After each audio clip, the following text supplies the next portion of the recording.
to Becoming Unstoppable. Guys, it's going to be an amazing day.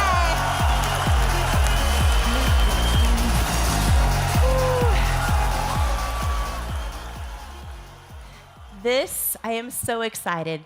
I have been in the chat all morning, already reading your chats. Cara is crying right now on the screen and says that she has never in her life attended an event like this or been brave enough to go to one. So welcome, Cara. Here, Cara, right? Let's give Cara a big round of applause. Yeah? I see her, she's crying more now, you guys. Okay. Here, this event is for you. This entire day is for you. And I believe if you are here, it's not an accident. I believe if you are here, my hope and prayer is there will be something or a whole lot of some things today that are just for you, that speak to your soul, that help you unlearn all those lies that have led to self-doubt and ignite those truths that wake up worthiness inside of you. So this is a day that is all about how to believe in you, and I am so excited. I'm so honored. I literally cannot believe over 250,000 of you are here live right now. 250,000 people. What?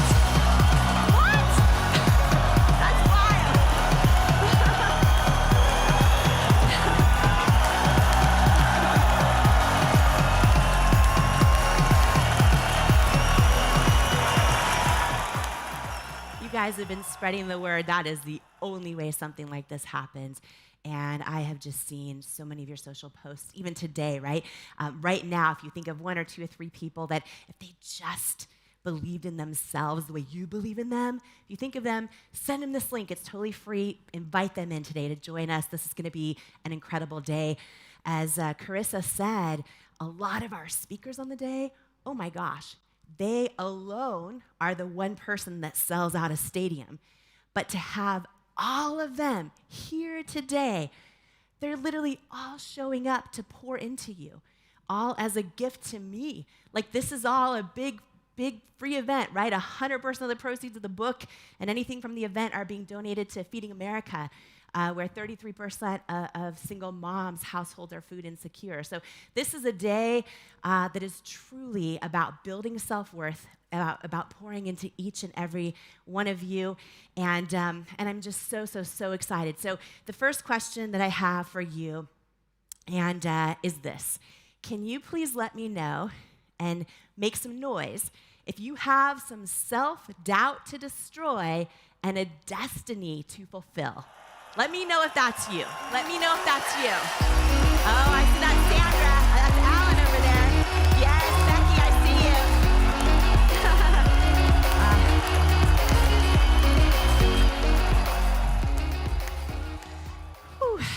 you. Okay, this day is going to be so intentional from start to finish. So every single speaker has a different theme. They're actually going to tackle a different lie that leads to self-doubt, and then we're going to tee them up and knock them down all day long. So the longer you stay all day, you're going to continue that journey of building self-worth. It's going to be so special, you guys. And I just have to tell you, my team is telling me that we have some incredible surprises happening. Like, one of them I know about, I already cried my makeup off twice. But just like, this is going to be a day. This is going to be a day. And I just want to give you a couple heads up on what's going to happen. So, the book Worthy is all about, unlearning the lies that lead to self-doubt, igniting those truths that wake up worthiness. And I just want to give you a preview of what some of our speakers are going to be talking about, okay? If you are someone that's ever let fear of failure or rejection hold you back, get ready. Today is your day to learn how to change your relationship with rejection, to change your entire life. If you're someone that's always kind of felt odd or strange or different, or like you had to change who you are to fit in, or like you don't belong, and you think that's a bad thing, you're going to leave today thinking that's a good thing, because it is. It is. So we're going to talk about how you're not crazy, you're just first. Okay, also, if you are someone that you know in your soul you have greatness inside of you, but you just doubt it anyways, get ready to unlearn that lie and to embrace the greatness that's in you. Ed Milet is going to tackle that big time. We're also going to go into unlearning some of the lies that truly lead to self-doubt. If you've believed that your weight determines your worth, and you have been waiting on your weight to live your best life, okay, time to unlearn that lie. The lie, I should only be seen when I'm happy. The lie, I don't deserve better. That is a big one that impacts our friendships, our relationships, like how we go after our goals and dreams. Another lie, I don't have anything special to offer. If you've believed any of these lies, type in the chat and let us know. And by the way, I know Chris has shared this, but we're doing prizes, huge prize giveaways all day long, and you're entered just by chatting all day long. So there's $1,000 Airbnb gift cards, Audible gift cards, $200 Audible gift cards, AirPod Pro, Valencia Key jewelry. It's going to be a really fun day of giveaways. Okay, the lie, I don't have anything special to offer. You ever believe that one? We're going to knock that one out today too. The lie, this is for people pleasers. I need to please them in order to love me. Any of y'all, raise your hand if you've ever been a people pleaser. Raise your hand if you struggle with people pleasing. Yeah, that's like 98%. 98% of everybody. Okay, this is a big one. The lie, I'm an imposter and not enough on my own. The lie that if I am me, I won't be loved. If you have ever felt that, so you're showing up in life as your representative. Every time we show up in life as our representative, as the person that's not really us, but we think we need to be that person, we are telling ourselves we're actually not worthy of being who we truly are. We're slowly chipping away at our self-worth. So today is the day to unlearn that lie, if that's you. Another big lie, labels are permanent. They're not. A lot of us, most of my life, I had labels stuck on me that I'd heard from other people, or labels I put on myself, and they were disempowering, and they took root in my identity and my self-worth. And we're going to go into how to remove those labels and replace them with empowering labels that are actually true. And when we do that, it's completely life-changing. So I just want to open with reading a couple sentences about who this day is for. And then we're going to dive into some content, and we're bringing Robin Roberts from Good Morning America. She is in the house right now. She's about to walk out on this stage in a little bit. It's going to be the most incredible day. Oh my gosh, Tony Robbins is going to walk right out here on this stage. John Maxwell right out here on this stage. It is a packed day. A packed day. Okay. Today is for you. For the 80% of women who don't believe they're enough, the 75% of female executives who deal with imposter syndrome, and the 91% of girls and women who don't love their bodies, for the 73% of men who feel inadequate, and the 100% of men who come from a woman and likely have at least one girl or woman in their lives whom they care about. When you believe you're fundamentally not enough and unworthy as a person, it's a lie. The time to unlearn that lie has come. Together, let's leave no girl, no woman, no person left behind in knowing they are worthy. Let me know if that is for you today.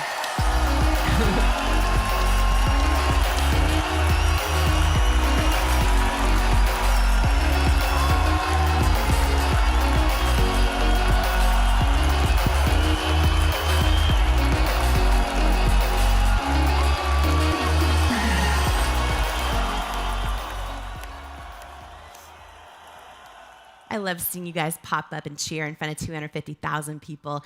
It's just 12 sold-out Madison Square Gardens. Just that. So imagine that. Kind of like a Taylor Swift, Beyonce moment when you're up there on screen. So here's the thing. We're going to dive into some just really important concepts right off the bat. If you are wondering who the heck I am, hi, I'm Jamie Kern-Lima, and I'm hosting this day for you, 100% for you. And I've invited some of my friends who are just doing this to completely pour into you, because each one of them has also been on their own self-worth journey. You know, sometimes you see people that are the most famous people in the world or the greatest thought leaders, but what we all have in common, every single one of us, is that every single day for the rest of our lives is actually a journey of building our self-worth. Because in life, we don't become what we want, we actually become what we believe we're worthy of, right? We become what we believe we're worthy of. Our self-worth is our ceiling, and this is so true. And when you think about your goals and dreams, we don't soar to the level of our goals and dreams. We actually stay stuck at the level of our self-worth. You know, when it comes to relationships, friendships, our career, we don't rise to what we believe is possible. We fall to what we believe we're worthy of. And with our self-worth being our ceiling, it is the one thing that is so important, because the moment you learn to completely believe you are worthy as you are, which you are, I'm going to prove that today to you. The moment you learn to believe you are worthy and embrace your self-worth is the moment every single part of your life changes. It's the moment present, current, future, and past generations of your family changes for the better. It's the moment when businesses are launched, hands are raised instead of being hidden, ideas are shared, right? It's the moment unhealthy relationships end, healthy ones form. Everything really does rise and fall on our worthiness in so many ways. And so this day is just going to be power-packed with pouring into you. So I hope you're ready to take a whole lot of notes, because we're going to go deep in here. And, you know, here's... If you're brand new to me and to this event, I'll just share a minute or two about a little bit about how I got here, and then we're going to go deep. In my few minutes before I bring Robin Roberts out here, I want to talk on a few key topics from Worthy the book, because they've been life-changing for me, and I hope they will be for you too. So, you know, if you ever Google my story, you'll always probably see what the press loves to share, which is Denny's waitress builds billion-dollar business. And that is true. But my real story is a girl who most of my life didn't believe in myself, and then has been on this journey of learning how to. And so, you know, I built a company called It Cosmetics, and a lot of people just know the outcome of what that is now, but the actual journey, oh my goodness, it was filled with years and years and years of just being told hundreds and hundreds of no's.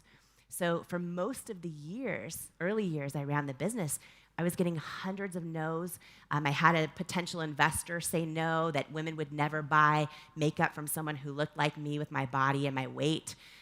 We had department store after department store. All the beauty retailers said no for years. And we were teetering on bankruptcy for a number of years. And here's the thing is, every one of us in life goes through setbacks. We go through setbacks, we go through no's, we go through rejections. And what I've tried to do is break down, how didn't I quit? How did I learn to turn down the volume on everyone else's doubt about me and not let it turn into doubt in my own head? How did I go through rejection after rejection after rejection after rejection and learn to reframe it in a way I believed was true, so that it didn't take root in my self-worth? Because here's what happens to so many of us, and I've had this happen in my life. A lot of times when we get rejected, or we have a past heartbreak, or a failure, or we've fallen flat on our face, or something has happened, usually when you have really strong self-worth, and that happens, it rattles your self-confidence, which is very different.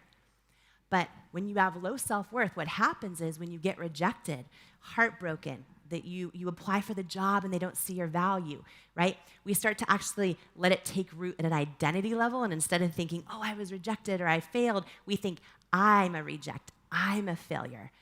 And that's when it takes root at an identity level, and that's when it can impact every area of our lives. And so here's the most beautiful part as I kick off today. Some of you are not going to believe me right now when I say this, but you will by the end of today. I can promise you that. You, right now, exactly as you are fully enough and fully worthy.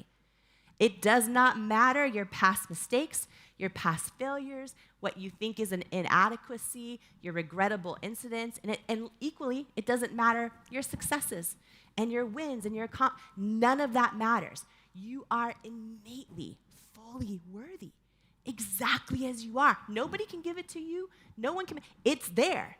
It's there. And this journey of embracing your worthiness is not about learning some whole new thing. It's about unlearning the lies that have led you to doubt that you are enough. That is what it's about, because you right now, exactly as you are fully enough. And I want to break down two things quickly, because this is really big. Raise your hand, okay? Let me set this up for a second.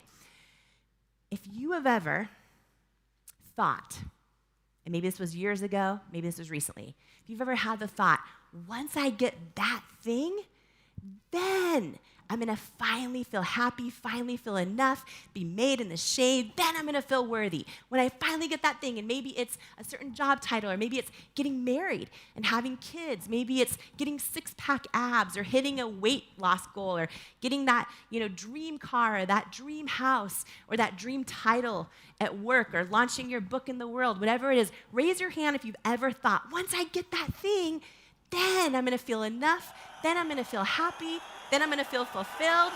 Okay, 98% of the room. And now, most of us have had at least one time it happen where we've worked so hard. Maybe it was for months or years or decades, and we actually finally got that thing. And then what happened when you got that thing? Did it just fulfill your life? Were you just endlessly happy forever and finally felt enough? Or were you happy for a little bit, and then before you knew it, you're like, why do I feel like something's missing again? Why do I feel like it's not enough? Why do I feel like I'm not enough? And when this happens to us, we think the solution is, I've just got to work harder. I've just got to go to the next thing and the next thing and the next thing. And this becomes this endless process. And here's what I want to explain that's going to be a big, big, big aha.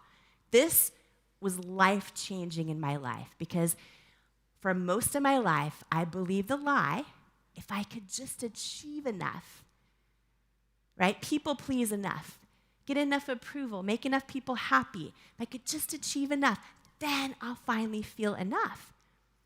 And that's a lie. It's a perpetual cycle that leads to nowhere except unfulfillment. And so I want to break this down, because so many people right now, when you look at the numbers, 80% of women don't believe they're enough. 73% of men feel inadequate and not enough. And here's why. Because we're trying to fill our not enoughness with things that only build self-confidence, which is really important. But they don't build self-worth, which is different. So many of us, and me most my entire life, I thought what I needed was more self-confidence. But what I really needed was more self-worth. So I want to break this down, because this is going to be a foundational thing, and I think for a lot of you, it certainly is for me, it's been a life-changing thing in my life. So self-confidence. And if someone said, oh, self-confidence, self-worth are different, I'd be like, okay, that's great. I thought they were the same, but who cares? Why do I need to know? It's actually huge. Like, it shifts every area of your entire life, this one concept. So self-confidence is so important. It is so, so, so important to fulfillment, to be building self-confidence your whole life. It's valuable. It's important. It's just very different than self-worth. So self-confidence is an internal trait, but it's based so much on the external. It's your how you assess your skills and abilities, your willingness to try and go for it, how much of the world's definition of success you have, how you feel you stack up and compare and measure to others. Studies show the boxer that wins the match is automatically 30% more confident.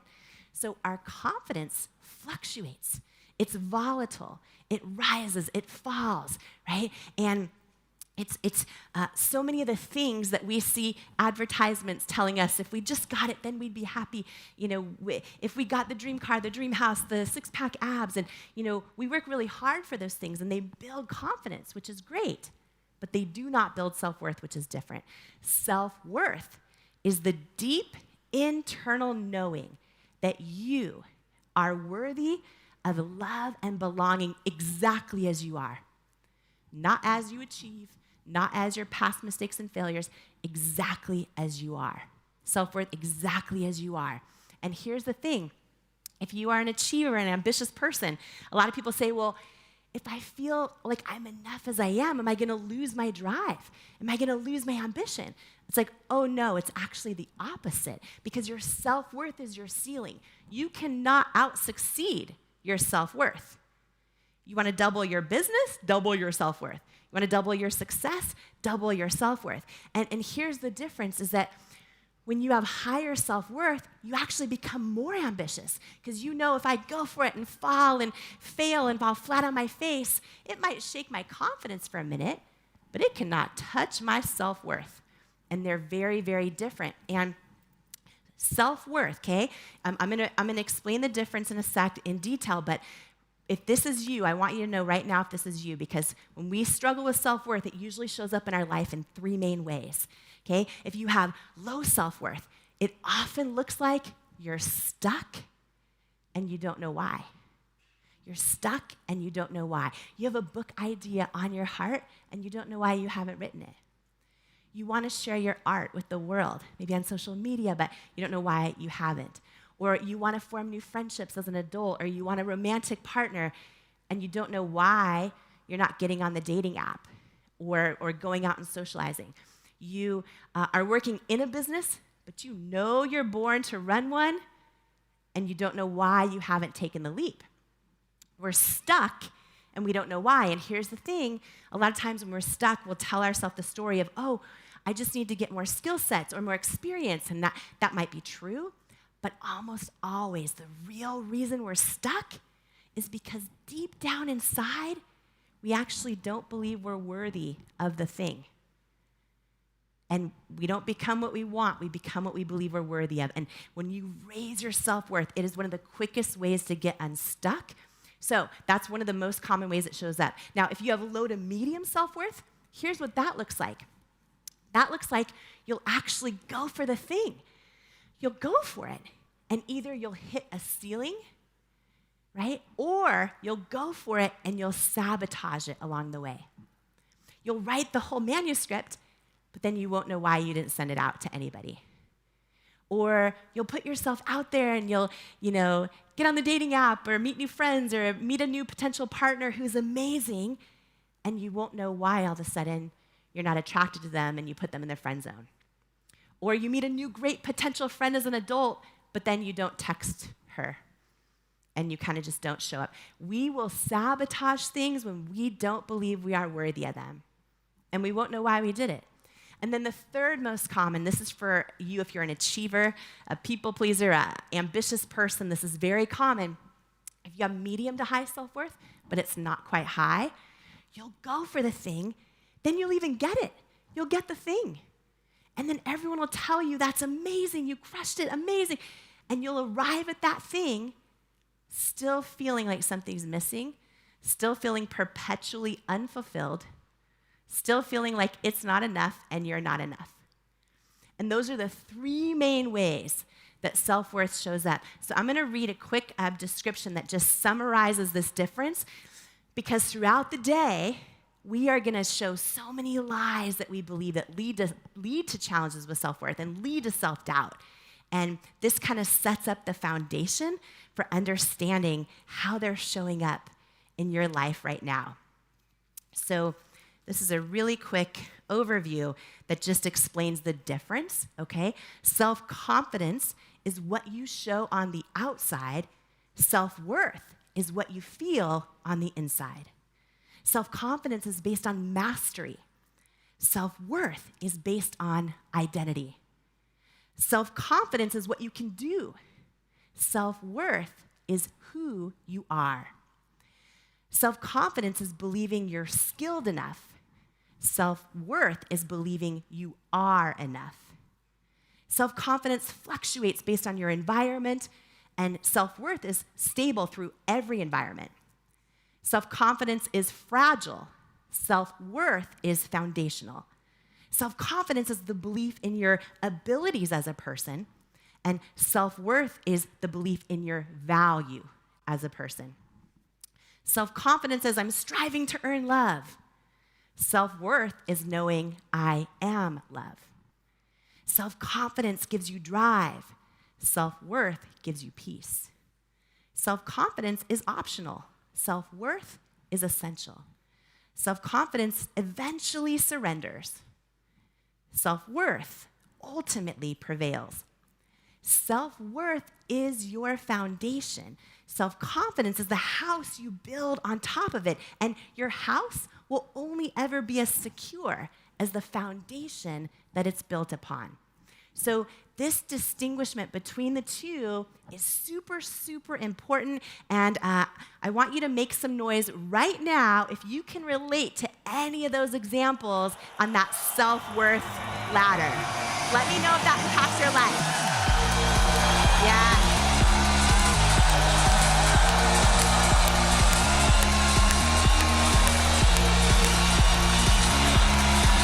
Yes.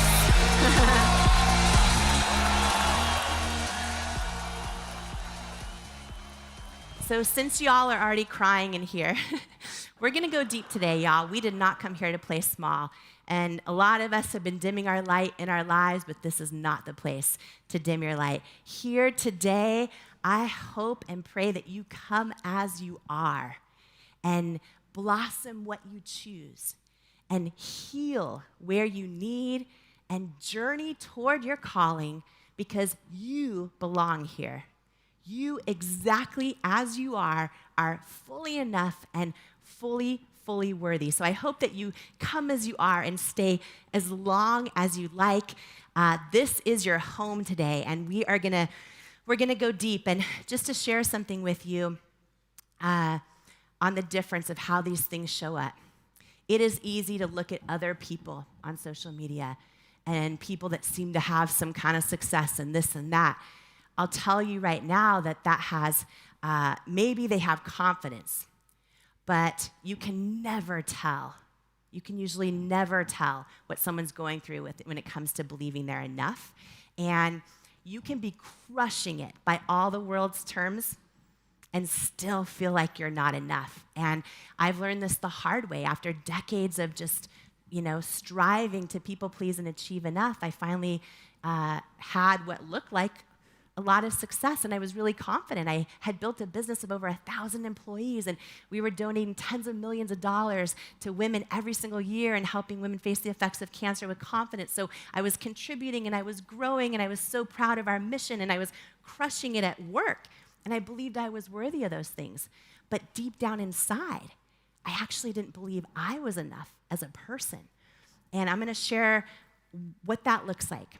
And in just a vulnerable moment, because I don't know if you had a hero growing up, maybe Superman, Wonder Woman, Santa Claus. For me, we all had different heroes. My husband's was superheroes and wrestling, worldwide wrestling. For me, I grew up sitting alone in my living room a lot. My parents worked a lot. I was adopted, and I have 5 different families, and loving. They're all loving. I'm very, very blessed. But I was home a lot because my parents worked so much. And I would sit alone in my living room and I'd watch Oprah every day.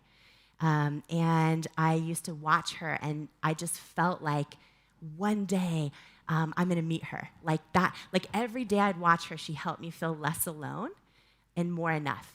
And my dream was to one day meet her. And I thought, as a little girl, and this is crazy, I don't know how many of y'all have knowings, gut feelings, whispers, right? That may not make sense to anyone else you tell, but you feel it, and you don't know how it's ever going to happen. You don't know how it's ever going to come true. It makes no sense, but you feel it. And I remember feeling it going, okay, no one in my family's ever gone to college. I have no connections with anything, but I am going to dare to believe I am going to meet her one day. And I prayed about it and this whole thing. So that was me as a little girl. Fast forward 39 years. I had sold It Cosmetics to L'Oreal, their largest acquisition in history, right? They made me the first woman to hold a CEO title of a brand in their 107-year history. Everything by the world's definition of success was happening to me, and I was very confident. Remember how we described confidence? I was very confident. But what happens when we don't believe we're enough deep down inside? We either are stuck, we sabotage things, we hit ceilings, or we're perpetually unfulfilled. So, miracles happen, and on my 40th birthday, I met Oprah at an event, and which was amazing. It was really brief. I met her really brief. I then left and rehearsed everything in my mind I wish I had said. You know how that goes, right? And I wrote her a long email, and I sent it to her assistant. Now, it is 1 in a billion that assistant would get it. 1 in a billion she'd read it.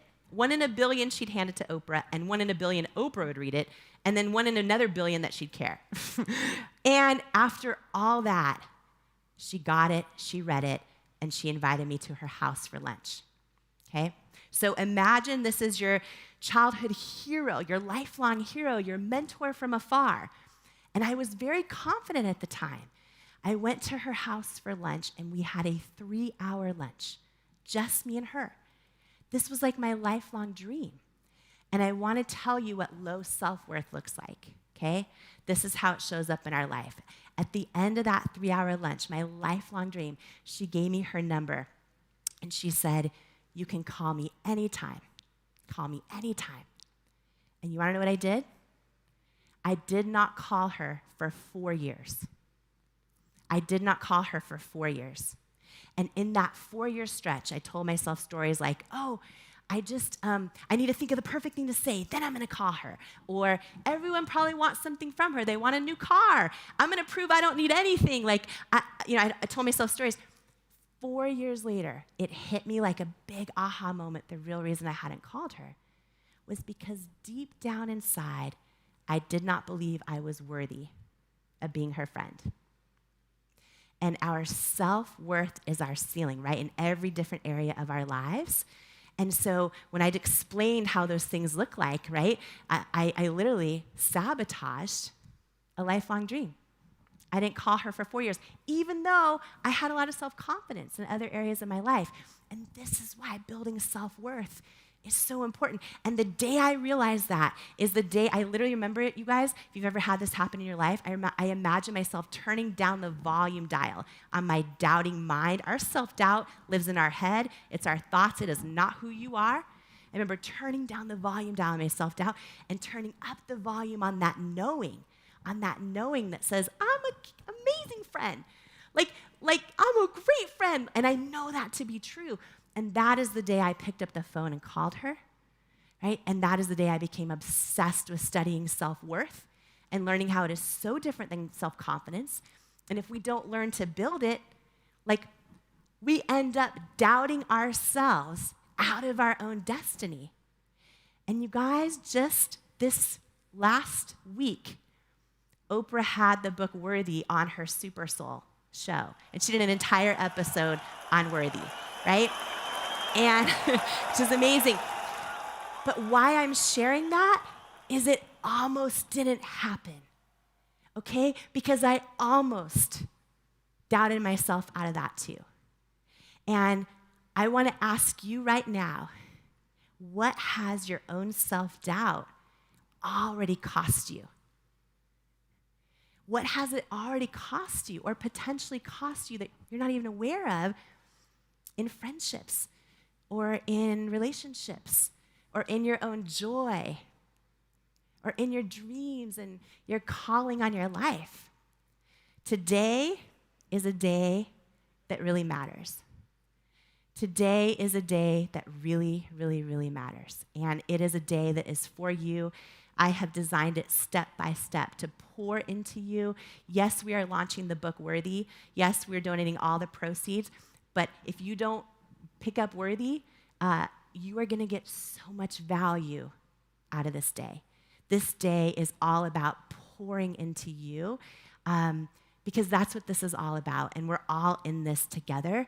And so I want to talk for a moment about showing up as who you truly are. And this is a place, right, where my hope and prayer is this entire day. And there are very few places you can find like this right now on the internet, online, anywhere. This place is a safe space where we are all here to love, to be forces of love and forces of good today. We're all here to accept each other, to build self-worth. Does not matter what you look like, where you come from, what you believe, how you pray, who you love, none of that. This is a inclusive space where I want each and every one of you to show up as who you are. And here's the thing, growing up, maybe you've had this experience. When I was growing up in my 5 families, I always had different ideas. And, different, I'm like, well, what if we can leave the country and travel? What if, and I just remember I was surrounded by a lot of loving people, but I always kind of felt this thing of things like that don't happen to people like us. And I always just remember feeling odd and strange and different. And I had people that would say to me, you're crazy, like a term of endearment. And I don't know if you've ever felt, maybe around your family or your friends or your peer group or at work, that you kind of have to dim your own light to fit in, or you have to change a little bit of who you are to fit in or to feel like you're loved. And I grew up thinking there was something wrong with me and that I might just be odd and strange and different and crazy. And it wasn't until my 20s where I had a conversation with a therapist, actually, and I asked her, I'm like, am I crazy? And she said, no, but I'm really glad you're here. And she explained that when you are one of the brave ones, willing to show up authentically as who you truly are, not everyone's going to get it. And when you're one of the brave ones, and by the way, showing up authentically is the only way to truly step into and build your self-worth. But it's also where your power and your alignment and your highest, fullest expression of who you are comes out. So we're going to talk a lot about authenticity today and the power that is you. And when she told me this, I realized, oh, wow, the things that I thought were odd and strange and different with me are not the things wrong with me. They're actually the things most right with me. And it's just that there's only one of me in my family. And I'm not crazy. I'm just first. I'm just the first ever me. And you, right now, okay, I want you to listen to me and hear this really, really closely. This is so important. You, right now, are the first ever only you. There has never been another you before. And there'll never be another you again. And so when you're one of the brave ones showing up authentically, whether it's in friendships or relationships or in your goals or your dreams or your hopes or ideas or your business, do not be surprised if not everyone gets it. Don't be surprised if not everyone thinks your idea is going to succeed. Don't be surprised if not everyone feels like you fit in right away. They have never seen another you before. Right? There is only one of you right now with your unique fingerprints and tongue print and heartbeat and the iris of your eyes. There's only one of you that has had the life experiences you've had, that feels emotions the way you do, that sees art and beauty the way that you do. And the things that you might think are odd or strange or different or wrong with you, they're actually the things most right with you. Because when you're in your authenticity and when you're living life soul first and showing up as who you truly are, that is when you're in your power. That's when you're in alignment with your assignment. That is what tastes like joy, feels like freedom. Like, that is what it's all about. And so this idea that you're not crazy, you're just first, is really, really important because a lot of people believe the lie, I have nothing special to offer. 1 million people have done my idea better than me. Okay, but if you actually do that idea authentic to who you are, by definition, it's never been done before. By definition. No one, it's impossible for someone to have done your idea if you're going to do it authentic. Whether it's in your business, whether it's in your art, whether it's in your job and your talents and your hobbies, you're the first ever you. And so as we kick this off and as I get ready to bring my amazing friend, Robin Roberts, out, I want to take a moment and I want to encourage you to hear these words right now, and I'm going to share them at the end of the day. And my question for you will be, how do you hear these words now? And after we go through this journey of transformation today, how are you going to hear these words differently today? And in the book, Worthy, there are over 20 tools on how to build self-worth, and there's one poem. And I'm going to read an excerpt from it for you right now. And I just feel in my spirit this is for somebody today, and I want to ask you how this resonates now and how it resonates at the end of the day. It's a poem called You're Not Crazy, You're Just First. Who do you think you are, they say. Things like that aren't for people like us. Why are you going around changing, planning to leave us in the dust? Are you forgetting where you come from? Are we not good enough anymore? And just like that, the temptation to play life small feels more comfortable than before. If you're doubting you're enough, your thoughts, their words have got you down. It's time for your soul to tell your mind there's a new boss in town. See, there's no one else quite like you in the entire universe. And what your soul knows is you're not crazy. You're just first. The first to have your hopes and dreams. The first you there's ever been. So don't be surprised if they don't get you or try to shame you to fit in. They call you odd, strange, different for having dreams bigger than they can see. Because those dreams weren't given to them, they see them through fear and anxiety. And even the well-intentioned people who love you to the bone can see you pursuing your dreams as a reminder of them not fulfilling their own. If people like people who are like them, hiding your true self's a comfort zone, but a calling unexpressed inside of you leaves you feeling anguished and alone, even inside of your own home. They call you words like crazy and say, we stick together for better or for worse, but what your knowing knows is you're not crazy. You're just first. The first to launch the business, to dust your dreams off of the shelf. The first to believe you're worthy of betting on yourself. The first to beat addiction, to live life sober and awake. The first to end the generational cycle that you know you're born to break. The first to start healing. The first to forgive so you'll be free. The first to love others for who they are, not for who you wish they'd be. The first man in your family to say, I deal with self-doubt too. The first mom to say, no, I'm not okay, and I don't know what to do. The first in generations to love your body and celebrate it joyfully, to prove it, to know that it's a miracle in motion, and what a gift it is to move it.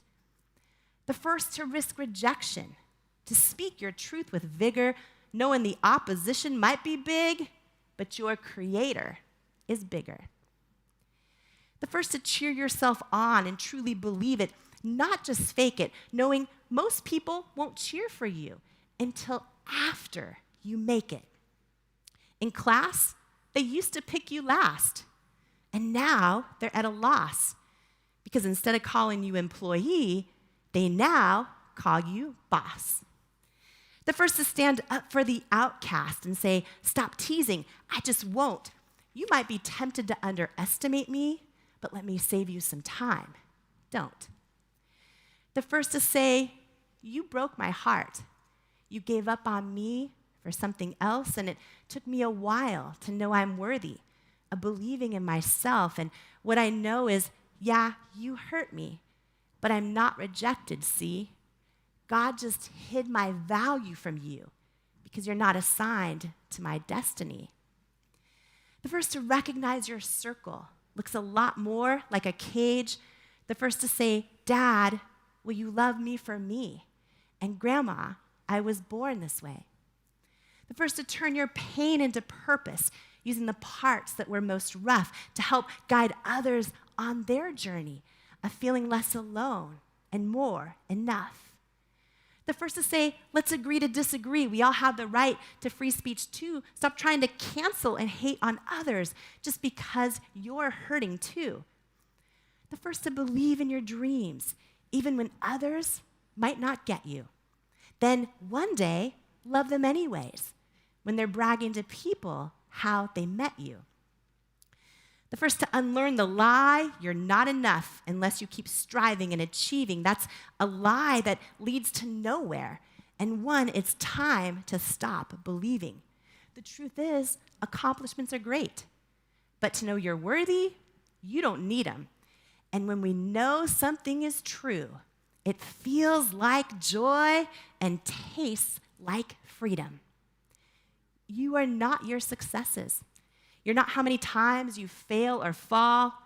You are how big you love. And love is free for all. See, when we fear we're not enough and fear even more we won't be loved, it's so tempting to shrink in size and trade in our purpose for their hugs. But when you're feeling like you don't fit in or that you never quite belong, your uniqueness is your superpower. Your truth is never wrong. And when they criticize to hold you back because your dreams aren't what they're used to, and they're afraid that you'll outgrow them, leave them behind, and that they'll lose you, stop asking for their advice if they've never been there themselves. Because when you people please for others, you end up betraying yourself. And when doubt tempts you to dim your light, always remember this verse. Your soul knows you're made for more, with so much purpose it could burst. You are born with greatness inside of you. And whether it's a blessing or a curse, the world won't be better until your greatness is dispersed. See, there's only one of you in the entire universe, and your knowing knows deep down you're not crazy. You're just first. You're just first. You're just first. The first ever you.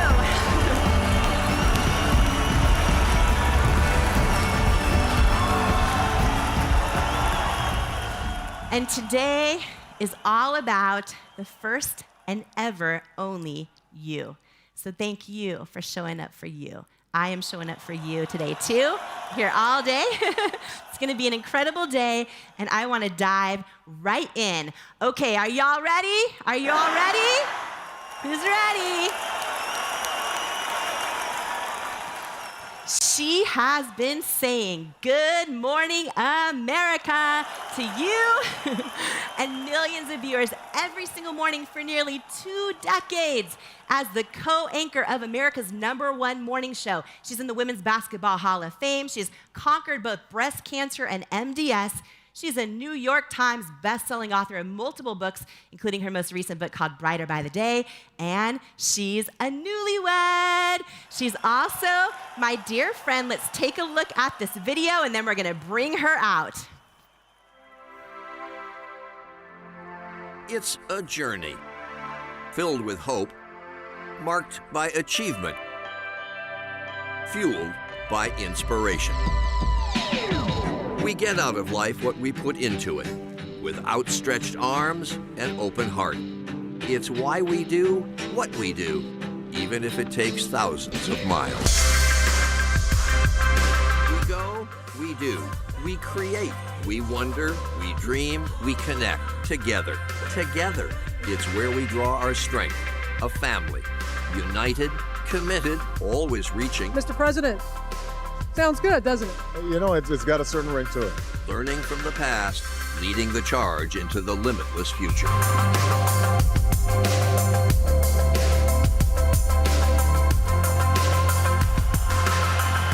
Please welcome to the stage, Mrs. Robin Roberts.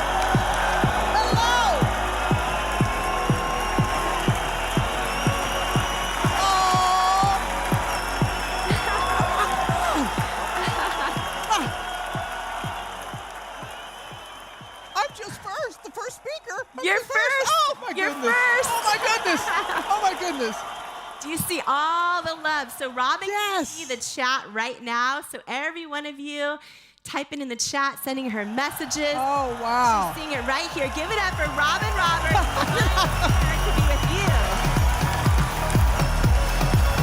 Oh, my goodness.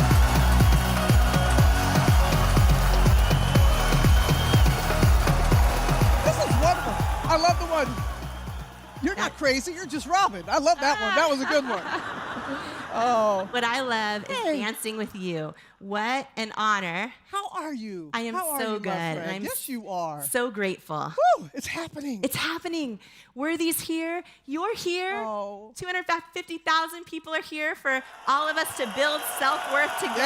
Yes, let's All do of it us together. build What a self-worth. community. What a community. Amazing. Yeah. Thank you so much. You're welcome. How does it feel to hear Mrs. Robin Roberts? Look at this. Give it A up. little ring on it. Mrs. It feels, you know what? We have been together, Amber and I have been together almost 19 years and married just a few months. And we feel like newlyweds. It's just wonderful. Yes. I Love love it. it. You guys glow like newlyweds. Yes, we do. You glow. You have matching Yeah. newlywed shoes. The way that you two look at each other, I'm like, I need to up my game with Oh, Paolo. come on. Come on. I've seen you and Paulo. You're doing just fine. That's true. Well, Robin, today as we are diving into Worthy, we are unlearning so many of the lies that lead to self-doubt. Yeah. One of the biggest lies that so many of us believe is, if I am me, if I'm the real me, if people saw the real me, maybe I wouldn't be loved. So we show up as our representative, and you being just the anchor of the #1 morning show in the country, right? Thank you. #1 morning show in the country for almost 2 decades. And your journey, I mean, you're on this pedestal where millions and millions and millions of people love you. And I'm imagining it's a journey of sharing your authentic self. And how much of yourself do you share? And how has that journey been for you? Because you have shared a big part of your life with all of America, have. including Amber, including your whole journey. Yes. So can you share? Because there's a lot of people, and I read their messages, and a lot of people are like, I still show up as my representative. I know. You send Yeah. that representative in instead of yourself. And think about when you first go out on some dates. How many dates does it take before you really show up? All right? Especially that first dinner date. When you get home, you can't wait to raid the fridge because you didn't even eat when you were out on that date. True. It's true. Yeah. And it's something, and I'm glad, Jamie, that you keep saying journey, because it is a journey. And it's not something that I just immediately gravitated toward. But success leaves clues. And what we're doing today is reminding folks a lot. Yes. It's, it's like I was backstage with Amber, and I was nodding along to a lot of what you were saying, and I had a lot of aha moments. And for me, what I was so grateful for is that I was aware of myself, being intentional. People want you to be real, but you got to be real with yourself first. And there's so many times in my journey that I've learned that, and what really helped me be so open about Amber and my health journeys is when I became the co-anchor of Good Morning America, and I'm sitting next to Diane Sawyer and Charlie Gibson, and I have that imposter. I'm part of that percentage of women who reach a level, and I'm like going, how in the world did I get here? Even though I know I had done the work. I'd looked in local television, worked at ESPN, and won, award winner, all these things, but still I felt I wasn't enough to be there next to them. Hurricane Katrina Yes. happens in 2005. I had just been named the co-anchor with Charlie and Diane. They dispatched me down to Mississippi, which is my home state, and I had lost contact with my family, but I was used to that during storms, having grown up in the South. So I arrived that morning after the storm, not knowing if my family was how they were doing. I was able to find my mother, my sweet mother, before I went on the air. So I find her, I know that she's fine, I get back to the live location, and so I'm, again, I'm the new co-anchor with Charlie and Diane, so I'm doing the, yes, when I arrived on the Mississippi Gulf Coast, and I'm being the broadcaster, you can relate to this, like Yes. what I'm supposed to do. Back to you in New York. And Charlie said, Robin, when you left here, you didn't know how your mom, were you able to find her? And Jamie, as you know, I just started bawling. I couldn't stop crying because I was so grateful that I had found my mother, but I was also realizing that people were tuning in that morning not knowing about their loved ones. And I knew what that felt like. And I thought after I wrapped up, I'm like, I am fired. I just on live national television, the brand new co-anchor, Good Morning America. I mean, ugly, not the cute little, I mean, like the boo-hoo tears. And I'm so grateful that the audience watching lifted me up and they said, thank you for being your authentic self. Thank you for letting us feel and see your pain. And that told me right then, right at that moment, I was like, oh my goodness, I don't have to put on this facade of the anchor. I can be who I am, and I am the daughter of Lawrence and Lucy Marion Roberts, and I was just so glad that I found my mama that morning. And so that really taught me, just show up and be yourself. And doesn't it just like, yeah, we can put the hands together for that?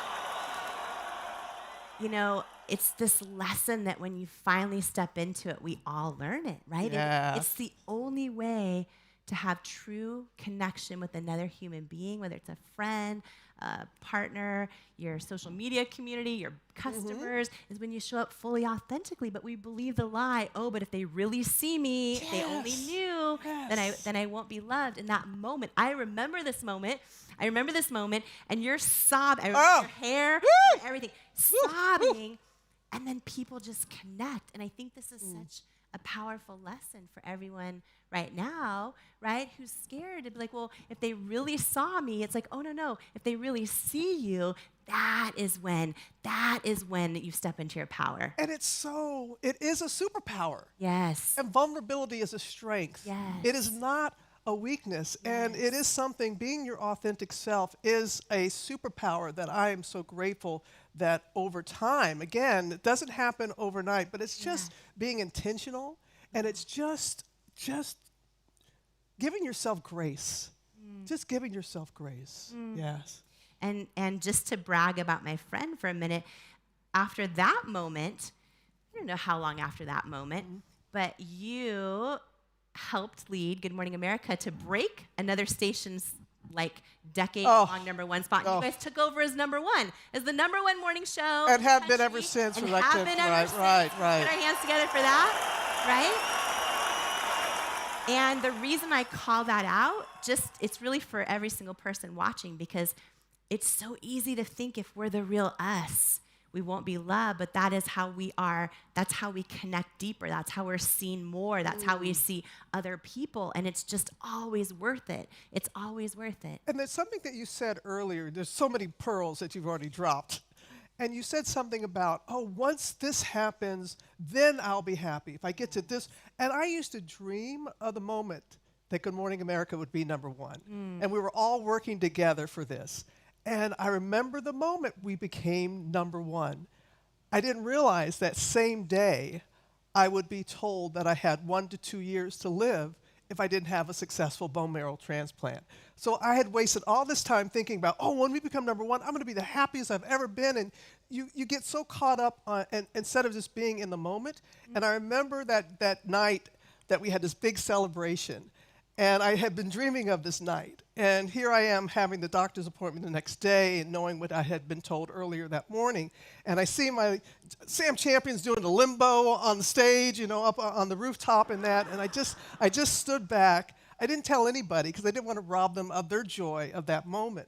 But it taught me something about being in the moment where you are. Don't be so caught up in how you think you're going to feel when something happens. Yeah. And I'm just so grateful that I learned that lesson, and I'm just so much more intentional than I've ever been in my life. Just really enjoying this moment right here with a good friend. Right now. Right now.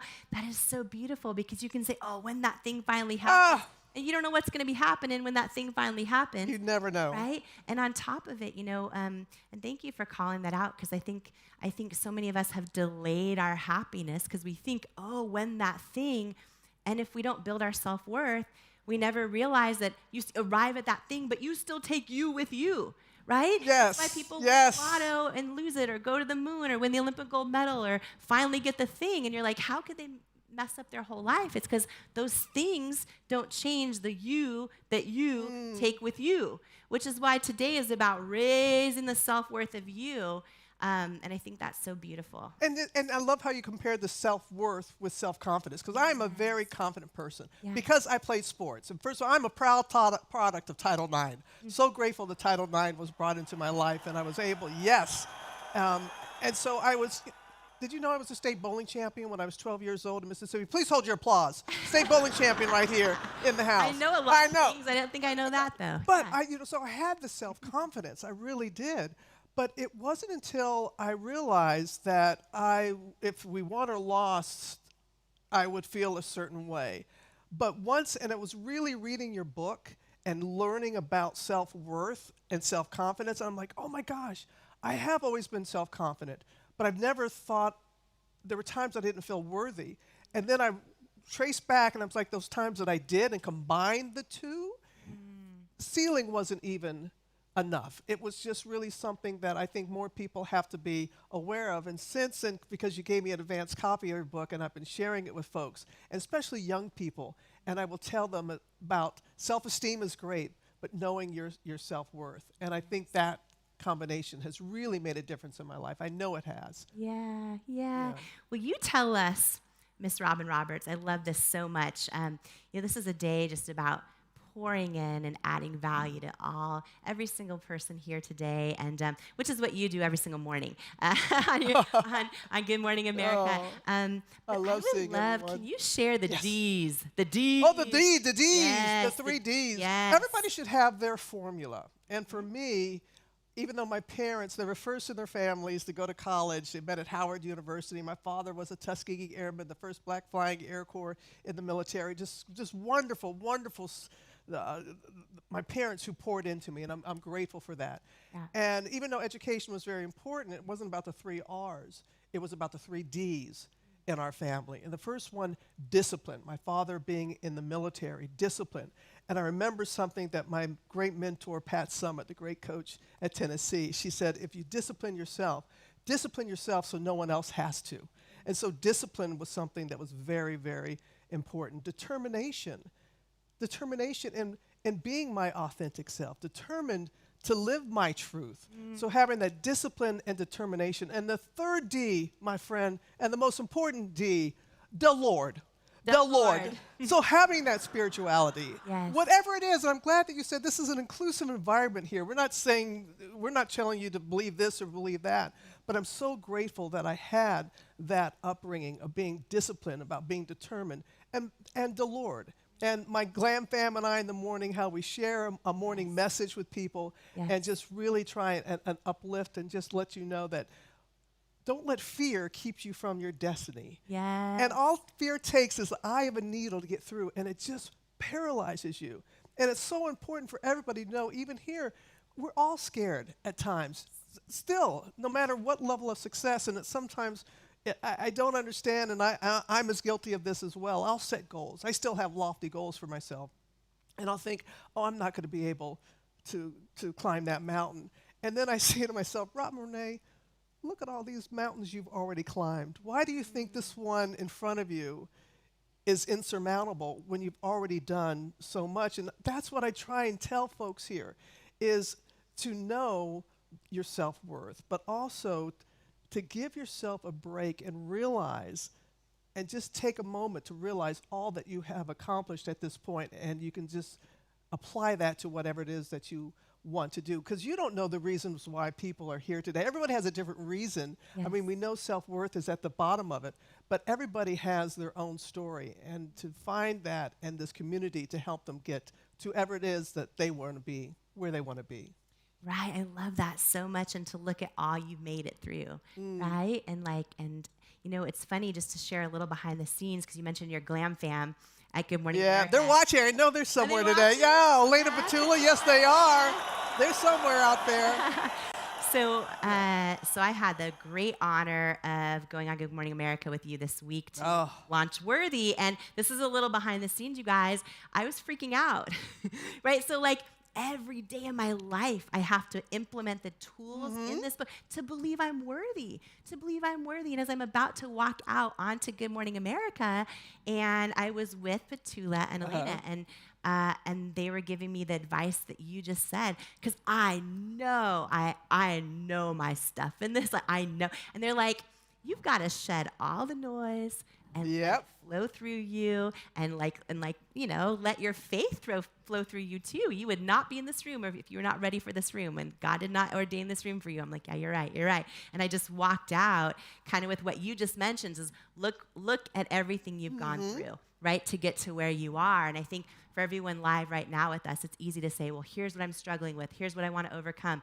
Look how much you have overcome already. Thank you. Right? That is victorious. Can we put a round of applause for everybody and everything you've overcome so far?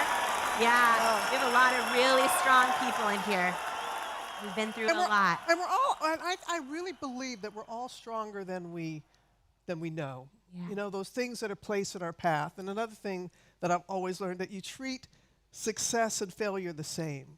You know, one's not better or worse than the other. It's like if you treat it both the same. And just knowing that building this kind of community, and just realizing, and just I think about everybody around here right now, knowing they're not alone in what it is that they want to do. Yes. You know, that just brought to mind something I'm going to ask you, because so many people right now have or are in the midst of a setback, or a hard time, or a health diagnosis, or a challenge, or a disappointment.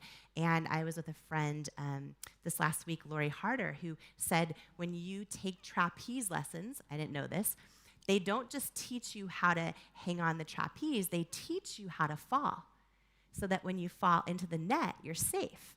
And I just thought, when we come together and we share stories of how we get through things, we're teaching each other how to fall, so that we know we'll be caught. And I thought that was like a beautiful analogy. And what I want to ask you is, you have been through so much that would take someone down left and right, and you've emerged victoriously from MDS to cancer to, you know, your wife not that long ago diagnosed with cancer, roles reversed. Now you're the caretaker. Can you share, Robin, just with everyone here, how you have navigated so many setbacks, and just and how you handled the fear, and how did you keep faith? Did you ever not? And how did you emerge victoriously? Because, as my mama said, everybody's got something. And it's just my something was a little more public than others, but everybody has something. Everybody here has something. And it's not divorce, it's not a health crisis, it's not unemployment, that's the tragedy. It's if you don't take time, this is what has helped me. Why was this placed in my path? Why has this happened for me, not to me? Why has this happened for me? What am I supposed to learn to help not only myself, but then to be able to share in case someone else is going to walk a similar journey? Because as you know, what my mama said, make your mess your message.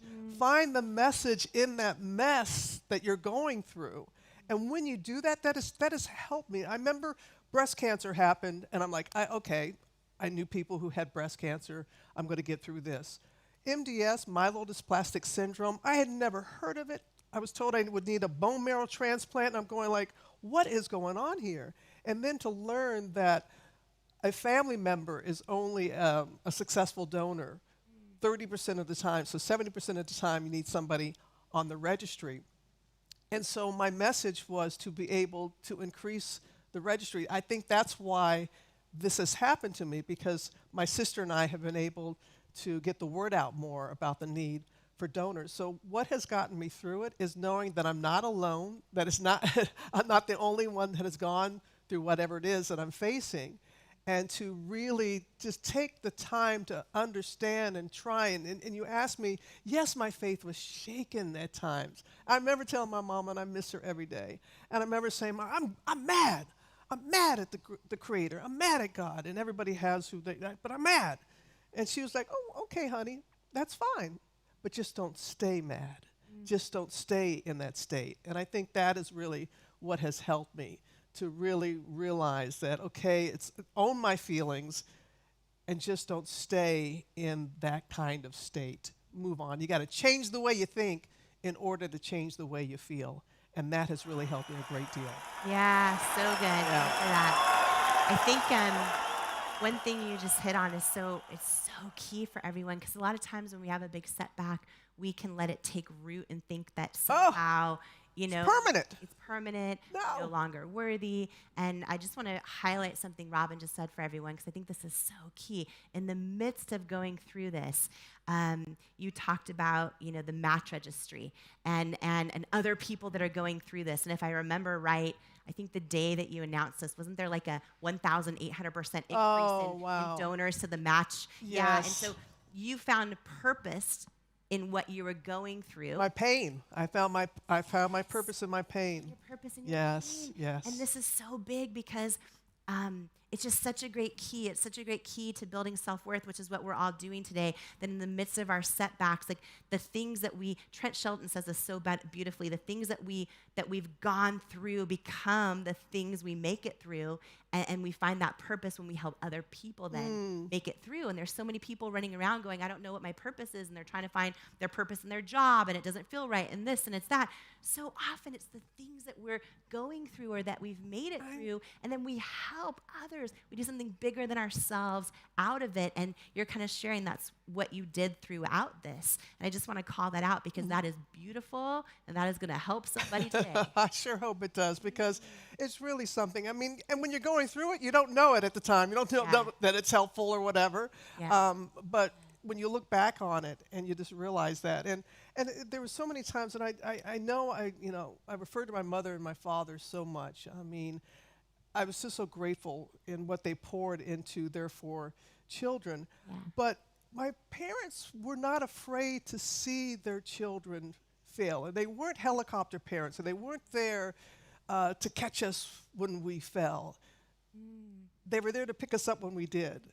And there's something that I'm very appreciative of that, in that I'm not afraid to, I don't like to fail. Who does? Yeah. But if you are afraid of failure, it means you're really not putting yourself out there. And just think about everybody right now who are making today about them. And it's especially hard for women, for us to do that. But that, to me, speaks volumes, in that they are putting themselves in position. Proximity is power. You can wish, hope, and pray all you want, and I'm a spiritual person, but you have to position yourself for good things to happen to you. And that's what people are doing today, positioning themselves for Yes. success. Put our hands together for that. Yeah. One thing I would love for you to share on the topic of fear, you said this once and it just stuck with me, and it helped me be so much more brave when it comes to things. You talked once about how fear can be like a toddler nagging on you, and it feels big, but the second you acknowledge it, Right. it shrinks. Can you Exactly. share that? Oh, my this goodness. is really big. A lot of people are holding themselves back from living authentically, or from, raising their hand with their idea at work, or telling the person you want to be more than just friends, or putting your art or your idea out there. Right? Preach. I Right, know that right. one. So many of us. And so I just think that is, because we fear, if I fall flat on my face, if the person is not into me, if my idea is not well received, we fear. But then when you actually do the thing, can you share? Oh, I I love remember how that. you say it so much better than me. No, I you're doing love it how great. you share this. No, but it's so true. It's so true. Because when I think about it, before, I'm an optimistic person. Optimism is a muscle that gets stronger with use. You got to get in the habit of being optimistic. So I have that going for me. But I used to push away when I would get a negative feeling of fear. I would put you're not here, push you away, push you away, push you away. And then it was in recent years that I realized, no, it's showing up for a reason. So it wants to be acknowledged. So when I would say, okay, fear, you're here, what do you want? It was almost like that little kid going, mommy, mommy, mommy, mommy, mommy, mommy. And then you go, what? And the kid's got, I don't want anything. That was fear going nagging at me like this. And then when I said, what do you want? And fear's like, oh, I didn't realize, oh, you're paying attention to me? I was just trying to get your attention. And I think that happens so many times. We make it so big, much bigger than it actually is. And it's just acknowledging all the emotions that we feel. And that, again, goes back to your authentic self. That goes back to just being in the moment, feeling the good, feeling the bad, treating it the same. But just really, and I'm so glad that you asked me in our segment of what we were going to talk about authenticity, because I think we don't express it enough and we don't really understand what it means. And you have said it over and over again, and it's so true. We are all unique. We're all a masterpiece. I love to say we're each and every one of us, we're a limited edition. And when you think of yourself as being a limited edition, and when you're younger, you're always trying to fit in, and then you get older and you want to stand out. It's just really understanding the journey that we're on, and just, again, handle yourself with grace and kindness as you would the others that are here around you. Yes. Do that for yourself. Do that for yourself each and every day. Each and every day. Each and every day. I want to say thank you so much for you doing that each and every day, for you literally saying good morning, America, to each one of us every single morning, for your just living, breathing example of beauty and strength and authenticity and not believing that lie. If I'm me, I won't be loved. Fully sharing who you are. And you have changed so many people's hearts. It's freeing. I'm telling you, people, it is freeing when you do that. It's so scary. And I think about things that I held back and not sharing. Yes. And once that I did, and I realized, why was I so afraid? And it's just superpower. It's a superpower that each and every one of us have. I know it. I know it. I love you very much. Thank you so much for being here on such a special day. You guys, Robin Roberts flew here from New York City to pour into each and every one of you. Can we love that together? Thank you! You got this one.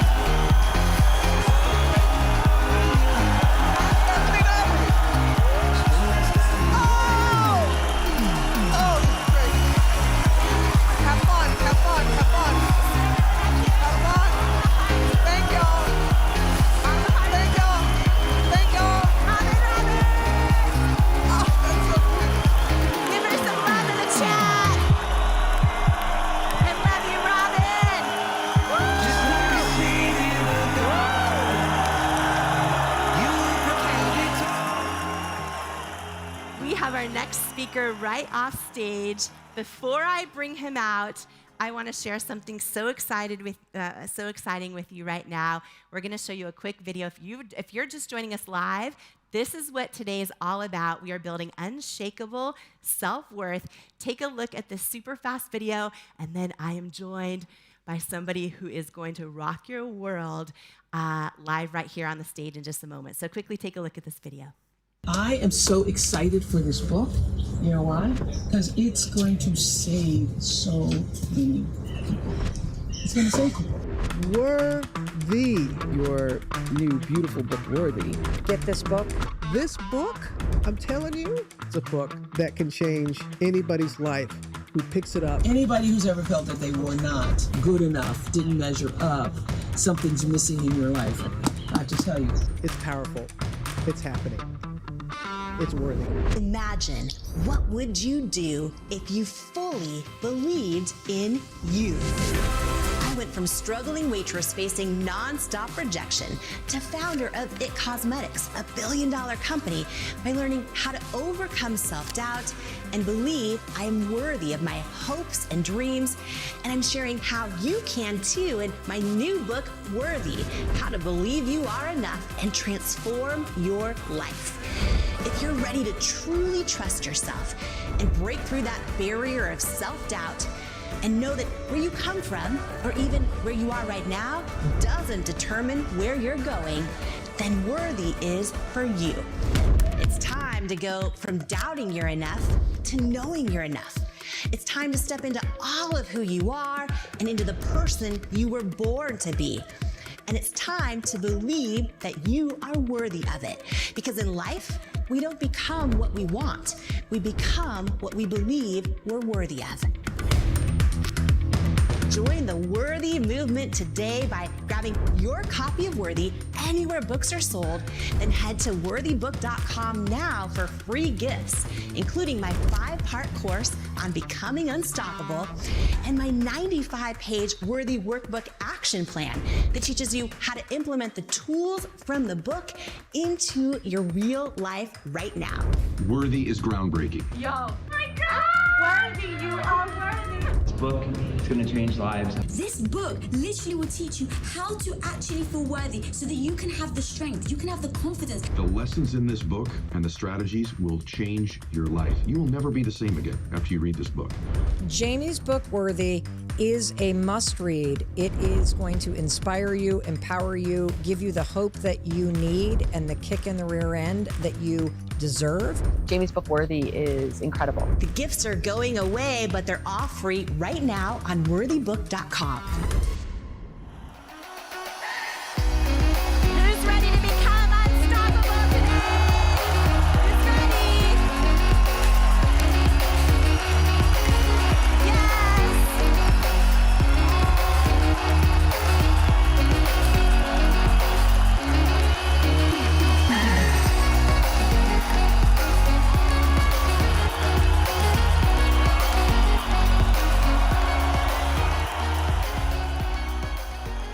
He has been named the top performance and mindset coach in the world by USA Today. He is a renowned global entrepreneur, a best-selling author, host of the Ed Milet Show, which is now one of the fastest growing and most successful podcasts on the entire planet. He goes from sharing hardcore winning life and business strategies with his millions of followers online to having full-out conversations with his 3 little Pomeranians, Daisy, Lily, and Rose, on Instagram. He is one of the very few people on the planet that I call when I need to be reminded of the greatness inside of me on the days that I am tempted to forget it. And he is going to ignite the greatness that is you today. He's one of my dear friends, and today he will be one of yours too. Let me just show a quick video, and then we're going to bring Ed Milet out to the stage. Take a look at this video.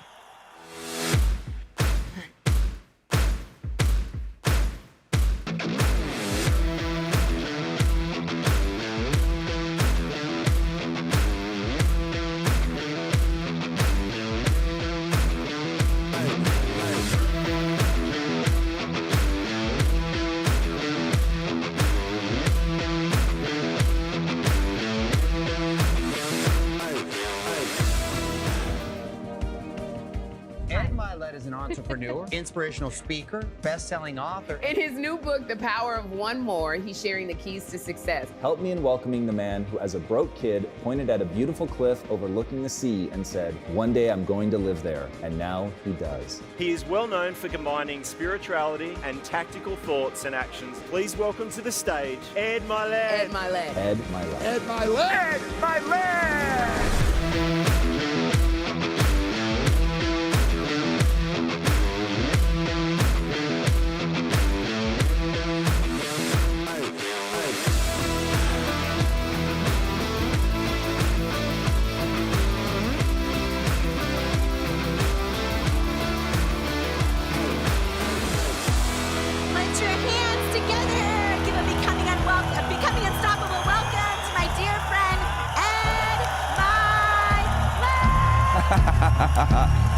Wow. Hey. Christine, Linda, how are you? Congratulations. I love you. Are you happy? So happy. Grateful. Ed Milet. Thank you, guys. Thank you. This where you want me, right? Okay. Okay. Thank you. All right. Thank you. Thank you. So good. Thank you. All right. Let's get started. Thank you.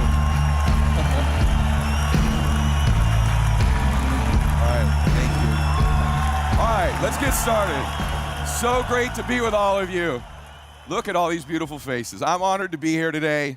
That's my dearest friend right there. And I just wanted to start out today by telling you that video that we just showed is kind of cheesy.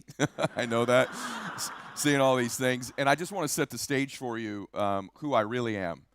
because Jamie said, be vulnerable today, be authentic, which we are together, but I'm going to share this space with you today. I want to do that. Here's who I really am. That guy right there looks pretty good, but I'm just an average, ordinary person. And in fact, the truth is, most of you know this, but some of you may not. Who I really am is I'm the son of an alcoholic and a drug addict. And that's how I grew up. And so if any of you out there maybe come from a family that's not perfect or a little bit dysfunctional, I certainly connect with you. And because I came from that type of a family, I grew up not really believing that I was worthy of doing something great with my life. And if there's any part of you for any reason that has been lied to about your worthiness, I want to dispel that myth for you right now as we begin today. That's why Jamie's work in this book is so important to me. I take it very personally that she's done this work, and I encouraged her to do it when she told me she had the idea for it, because I know how deeply my life has been affected when I didn't believe I was worthy and then when I knew I was. And so I want to start out today by just reminding you of something, my dear, sweet friend, and that is that you were born to do something great with your life. You were. And if you've forgotten that, I'm here to remind you. I have to tell you, when you're doing something great with your life, you may not even know when you're doing it, by the way. And I can tell you when you're doing it, it will be in the service of other people. You'll be helping somebody. And the great lie of our life is that we're not qualified to do something great with our life. We think, well, somebody with great blessings and gifts, you look at the beauty or the singing voice of a Beyonce and you say, my gosh, look at those gifts. Of course, she's going to do something great with her life. Or a tremendous basketball player, a LeBron James, he's 6'8", he's chiseled. Well, that guy, he can do something great. But me, I'm average and ordinary. And what we do is we take for granted our own gifts that God gave us, the gifts of discernment, kindness, understanding, our resiliency, our toughness, our problem-solving skills, our humor, our beauty, whatever they might be. We discount our own gifts, and we believe we're not qualified.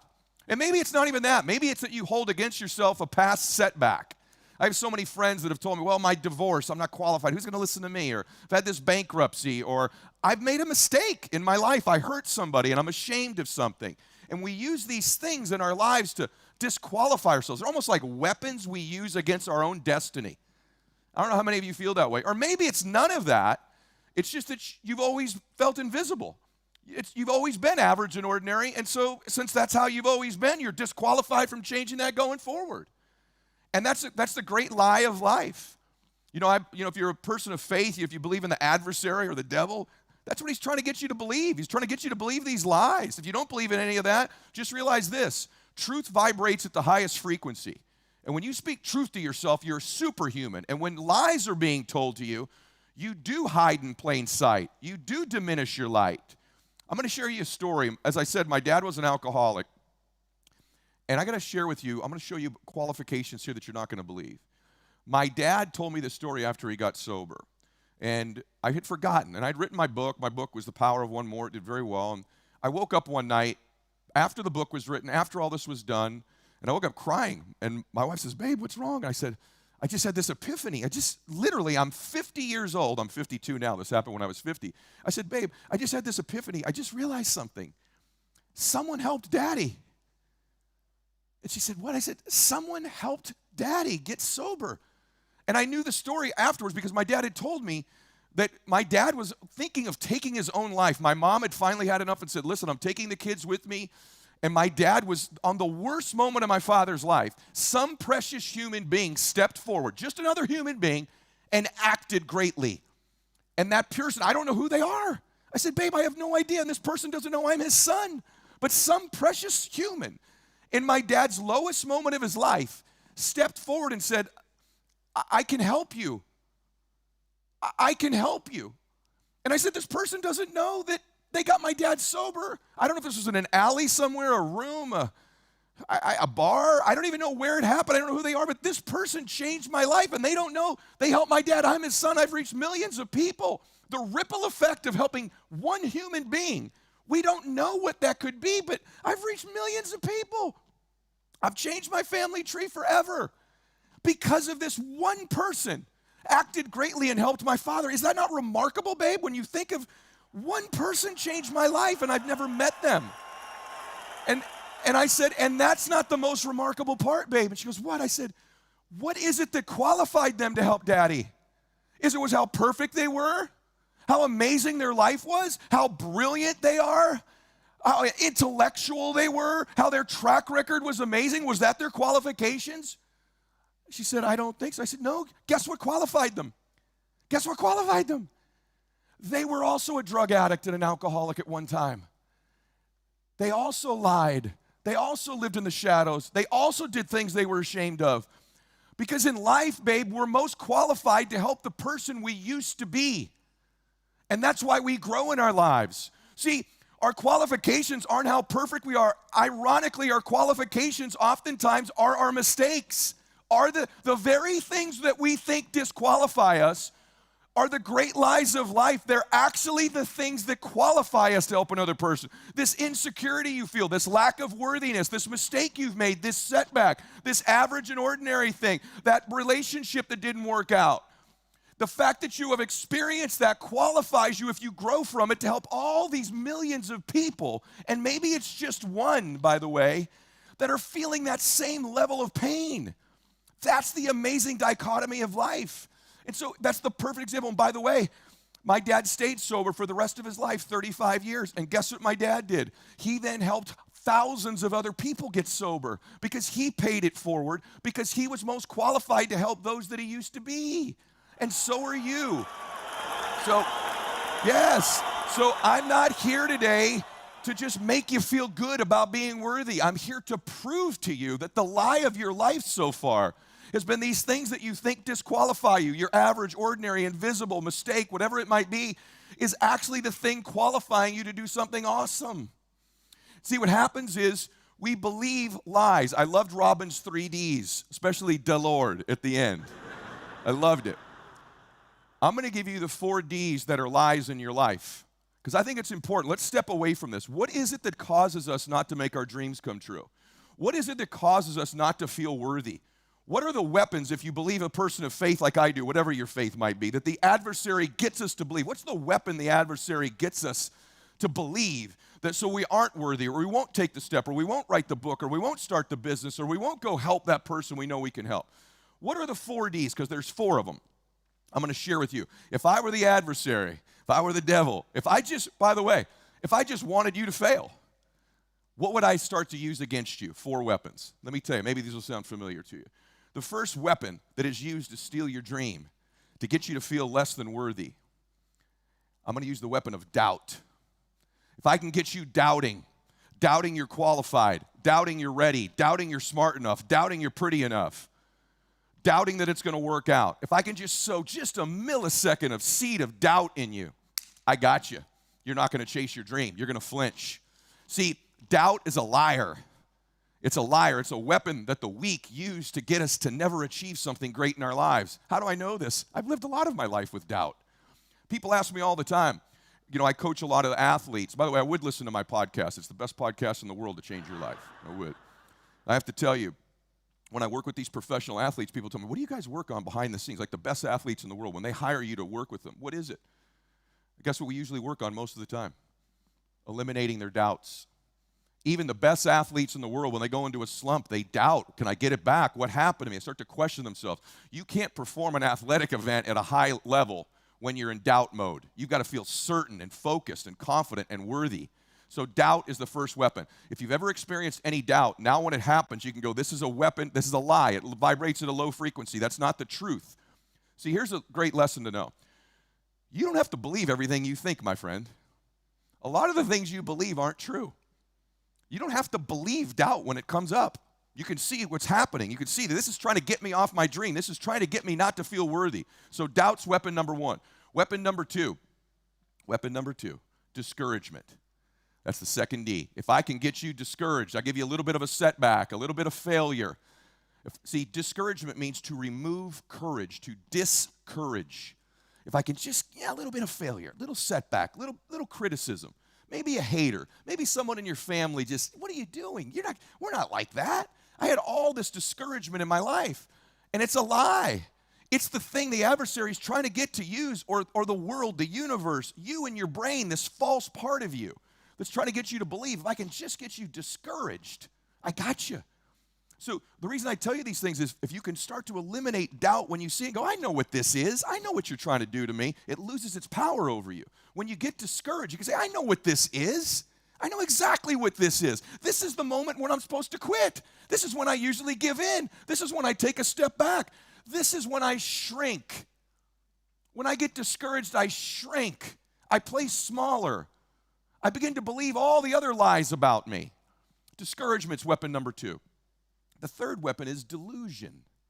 We become delusional. We get a problem in our life and we repeat it, don't we? I do this, over and over and over. And we make it much bigger than it is. We take a weakness of our own that may be a little bit true, but we play it over and we magnify it. It gets delusional. We also do this, by the way, with success. You have to be careful when you become too successful that you become delusional and start to believe all these things about yourself and change. I've seen so many people get a little bit of progress, a little bit of success, and they get a little delusional, like, I've got it made, I've got it figured out, instead of staying committed to growing. See, delusion can mess your vision up. It can create lack of clarity. See, the Bible says where there is no vision, the people will perish. You know, when I meet most people, they have a vision. In fact, if I asked you right now, do you have a vision? Like, do you want to be happy or sad? What's the answer to that? What's the answer? Happy or sad? What's your vision for your life?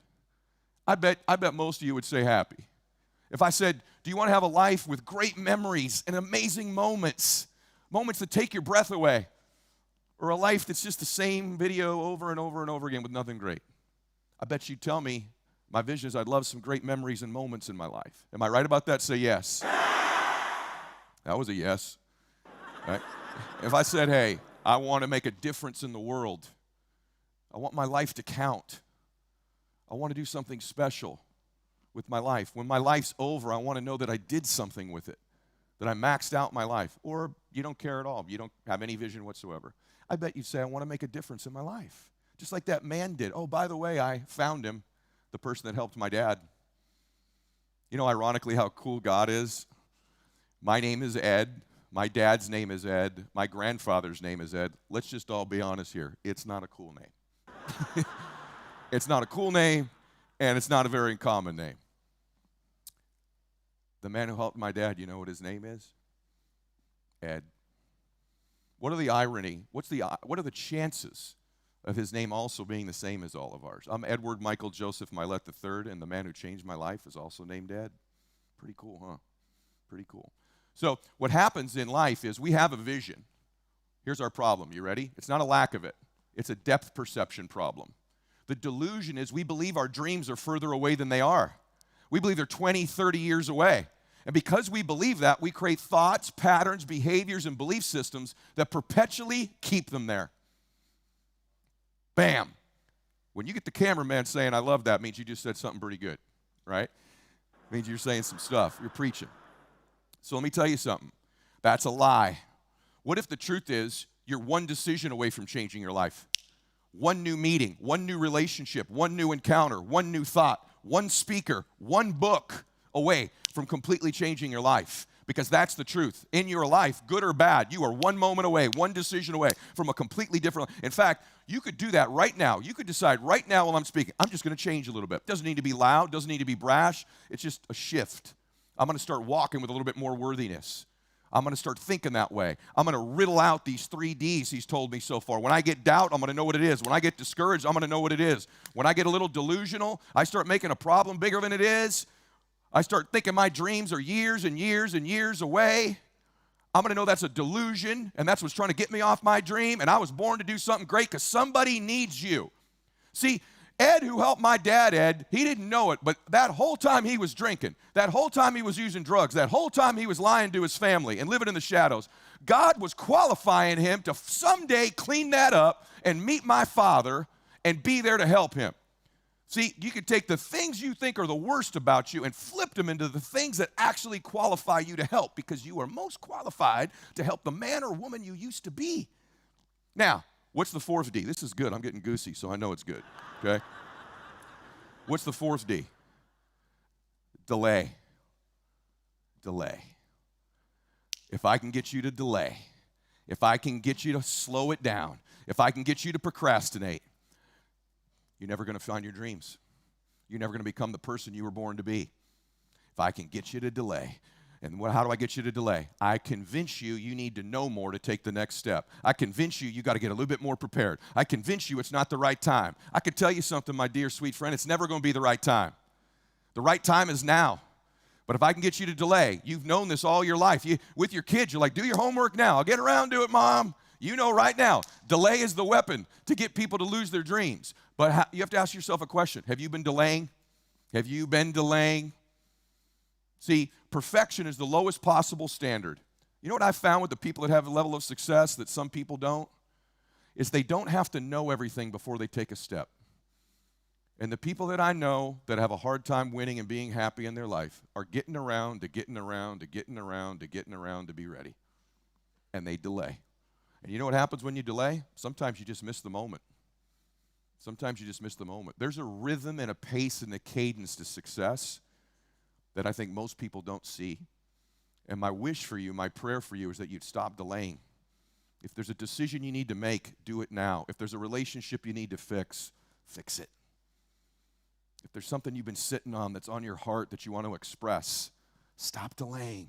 If there's something in you want to give to the world or someone you want to reach out to, don't delay. Please don't delay. Somebody needs you. What if that man would have delayed helping my father? What if he would have delayed in that moment? Have the courage to step into your greatness. And that greatness will always be to help people. Focus on your intentions. If you want to have a tremendous amount of worthiness, don't wait around till you're completely ready. Focus on your intentions. I intend to serve. I intend to make a difference. You don't have to know everything. You'll figure it out when you get there. I promise you, my friend, you will figure it out when you get there. You know, in every family, we lose people that we love. And unfortunately for me, I lost my dad a couple years ago. It was he became my hero. See, I don't think people can change their lives. I know they can. I watched my hero do it. I watched my dad for the first 15 years of my life live a way that I don't think he was very proud of. And then I watched in one decision to get sober. And then when my dad got sober, I said, Dad, are you ever going to drink again? He goes, Eddie, I can't tell you I'm never going to again, but I can tell you I'm not going to drink for one more day. And he stacked up those one more days the rest of his life and helped thousands of other people. So I don't think you can change your life. I know you can. I was honored and blessed that I was with my dad when he took his last breath. I was holding his hand. And after my dad passed away in his home, my mom and my sisters just didn't really want to be in the room with my dad, with his body. And it was about an hour and a half before the hearse came to pick up my precious dad. And so I was honored. I got to be in the room with my dad, and I walked back in the room, and my dad was there.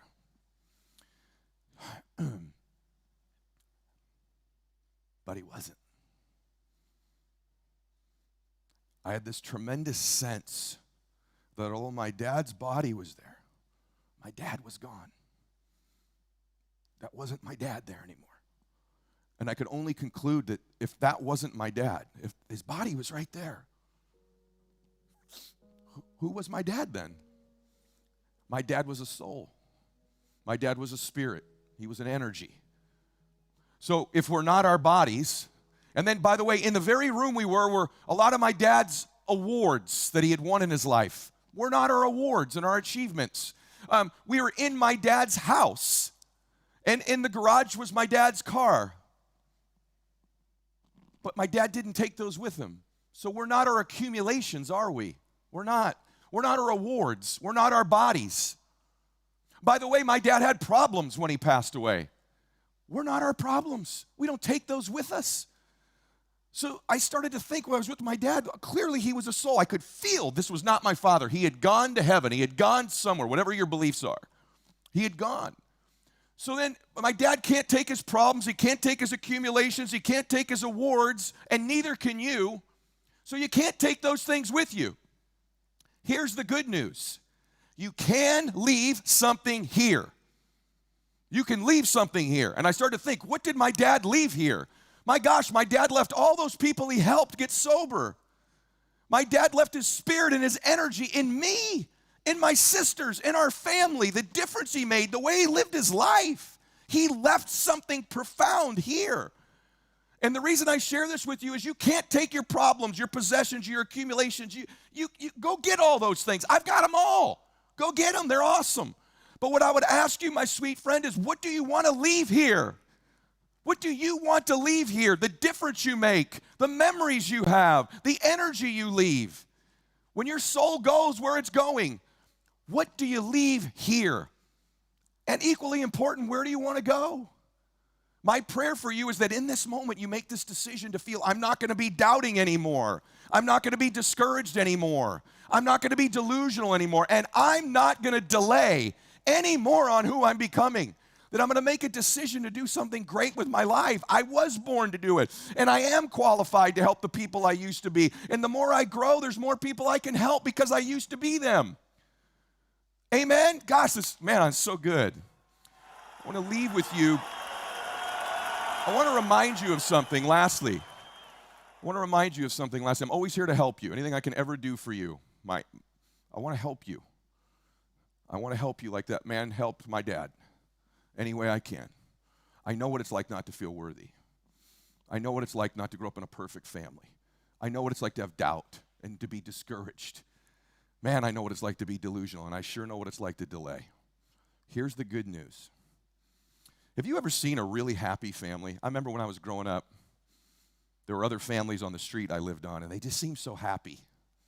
I thought, man, what are happy families like? Maybe a rich family. You ever see a rich family? You ever look at a happy or a rich family and think to yourself, wow, that's incredible. You know what I figured out about happy families or rich families or both? They weren't always that way, right? At some point back in their lineage, that rich family wasn't. That happy family at some point wasn't until the one shows up. In every family, there's the one. There's that one precious soul who changes that family forever. That they start to think different, act different, live differently, believe differently. They sow worthiness into their family that wasn't there before. In every family, there's the one. In my family, I'm the one. My dad got sober and opened the door, but I'm the one. I did the late nights. I was up early. I worried. I carried the emotional burden. I'm the one who had to overcome the doubts. I'm the one who had to overcome discouragement. I'm the one who had to stop being so delusional about all my weaknesses. I'm the one who had to stop delaying. In every family, there's the one. My hallucination about you is that if you felt any emotion at all today from me, any feeling at all, any butterflies, anything, any of it, you're the one. You're the one. You're the one. It may have no one, by the way, it's never who you think. No one would have picked me. There's this great author, by the way, her name's Dr. Broderick. She refers to the one, I love the way she refers to it, as a transitional character in a family. I'll read this to you. A transitional character is one who in a single generation changes the entire course of a lineage. The changes might be for good or ill, but the most noteworthy examples are those individuals who grow up in an abusive or emotionally destructive environment or a poor environment, and who somehow find a way to metabolize the poison and refuse to pass it on to their children. They break the mold. They refute the observation that abused children become abusive parents, that the children of alcoholics become alcoholics, that poor children have to become poor adults. Their contribution to humanity is to filter the destructiveness out of their own lineage so that the generations downstream will have a supportive foundation upon which to build productive lives. That would be my prayer for you. My prayer for you is that you decide today you want to be the one in your family, that you love your family more than you're afraid to step into your greatness.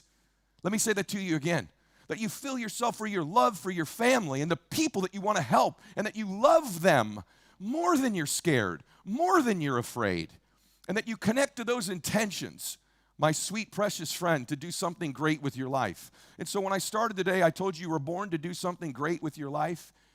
I was right about you. I was right about you. And I know you can do this. I want to challenge you to be the one in your family and to never again doubt, be discouraged, delusional, or delay on your dreams. I'm committed to helping you do that. I believe Jamie's book is the first start in you making that decision today. And so thank you so much for our time. God bless you. and max out your life. Thank you. And my love. Show out some love. And my love in the house. Look at all the love. Look at all the love. Yes. Yes.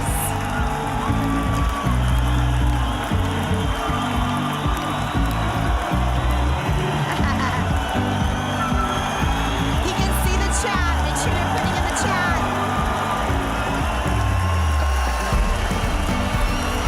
Do you have my cards?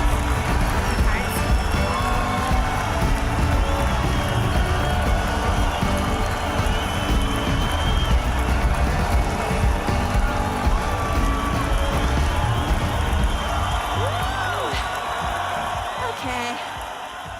I see a whole lot of tears up in here. A whole lot of people realizing they are the one, right? I look at everyone nodding. Yeah, a lot of tears up in here. And what a beautiful message you shared on top of us opening and talking about how we're not crazy, we're just first, Right. right? That's delusion, by the way. Thinking you're crazy is delusion. Knowing you're first is the truth. It's the truth. That was so beautiful. One quick update, there's now 259,000 people live. You guys are inviting your friends to join us, right? Or they heard Ed Milet's here and Robin's here. Now everyone's hopping on.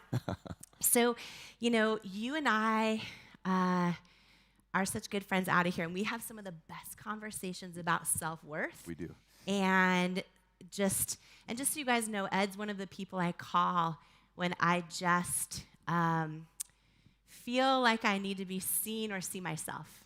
Sometimes when you're just feeling like you forget who you are, and you are one of the best in the world at seeing people. And if you would, I love this so much, and I just know it's going to be exactly for someone today. Would you share a little bit about your own journey of building self-worth? And then I'm going to also ask you about, let me tell you about you, because this is going to be so powerful. Okay. But a lot of people see you, Ed, on the outside, and they see a lot of things, right, that you've built, and companies and this and that and all of that. But can you share the inside that so many people see themselves in? Yeah, well, you know me really well on this. And by the way, you're that person for me. I've always really struggled with this. I'm not so sure that, as you and I talk all the time, that I still don't have bouts of struggling with it as well. I used to think if I can just achieve enough things, then I'll love myself. Because when I was a little boy, maybe a lot of you relate to this, I conflated significance or recognition with love. So if I brought home an A on my report card, I got a lot of love, right? Or if I hit a home run in baseball, I got a lot of love. So I went, oh, okay, so if I do a bunch of stuff. But what I figured out is no matter what mansion you get or car you're driving, my dad finally, when he got sober, told me this. He said, Eddie, you got to bring you with you. Yeah. So when you're sitting in these places, and I just finally accepted the fact that these things I was telling myself were lies, and lies vibrate at the lowest possible frequency, and so we feel smaller. We shrink in our lives when we tell ourselves the truth about ourselves. So here's what I started doing, because I don't think you have to believe everything you think, like I said. I stopped listening to myself, and I started talking to myself more. So a lot less listening to this dude in there that was doing all that, and I started to speak to myself. And so that those speaking to me was, I'm built for this. I deserve this. I'm worthy of this. I would use my faith life to validate those things as well. Whatever your faith is, it's amazing to me in life how often, whatever we believe faith-wise, how we kind of check that at the door most days of the week except Sunday or at our synagogue or Wednesday or our Bible study. Why not connect your worthiness to this thing that you believe so greatly in?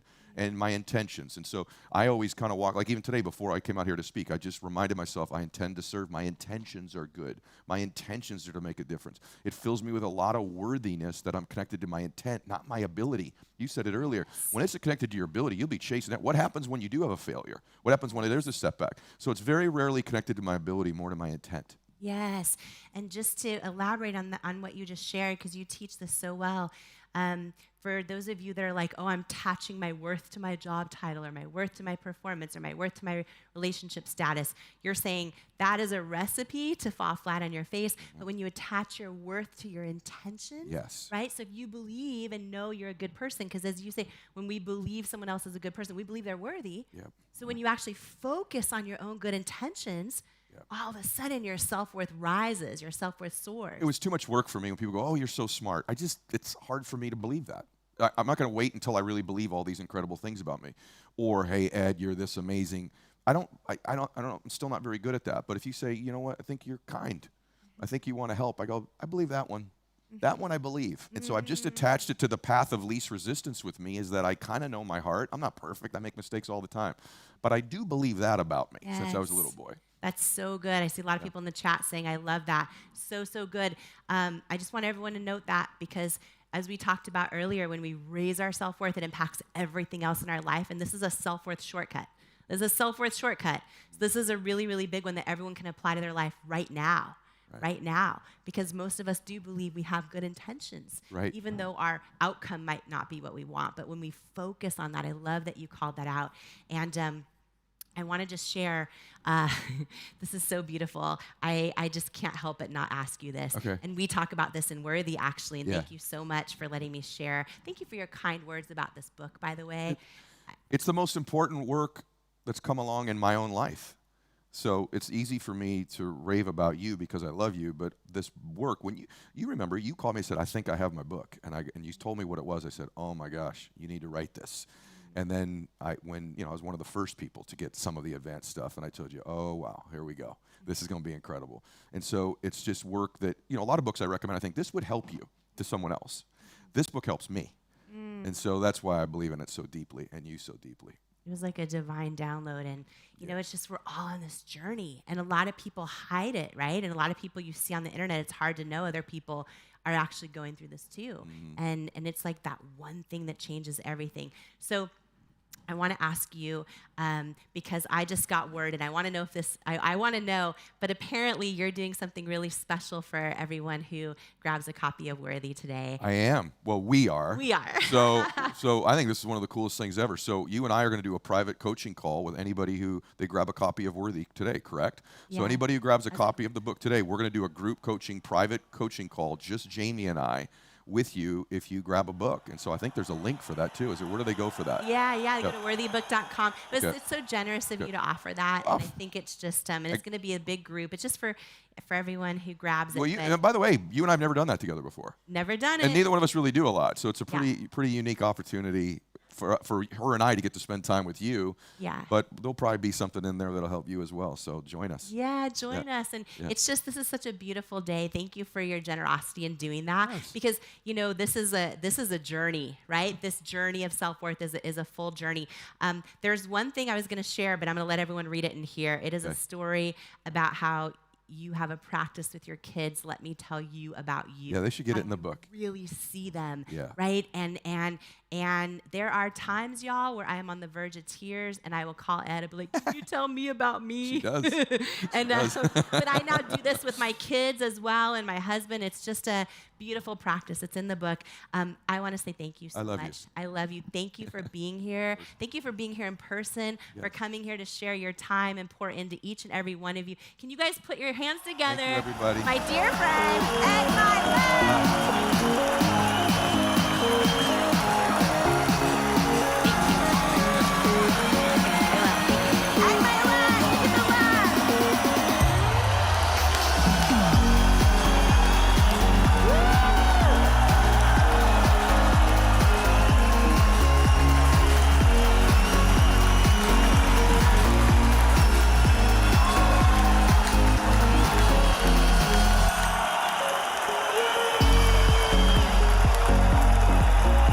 Okay, much coming up. Y'all, we are just getting started, and we have so much coming up. We have Carissa is going to be back with giveaways. We're doing giveaways all day long.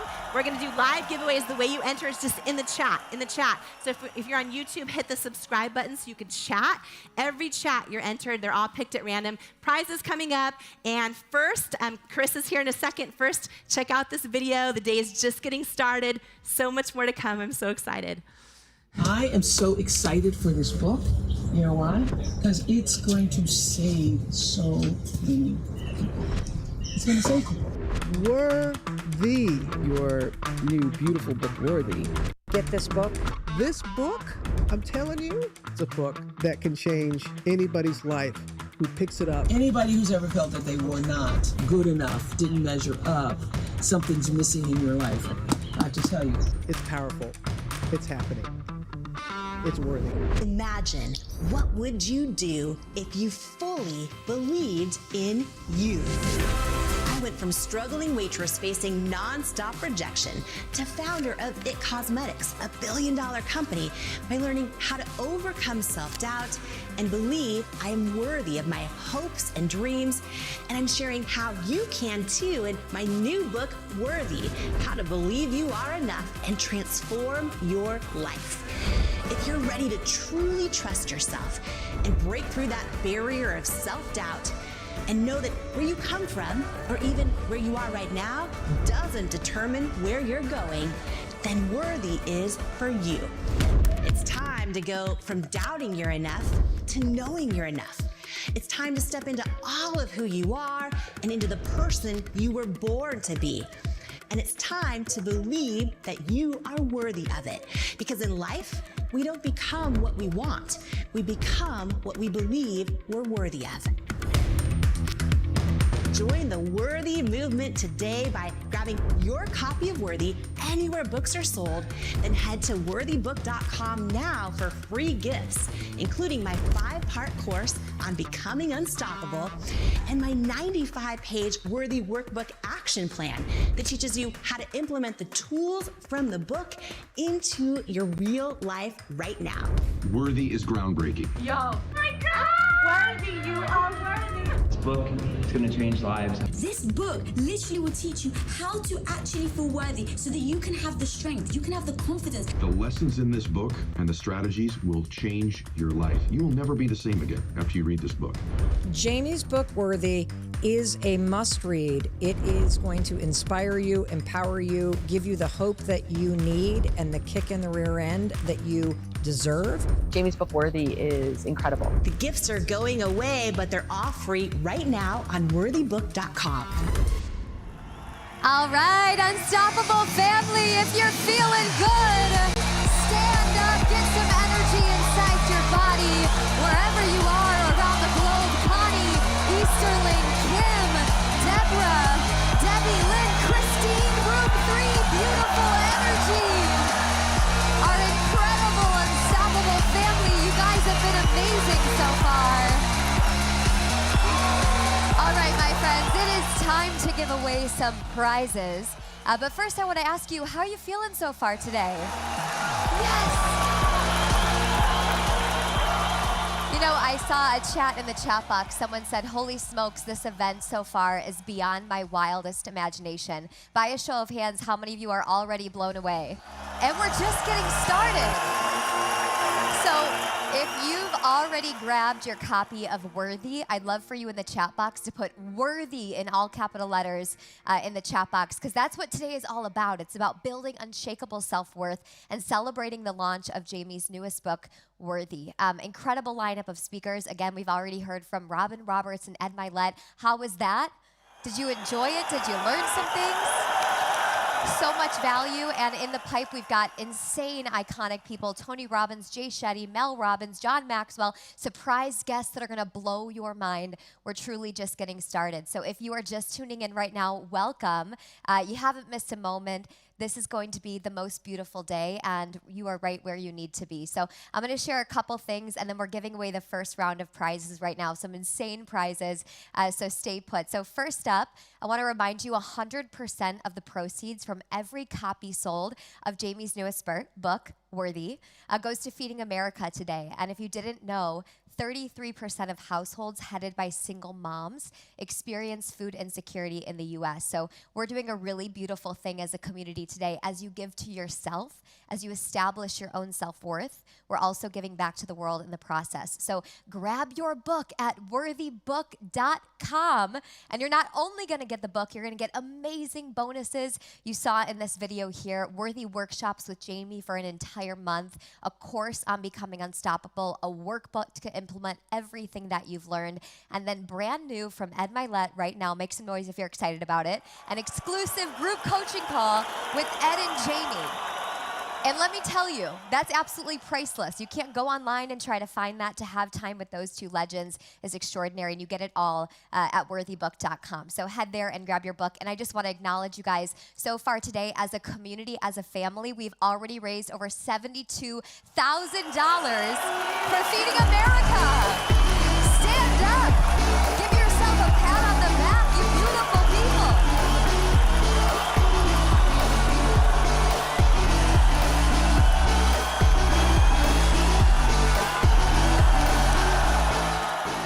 We really want to thank you so much. It's truly such a gift to be able to give back in this way. And also thank you for believing in yourself. Every single person here that says yes to grabbing that book for yourself. Also those of you that have been buying this for friends and family. Buy it for a mother, a friend, a sister, a grandparent, a daughter, a great-granddaughter. If you've grabbed it for someone you love in your life, put all caps yes in the chat box. We can't thank you enough. It's our gift to spread this message as far and wide as we possibly can.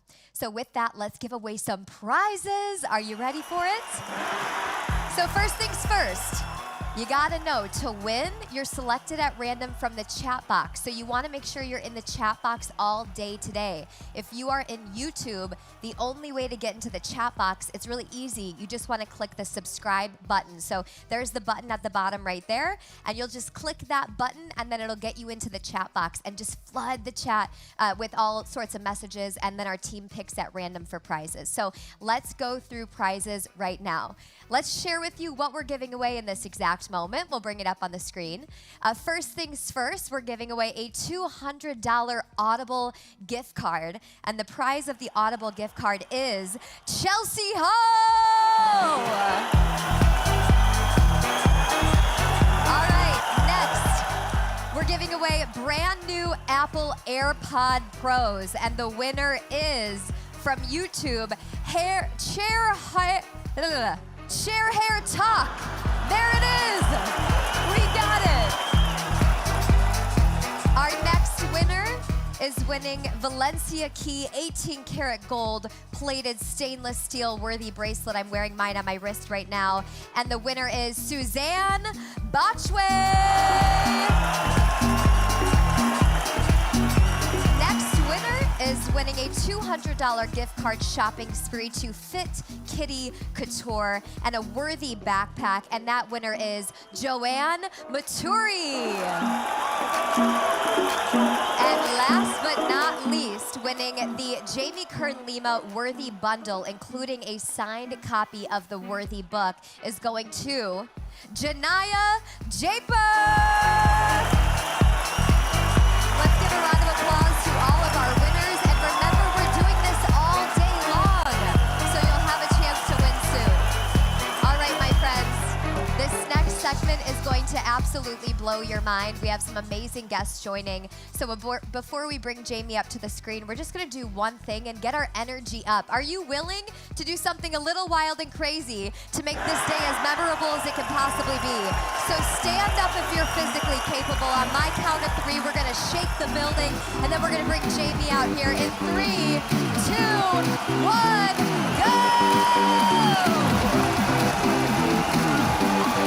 Come on, becoming unstoppable. Show us what you got. Do something you never do. Come on. Ladies and gentlemen, help me welcome back to the Becoming Unstoppable stage, Jamie Kern Lima.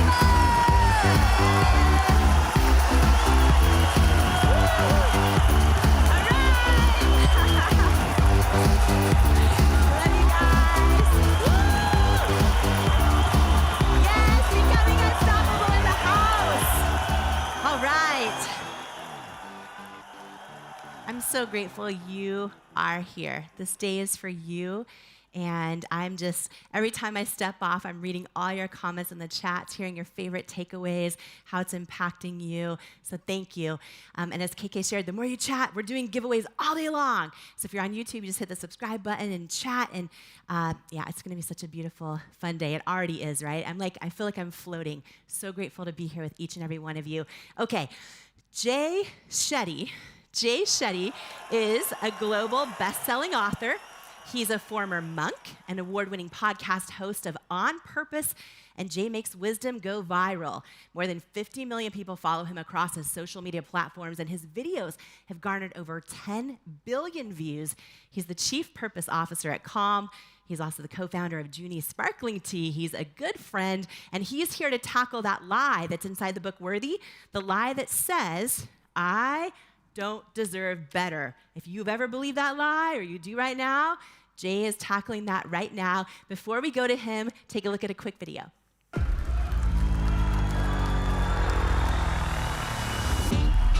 It doesn't matter where you are, it matters who you're with.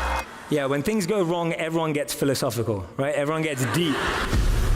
Millions of people are flocking to the pages of this man right here. We're talking about Jay Shetty. That's right, former monk turned storyteller.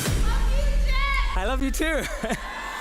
Please don't say that again, because I'm going to say it back every time, and then we're not going to get anywhere with this. Jay, you're amazing. Many people see your face and they go like, I know this guy. I know him from Instagram. I know him from having conversations with Oprah or with Ellen. The #1 health and wellness podcast. A New York Times bestselling author. The face of Calm. Jay Shetty. Jay Shetty. Let's bring Jay out. Put your hands together for Jay Shetty.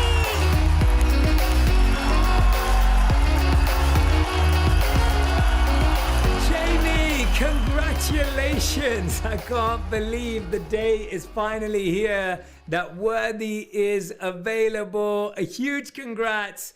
It's so great to be here. I still remember when you told me about Worthy, and it's so beautiful that your divine download is now here for everyone to read. Thank you so much for sending it to me. I'm so grateful to be here. And I want to dive right in.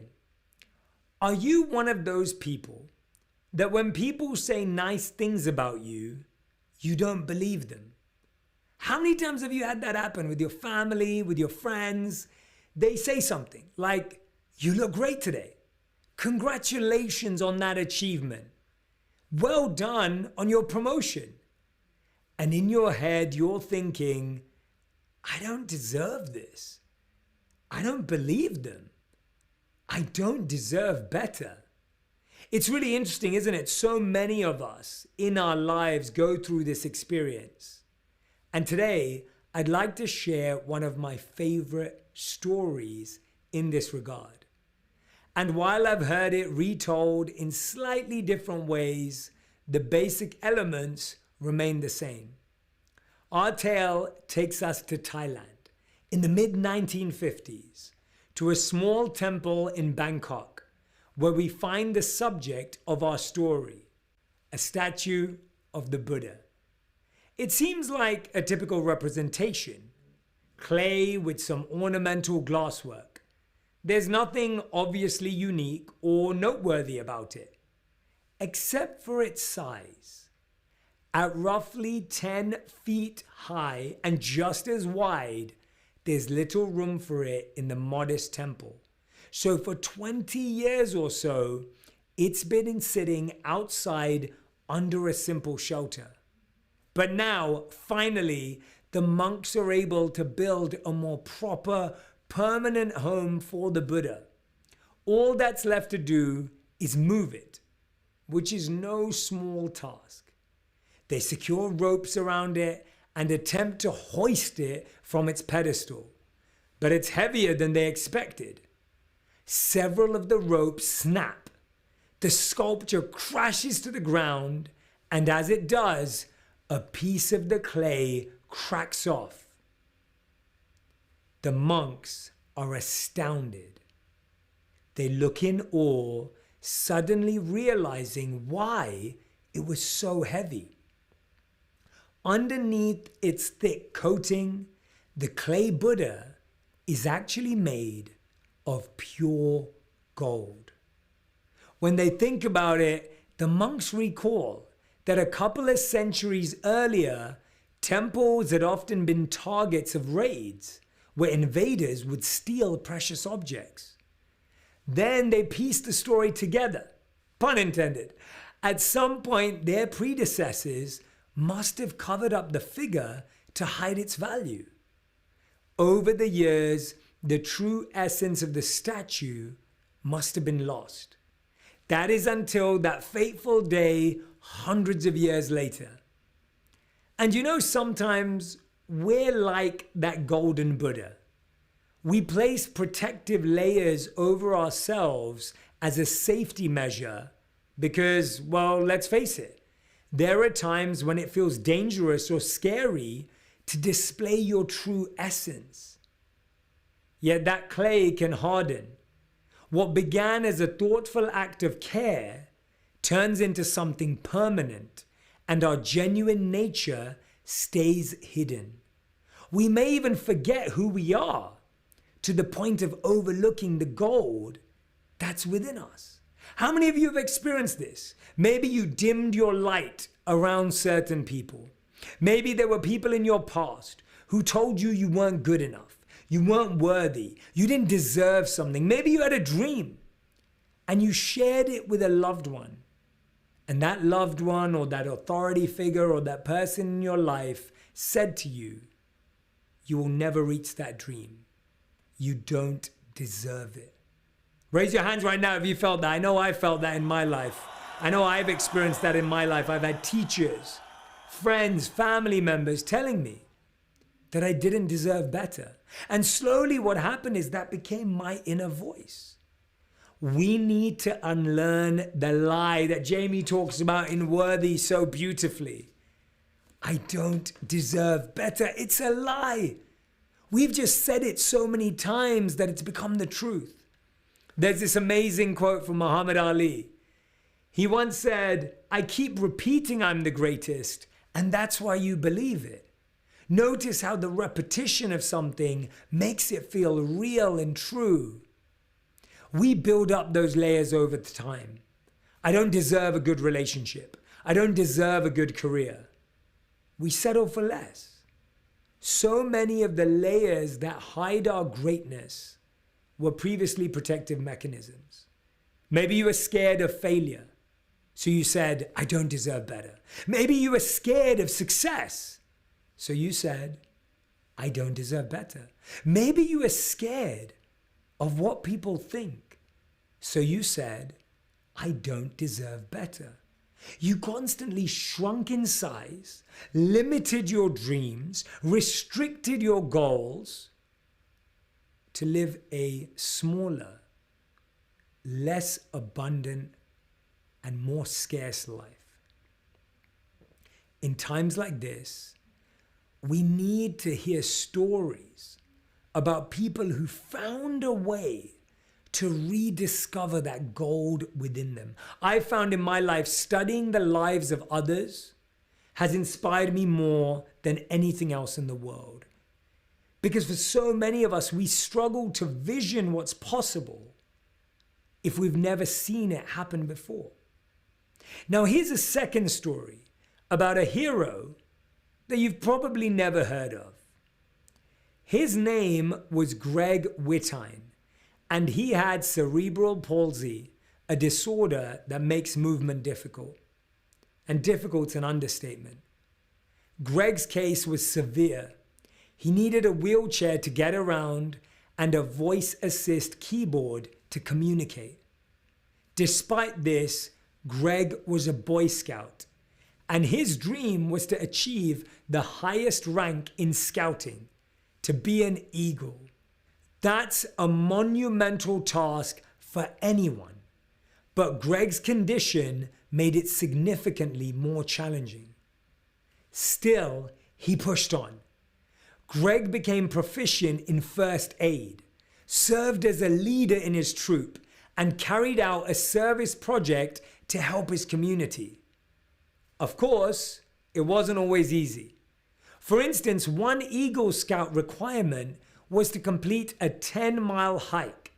Greg started by crawling on his hands and knees for an entire mile, until ultimately using his wheelchair to finish. Eventually, he completed all the prerequisites to attain the rank. There was only one problem. He was 23 years old. You may be thinking, why does that matter? What's that got to do with anything? Well, you see, at the time, this was in 1978, there was an Eagle Scout age limit. You had to get everything done before you turned 18. He was 23. Greg obviously missed that deadline. And so he was denied the honor he'd worked so hard for. Now, it would have been easy for Greg to accept defeat. This was years before the Americans with Disabilities Act was signed into law. But instead, he fought back. With the help of his Scoutmaster, Greg embarked on a campaign to advocate not just for himself, but for all people with disabilities. He took to the newspapers. He was interviewed on Good Morning America. And after a swell of public support, the Scouts changed their rules. They agreed to lift the age stipulation. So Greg finally received the honor he'd earned for the recognition that he undoubtedly deserved. And beyond that, he also opened the door for many others. Now, though no exact records are available, it's estimated that tens of thousands of Eagle Scouts benefited from Greg's perseverance. When asked by a reporter for the New York Times if he had a message for people with disabilities, he typed on his keyboard in all caps, "Keep trying." Greg's story is beautiful, uplifting, inspirational. It's a story of dedication, of determination, of resolve, and a reminder of the good you can do when you realize that your fight is bigger than you. And look, Greg was a unique individual. We may not all have it in us to create that level of change, and that's okay. But if you ever get passed over, denied, rejected, turned away in an act of injustice, I hope you recognize that you have the power to make a remarkable impact for yourself and others, because you're not small or insignificant. In the words of Marian Wright Edelman, you really can change the world if you care enough. And that's the question I want to ask you. If you've been thinking, I don't deserve better, ask yourself, what do I care enough about? Because what you care about deserves better. What you feel for deserves better. That's what purpose is all about. Purpose is dedicating our lives to something we care about. And at the root of it is caring about ourselves. Caring about the fact that we're awake right now. Caring about the fact that we're here right now. Caring about the fact that we're breathing. Caring about the fact that we have this rare opportunity called life. You deserve to have a full life. You deserve to experience life. You deserve far more than you know, far more than you accept. I've realized this in my own life where I never believed any of what I've experienced was possible. I never believed I deserved it. And I started to realize that came from a feeling of scarcity. It came from a trained belief. Studies show we have 60 to 80,000 thoughts per day. 80% of them are negative, and 80% of them are repetitive. Let me give you an example. We all know what this feels like. You wake up in the morning, what's your first thought? Oh, I'm so tired, right? 6 a.m. You make it to 9 a.m. You look at the time, you're having your morning coffee. Oh, I'm so tired. Second time you've had that thought. You make it through to lunchtime, but you got to skip lunch because you got too much on. You think to yourself, oh my gosh, is it only halfway through the day? I am so tired. You make it through to the end of the day, you probably got to work a little bit extra and you're thinking, I'm so exhausted, I'm so tired. You've had that thought 5 times now. Then somehow at 10:37 p.m., you get the courage to click next episode on Netflix and then you're awake again, right? We've all done it. I've been there too. We repeat that thought, I'm tired, yet it doesn't solve what we need. I've realized this and I want to share this with you. This is the biggest lesson I've learned. I've realized, listen carefully, write this down, tattoo it on yourself if you want to. I've realized that all our happiness or stress in life is based on one thing: our most repeated thought. Let me repeat that again. All of our happiness or our stress in life is based on one thing: our most repeated thought. Is our most repeated thought, is your most repeated thought, I don't deserve better? When you close your eyes, when your head hits the pillow, is your most repeated thought, I don't deserve better? Or is it, I can become better? I have the opportunity to become better. I will become better. Is your most repeated thought, I'm not worthy until I achieve something? Or is it, I have always been worthy and will always be worthy? This is the one thing I want you to take away from today. I want you to reflect on what your most repeated thought is. And I want you to find a new script, a new line. I want you to write a new chapter in your book with a new title that responds to that old, withered, useless thought that no longer serves you, that no longer protects you, that doesn't value you. Make your most repeated thought one that you're proud of and that will make you more proud. Thank you so much for allowing me to share this time with you today. I'm so deeply grateful to Jamie, for all of you for listening so consciously and intently. Let me know what resonated with you, what connected with you. And again, Jamie, I'm so glad and grateful that you wrote this beautiful book called Worthy, How to Believe You Are Enough and Transform Your Life. We all need those simple steps, life-changing results. And again, Jamie, congratulations.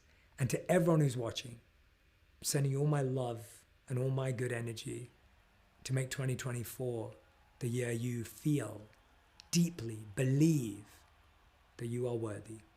You are worthy. You are worthy.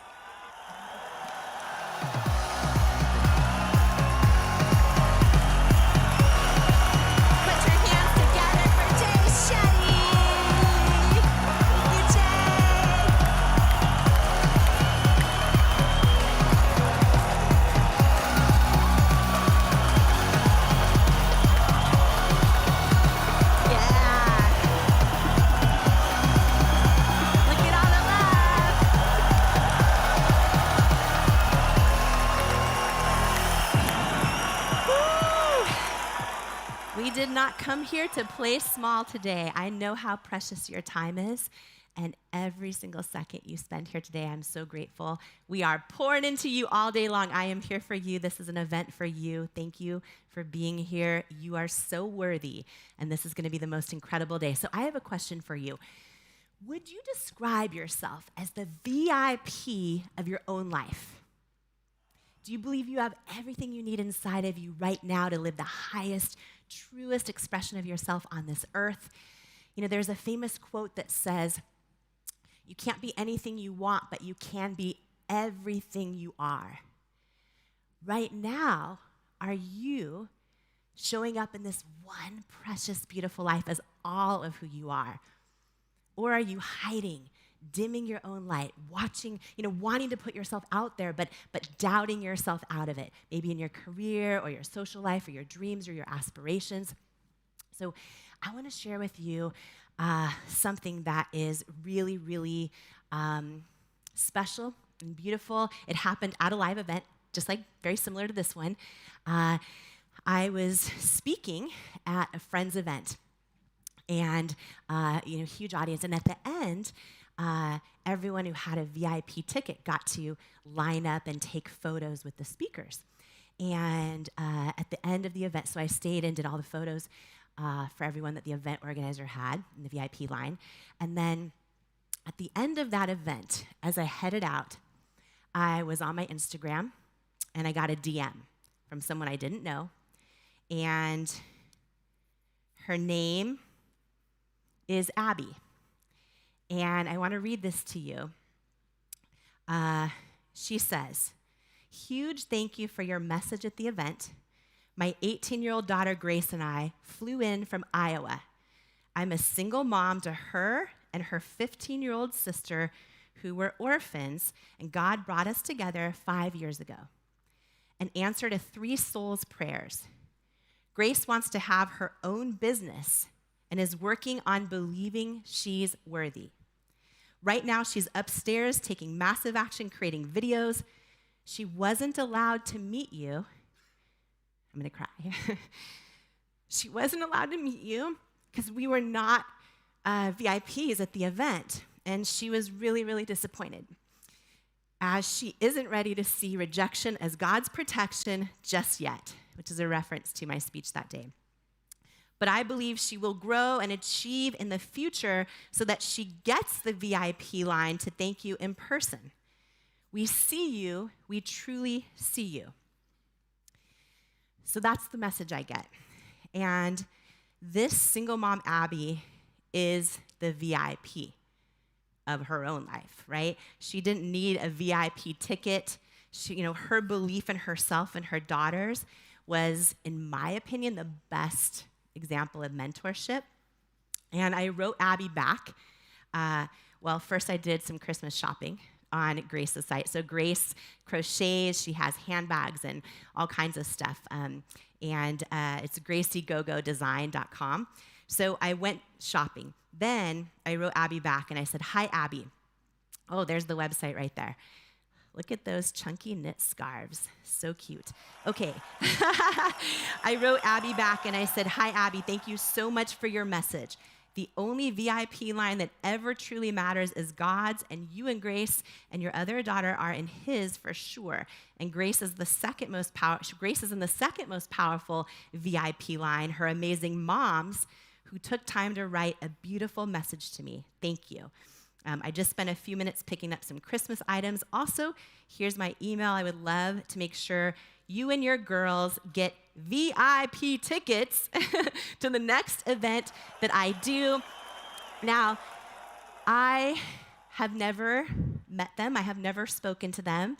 But I have learned that Abby and Grace are here live with each of us right now. And so I would love to welcome them live to the screen. Put it together for Abby and Grace. Oh, way to go.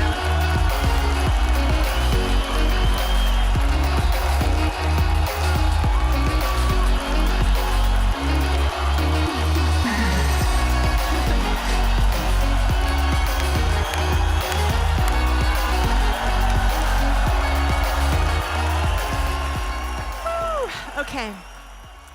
Welcome, Abby. Welcome, Grace. You're live with 250,000 people, and I'm so honored, so grateful to meet. Thank you for being here. Thank you for being here. Abby, I just want to ask you right off the top, so many people want to do something like reach out, send a DM on Instagram like that, but then they kind of talk themselves out of it. What inspired you to reach out and share your beautiful story and Grace's story that day after the event? It was your message. We were so impacted, and I saw how she felt, and I wanted to make sure that she understood the message and that she believed in herself to take it further and know who she was. And we have a lot of faith. The God message was really impactful. Grace, hi.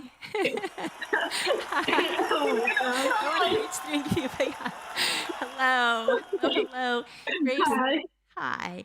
So first of all, you are an entrepreneur as a teenager. Let's put our hands together for that.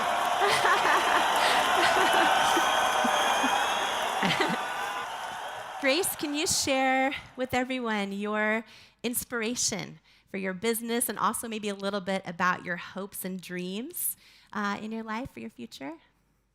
Yes. So a design called Grace Design. It stands for unique, fabulous, and joy.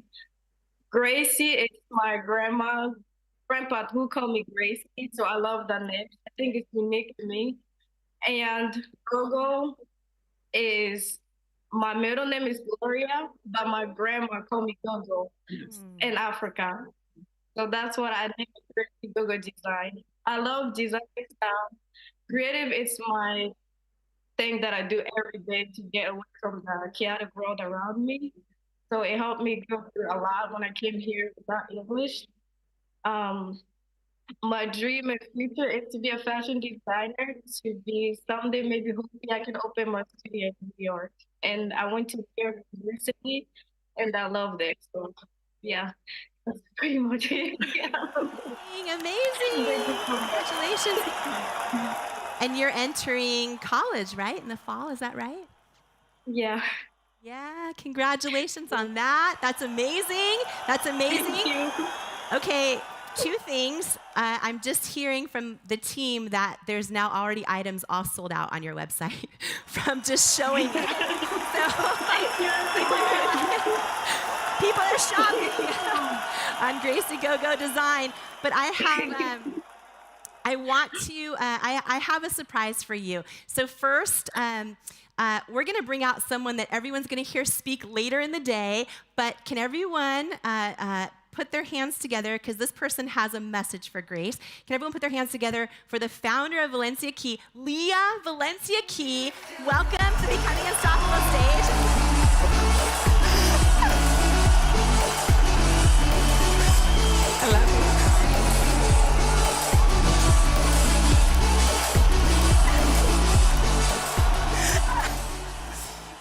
Abby, like you. Hi, I'm so excited. Look at Grace. Grace is crying. Mom Abby's crying. Everyone's crying. Abby, like you, I was raised by a single mother. And like you, I was born with a creative heart and an eager mind to learn how to get this creativity out in the world. And I have a surprise for you.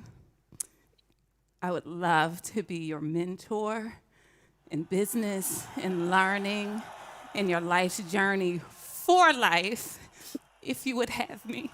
Oh, Grace, do you need a mentor? Yeah?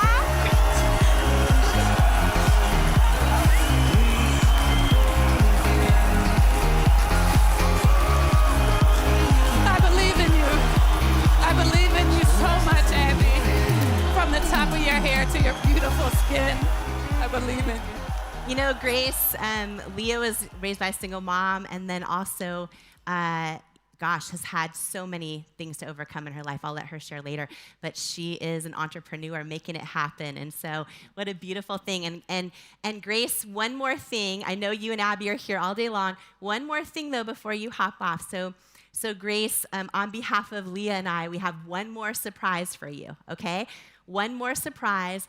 We would like to give you $10,000 for your first year of college because you are so worthy. You are so worthy. We believe in you so much. We believe in you. Thank you, KK. We believe in you, Abby.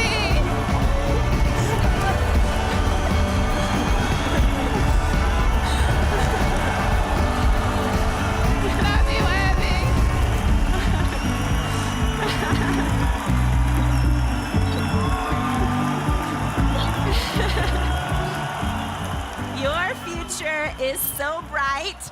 Your website, Gracie Gogo Designs, is already sold out now of everything. So, Thank you so much. and we just want to say that we believe in you. And your mom, I'm gonna cry. Your mom is the VIP. You are the VIP. Both of you are the VIPs of your own life. You don't need anyone else, right, to tell you you're the VIP of your life. You create that. Each one of us does. And thank you for being here. You're joining all of us together all day long. You'll see Abby and Grace and her little sister as well live at the event all day. We love you guys. Abby, thank you for Thank dancing. you. Oh my goodness. Thank you. Love you, Grace and Abby. I believe in you. We believe in you. We believe in you, Abby. Put your hands together for Abby and Grace.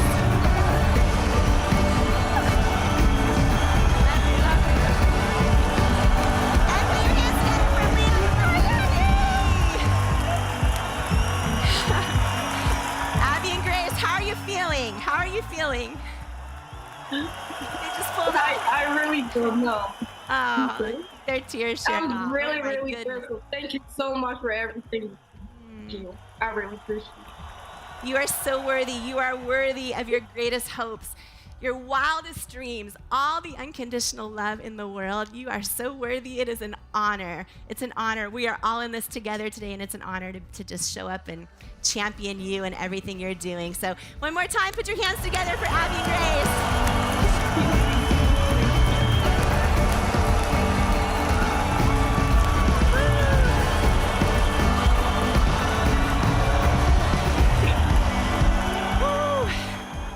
Okay, I'm gonna have no makeup left. That's okay. We're just gonna cry it all off. I see all y'all crying with me, so we're all in this together.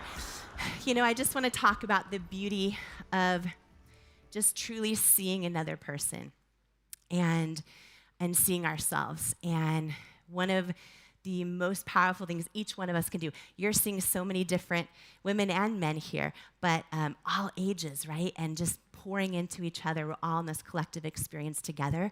And you know, you can tell, right? You saw the look on Grace's face when she feels seen. When she feels seen. And I just think it's one of the most beautiful things we can do for ourselves is to see ourselves, but also to see someone else. And, you know, right now, if you walk into a coffee shop and you see another person and you actually ask them how they are, at first, they're just not even gonna think you care. They're gonna be like, oh, I'm great.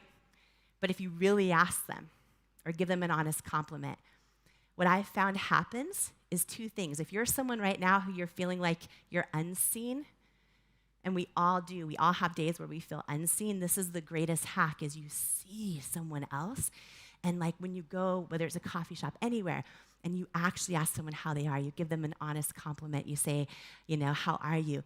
The moment they realize you actually care and you make eye contact with them, you're gonna see the iris of their eyes change because they actually feel seen, right?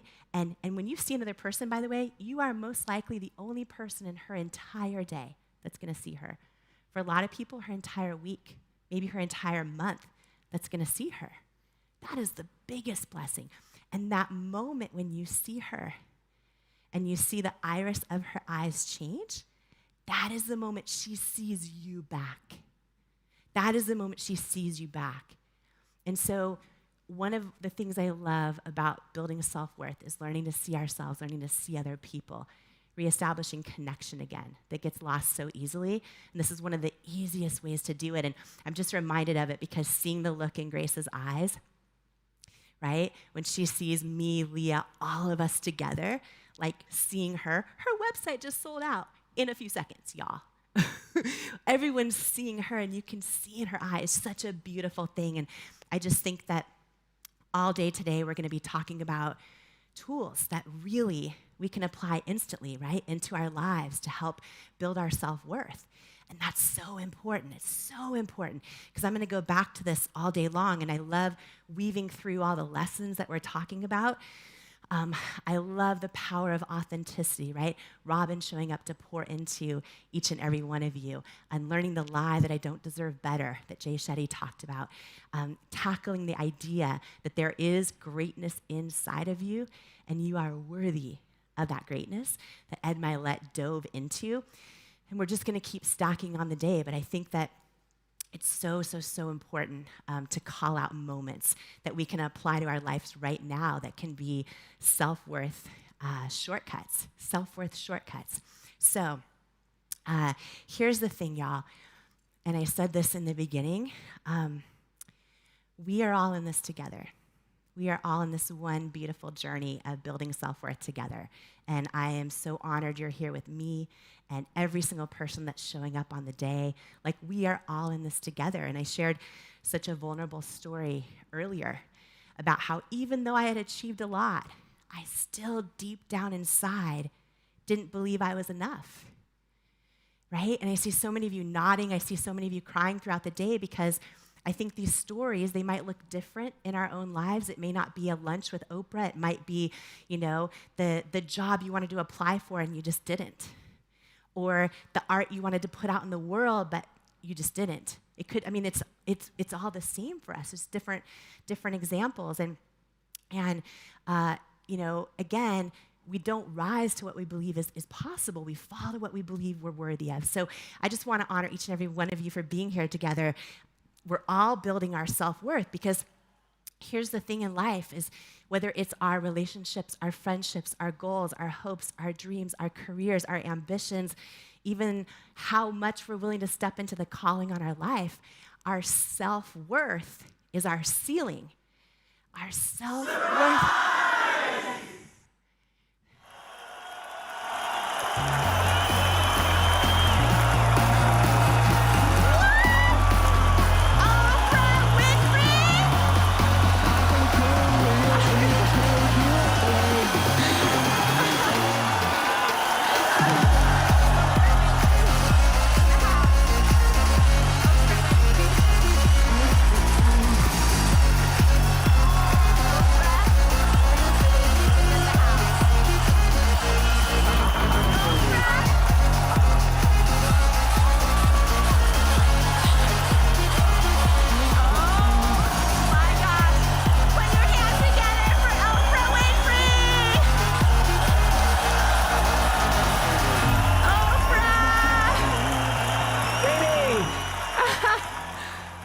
Hi, Jamie. Hi. Hi. Hi, everybody. Hi, everybody. Happy Saturday. Give Oprah's oh. Okay. I am worthy of this. Okay. I am worthy of this. You are worthy. You are more than worthy. Oh, my goodness. Okay. You are more than worthy. I am so, okay. Hi. Oprah Winfrey. What? Oprah Winfrey. Okay. God can dream a bigger dream for us than we can for ourselves. That is all I have to say. And all the time. Thank you. All the time. All the time. Thank you so much for being here. I knew this was possibly going to happen, and I was waiting to just make sure it was real. And I think I'm just trying to process this right now live in real time with you and with 259,000 people all together. You guys, one more time, can we just give Oprah some love right now for showing up for you, for me, for all of us?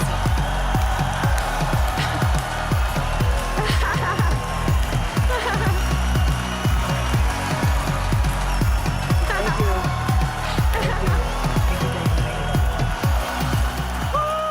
Oh my goodness. Oprah, thank you.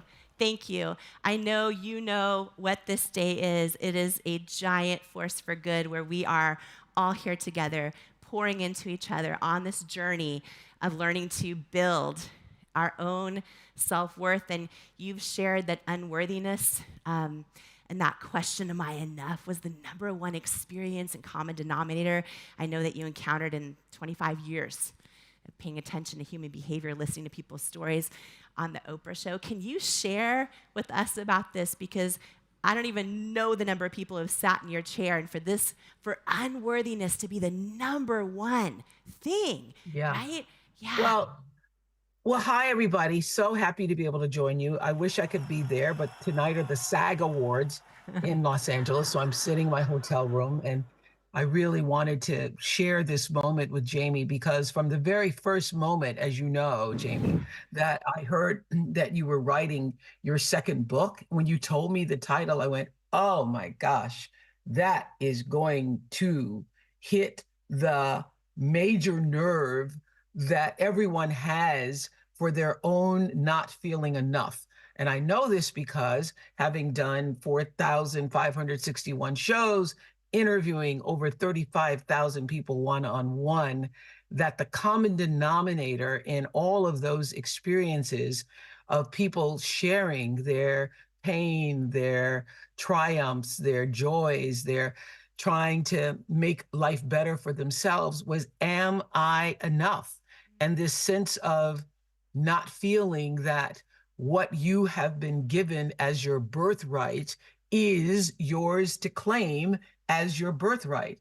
And it is the underlying problem that I discovered in almost every kind of dysfunction. And I just feel so blessed that I was able to leave rural Mississippi at a time before that sense of not feeling enough was ingrained in me. But one of the things I know for sure, having done all the interviews, there was a common thing that always happened after every interview.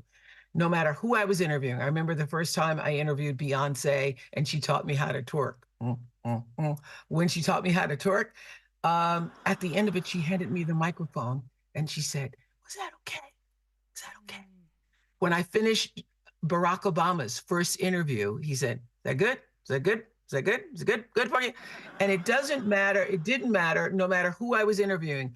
A woman who had overcome cancer, someone who'd left her husband after 30 years of being and suffering from abuse. At the end of every interview, people were saying in one form or another, is that okay?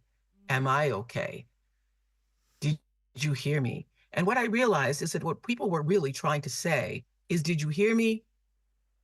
Do you see me? Which you were just talking about. Do you see me? And did what I say matter to you? And let me assure you, everybody who is with us today, that is the root of every single confrontation or issue you have with anybody. Everybody is just looking to know, do you see me? Do you hear me? And does what I say matter? Think about every argument you had with your children, with your spouse, with your bosses, in all of your relationships. It's all about being valued enough to feel like you are enough. So I think it's the common denominator in our human experience. I remember one of the great teachings from Maya to me was, baby, you alone are enough.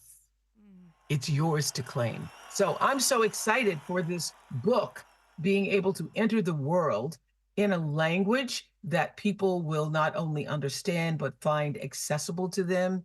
The way you speak to us in Worthy allows us to actually feel like you're in our ear, and certainly with the audiobook, but we can feel the essence of what you're trying to convey, that all the struggles that you've been through, you're being able to overcome and recognize for yourself this journey of, I am enough, I am worthy to claim what God, what the universal forces of life have intended for me.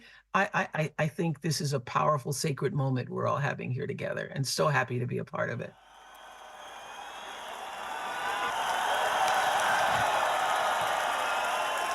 I love so much what you just shared, and I'm even thinking of just what's so beautiful about every single guest, right? I know you've mentioned George Bush, Barack, Beyonce, everyone, like, you know, everyone wants to know, did you see me? Did you hear me? Did what I say matter?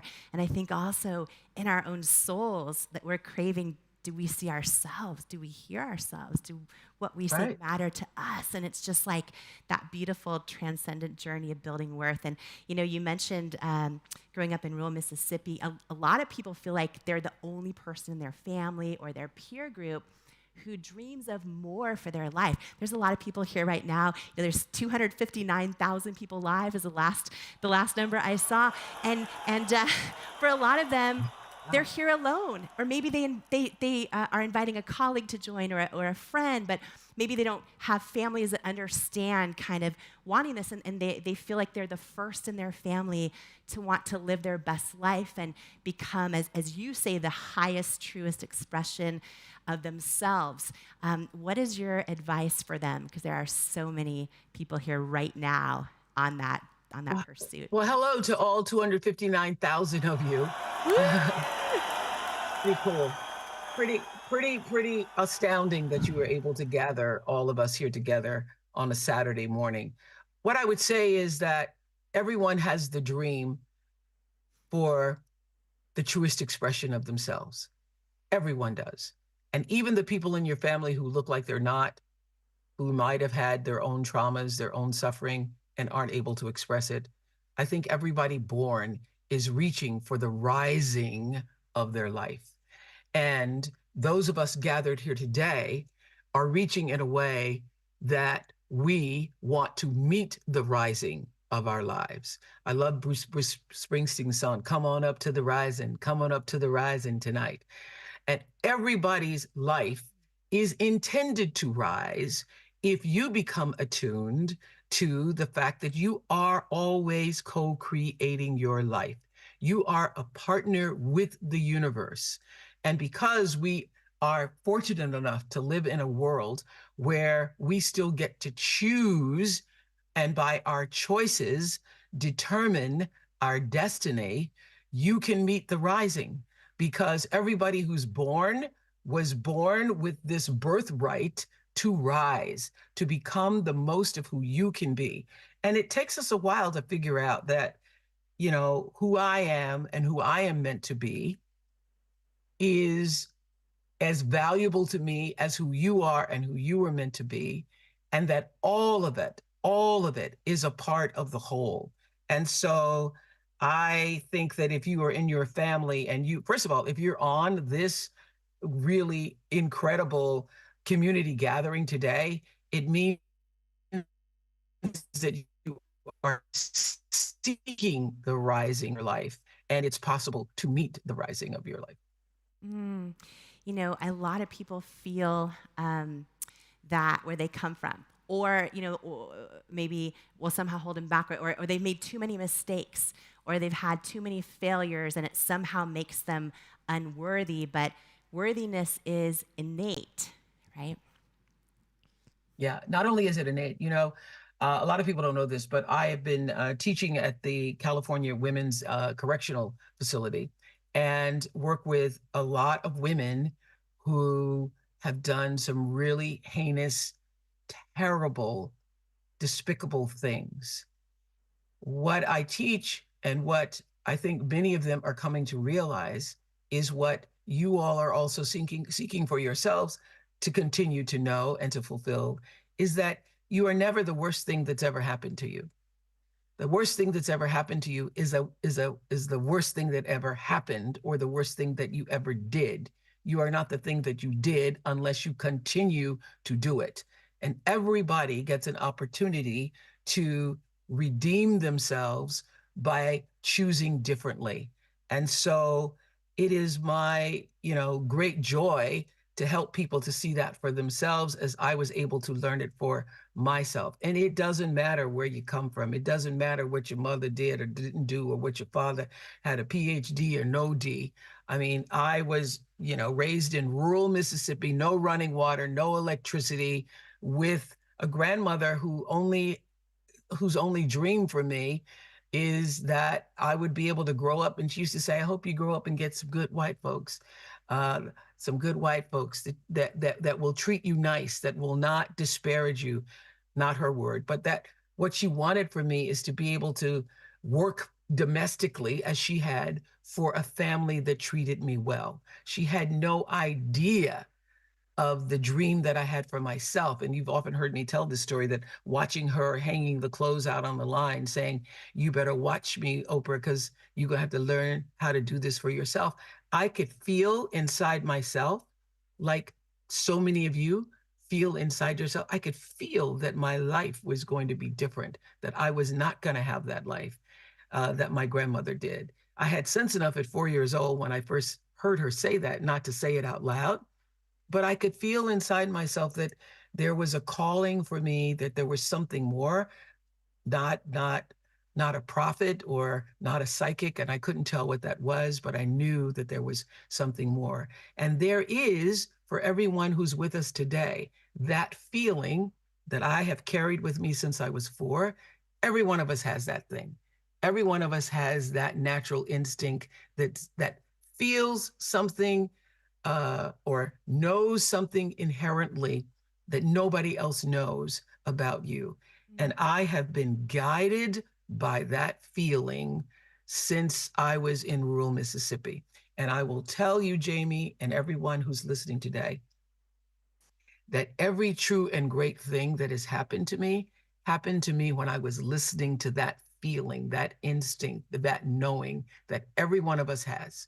Every decision that I have made when I consulted with the inner voice, the voice that I call the still small voice of God, doesn't matter what you call it, operates the same no matter what name you give it. But the truth is, when I've listened to that, I have been guided to meet the rising of my own life, guided to the best, most natural, evolved space for me to make in every decision. And when I don't listen to it, when I have overridden it, when I have said, I know I feel that, but this is what makes logical sense, that's when I've made the mistakes. That is when I've made the mistakes. But every one of us has that inner voice, that inner guidance. Every single one of us does. I see so many and people. The real worthiness is learning not only to pay attention to it, but to know that your voice, that inner voice that is speaking to you, that's the real answer. And when you find yourself in a position where you're asking everybody else, what do you think? What do you think? What do you think I should do? Do you think, even if it's buying a pair of shoes, when you know you love those shoes, you don't have to ask the store clerk, what do you think of these shoes? Or what do you think of this dress? Or what do you think? Or what do you think? What do you think? When you know, you know. And anytime you're asking other people, it means that you haven't actually consulted with yourself. Because yourself, your opinion is the most valuable. You can take other people's advice, but the inner knowing, only you have that. So good. And taking it to that next level of worthiness, right? Yeah, I see so many people nodding, a lot of people crying. It's all about learning to hear it, because that's the thing. So many of us have been raised to kind of like, especially girls and women, to make decisions on consensus, right? They show studies where when someone walks in and says, what would you like to eat? Like little boys will just say the answer and girls will look around and come up with a consensus answer. And before you know it, we're adults and we don't even hear our own intuition anymore. And so, yeah, learning how to hear it and then trust it. And then trust it. That's so big. In Worthy, I talk about how, like, because a lot of people say, well, I trusted my gut and it was wrong. And I believe when you really trust your gut, it either leads you to the next right, answer or the next right lesson that you're supposed to learn. Your gut's not wrong. Your gut's not wrong. Your head is often wrong. I remember one of the biggest decisions of my life was when I was just about to turn 30, and I'd been offered an opportunity to move to Chicago. And every single person in my life, with the exception of Gail, my bestie, and Maria Shriver, another bestie, Maria and I were working at the same station, and Gail and I were working at the same station in Baltimore. And Maria and Gail were the only people. That's how you know you got real friends. When your friends want what's best for you or what's good for you and believe in you, and not only want you to meet the rising, but they're there to help you rise. So I had two friends. Every single other person I knew that I work with was like, no, you don't want to do that. You don't want to go to Chicago. Oh, no, you stepping into a cesspool. Oh, no, it's so racist there. Oh, no. Listen, you're going to be a little fish in a big pond. You're going to drown there. You're going to, every single kind of naysaying going on. But I felt inside myself, it's time to move. It's time for me. If I'm going to, what I knew is I had been in Baltimore working as a news reporter and co-host on a talk show for 8 years. And I never even really learned the streets, because from the time I came there, I was like, I'm not going to be here long. And then 6 years later, I was like, I should probably learn the streets because I'm still here. But the truth is, I always felt inside myself that something more was going to come for me, that, you know, everybody else was saving their tapes and doing their resumes. I just figured when the moment comes, when the time comes, I will know when that is. And so when I got the call to come to Chicago, because I was on somebody else's audition tape, one of my associate producers had moved to Chicago, and someone saw me on her tape in the background and said, "Who is that?" And I made the move to Chicago because I felt inside myself that it was the right thing to do, even though logically it did not make sense to anybody else but to me and my friends. So I got still. And so may I say this? The voices of other people will drown out the voice of God, the voice of your divine inner knowing, the voice of your source of all being, if you let it. So you have to get still, calm enough, still enough to actually hear and feel it for yourself. And when you do that, you cannot make a wrong move. I will tell you, all the wrong moves come from listening to this, from trying to logically make it okay for yourself. But when you get still and know, the Bible says, be still and know that I am God. When you get still enough to know the difference between your head and what your real heart and your soul is speaking, you cannot make a mistake. So good. Speaking of mistakes, I shared the story of how when you and I met for lunch for the first time, I did not call you for 4 years. And even though you had been my lifelong hero growing up, and I had eventually realized it was because I didn't feel I was worthy of being your friend. And that was my head telling me that, because my soul knows I'm an amazing friend. Like, I know, right? But my head can't listen to it. Have you, Oprah, has there ever been a person in your life you didn't feel worthy enough to call? I've never asked you that. I can't, no, you've never asked me that. I have to say, in the beginning, perhaps maybe when I first started doing interviews, I was, as a local talk show host in Baltimore, I remember the first time I was sent to California, and it was during the year that Mork and Mindy, it was the first time I interviewed Robin Williams. And so if you're not, I learned in later years that if you're going to interview Robin Williams, you just got to kind of leave your brain behind. You got to release yourself and let whatever happens, happens. But I wasn't prepared for that. And I remember walking into an interview when Priscilla Presley was going to be hosting some show. And just before I went to do the interview, the publicist or somebody on our team said, "You can ask her anything, but you cannot mention Elvis." Okay, it's Priscilla Presley, and that is exactly what I intended to do, was to talk about Elvis. And so I remember being intimidated and a little thrown. But other than that, I don't recall ever being in a position where I felt like unworthy. I didn't feel unworthy. I do, writers are my rock stars. And so I feel about writers the way other people feel about rock stars. And so when I had finished reading the book Beloved and wanted to call Toni Morrison, that's the only time I ever felt like, I don't know, how is she going to react to me? And she didn't react well, may I say. When I asked her, I said, "Ms. Morrison, I just finished reading your book and I'm so overwhelmed. And I have to just ask you, do people tell you sometimes that they have to go over the words because sometimes it's like you don't get it the first time? And she said, that, my dear, is called reading. And I thought, yeah, you're right about that. So I will say this, Jamie, you know this, that I grew up in rural Mississippi, living with my grandmother, and went to church all the time. Those of you who Black folks on here, you know what I'm talking about. I mean, church all the time. So Wednesday night, choir service, choir practice, Friday night, prayer meeting, Sunday, you're in church all day long. You stop, the preacher comes to your house for dinner, you go back for the 3 o'clock service and stay for the 6 o'clock service.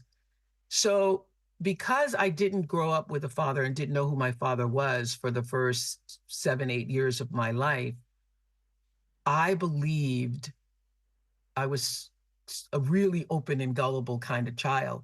So I would sit in the second pew every single Sunday and I would just absorb everything that the preacher was saying. And so I believed I was God's child, to the point that when I started kindergarten, people would ask me, who's my daddy? And I would say, Jesus. So when you believe, when you really do believe, that was not just indoctrinated, it was a belief system that I had, that I can do greater things through God, Christ, than I can do myself, that I belong to the force of God that is greater than myself. When you actually do believe that, you believe that all things are possible. So I have been surprised by many things that have occurred in my life, but through everything that has occurred in my life, I have not known just who I am, but also whose I am. And because of that, I feel a kind of worthiness and a kind of belonging to the planet for this mission that I have on Earth in a way that I don't question. Because when I look at the journey that I've taken from rural Mississippi, and when I tell you no running water, no electricity, and having to go to the well and bring the water in, and the slop jar underneath the bed, and in the middle of the night, if you had to go to bed. I mean, when I speak to young kids in school, they ask me, did I know Abraham Lincoln? And I say, no, but we kind of grew up the same, From that journey to now being your next door neighbor, literally across the fence, we could share sugar across the fence. The journey to that is a miracle, unless you can live in the space of God's dream for you. So, I believe that God can dream a bigger dream for you than you can for yourself, that you surrender whatever it is your heart's desire is. My favorite Bible verse is Psalms 37:4, delight thyself. First of all, my favorite word, delight. Delight thyself in the Lord, and he will give you the desires of your heart. So the Lord isn't just religion. The Lord is grace. The Lord is kindness. The Lord is truth. The Lord is worthiness. Delight yourself in those things which are of truth and grace and kindness and giving and forgiveness and passion and love, and you will receive the desires of your heart. So that is just how I live. So beautiful, so powerful. Put your hands together for that. I see so many people nodding and crying. Oprah, one of the things you and I have talked about, which is one of the lies that leads to self-doubt that I talk about in the book Worthy, the lie that my weight determines my worth. Oh. I should wait on my weight to live my best life. And you and I have both done this, and we're both so done doing this. I've missed out on so many things in my life because I was waiting on my weight to show up for the party or to take the photo or to go on the date or to wear the swimsuit. And it's like what that has cost me, done. But I want to ask you, this lie, my weight determines my worth, is a total lie. Can you talk about how freeing it is in your life to stop waiting on your weight to live your best life?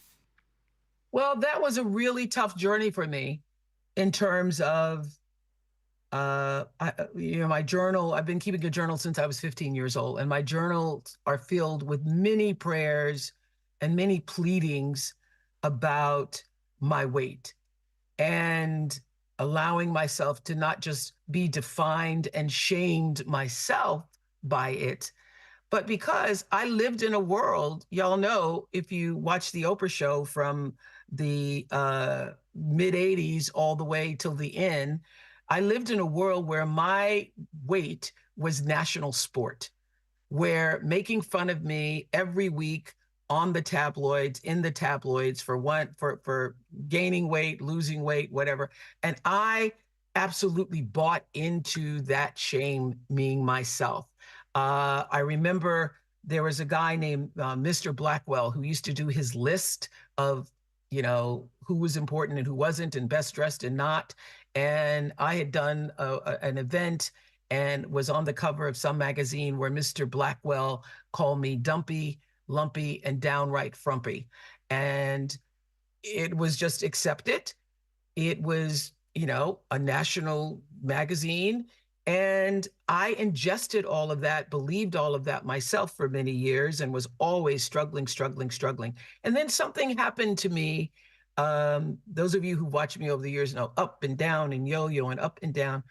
And then in 2021, I had knee surgery that I'd been postponing for a long time. And I remember lying in bed, not able to lift my leg, literally off of the bed, and saying to God that if you allow me to walk again, I will do everything in my power to make sure that I honor my health, that I use my body, that I use my mind, that I use what you have given me to continue rising to greater and better health. And so I think I'm at a time in my life right now, certainly, if you don't get it by this age, you're never going to get it, that I'm no longer waiting on a weight or a size to live my fullest or to define who I am.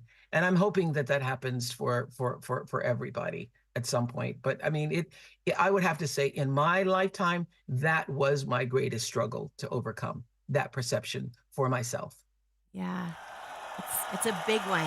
It's so, I think 91, like right now, as you and I are talking live, 91% of girls and women don't love their bodies. Like, when we believe our weight determines our worth, it is a lie, and the time to unlearn that lie has come. So thank you for sharing that, because so many of us relate to that, and a lot of people hide it, and they just kind of literally hide. So, I'm so honored that you read Worthy, and I want to ask you, if you were me launching, this book into the world, what would you want me to know? And also, what is your prayer for Worthy and for each and every person, all 259,000 watching today? What would I want you to know? I think you already know it. I mean, who does this? Who gathers 259,000 people on a Saturday morning? I think you got that down. My prayer for you and for Worthy is the same prayer that I hold for myself, and I've held all these years. I mean, I still pray on my knees. Even when my knees were bad, I was praying on my knees. Pray on my knees, because my grandmother said, as long as you can bend, you do. You bow in submission to a power greater than yourself. My prayer is always use me. So my prayer for you and a prayer for the book is that it be used to the highest, truest good that allows people to see the very best of themselves, allows people to come up and meet the rising of their own lives, allows them to know that worthiness is not just their birthright, but that is their real claim to fame, to glory, to peace, to contentment, to happiness, that you are worthy because you are here. That sperm hit the egg, and you made it. You're one of the ones who made it. And so you are here to be used, not just for your own personality, but to serve the energy of your soul. My favorite definition comes from Gary Zukav in Seed of the Soul.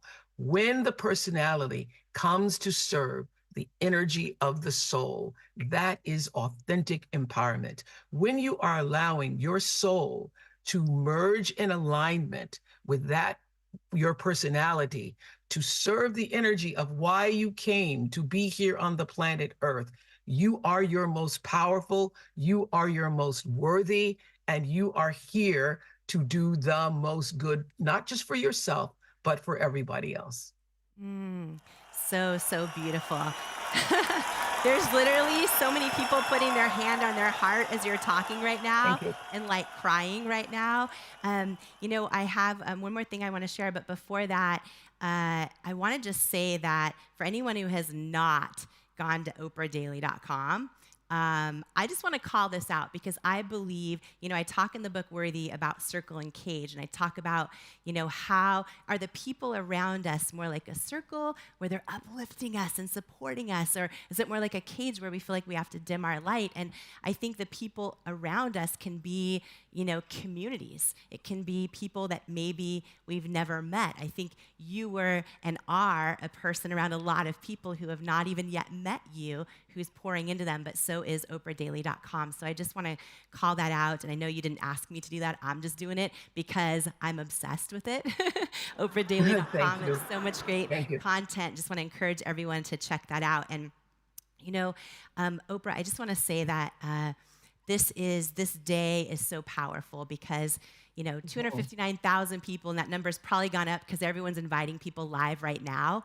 I can see in the chat that's going, people are inviting their auntie and their neighbor and their cousin and their friend, and everyone's just hopping on to becomingunstoppable.com and joining us live. And but it's just this collective force for good, and I feel like I want to just thank you so much because you are here to pour into each and every. You just poured into each and every person live on their Saturday morning, which is so beautiful. And we're all here to raise our self-worth because our self-worth is our ceiling, like our literal self-worth.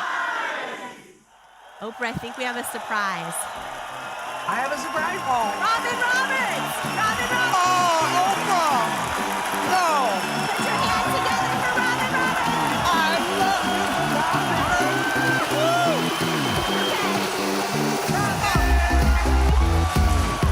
love the purple. She can dance. I just, you know what?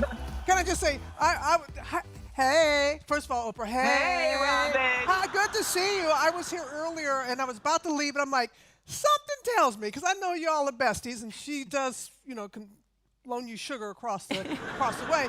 So I figured I'm going to stay around here. But I got to tell you, Oprah, I have in my apartment, I have a picture of the two of us. It was the first time that I interviewed you. It was your Live Your Best Life tour in Philadelphia. I was just a little newbie. Wow. Yes, I was a little new. We both look good, though. We got the anchor hair. Both of us have the anchor hair going on. But I was a newbie at Good Morning America. Wasn't even a regular yet. And I was there to interview. I mean, the place is packed. Everybody's outside. Oh, Oprah, Oprah. And I'm standing in line, about to go in with my crew. And you said, hey, Robin Roberts, you said my name. You saw me. You did. And I never, ever forgot that. And you have been someone that is always, I'm just one of countless. And I told her this too. I can remember when you were on the Johnny Carson show. You were sitting, I saw you, and I'm like, I saw you, and I saw me. When I saw you, I saw me. And I just thank you. I thank you. Thank you, Robin Roberts. Yeah. I just want to say we are live with 259,000 people, and all of us together are seeing each other, and they're seeing Oprah and Robin, and Oprah seeing Robin, and Oprah seeing me. And Robin sing me and me sing the floor, but that's a whole other thing. We sing everybody. I'm here to hold you up. I'm here to hold you up. Because you guys are showing up to pour into each and every person here live. I'm so grateful. Like, we are really here building truths. Two of the most iconic women in history. What is even happening, right? And we're all in this together. We're raising our self-worth. Our self-worth is our ceiling. We're all pouring in this together. Another surprise.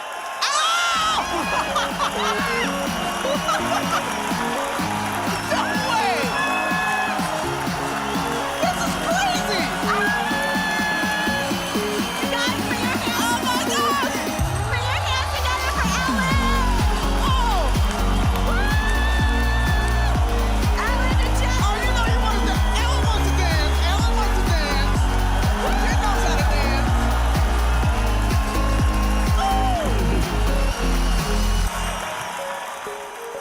Hey, everybody. Ellen. Ellen. Oh my Jamie. goodness. Ellen DeGeneres is in the house. Thank you. Hi, Jamie. Hello. Hello. Robin, Oprah, everybody. Hi. Hi. Hi. Hey, hey, We're all Hi. live together. This is wild. Ellen, I just want to say first, thank you so much. Thank you for joining us live. I want to say too, your words about Worthy, about the book, I am so, so, so grateful. And you're here live, so I'm curious for you, what resonated most about Worthy, about the book, about the lessons in it? Well, first of all, I mean, as you both, everybody's been talking about, the women struggle with it. I mean, more than anyone. I think, human beings struggle with it, but women more than anything. And, growing up, knowing that I was gay, was an added stress on me, feeling like I was worthy. And, I believe when I was listening to Oprah speak just now about the knowing inside, when you listen to what's right and what you should be doing instead of what everyone makes you think you should be doing, it's the right path. And this book, I think chapter 6, you talk about when things happen to us, they happen for us. And it's so funny because I'm doing a new special right now. I'm writing a new stand-up special, and a lot of it is funny, but a lot of it is about self-worth and growing and learning that things that happen to us happen for us, and we just have to trust that. And that's what this book is. This book is, I keep looking this way because it's there, and I thought maybe everybody would know that it was there. So the book it's a beautiful read, and it's necessary. Like, it's a Bible for people that struggle, which is every single person struggles with self-worth. And you get to a certain place, like Oprah said, it doesn't matter where you are, who you are. You want to be gotten, you want to be understood. And the only way you're going to be gotten and understood is if you are your authentic self. If you're acting as if you're supposed to act and not really being who you are, no one is ever going to really understand you. So you have to have that self-worth to start with before you actually can ever accomplish anything or anyone can ever help you. So I think the book is beautiful. I got an early copy as you sent it to me, and I read it and told you how beautiful it is. And I'm so proud of you. I'm so happy for you. And what an amazing day. Like Oprah said, 259,000 on a Saturday morning. It's a big deal. All together live with 3 of the most incredible women literally in the world. So you mentioned that you're writing a new special, and I want to ask you this. A lot of us as adults, we forget to have fun. We think we're funny, or we used to be funny, or if we forgot how to be funny, or we're just unworthy of letting ourselves I see so many people nodding, unworthy of letting ourselves have fun. Ellen, how can we learn to be our most funny selves and step into our full funny? This is good. Well, first of all, Jamie, you're right. Not everyone is funny. Just remember that. No, I think the one thing about me is that, I'm 66 years old, but I feel like a kid because I just refuse to grow up. I think that it's okay to stay very childlike and very immature in many ways. And that's the only way we're going to play. If we think we're supposed to be these put together, button down adults, it just doesn't work. I mean, it's a boring life if you don't stay young and playful and laugh and be silly. I think that's the most important thing. So just embrace that. Stop trying to be an adult so much. I think it's too heavy. It's too heavy to walk around with that kind of pressure that you're supposed to be a certain thing. Just be just be playful and just be funny and don't worry. But anyway, but yeah, some people aren't as funny as other people, and that's fine. There's nothing wrong with that. Yeah, can I say something here? Ellen, you're hysterical. You're not just funny, you're hysterical. And can I also say, when I saw Miss Oprah in Philadelphia, she is funny. You even got on the stage, Oprah, and you were like, you knew that we were going to say, I didn't know you were that funny. Remember that? I have some inner funny. funny. Yeah, you do have. Yeah, all my friends Oprah's do know funny. that. Oprah's very funny. Ellen, you've never told me I was funny. This is good. Coming from you think I'm funny? Yes, you're very funny. Yes. You make me laugh all the time. Okay, well, thank you. Ellen says I'm funny. Yes. Yes. Give it up for Ellen saying Oprah's funny. We're all raising each other's self-worth. And y'all, standing here with three of the most incredible women, literally of our time, and 259,000 people joining live, all raising our self-worth. Our self-worth is our ceiling. Our ceiling's going up higher. Maria Shriver! Get out!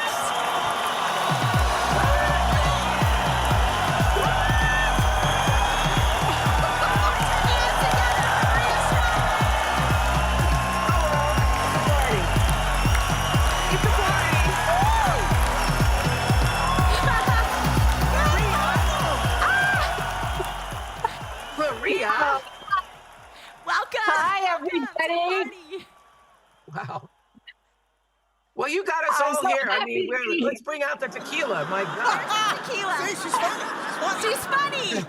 So funny. Maria, thank you so much. Oh my goodness. Maria Shriver, Ellen DeGeneres, Oprah Winfrey, Robin Roberts.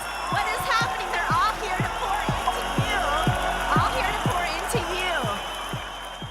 You keep forgetting. I just want to say that it's so great to be here with so many people. I've been watching everybody's faces on here with people I admire. Robin, who has given so much of her life to others, works tirelessly for Special Olympics. I've seen her all over the world. I admire her tremendously. Oprah, I think one of my longest friends on the planet. Talk about funny. Talk about kind. Talk about loving. Talk about generous. They're in a her own. And Ellen is really funny. I've partied with Ellen, and I just enjoy her, and I admire her courage and what she has done with her life and how she uplifts other people. How she's spent a career doing that and giving permission to other people to be who they are. So to be in the company of these women and with you who invited us all here, I mean, Saturday morning, fun. Saturday morning, fun. Saturday, maybe we should all do shots every time we say the word. I know. That's what we're going to do. Maria, oh my goodness. I just want to honor this moment, you guys. Every single person here is so worthy. All 259,000 plus of you, and the women sharing this moment with you, literally legends, living legends who are the most influential women of our time. Maria Shriver, Ellen DeGeneres, Oprah Winfrey, Robin Roberts, Jamie Kern-Lin. Yes. And they're here just like I am to pour into you. They've all been on their own self-worth journey. They're all coming together just to pour into you, to celebrate you, for all of us on the day to build self-worth. So I just want to say such a huge thank you from the bottom of my heart to Ellen, to Maria, to Oprah, to Robin. Can everyone show them so much love right now? So much love. So much love. Coolest, right? Look at all the hearts.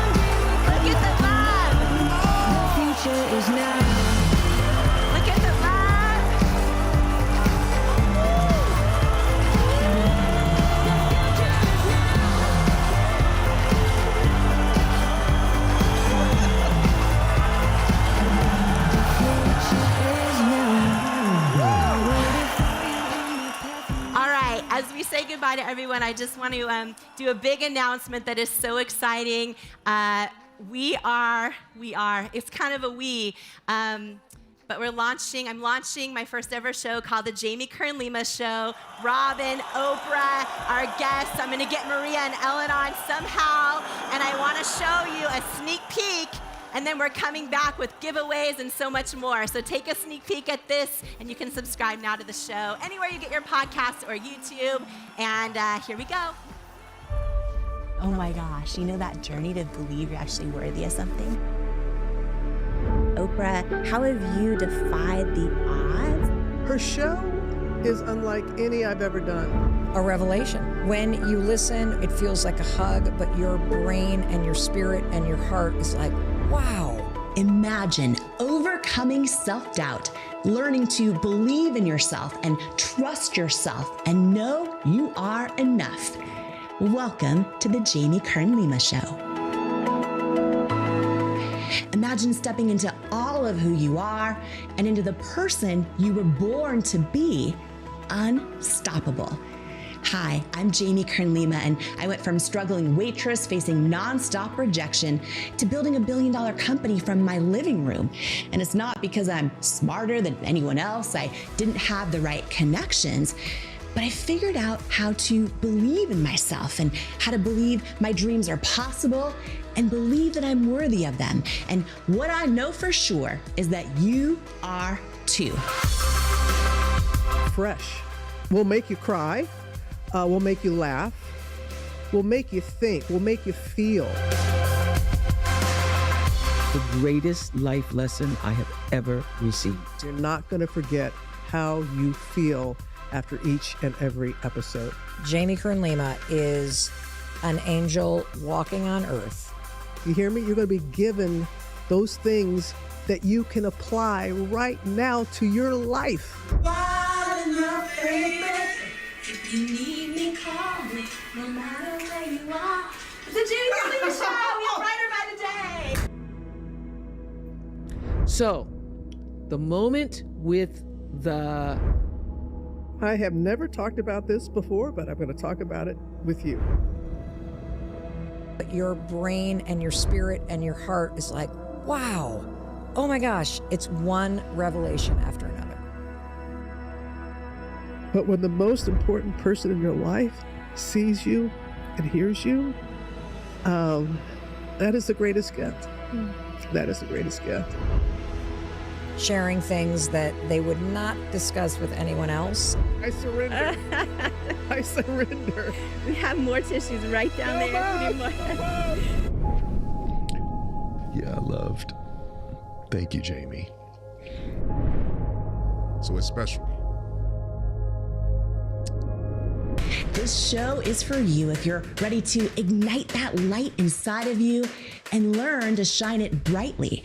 See, I believe where you come from or even where you're at right now doesn't have to determine where you're going. I know and believe you can go from underestimated to unstoppable.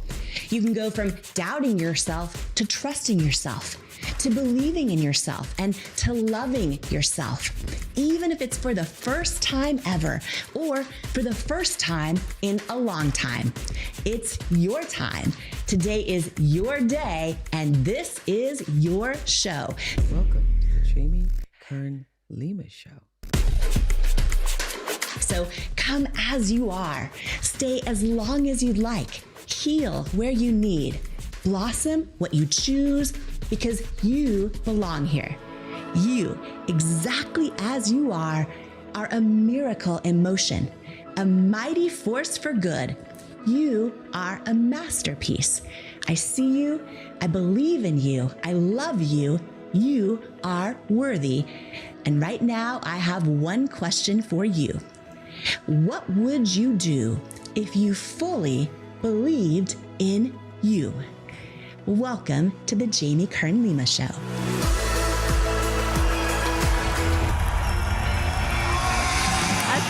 big announcement. Thank you guys so much. We're excited. What a day. What a day. So we have some giveaways coming up. We have some giveaways coming up. If you're just joining us, you just missed a whole bunch of stuff that happened. I'm trying to process it in real time. But there's so much more coming. We are just getting started, which I'm so excited about. So if you're just joining us, I want to show you a quick video, and we have giveaways coming up, and back here live with a guest in just a minute. So take a look at this video. I am so excited for this book.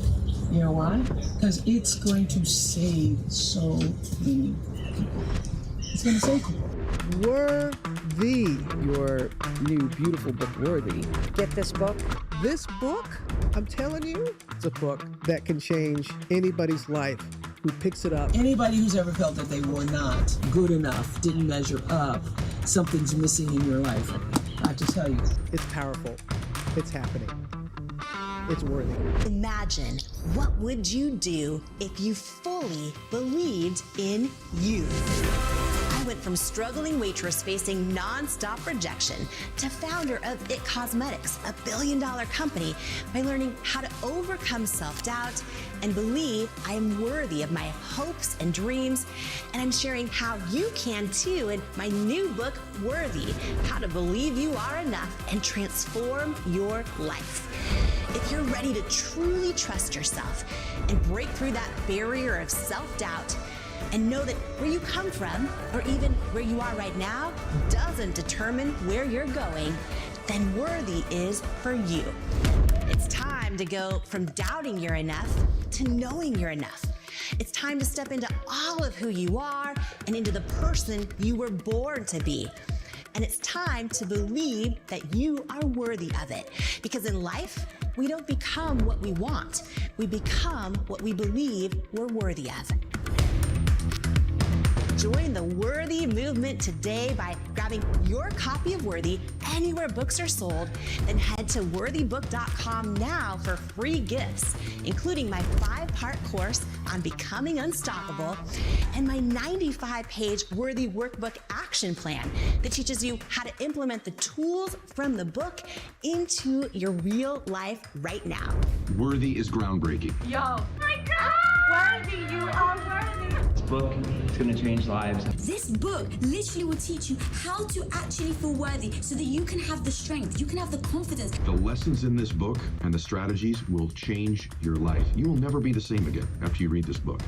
Jamie's book, Worthy, is a must read. It is going to inspire you, empower you, give you the hope that you need and the kick in the rear end that you deserve. Jamie's book, Worthy, is incredible. The gifts are going away, but they're all free right now on worthybook.com. All right, who's ready for our next guest? Woo! I love the love. Okay, I just got the best news ever, that Maria Shriver has a few minutes to spend with us live. So I'm so excited. Moving Humanity Forward is her ministry. Maria Shriver is a Peabody and Emmy Award-winning journalist, New York Times best-selling author, former First Lady of California, the founder of nonprofit organization, the Women's Alzheimer's Movement. She's also founder of the Sunday Paper. I'm obsessed with the Sunday Paper. It's all about news and views above the noise. The Sunday Paper inspires hearts and minds to live your wildly authentic life and move humanity forward. Put your hands together for Maria Shriver.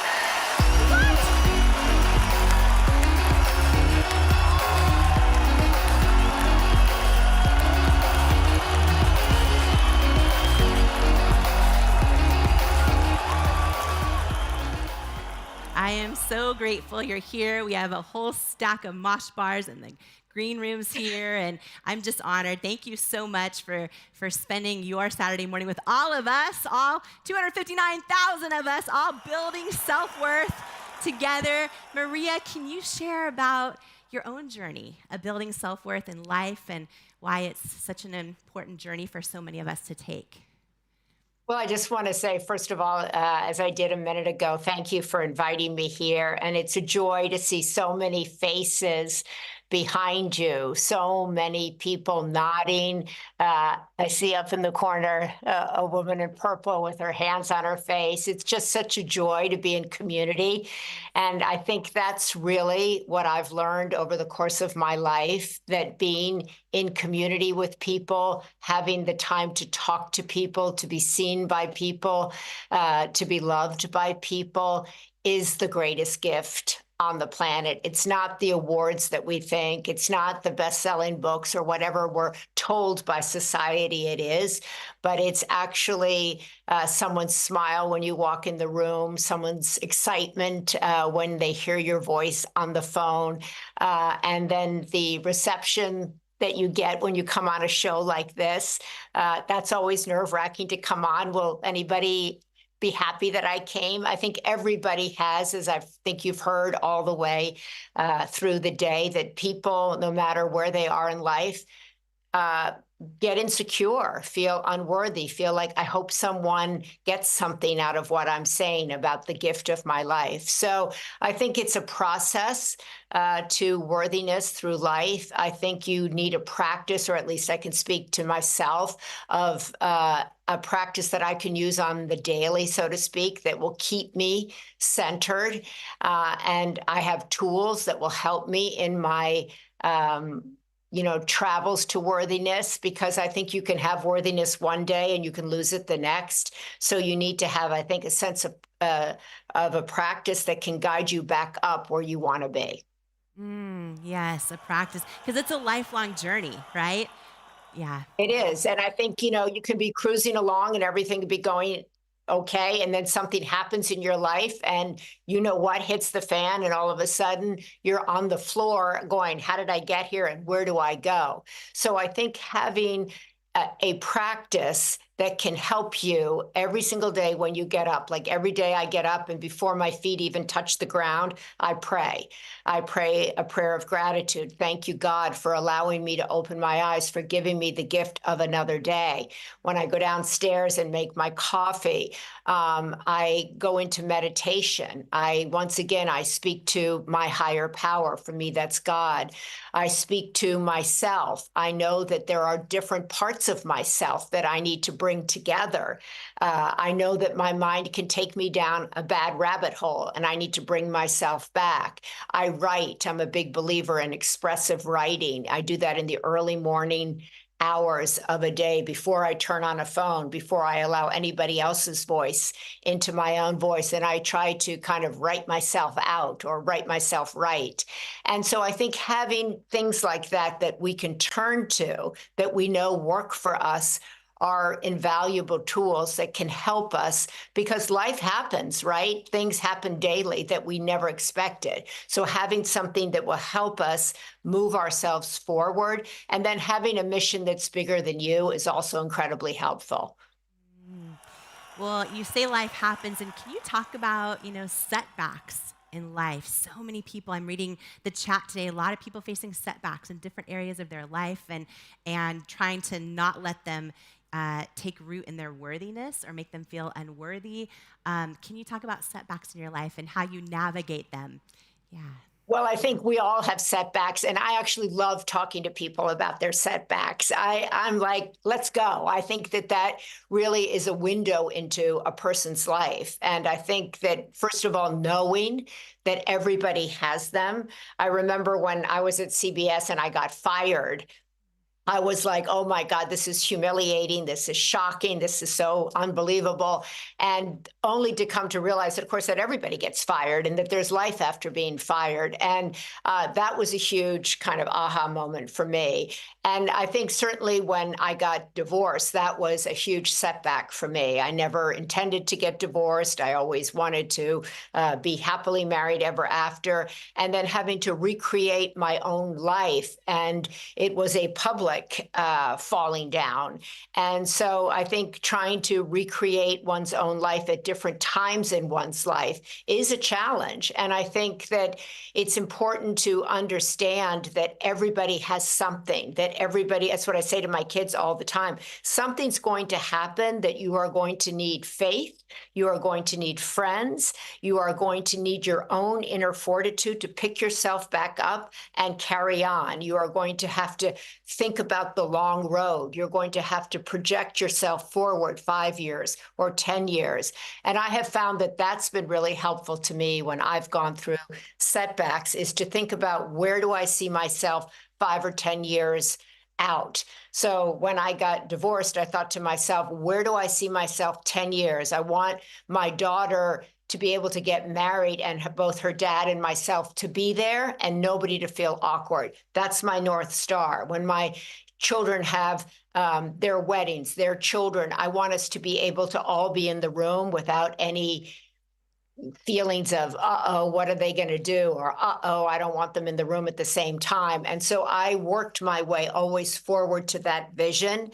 And my vision for my own self has been how I have moved myself forward. I have a very clear vision for myself, and it's really about also helping people. I see myself and my life in terms of being of service. I came from 2 parents who saw their lives as servants, and they wanted to make the world better. That's how my brothers and I were raised, and that's how I see my time here on earth.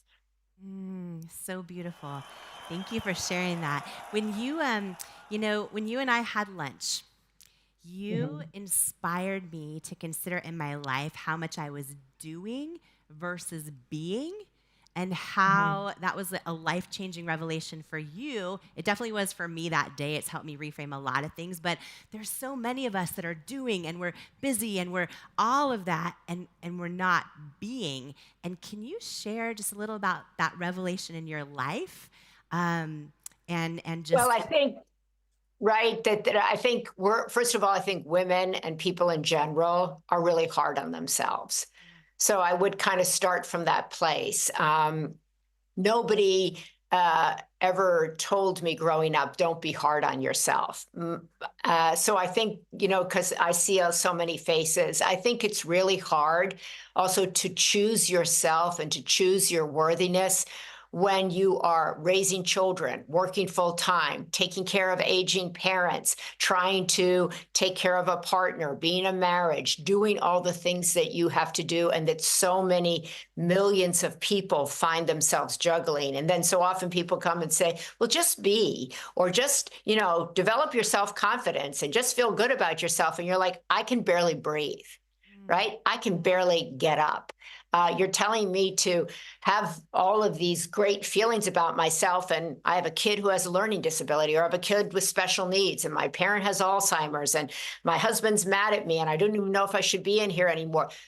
That's the reality of so many millions of people's lives. So I think that, first of all, just giving yourself permission to just be for a moment. And as Oprah was saying, get to know who you are. And then know that life really is a marathon. I'm able to be in a different way today now that my kids are grown, now that I took care of my parents and they've both passed away. I have a different amount of time on my hands than I did when I was in my 40s and 50s, when I was like, on both ends of the spectrum. So I think kind of trying to have a long-term vision, not be so hard on yourself, not compare yourself, and just allow yourself to be in this moment, for you to be in the moment of this day. I think I told you that I was so busy in my career that I kind of skipped by so many big moments that I was like, gosh, I don't even remember that because I was running so fast. So if I think back, I wish I had gone a little slower and kind of been more in the moment, but nobody was talking to me about that at that moment. So which is why I try to talk to people about recognizing this day, we'll never get it back again. This moment, we'll never get it back again. Choosing yourself is a powerful act that brings about self-worth. But if you feel you can't do it today, that's okay too. I know Ed Milet, who I love, is like, don't delay, don't delay. Sometimes I found myself, I had to delay because there were 2 or 3 people ahead of me. I had a child that was ahead of me or parents that were sick. So, but I always knew where I wanted to go. But some days you can't just choose yourself. Some days you can't choose your worth. Some days just aren't those days. But if you look at the marathon of your life, you will choose yourself. You will, be the person you want to be. And I think that that's an important thing for us to remember. That is so beautiful. I love that message, right? To give yourself grace. To give yourself grace in this journey. And I remember leaving our lunch and realizing that I didn't feel worthy of rest and I didn't feel worthy of just being.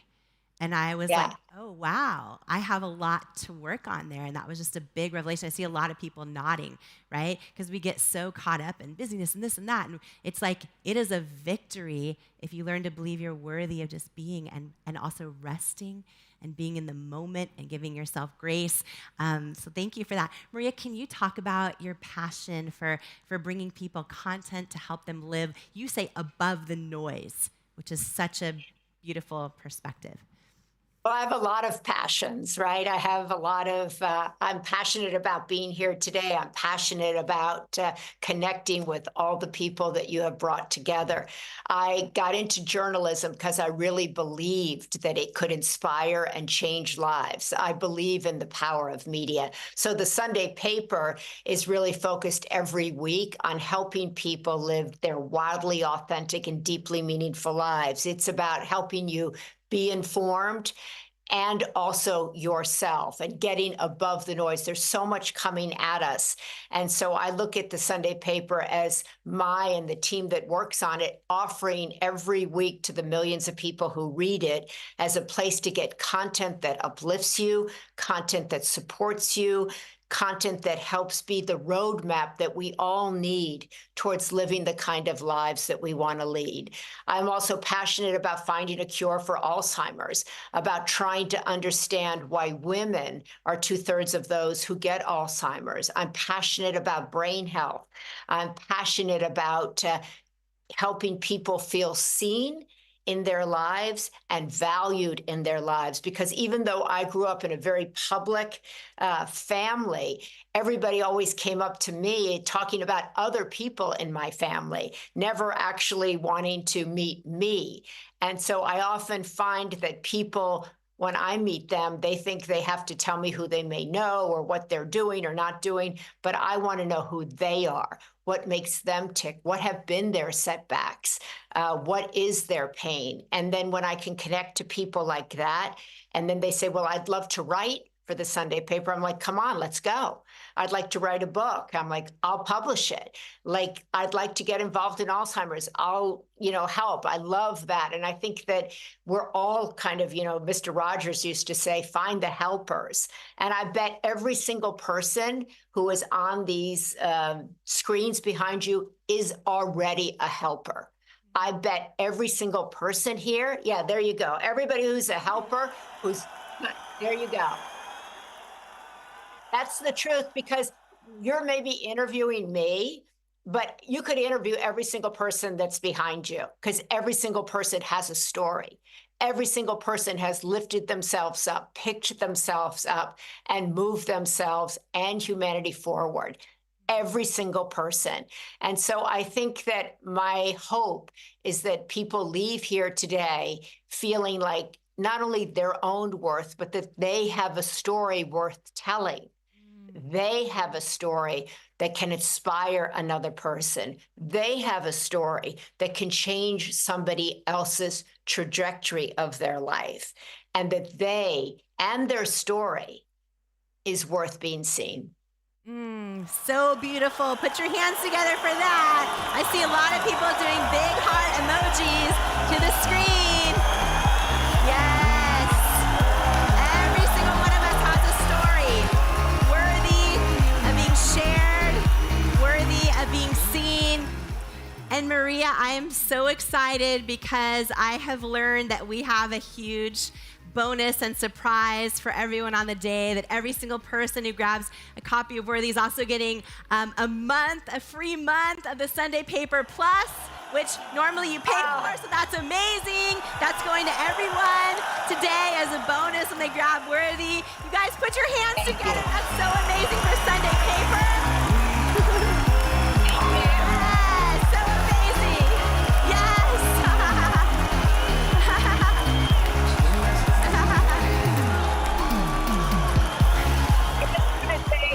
I just want to say one other thing, Jamie. I'm looking at all of these faces, and I think that women are incredible leaders in our world. And I hope that the women that are all there behind you know that about themselves, that many of us grew up with men leading. And I think if we want to be the different kind of leaders that our nation and our world needs, that we need to step into our own light, into our own power. And the way women lead is by bringing others along with us, right? I'm the mother of 2 women and 2 men. And I want my sons to be seen as kind and strong and vulnerable. And I want the same for my daughters. I want them to go out into our world, right? And I want them to make it better. I want them to lead in a way that reflects why they're here. And I think that every single person here, imagine if they go out and lead in their communities, how much better we can make our world. And our world desperately needs us right now. It needs our light, right? Desperately needs us. It needs us to listen. It needs us to talk, not down to others, not judging others, but by including others, people who have different political opinions than us, people who have different, philosophies than us, different religious points of view. That's how we grow. That's how we find our confidence and our worth, by also listening and growing ourselves. So I hope that people leave here today thinking of themselves as leaders, because God, we need all the people that are in these postcard images behind you to lead us forward into what we deserve, which is a kind, loving, compassionate world. Amen to that. You guys, on the bottom of your screen, mariaschreibersundaypaper.com/worthy. And also, you'll get an email with that as well. But I just want to say thank you so much. Everything you just described, you lead. You lead by example through everything you do, through the Sunday Paper, through Mosh, through all the initiatives you're involved in. You're like this living, breathing example of everything you just said. It is an honor, Maria, that you showed up for me. Thank you. You talk about bringing another woman with you. It is an honor for me that you are here today. Yeah. Thank you. You, Oprah, Ellen, Robin, what is happening, right? It's all of us bringing each other with each other and all 259,000 women. Maria Shriver, thank you. Everyone put your hands together for Maria Shriver.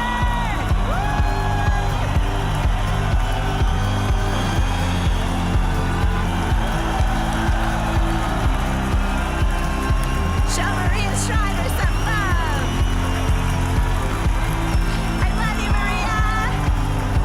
Thank you.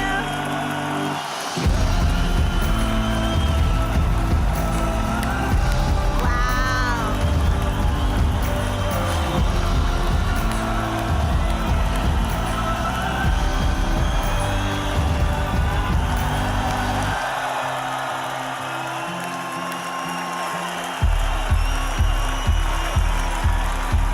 Look at that chat. Maria, you're amazing. What a blessing today. Yes, Maria. Maria, you're so awesome. Go, Maria, go. Love you, Maria. Thank you so much, Maria. Love you, Maria. Live and love the noise. I see Maria for president. All of it. Thanks, Maria. I am worthy. You help me feel worthy. The Sunday Paper rocks. Maria, you're fabulous. Love you, Maria. God bless you, Maria. Thank you, Maria. Yes, Maria for president. You're the bomb, Maria. So much love. Maria Shriver.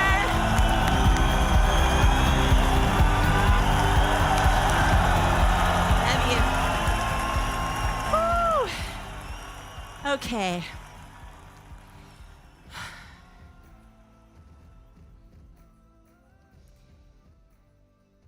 Thank you for being here. That's what I want to say to each and every one of you. I value your time. I value this journey. I care so deeply that when you walk out of this event today, you are just so much further along on believing you are worthy, on knowing you're enough because you are. And so I'm going full out today just to pour into you. So I hope you're loving Becoming Unstoppable so far, right? You can still invite, by the way, I should say this more often, but if you think of anyone, when you hear Maria or Oprah or Ellen or Robin or Ed Milet, any of our incredible speakers so far, Jay Shetty, when you hear them talk and you think of someone that needs this message, invite them in.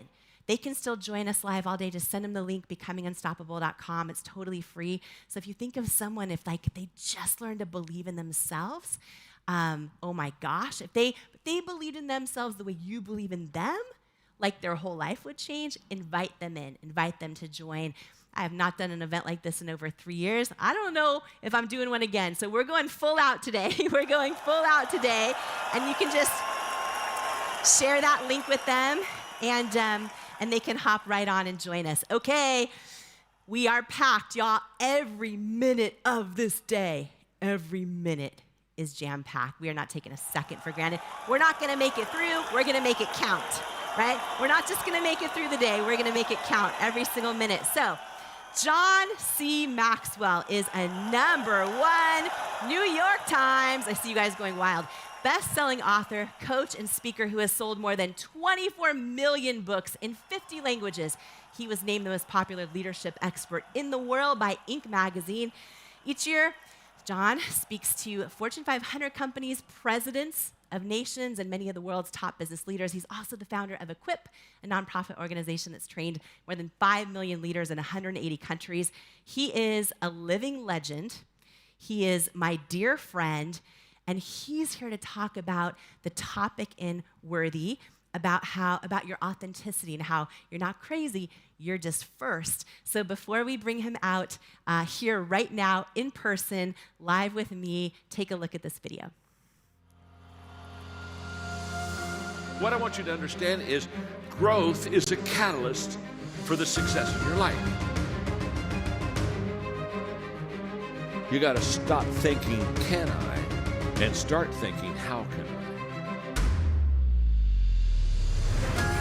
So everybody faces the difficulties. It's inevitable. But the option of learning, now that's a choice. I don't promise you it will be easy, but I do promise you it will be worthwhile. Remember this, growth precedes greatness. Hands together for John Maxwell! John Maxwell! Woo!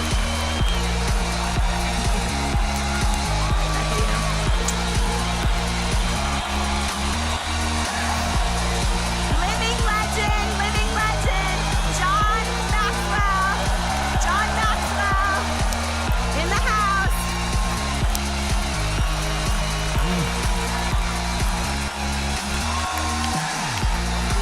I love you.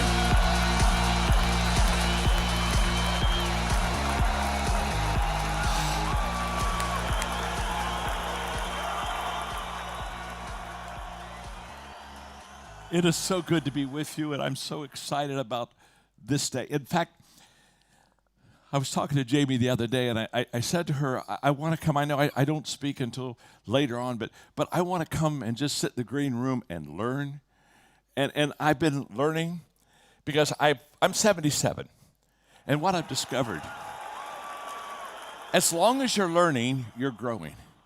And you're developing, and I'm just so excited to be here. And I've been taking notes, and when we heard Robin, she talked about the 3 Ds, and she said if we would change the way that we think, we could change the way that we would feel.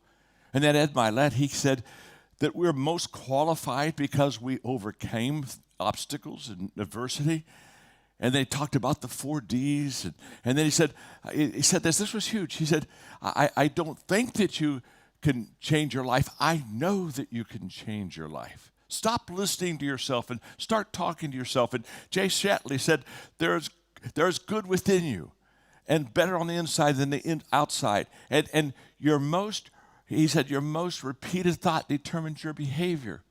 And then we saw young Gracie, and it just shows me that age doesn't determine that what time you can make a difference, but desire does. And then Oprah, she talked about, do you see me? Do you hear me? Am I enough? The voices of the people can drown out the voices of God. No one talked about things that happen to us are things that are happening for us. And Maria said, have a mission bigger than life. And sometimes something's going to happen to you that you're going to need your faith, you're going to need your friends. And I'm just filling this up. And I can hardly wait to go home and put it in a book. It's so good.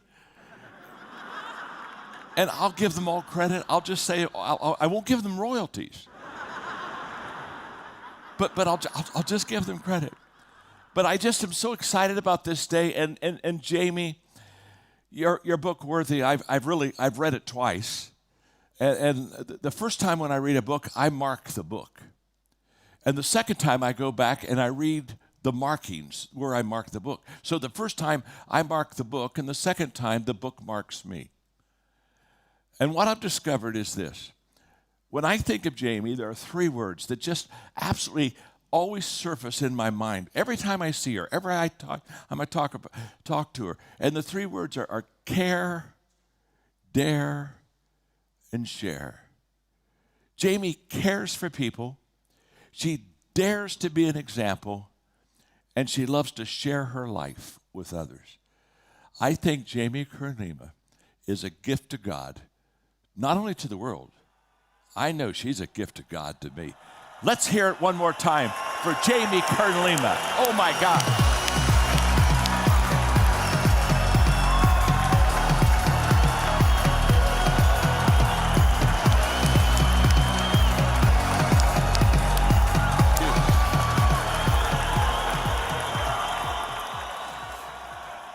And I want to talk about the partner book that I just love. In fact, the first time I read it, it just stuck out. I mean, there are some times when you read something and you just say, I'll never forget it. And in the book where she talks about, you're not crazy, you're just first.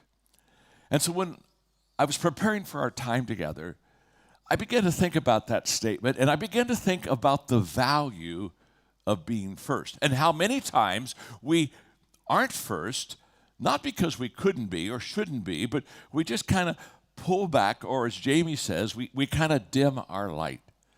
So let me just share with you 3 quick thoughts about the fact that when you're at first, the advantages it gives you in life. And the first thing I want to share with you is when you and I are first, we get out of the people pile. You see, there's a huge people pile in life. I can still remember Robert Schuller was one of my first earlier mentors when I was very young. And he said to me, John, he said, you need to stand up, you need to step up out, and you need to set yourself apart. You've got to get out of the pile. And I was in my young 30s, and I was doing a lot of speaking, and I was traveling with some motivational speakers, much older than me, much better than me. I was kind of like the new kid on the block. And when he shared with me to dare to be different, to have enough self-worth in my life, to step out of the crowd and to let myself be seen, I began to look at these motivational speakers and I said, how can I be different? How can I step out and get out of the people pile?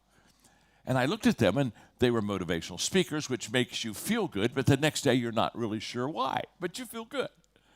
And I said, I think I want to be a motivational teacher. I think I want to make people feel good, but I want to do more than that. I want to give them something that tomorrow they'll be able to apply to their life. My good friend Jesse, who really founded the Savannah Bananas, says it this way. What makes you so different that it makes you the only? I love that question. What is about me? What is it about you that makes us different enough that we could say we are the only? You see, you always want to be a first-rate expression and version of yourself instead of a second-rate expression or version of someone else. You always want to have that authenticity that comes with being first. Now, here's what I know about being first. I teach this all the time. The first time you do something, honestly, you're never really that good. It's our first time. And that's what keeps us from stepping out of the pile and out of the crowd. I mean, when we talked, we didn't talk in sentences. When we walked, we didn't walk around the block. We took a few steps and we fell. So you're really never good the first time. And to be honest with you, we're usually not too hot the second time either, or the third time. But it's okay. When we have enough self-worth and we have enough self-confidence in our life, it's okay for us to not do it as well as we will be able to do it after we practice or after we get some time under our belt. You see, first is fantastic, but it's not perfect. And first is fantastic, but it's misunderstood. And because it's not perfect, and because we are misunderstood, sometimes we hold back. Or again, as Jamie says, we dim the light. Or instead of me standing out and stepping out, I sit back, or I kind of pull back. You see, in the people pile are a lot of people. And I learned a long time ago, average people want to keep you average. Average people want to keep you in the pile, in the mass of humanity. In fact, if you step out of the people pile, they want to pull you back. And that's not what you want to have happen to you. And the reason that's not what you want to have happen to you is because in your life, you want to be that exceptional person that God created you to become. He created you to be different. He created you to be authentic. He created you to be real. That's how He made us. And in making us that way, we fulfill His will when we're first and we get out of that people pile. Now, Jamie says something in her book that I not only marked once, but I put stars around it, and then I put a couple rocket ships, and then I put a moon because it's over the moon. Because she said something that I just thought was amazing, and I want to make sure that you get it. I promise you, before I tell you what's amazing, I promise you, in my office, right behind my desk, I have 2 sections of books that over my lifetime have really been catalytic in changing my life. And after reading Worthy for the second time, I put that in that section. This is a book that not only has power to change your life, but it's a book that helps you help other people change your life. And here is the statement that she said that just sticks with me, and I give it to you. She said, there is an until waiting for you. There is an until waiting for you. And let me illustrate what she means. She said, when you are first, when again, you're not crazy, you're just first, but when you step out and no one's ever seen it or heard it or experienced it because you're a pioneer, what Jamie said is that in the beginning we're misunderstood until you're not. In the beginning, we're outside until we're on the inside. You see, that until keeps popping up. We're suspect until we're celebrated. We're rejected until we're accepted. We're underestimated until we become unstoppable. Now, what I want you to notice is this. There's an until waiting for you. There's an until waiting for me. But it doesn't come to us. We have to go to it. In other words, that until, which begins to incredibly beautifully change your life and change the life of those around you, is waiting for you. It's not coming to you. You have to get up. You have to go to it. And that until becomes a reality with persistency and consistency. Persistency pays off in the long run, and consistency always compounds.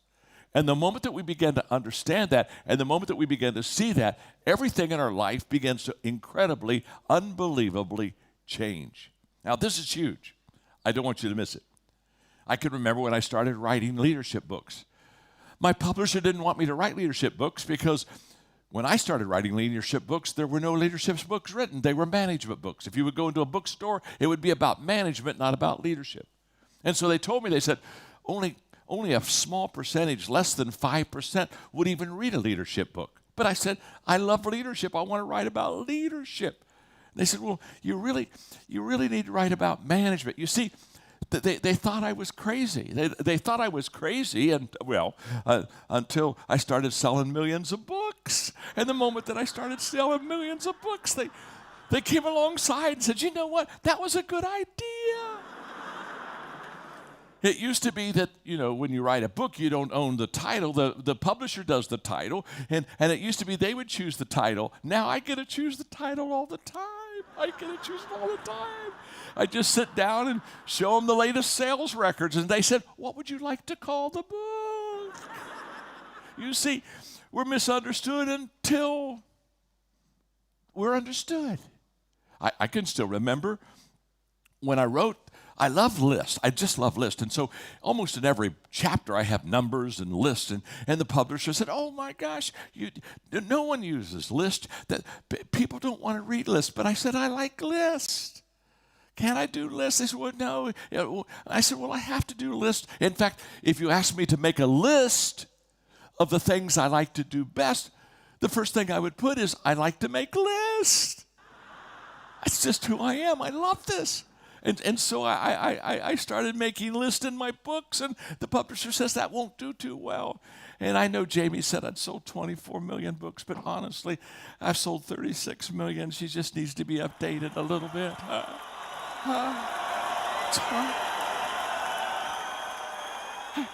Hey, but when I first started writing, they thought I was crazy, you see? They just thought I was crazy. And I can remember at 65, I started a coaching company. And they said, oh my, John, you don't want, you've already made it well in life.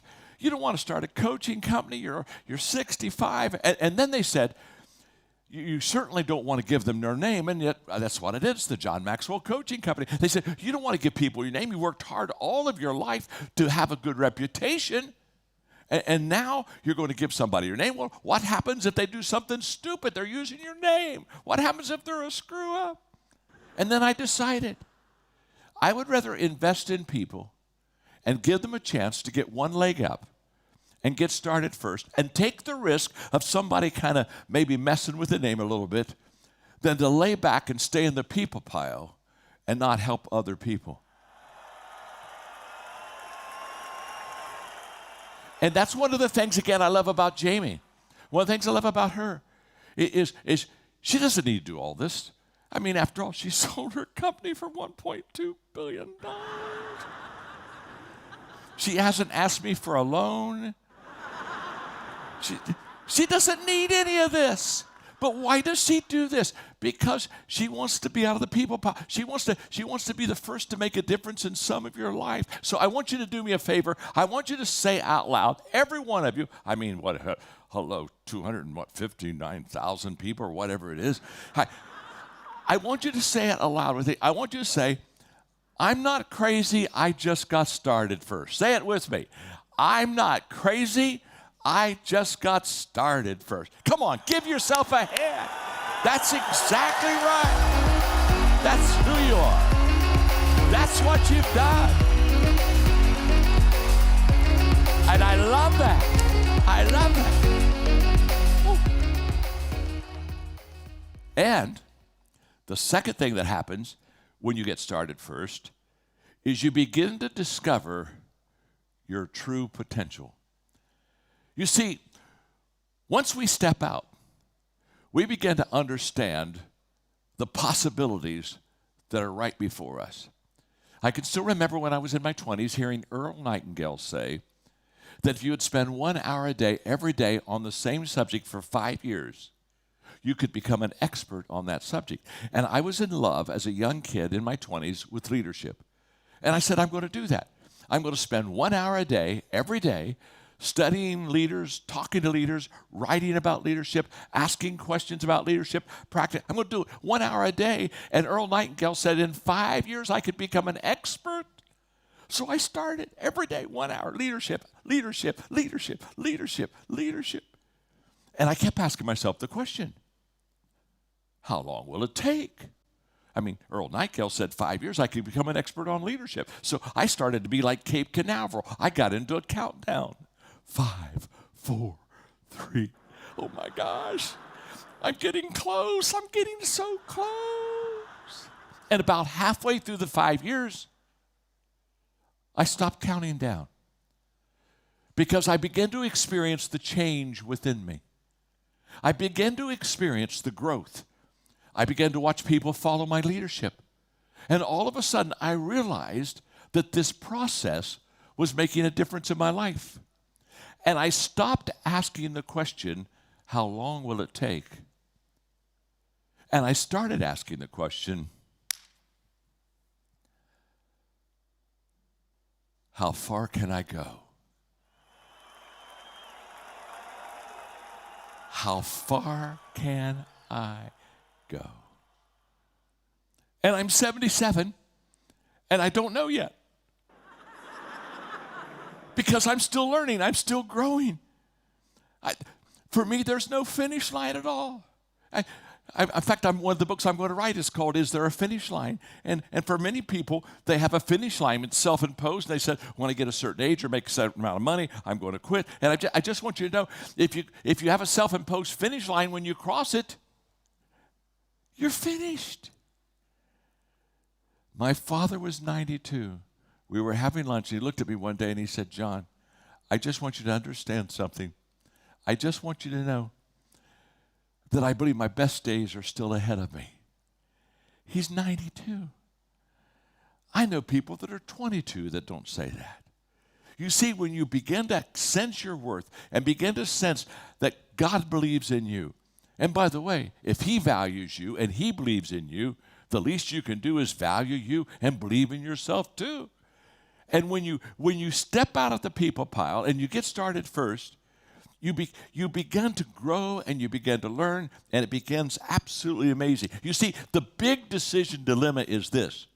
Do I need to know it all before I go, or do I need to go before I know it all? And when you have self-worth, it allows you to go even before you know it all. Because in projects we've started, like Transformation of Nations, we have found this. When we started, what we didn't know was much more than what we did know. But if you'll do what you do know, you'll discover all the things that you don't know. Trust me. Again, get started first. Get it out of that people pile. And there's one more thing I want to share with you. This is so much fun. Just one more thing. When you start first, remember, you're not crazy. When you start first, it gives you a decided advantage. You increase your odds of winning. You increase the odds of winning if you get started first. I was having dinner one night with Gail Devers and her husband. Now, Gail Devers is an incredible female athlete in Olympic history. She's the only female track star, to win medals in 3 consecutive Olympics. In fact, the night I was having dinner with her, she was training for her 4th Olympics, and she was literally running races against girls young enough to be her daughter. So we had this wonderful conversation. At the end of the conversation, I thought I would have some fun. And I looked at her and I said, I've been thinking, Gail, I think if you and I ran a 100-yard race, I think I could win. And she looked at me and said, what do you mean? Well, I said, what I mean, I said, I think if you and I raced, I could win. And she said, you're kidding me. I said, no, I'm not kidding you. She looked at her husband. She said, did you hear what he said? And then she looked back at me, the Pillsbury Doughboy. She's looking at me. It's beyond her that I think I could win a race. She's looking at me. And I could see those competitive juices starting to rise up. And she looked at me. She was ready to take off her high heels and go out front, and we were going to run a block. And I said, Gail, let me explain something to you. If you and I ran a 100-yard race, I want you to know, I could win if you gave me an 80-yard head start. Now, honestly, the whole meal, I wanted to say 70 yards, but I wasn't sure. I could win if I had a 70-yard head start. But if I could have an 80-yard head start, this fat body could roll across that face of time. I could get there. I could win. And here's what I want you to hear. Don't miss this. This is huge. The fastest person doesn't win the race. It's the one who starts first. So the next time somebody says to you, "You're crazy," you look at them and say, no, I'm not crazy. I just started first. So let's get in the game and let's make a difference in people's lives. God bless. I love you very much.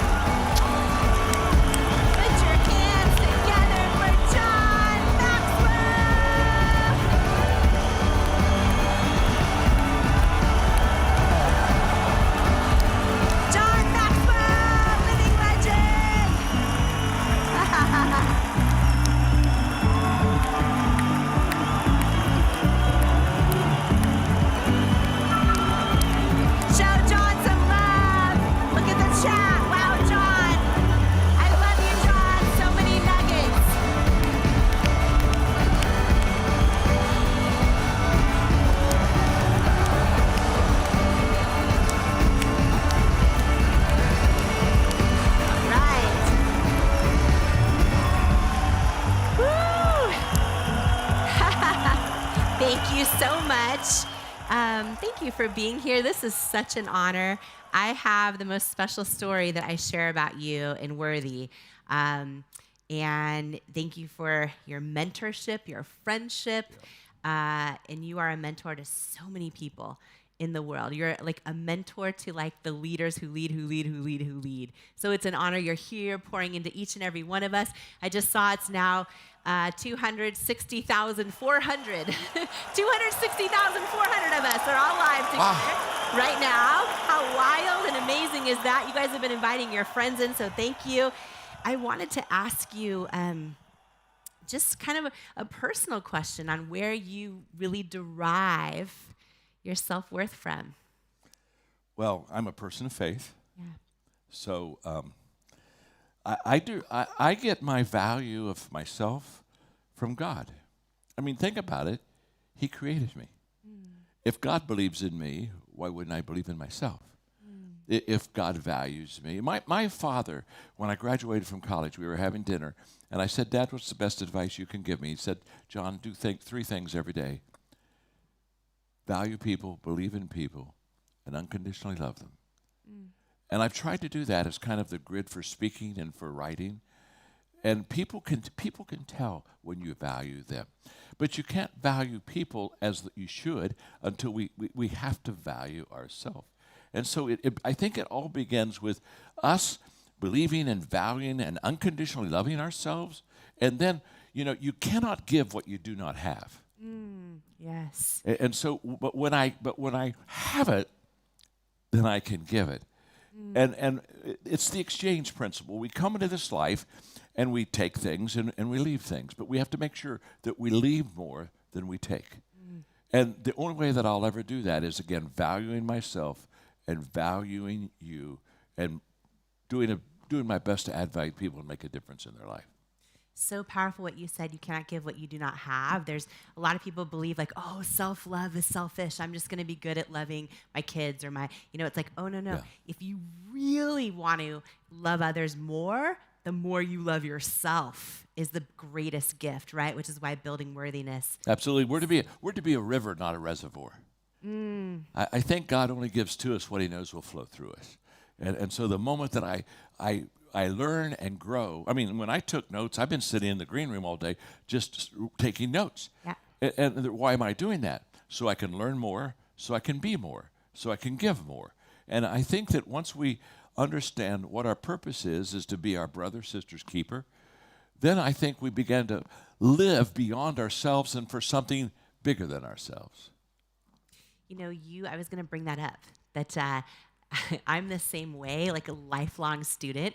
And John texts me and he's like, can I come in early? I want to take notes and write all day. I'm like, I'm the exact same way. Yes. The exact same way. And I want to honor that because there's that famous saying, success leaves clues. But every single person who's live with us right now, Like, you know, you're one of the rare ones. You are one of the rare ones doing something like this on your Saturday, right? Where you're pouring into yourself, where you're learning, where you're growing. And I just want to honor that. And you are that way. I mean, when I sit by every event I've ever seen you fill up notebooks, right? How many books have you published now? 90. 90. I knew my number was off in that. I saw that bio. I'm like, I know it's more than that. Yeah, 90 books. But let me just say this. So if you've written 90 books, that's not a big deal. Just think about it. You just have to be old. I mean, if you're not old, you can't do 90 books, can you? Huh? And I've been writing today. I write every day. But it's see, one of the things, you and I both know this, Jamie. If we could meet and sit down with every person that is watching us and just ask a couple questions, you all have something to teach me. Yes. You know something that I need to know. You've experienced something I need to experience. And I think when we have that humility of understanding that everybody is our teacher, you can learn from every person. You can grow from every person. I think that's what makes us have great community, because then we value each other to the place where we're ready to sit at each other's feet and learn and grow. And I can tell you in our relationship, Jamie, again, when I talked about those 3 words describing you, when God created you, he smiled. And he smiled because he has a purpose for your life that is a world purpose. And I know that.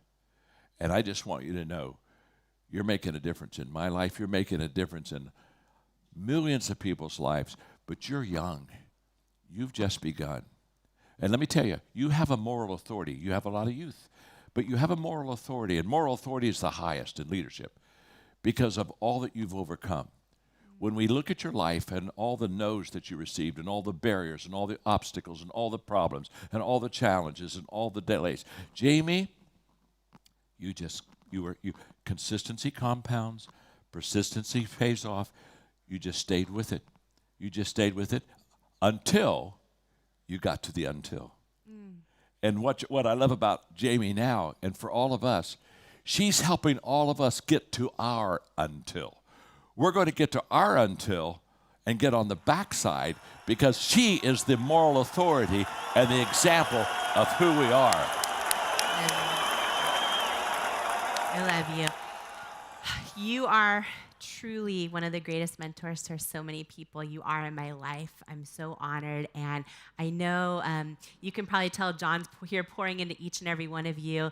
And I just learned that you have a really special bonus as well on your mentorship call. Yes. Right? Your group mentorship call for anyone who picks up Worthy. Is that right? I do. Okay, you guys. So this is huge. I just found this out. John is inviting all of you onto his mentorship call 1 month for everyone who picks up Worthy today. So that's amazing. So that's like invaluable. That's invaluable.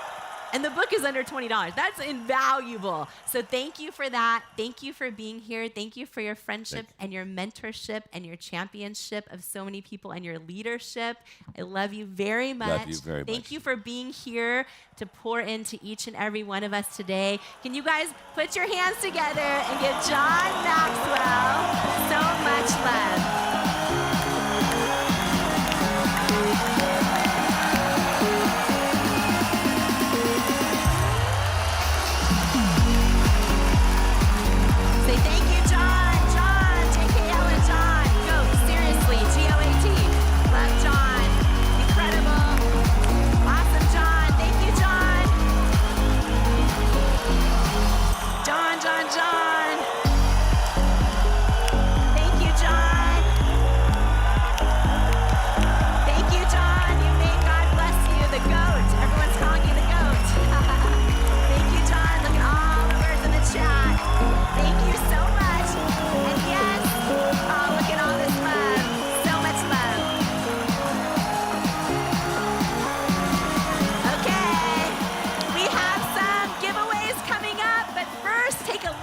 This video, and I'm so excited. There's so much more to come. John, thank you.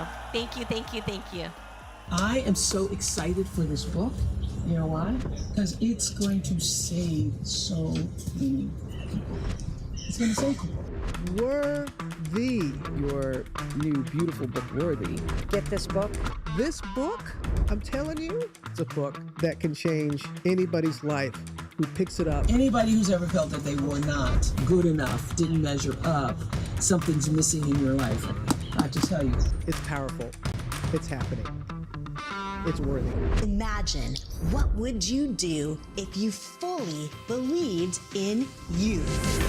I went from struggling waitress facing nonstop rejection to founder of IT Cosmetics, a billion-dollar company, by learning how to overcome self-doubt and believe I am worthy of my hopes and dreams. And I'm sharing how you can too in my new book, Worthy, How to Believe You Are Enough and Transform Your Life.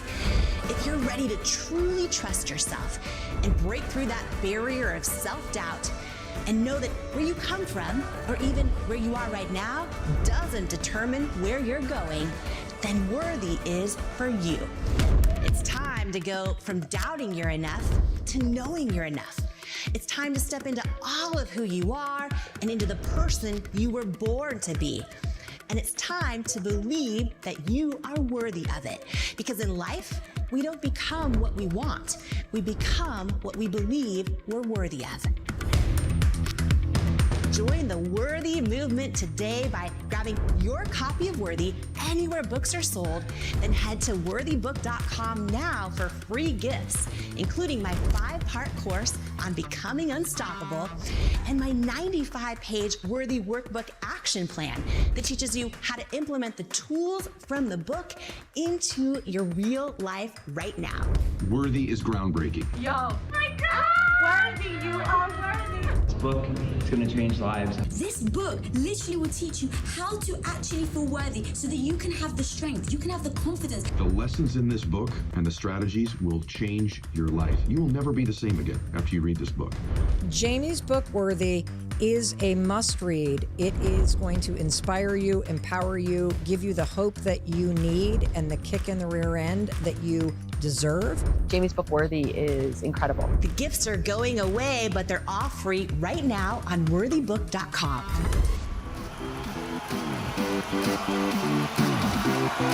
Right, unstoppable family, how you feeling out there? One time as a community, stand up if you're physically capable. Let's shake the body out, come on! Yes! All over the globe, we've got Tina Bowen, Sherry Tan, Belinda Churchill, Masamat Bajuna, Jill Sager. If you are feeling unstoppable, look into the camera, say, oh yes, give a virtual high five to anybody that you can find. All right, my friends, how you feeling out there?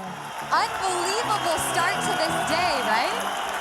We're about to give away a couple prizes, but I just want to invite us all to really come to the present moment. Take a big deep breath in, big deep breath out, and holy wow, Robin Roberts, Ed Milet, Oprah Winfrey, Ellen DeGeneres, Maria Shriver, John Maxwell, Jamie launched her show.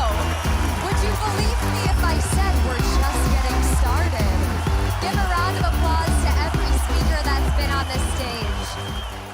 Coming up today, we're just getting started, truly. So if you're just tuning in, this is what this day is all about. Building unshakable self-work. We've got Leah Valencia Key. We've got Tony Robbins coming up, Mel Robbins, Sarah Jakes Roberts. We've got more surprises. And it's a really, really gorgeous day. You know, there is a quote from Les Brown that I think is really perfect for us right now. And he says, judge a man or a woman not by what they do, but what they do when they don't have to do it. None of these speakers that are here today have to be here. They came here on their own dime because they believe in you. They believe in your worth, and they believe in this book, and they believe in this day. By a show of hands, who here is experiencing an incredible day, opening up your belief of what's possible. So it is not too late to invite a friend. I really want to encourage you right now. Think of 5 people that you know. 5 people in your life, someone that you go to yoga with, or a friend that you have, or people that you work with, or a sister or a cousin. Send them the link, becomingunstoppable.com. We're going to be here all day. And for those of you that just joined us, can we give welcome in the chat box to people that are just tuning in right now? We're going to have people joining all day. And you haven't missed a beat. We're glad to have you. Today is about you. It's about building unshakable self-worth and celebrating the launch of this incredible book that is sweeping the nation. The word on the street, it is just about #1 on Amazon. Do you think that we could get it there right now? Yes? Worthybook.com. If you haven't grabbed your book yet, go grab it. If you have grabbed it, go get another one. 100% of the proceeds from this book go to Feeding America, and 33% of households headed by single moms experience food insecurity in the United States. So we're doing something really beautiful as a community here. So again, it is worthybook.com. And not only do you get the book, because you're here at this experience, this event today, you're getting priceless bonuses, workshops with Jamie for an entire month on being worthy, a course on becoming unstoppable, a workbook to implement everything that you're learning, and then the speakers on this stage have shared a couple things. A group coaching call with Ed and Jamie, Maria Shriver's access to Sunday paper, and then just now, a mentorship call with John Maxwell. Can we make some noise? And a huge thank you to our speakers. So incredible. And I want to acknowledge you guys. Let's bring up, we have a thermometer here. Let's see how much money that we've raised so far. Over 259,000 meals donated to Feeding America. Oh my goodness. So beautiful. All right, let's give away some prizes. We're going to be giving away prizes all day long based on your participation, and it's random selection from the chat box. So if you are in YouTube, I want to remind you guys to get yourself actually subscribed so you can be in the chat and have a chance to win. I'll pull up a little shot here so you can see what it looks like. But there's just a button that says subscribe, and when you click that, you'll be able to get inside the chat box. So make sure you click that button and be inside the chat box all day long, because that is how you are able to win. So let's see the prizes that we have coming up right now. We've got 5 winners, a $200 Audible gift card, brand new Apple AirPod Pros, Valencia Key Worthy bracelet, Fit Kitty Culture $200 gift card, and a Worthy backpack, and the Jamie Kern-Lima Worthy bundle, including a signed copy of her book. And again, worthybook.com is where you go. So give a round of applause for our winners and a big drum roll. The winners are, bring them up, Carmela Towels, Ashley Rosbach, Debbie Lynn, Phyllis Anderson, and Shar Davis, all for your participation. Give them some love.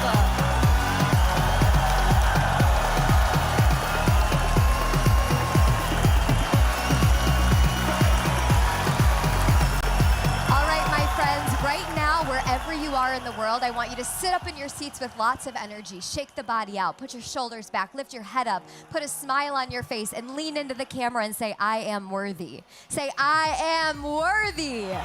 This next segment is going to blow your mind and heart, and we've got to bring the right energy to it. Can I count on you guys to bring more energy than we've had all day? Then as a group right now, let's stand up. Let's shake the body in 3, 2, 1, go!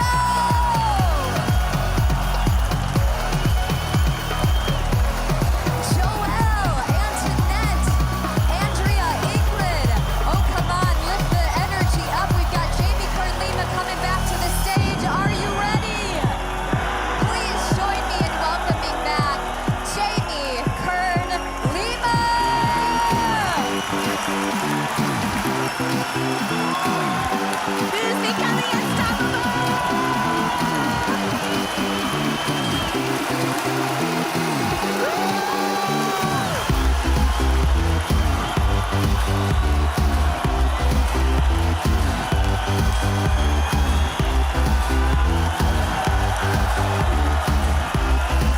Show me your best moves. Yeah. I love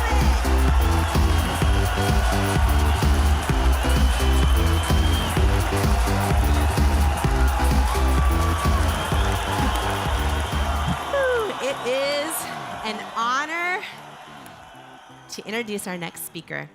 She went from homeless to launching her own dream live in front of 100 million homes on QVC, Raised in very humble beginnings in super impoverished neighborhood of Philadelphia, Leah Valencia Key lived in a homeless shelter with her mother, sister, and brother. Even during dark times, her mom told her, "Your predicament does not determine your destiny." She encouraged Leah to never leave the house without wearing sparkling earrings because they would serve as reminders of the light within her. Leah went on to rise above her challenges and becoming the first, and to this day, the only person in her family to attend college. And she's the founder and creator of Valencia Key Jewelry, and she recently debuted her wearable Joy live on QVC and was just featured in Oprah Magazine as well. And she's going to be talking about something so deep for each one of you, the topic of transformations. There's an entire chapter in Worthy, the book, on transformations. And, you know, coming to an event like this, spending your precious time, all of us collectively together, we are on a transformation journey together, right? Deciding to be one of the brave ones, willing to step into all of who we are and all of who we're born to be. One of the brave ones willing to embark on a self-worth journey, right? That is a transformation, if I've ever heard one. So I'm so excited to bring her to the stage. But first, take a look at this quick video. I mean, every head turns because Leah just lights up her room. She is incredible, and the message she sends. Just what we needed in these hard times. Motivating and inspirational. We both know that those are two different things, and you hit on both of them, girl. Yay! Leah Valencia Key. From homeless to 100 million homes, Leah Valencia Key is the founder of Valencia Key Jewelry. Her story is incredible. She is just light personified, and what she radiates is everything that you feel when you wear her jewelry. After struggling to get her business off the ground and pounding the pavement to get the word out, Leah kept believing that her predicament doesn't determine her destiny. Believe it so much that it becomes a reality. Choose to believe in yourself. And once you get the power of believing yourself, I'm then gonna ask you to believe in someone else. Leah Key Jewelry, which is all about igniting your light from within, has now been featured in O Magazine and the Oprah's Favorite Things issue, on Mel Robbins' show, and has been worn by many notable women, including Robin Roberts and more. It's called Valencia Key. Valencia Key? Are you in Valencia Key Designs? I thought so.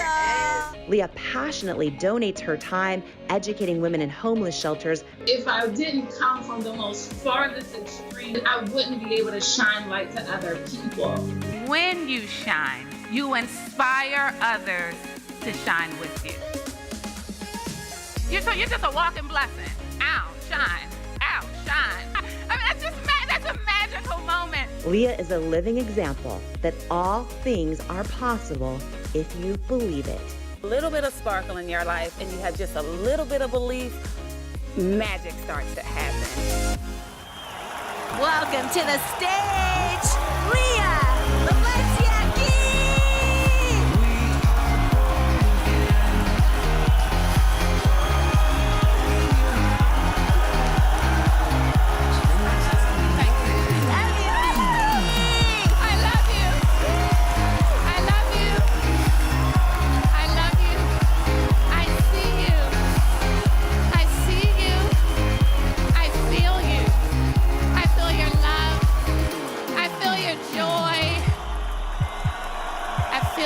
Struggle because I am you.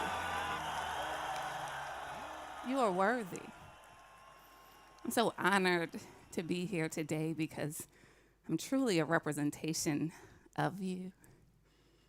You're worthy. You're worthy to shine so bright. And I'm able to say that with such confidence because when you were born a divine light. Your light. I'll be reading from the Book of Worthy, chapter 19, page 255, if you'd like to follow along. So often, our greatest beauty comes after our most difficult seasons of transformation. That's such a powerful sentence. When I think of the word transformation, I think of a beautiful butterfly. When you see a butterfly is fluttering with all these magical colors.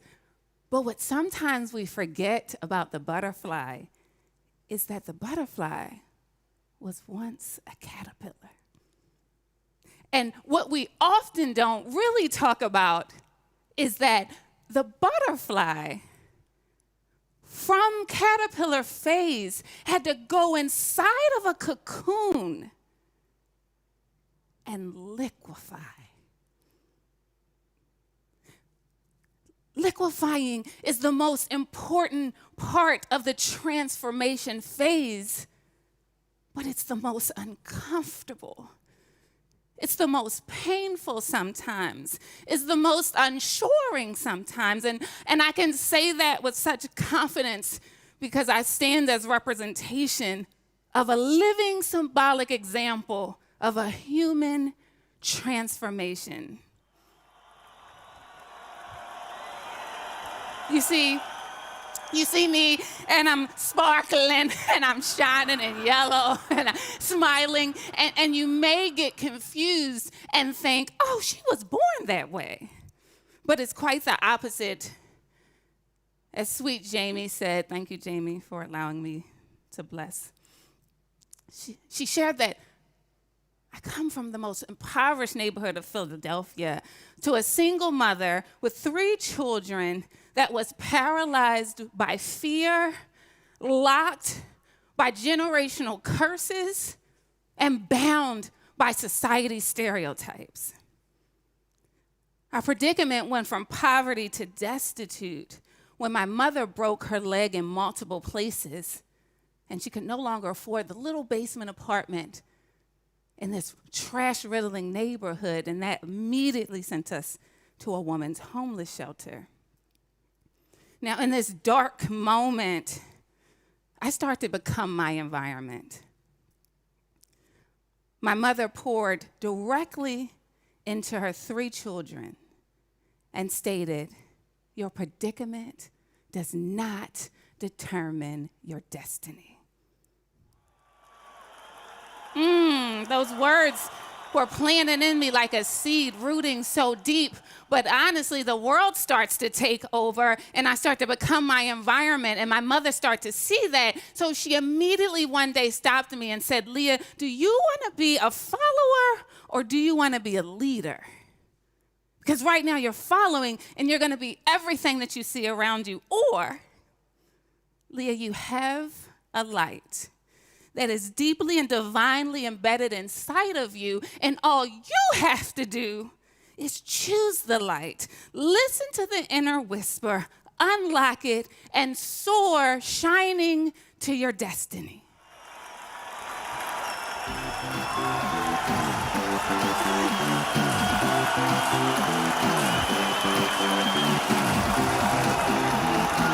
To your destiny.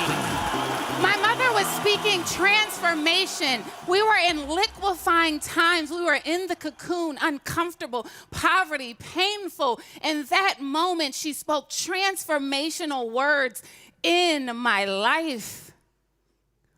What is your liquefying phase? And then I encourage you to speak transformative words in your life. Now, here's the cool part, and also the kind of challenging thing to learn, that transformation never stops. It's a consistent journey of life. But what I'd love to ask you is, how are you in the transformation phase? Are you angry? Are you allowing the uncomfortability to change your energy? See, in that liquefying phase, I'd ask you, like my mother shared about this light nugget, this light key, to transform the liquefying phase to energy. Allow that uncomfortableness to become energy that fuels you. And scientifically, what we know to be true about energy is also light. I'd ask you that you become light in the world, that you shine your light so bright and you consistently transform. At this very moment, I am shining my heart to you from the depths of my soul, but I am truly in a liquefying phase. I'm still a super small business entrepreneur. I'm so small that it's only me. So when you email me at customer service, it's me. When you get your orders home, it's me. I'm still learning. I'm still growing. It's uncomfortable. Sometimes it's questionable. But what I know is that if I consistently utilize this transforming, liquefying phase to be energy in the world, that all of my dreams, through learning and pushing out what I know to be inside of me, will come true. I speak life into your life right now, that you are worthy enough to release any trauma. You are worthy enough to allow that traumatic experience to become fuel to be light. You are worthy enough to utilize the energy within you to be all that you can be. My prayer for you is that you read the book of Worthy, and that you take each chapter and you allow each chapter become little keys that lightly unlocks portions of your light. And that you shine your light so bright that you inspire others to shine with you. You are worthy. You are worthy to shine. See, I created Valencia Key Jewelry because my mother passed at a super early age. And right before she passed, she said, Leah, ooh, you are shining. I see you. I see you unlocking all of your destiny, and it's beautiful. And then she handed me these little earrings, and she said, wear your earrings every day, because someday life is going to get so challenging, you may forget that you have light inside of you. But put them on, touch them, see them in the mirror, feel that they're on your body, and let them be a symbolic reminder that the light is always within you. All you have to do is shine it. I encourage you to embrace transformation in a welcoming phase. I encourage you to liquefy in your uncomfortableness, acknowledging it, harnessing it for the beauty that is going to transform you to your greatest destiny. I love you from the bottom of my heart. I am honored to transform with you. I love you. I love you.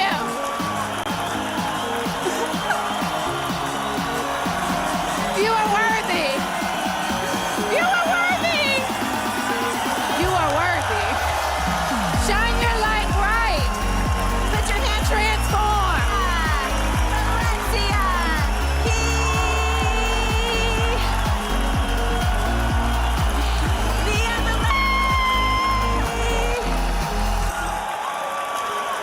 Thank you, Jamie. Amazing. Amazing. Jamie, I have a special gift. What? I have a special gift that I want to share. Gift. Does she not have a She's got a gift. She's got a gift.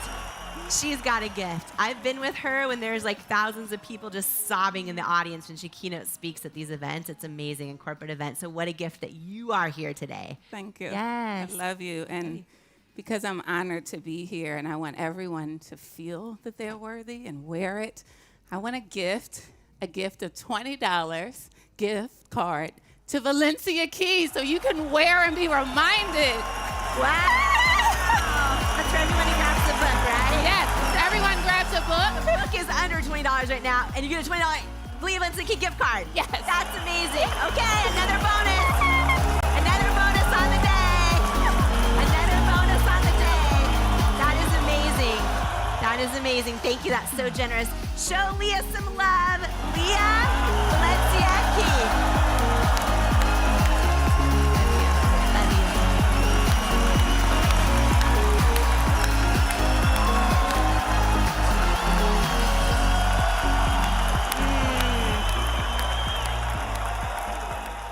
sunshine in the form of a human being. This worthy necklace is from Leah Valencia Key too, by the way. Worthy necklace. I pay full price for everything. I remember the days when I was building at Cosmetics and I got one friend or family order, and it was a big deal. A $20 order was a big deal. So all my friends that are building their businesses, still pour into them. Okay, how's everyone feeling so far? How are you feeling? Yeah? I love that you're here so much. Today is so special.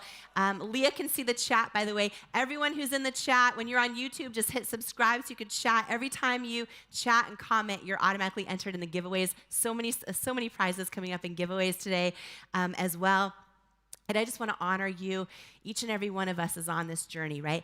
We are building our self-worth. We talk about how in life we don't become what we want, we become what we believe we're worthy of, and all of us collectively together are building self-worth. Our self-worth is our ceiling, and we're all on this journey.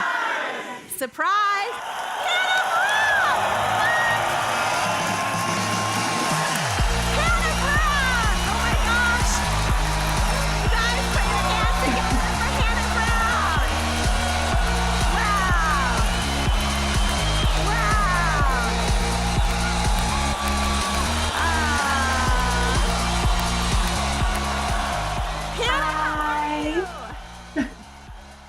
I am so great. Thank you so much for having me. Oh my gosh. The speakers that I've watched are amazing. I'm very honored to be here.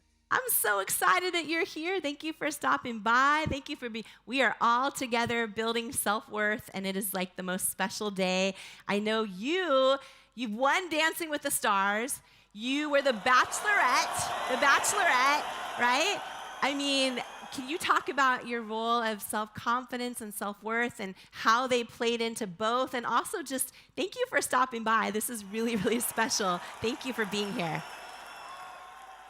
Like I said, I am just so honored to be a part of this and what you're doing. And this book has been just so important for me. So Jamie, I'm just so proud of how you're using your platform to be able to share it with so many people and to be able to be a part of that. Super special. But to answer your question, for me, I'm not going to lie. I feel like I was on a little fragile ground when it came to my self-confidence and self-worth during some of my biggest successes in life. But I think the way that I was able to kind of be able to step up and step out in my life was this, honestly, having this unknowingly believing in my self-worth. I did not always feel competent. I did not know what I was doing a lot of the time. There was definitely some self-doubt present, but I never believed that I wasn't deserving of the opportunities. I did have that knowing inside of me that I did deserve to have the opportunities and step up into that. And, I think a lot of times when you're in competitions or in some of the opportunities I found myself in, you can't fit in and stand out at the same time. And it can be so easy to want to do that so bad, to feel belonging is important to us. But when you really have something that is set for you to do in your life, sometimes you have to, even when you're scared, step out and step into it. And I think that was that. Like I said, the unknowingly believing that worth was always innately inside of me. When you just said those words, you cannot fit in and stand out at the same time. I saw thousands of people start writing that down and nodding. That's such a beautiful thing because so many of us want to fit in, but then also you have that knowing. So how's your journey been? Are you getting better at trusting that knowing that you feel inside? My journey with just my self-worth has not been linear in any way, shape, or form. I'll say that. Yeah. But I think I've always known to believe in my self-worth, that was something that was true because I am a person of faith. I knew I'm fearfully and wonderfully made in the image of God. So it's I knew that belief was there, but it was my relationship with myself and that belief that was really missing. It's kind of like if you can say you believe in God, you can say that you believe in this thing, but if you don't have an intimate relationship with that, then you're not really going to be able to have all the beautiful experiences that come with that transformation of actually believing that. So feeling worthy and feeling adequate was not really in alignment with the way that I was living my life, to be honest. And not in alignment with the voices that were inside of my head. I was not living in a state of really being worthy because I didn't have a real relationship with my worthiness, and I didn't honor that.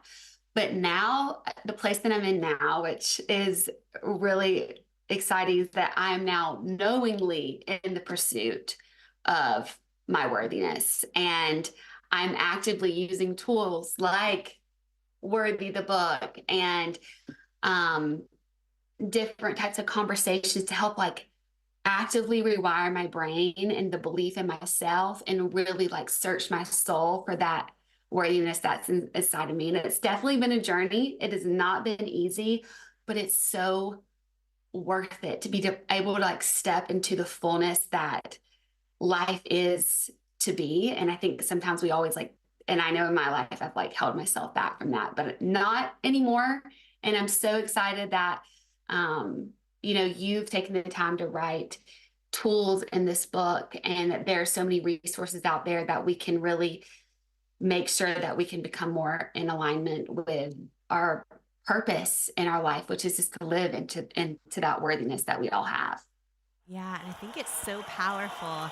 Yeah, a lot of people cheering for that. When you, you know, you had this blessed experience of winning Dancing with the Stars and being the Bachelorette, and a lot of times people think those are the things that somehow make us feel worthy, and that distinguishment between, oh no, those things are really great, they're amazing, they build confidence, but you still take you with you. Whether you go to the Bachelorette, you go to the next job, you go to the next relationship, you go, right? You still take you with you, and your self-worth is so different. And so you entering this journey, just because Hannah, right now, you and I are live with 260,000 people, just that many.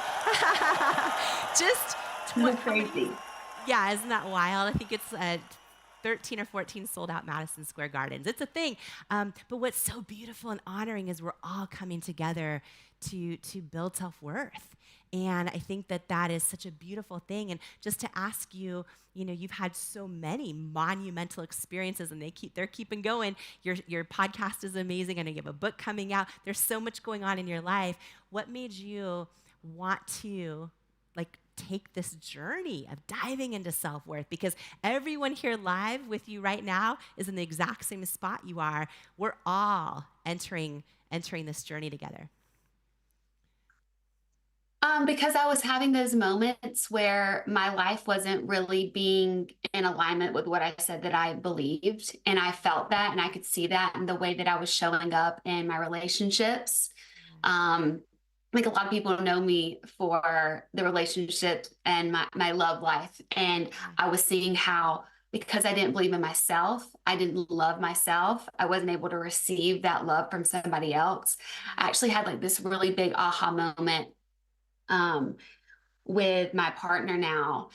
And I realized that I almost resented him for loving me for me as I am, not because of things that I had done. I always felt like I had to prove my worth and my love, and to be able to feel somebody be like, no, I love you just as it is. I resented that because I didn't truly love myself that way. So how could I even accept that from somebody else? And that was a big aha moment for me, to realize that, like, man, I want this type of love. I want to be able to experience this type of love. I want to be able to give this type of love back. But first, I've got to be able to do some like digging within myself. So I really went on this pursuit that, you know, I'm in it right in with all the thousands of people listening. Like, I might just be, I started a few weeks, months ago in this journey, but there's always a time to decide I want to live my life differently. I want to actually have a relationship with myself that I can grow into my worthiness. It doesn't happen overnight, but man, the amount of relief, the way that I can see the world just in the past few months of being able to really be like, hey, this is an area that I need to work on, because I want to be able to feel the fullness of life and to be able to take that in because I believe I'm worthy of it. So I'm going on this journey. I'm going to take these steps. I'm going to use these tools. And I'm just really excited for those to join us on this. Oh, well, Hannah, America loves watching your love life unfold. They love watching your life unfold. That's so beautiful and vulnerable that you shared that. As I'm hearing you, I am just so grateful. I have been in those situations where I didn't know how to receive love, and I've sabotaged it because I didn't understand. I didn't understand that it's all from a self-worth place. And I'm just so grateful right now that you are in that awareness space and that you're like on this journey now so that you don't do what I did. You like keep that beautiful love. That's so beautiful. Thank you so much for being part of this. Thank you for being you. Can everyone please, I'm excited about your new book coming out. I'm excited to have you on the Jamie Christmas Show, all of it. Can everyone give Hannah Brown so much love? Hannah Brown. Love you, Hannah Brown.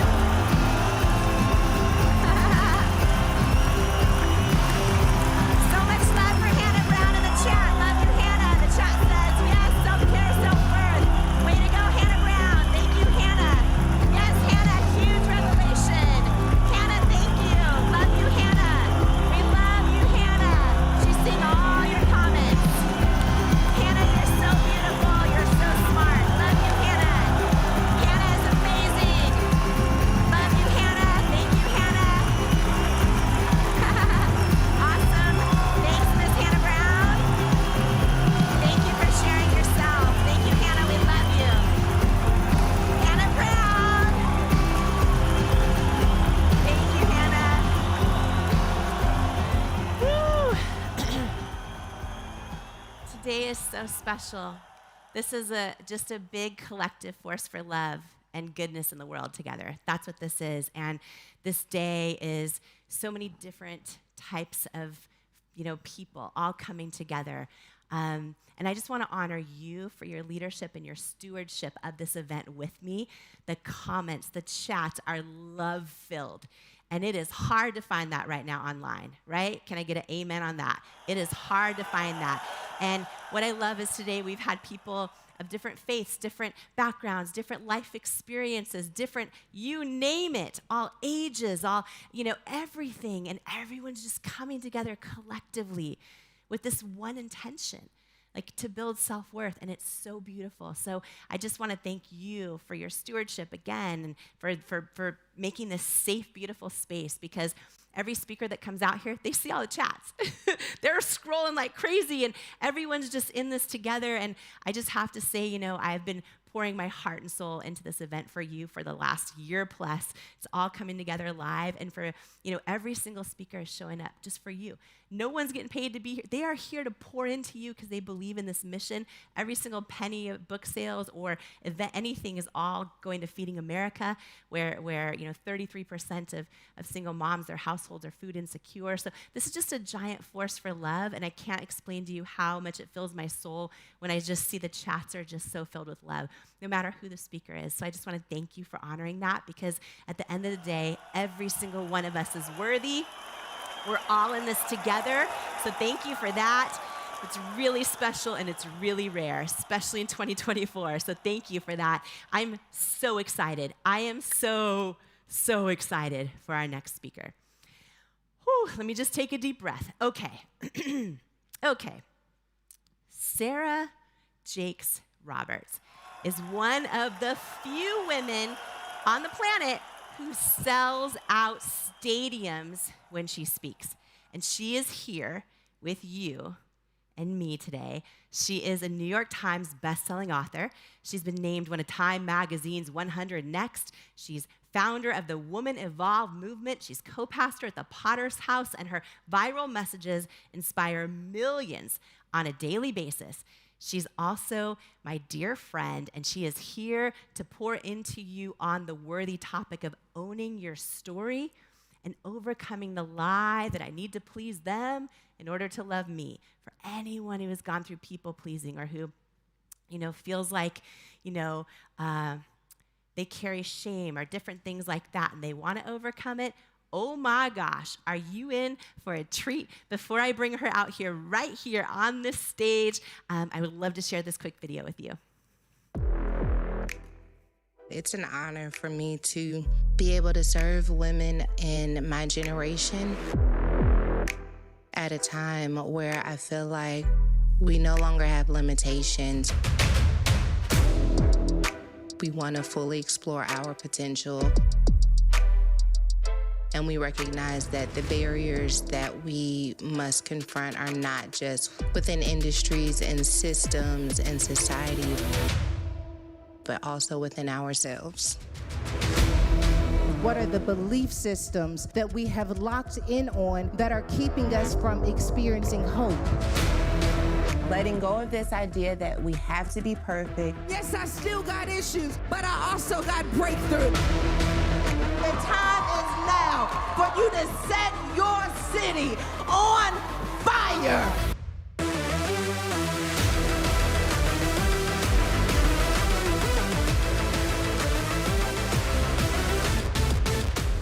Here we are. What's up, girl? What's up, fellas? I'm gonna be honest with you. We're having this dialogue. Heart on my sleeve, out here sharing it. Don't let the cute clothes fool you. I got power, baby. And I came here to let you know that this is not my moment. This is our moment.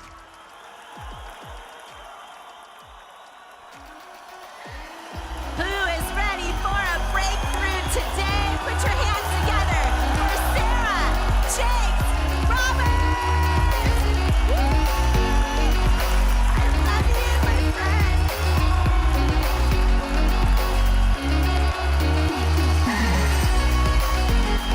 I love you. Thank you for Sarah Jakes Roberts. Put your hands together.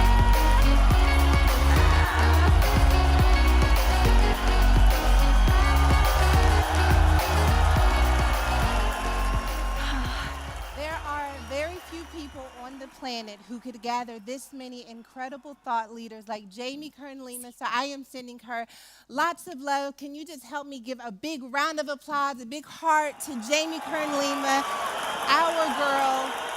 Literally, I think that it speaks so much about who she is that she would gather all of us to come together, not just for the release of this incredible book that is certainly going to be life-changing, but because of who you are.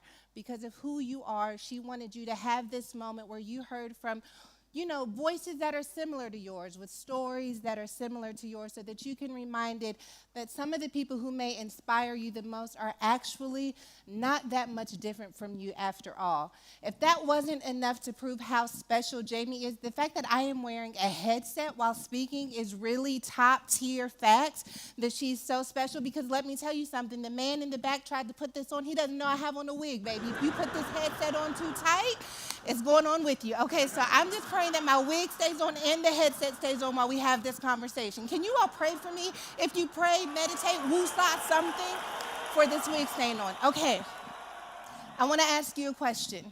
When we talk about this subject of owning your own story, who is the main character in your story? This is an important question for us to be able to answer. You may be thinking it's that cute little grandbaby. Maybe it's your partner. Maybe it's a friendship. Maybe if you're saved and grew up in church like I did, you're saying Jesus is the main character in my story.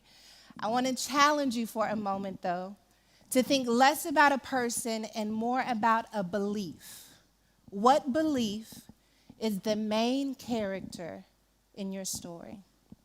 If you asked me this question, 21 years ago, I would say that the main character, that main belief system in my story was one that suggested that I could not get any messier than I already was. I was living as though I could not afford to not make any more mistakes. Why is that? Because 21 years ago, I was pregnant with my son. He is now 21 years old. At the time, I was 14 years old. I can't even get into the years and years of trauma, of shame and pain. But one thing I knew for sure is that I cannot make any more messes after this. You see, when you get pregnant at the age of 14, it's not just this little secret that lives on the inside of your chest. You're walking through the grocery stores with a swollen stomach. You've got a baby on your hip with a young face full of acne. And everyone can tell in the moment, this is a girl that is different than the other girls. In my mind, I heard them saying, this is a bad girl. She's dirty. Stay away from her. And I lived with that belief system in my head for almost 10 years. 10 years, I made decisions based off of that belief. And if you would have asked me if I was a people pleaser, I would have said no. Because once you disappoint someone so greatly, whether it's through a pregnancy or addiction or divorce, you think to yourself, I can't possibly be a people pleaser because I've already let so many people down. But what I realize now that I didn't realize then is that my people pleasing came in the form of me trying to recover, trying to prove to people that I was not what they saw in this teen pregnancy, that there was more to me than that. What I know now that I wish I would have known then is that I was not the only one walking around with a secret. Perhaps mine was more visible, but in conversation with the thousands of women that I get to serve, I have learned that we are all walking around with some type of messy inside. Maybe you can see it on the Zoom screen, maybe you can't. Maybe it haunts you at night, maybe it doesn't. But there is no way that you have survived to this age and stage in your life without having had something make you shudder when you think about an experience that you had. Whether you were the perpetrator or the victim, the reality is that many of us in the dialogue of our stories have some things that we would rather omit.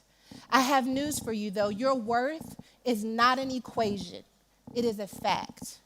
I say this because when we think our worth is an equation, we think, well, if you subtracted this and you add that, then maybe I can get to worthy. Maybe if you multiply the good that I've done and disregard that thing that happened when I was in my 20s, when I was a teenager, when I was in my 40s, then I will get to worthy. Worthy is not an equation. It is a fact. You are worthy just because. And you may be wondering, how can I be worthy after all of these things I've gone through? I haven't maxed out my potential. I haven't broken this generational curse. I'm repeating the same cycles over and over and over again. Your worth was determined before you even took your first breath.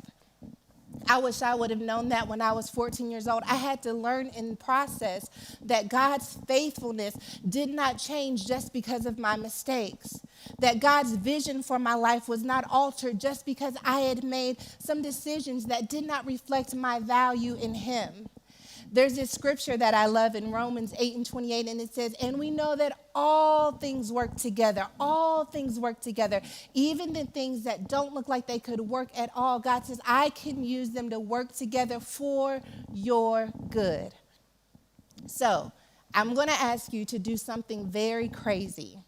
If you're a people pleaser, a reformed people pleaser, you're in recovery from being a people pleaser, then you may be thinking that in order to be loyal to other people, you do what makes them happy. You make sure that they are met in the area where they have the greatest need, and that you are constantly living in a life that makes them accept you.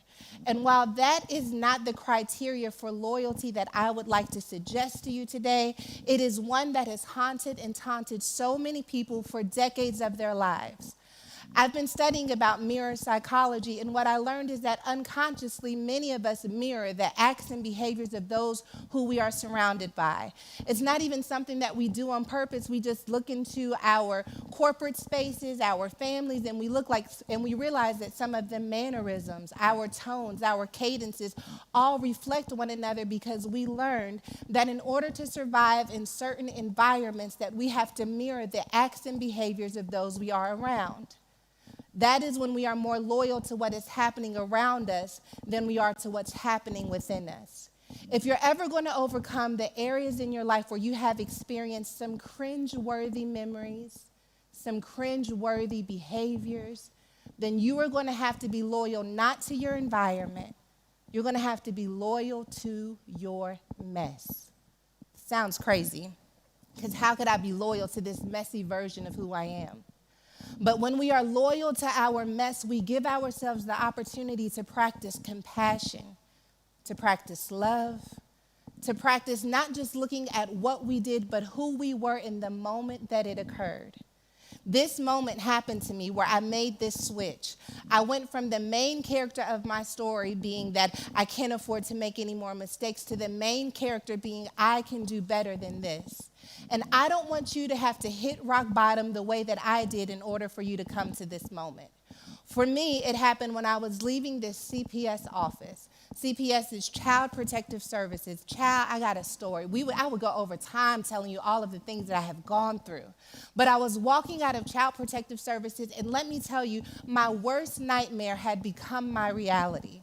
My worst nightmare is that as a teen mom, I wouldn't be a good mother. I wouldn't give this child the life that he deserved. And here I was walking out the very thing that I was afraid of. And you know what happened when I was walking out of that CPS office? I made a decision that I can do better than this. Instantly, that became the main character, the main belief system of my story. But because you have already registered for this incredible event, and maybe you have or have not hit rock bottom, you don't have to wait until you are in a dire circumstance to move in a pace of rhythm and acceleration and growth and worthiness that is a reflection of how God sees you. I'm going to help you get there right now.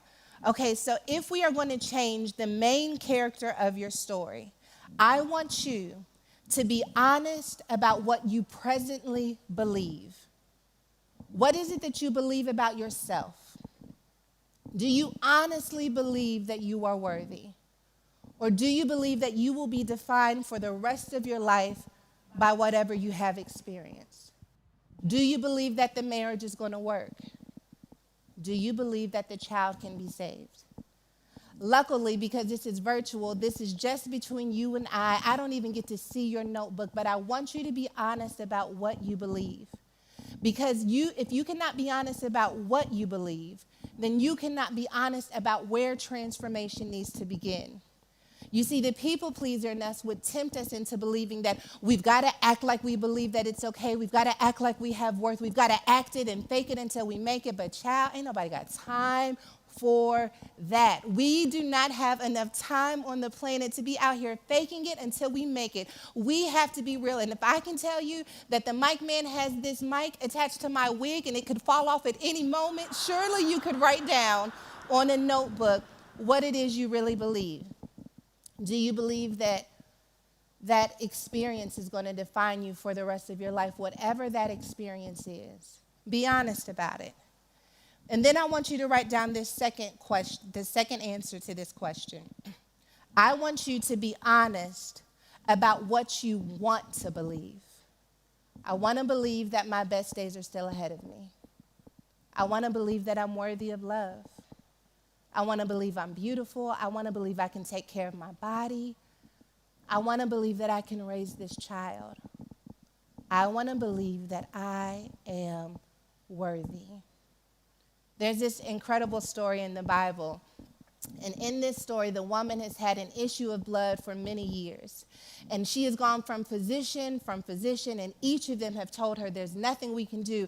And she should have been hopeless. She should have given up. She should have started to believe that this would always be her circumstance. But she refused to come into agreement with her condition. When we are real about what we want to believe, we give our faith a target. Many of us have these beliefs in our mind, but we haven't yet given our faith a target because we have not been intentional and serious about saying, this is what I want to believe. I want to believe that I'm still worthy. I want to believe that I can do better than this. I want to believe that that heartbreak will not define me. I want to believe that I can make it, whether the person stays or walks away. I want to believe that I can have joy again. I want to believe that this grief will not define me. What is it that you want to believe? Even if you don't have it yet, let's identify what it is that you want to believe. And then after that, your responsibility is to water that belief. When you begin to water that belief, what does that look like in practice? I'm going to pray about it. I am going to make it my mission that whenever that opposing belief shows up in my life, that I snatch it, I identify it. I recognize in the moment that that is the old belief system showing up in the way that I think. And because I am committed to moving in the direction of what I want to believe, that means that that old belief cannot stay here. I'm sorry, but you've got to serve an eviction notice to some old beliefs that have been taking up residency in your home for far too long. Maybe they've taken residency in your family for far too long. I hear God saying that you are going to be the one who serves it an eviction notice. I don't care how long it's been there. I don't care how many people in your community have gone through the same thing. When we make a decision that it ends with us and we begin to water that belief in the way that we show up in the world, we water that belief in the way that we communicate to other people, we serve that belief system that is there to go to war with our destiny. We serve it an eviction notice. There are some incredibly powerful people on the other side of this camera who have been waiting for permission to start moving in the direction of what it is you want to believe. And I want you to know that you do not have to wait for evidence to show up in your circumstance. You just need for evidence to show up in your heart, to show up in your spirit. Maybe you are here because this is more than just an incredible virtual event. Maybe this is a resurrection service. Maybe there are some dreams that have been buried on the inside of you, and it is time for them to come back to life. And I believe that it is going to come back to life when you exercise the faith that says, I want it to live again. I want it to breathe again. And so I'm walking like it's breathing again. I'm talking like it's breathing again. I'm praying like it's breathing again. I only have people who are in my life who can water this thing, because the power of community is that when we come together, that we can either tear another soul apart or we can encourage them in the direction of what God has for them. I'm the founder of Woman Evolve, and when God gave me the vision for this incredible movement, I knew that it wasn't just supposed to be about people coming to hear me speak.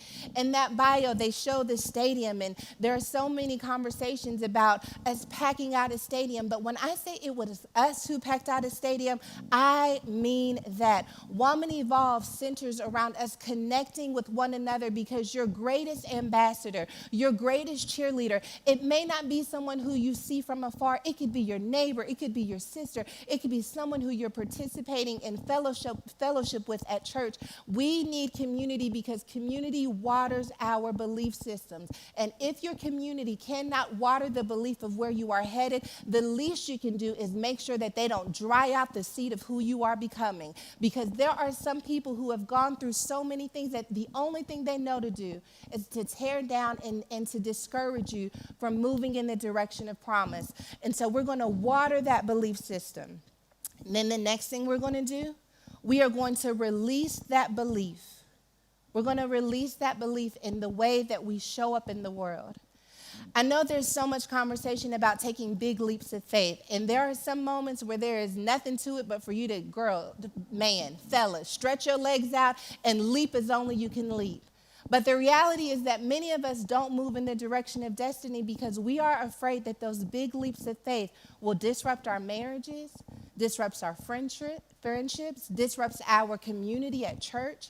And so we stay restricted because we want to please those around us more than we want to figure out what is inside of us. And so when it is time for you to release that, what I want you to know is that it can happen in baby steps. Remember when you were a kid and you would get in trouble? Well, I don't know. I'll tell my own testimony. Maybe it was just me. I was a kid. My parents didn't gentle parent, which means like you couldn't talk back. You couldn't share your emotions. And so what would happen is they would say something to me and I knew I couldn't say anything in the moment, but I would go into my room, I'd close the door, and I would give them the whispering of a lifetime. I would be like, you better. Sometimes when it comes to you releasing that belief, you have to do it with a whisper. Maybe you're not ready to cause waves in your family. Maybe you're not ready to cause waves at the job. But a baby step is to take a moment where you felt yourself shrinking, where you felt yourself caving in, and saying instead, when you get into a moment, maybe it's in the bathroom, maybe you jot it down in your notes, what I wish I could have said instead is this. Instead of internalizing it, instead of just keeping it in and thinking that it's something so far away, take the time and give it language, because the more that you exercise that belief system, the easier it is for it to come out of your mouth. And honestly, we need a little practice, because when we are going from operating in one belief system and into another, it is scary. Most of the time, it's not that we don't want to speak up. It's just that if I say it the way that it is in my head, I'm going to go off on you, and then you're going to think I'm crazy, because I'm going to tell you I think you're lazy, I think you're raggedy, I think you're X, Y, and Z, and I don't want to be that kind of person, so I say nothing at all. When you release it, even if it's just in a note, you also learn the best way to say it in a way that still honors the person on the other side, but allows you to no longer be restricted by keeping it inside. Long are the days of suppression. Long are the days of you shrinking so that other people can be comfortable. You have to water the belief of who you know you can be. You know why? Because at the end of the day, in Genesis 1, when God created man and woman, if you look at verse 27 and verse 28, he gave them dominion. He gave them power. He told them to subdue. He said, be fruitful and multiply.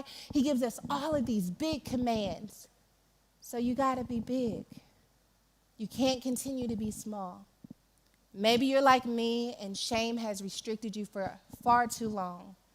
Maybe trauma, maybe grief has made you feel like you'll never be as good as them, whoever they are. I came here to tell you that if a 13-year-old girl can get pregnant and have a baby at 14, if I can drop out of college and waitress at a strip club, if I can have all of these twists and turns, including being at a CPS office, and still end up here with Jamie Kern Lehman, all of these incredible people, at a time in my life where I just knew that I was down to nothing. God says that if you will be loyal to your mess, sit in it, I will show you that that is the very thing I'm going to use to bless anyone who encounters you. I love you all so much. Thank you.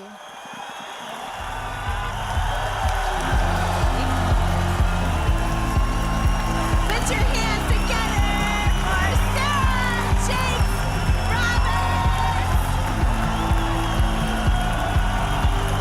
Sarah Jakes Roberts, show her some love.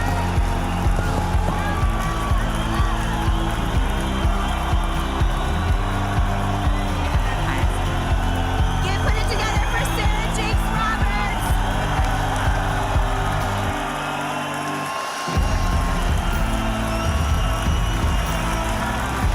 Let her hear you in the chat. So much love.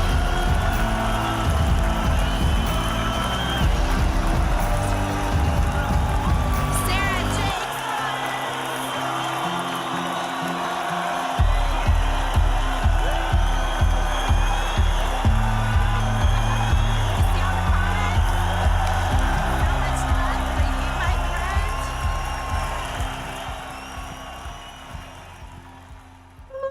Thank you so much for sharing that. My pleasure. Thank you so much for having me. So grateful that you are here. I just want to ask you this. So much of my life, I believed where I come from somehow is going to determine where I'm going, or the mistakes I made would hold me back, or my past failures would somehow disqualify me from future successes and dreams and all that. For so many people watching right now, who are holding on to things from their past and kind of believing the lie. I'm going to call it a lie, that it somehow determines their future or their worthiness. What can you share with them today? I would say that as long as that is your belief, it's true. As long as you believe that, it's true. It takes us really challenging, how did that belief system even get ingrained in me? And if we're going to do the work of ultimately uprooting it, then we have to do the next step of saying that, well, what do I want to believe? When I walked out of that CPS office, I wanted to believe that the God I'd spent my whole childhood hearing about was also able to touch me in the middle of my mess. I just wanted to believe that. And so you have to identify what it is you want to believe so your faith has that target. Woo! Okay, this is powerful. Look at everyone's reaction.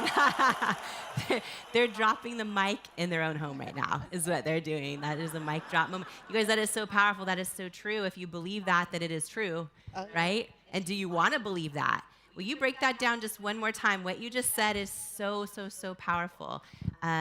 Just that sequence of it. If you can just share it one more time, guys. See so many people taking notes on this. This is the thing. This is the thing. Okay, so I thought at first when I got pregnant that I didn't have any worth and I didn't have value. And then I looked for that in confirmation with other people. And whenever someone would make me feel like I didn't have worth, I didn't have value, I'd say, see, I didn't have worth, I didn't have value. But they could only affirm that in me because it was a seed inside of me. Yes. And it wasn't until I started looking for a different type of seed, like maybe I will not be defined by this. Maybe no one cares. Maybe I can still dream, that I began to question which belief I wanted to be the guiding star for my life. And so, man, I wish I could make it even more plain, but I think really saying, what is it that you want to believe, to hold on to that, to bring it to the surface, instead of looking for confirmation of how bad you are, how wrong things are, how bad things could be. Start to consider to yourself, what are some things that could change this and make it everything that I believe God says is possible for my life. I see the chat blowing up. Say that again. I'm like, I just asked her to say it again. You want it again, a third time. No, this is so good, you guys. I want to challenge everyone to do what Sarah Jakes Roberts just said, which is, what do you want to believe? Yeah. Right? Everyone's here to build self-worth. Do you actually really want to believe you're worthy? Do you want to? I'd really ask yourself that question and write it down. That's big. That's a big thing. I still have to ask myself this question when life gets hard and, weapons are formed. I have to ask myself, what is it that you want to believe? Not what do you see, not what does the evidence point to, but what is it you want to believe? I want to believe that no weapon formed against me will prosper. I want to believe that I'm fearfully and wonderfully made. I want to believe that I can remain as faithful as Jesus. I want to believe this thing. And when I want to believe it, I ask myself, then why can't you believe it? No one has permission to tell you what you can or cannot believe. Woo! They may tell you whether or not you have a loan, but you cannot tell me that I cannot believe for this child. You can tell me that the report card has F's on it, but you cannot tell me that I cannot believe that this child is still going to be successful. You don't get to dictate my belief. Yes. I do. Not even God dictates our belief. We do. And when we decide I'm going to believe what God believes about me, then we have the wind of God backing everything it is that we do. The whole chat is all fire emojis right now. That is so true and so powerful. Yeah, I see people throwing their hands up in the air. I want to talk to you about, this is a real big thing for women. Can you talk about your journey of getting to a place to decide you're going to give yourself permission to rest or to be on a healing journey, right? Because there's this, I'm going to call it an antiquated belief that self-love is selfish. And I feel like we're on the cusp of a new season and a new level of awareness around how important it is to embark on just journeys, if we are blessed enough to be able to, of healing, of learning to rest. Can you share that? Because I know you're also such a high achiever and you're just taking on the world at the same time, so it's a big deal. It's a big deal to believe you're worthy of those things. Okay, so I actually came here from vacation. We were like beating it down trying to get here because this was the only window that we had to be able to rest. And so we took the sacrifice of saying, you know what? We're going to take the rest. We're going to steal time away from the kids. For me, I think that coming to a place where I felt like I was worthy of rest had to do with me shifting into a new belief system, right? So I went from, you're only going to be messy. I can do better this. And then into this new belief system, which is I trust God with the pace of my life. And I am not going to attempt to outperform my past or to think that because I'm coming from behind that God can't accelerate based off of where I am now. And so coming to a place where I'm worthy of rest helps me to reconcile everything that I've gone through. Because I've spent so many years traumatized, so many years running, so many years trying to fix it, I realized that sometimes just the work of being was hard for me. And so rest now was giving myself permission to be without stress and without pressure.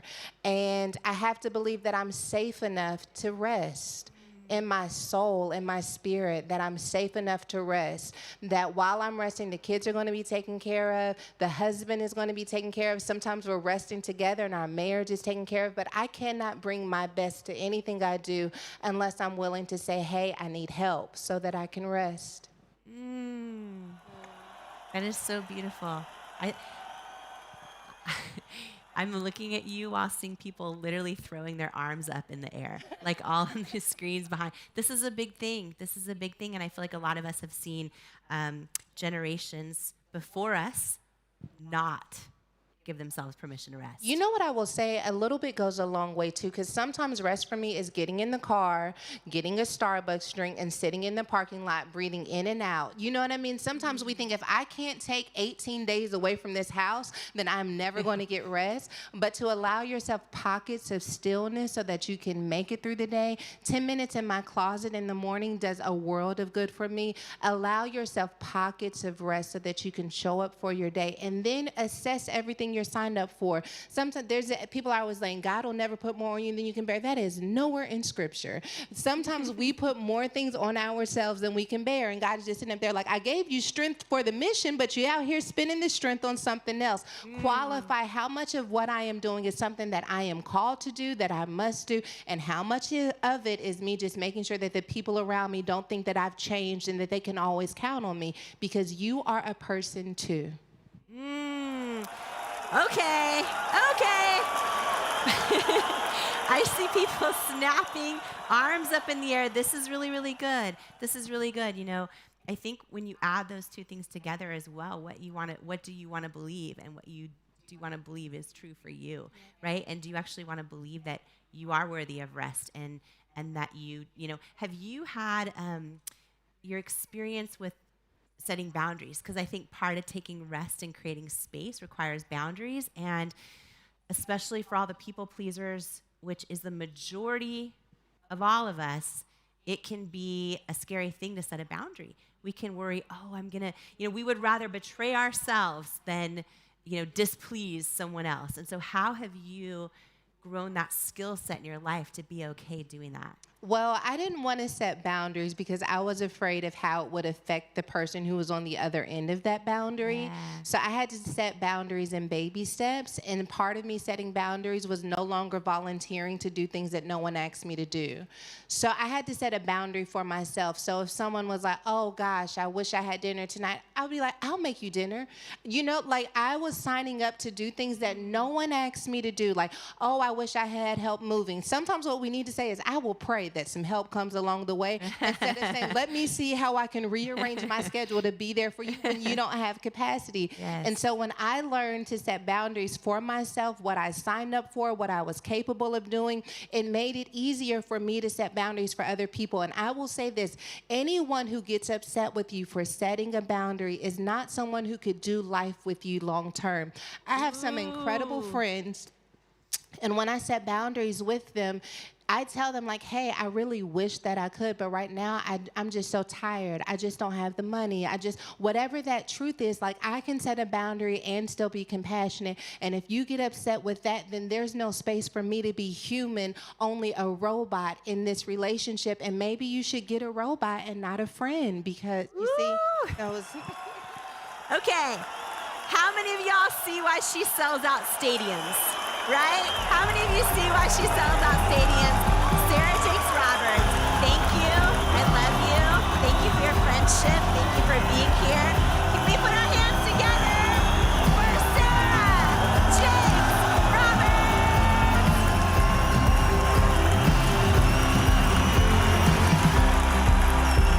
I love you. Thank you for being here. I'm so proud of you, Sarah Jakes Roberts. In the house. Show her some love. Show her some love. Show her some love.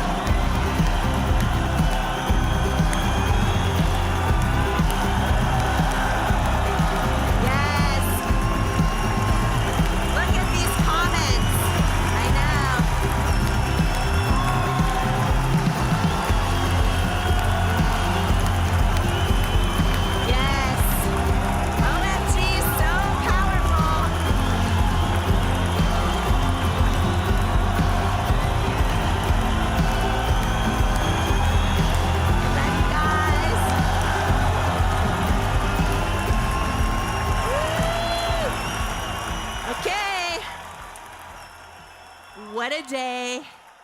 And we have so much more to come. Tony Robbins is about to step on the stage right next to me in a matter of a few minutes. And we have so many more incredible people that are all just here as this collective force for love to pour into you. Thank you so much for being part of Becoming Unstoppable today, the launch of Worthy. So many of you are spreading the word about the book, which I'm so grateful for. And okay, we have giveaways. We have so many things coming up, but literally I think we're about 2 minutes or less away from Tony on the stage with me. So take a look at this video. I'm so excited.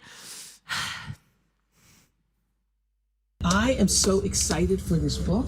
You know why? Because it's going to save so many people. It's going to save people. Worthy, your new beautiful book, Worthy. Get this book. This book, I'm telling you, it's a book that can change anybody's life who picks it up. Anybody who's ever felt that they were not good enough, didn't measure up, something's missing in your life, I have to tell you. It's powerful. It's happening. It's worthy. Imagine, what would you do if you fully believed in you? I went from struggling waitress facing nonstop rejection to founder of IT Cosmetics, a billion-dollar company, by learning how to overcome self-doubt and believe I am worthy of my hopes and dreams. And I'm sharing how you can too in my new book, Worthy, How to Believe You Are Enough and Transform Your Life. If you're ready to truly trust yourself and break through that barrier of self-doubt and know that where you come from, or even where you are right now, doesn't determine where you're going, then Worthy is for you. It's time to go from doubting you're enough to knowing you're enough. It's time to step into all of who you are and into the person you were born to be. And it's time to believe that you are worthy of it. Because in life, we don't become what we want. We become what we believe we're worthy of. Join the Worthy movement today by grabbing your copy of Worthy anywhere books are sold. Then head to worthybook.com now for free gifts, including my 5-part course on becoming unstoppable and my 95-page Worthy Workbook Action Plan that teaches you how to implement the tools from the book into your real life right now. Worthy is groundbreaking. Yo, my God! Worthy, you are worthy. This book is going to change lives. This book literally will teach you how to actually feel worthy so that you can have the strength, you can have the confidence. The lessons in this book and the strategies will change your life. You will never be the same again after you read this book. Jamie's book, Worthy, is a must-read. It is going to inspire you, empower you, give you the hope that you need and the kick in the rear end that you deserve. Jamie's book, Worthy, is incredible. The gifts are going away, but they're all free right now on worthybook.com.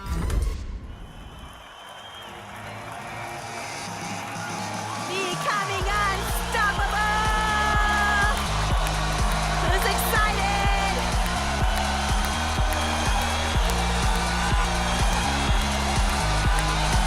Who's excited?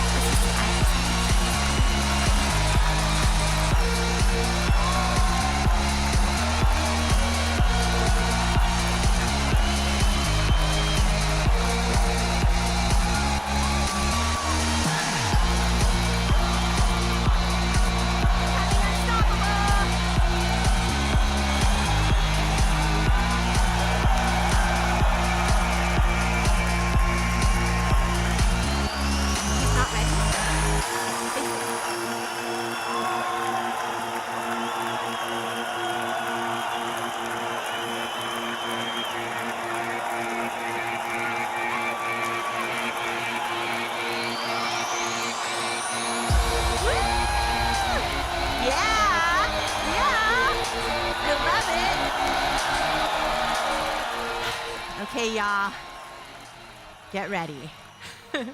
Get ready. This is a day for you, and I'm so honored to be on this journey. And let me just say, today is the start of the journey. Worthy, the book, is the start of the journey. Like, this is a lifelong journey, right? Make some noise if you're ready to build some self-worth.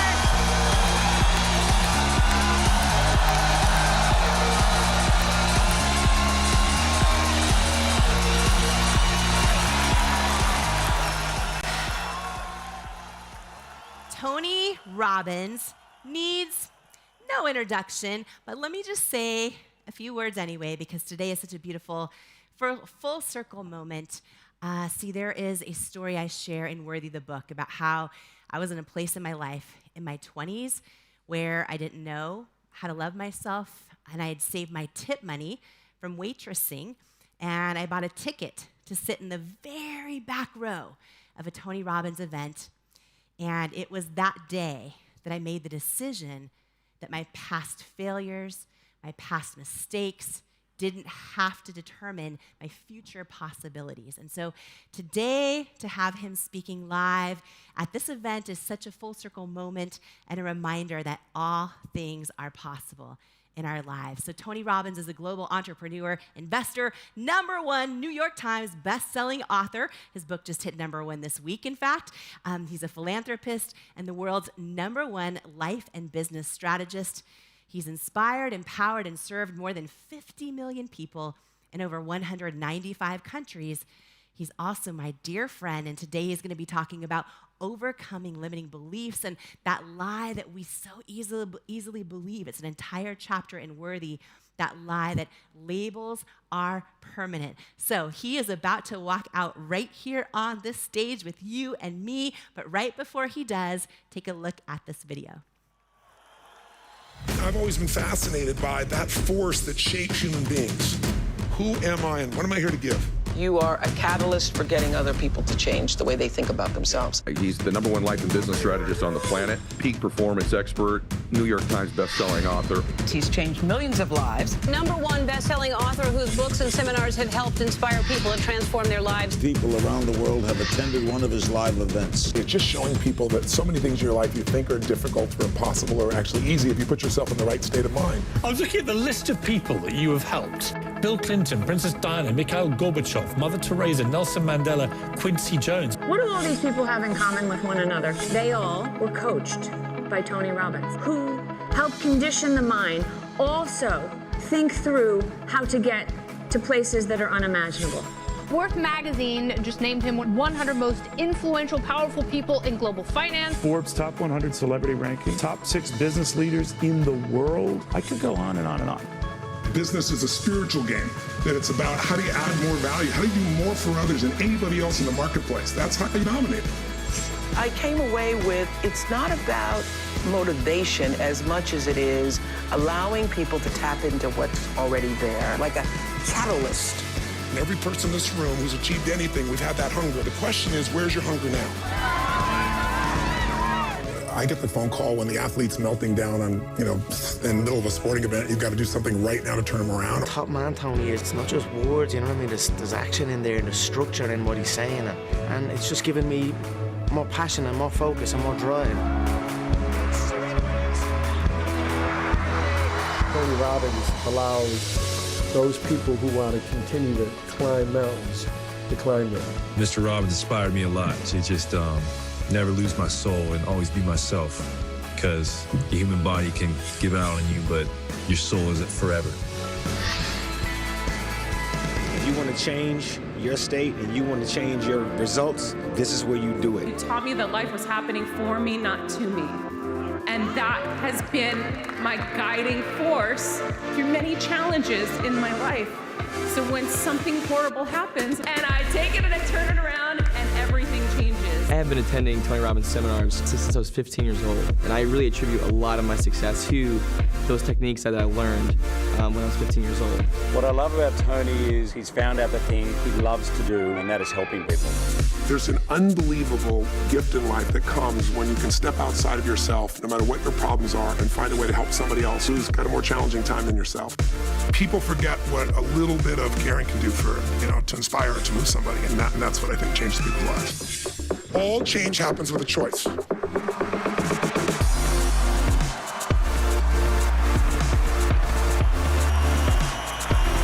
your hands together for the one and only Tony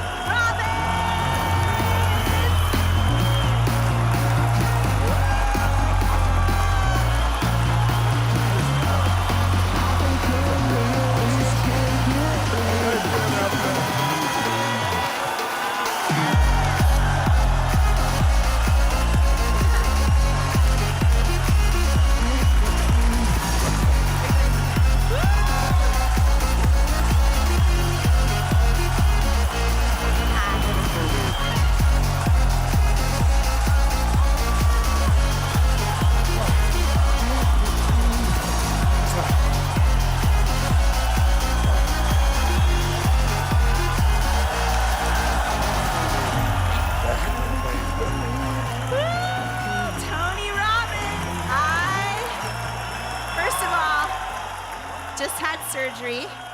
Just had surgery on your shoulder, and you are here, and you showed up for each and every person here.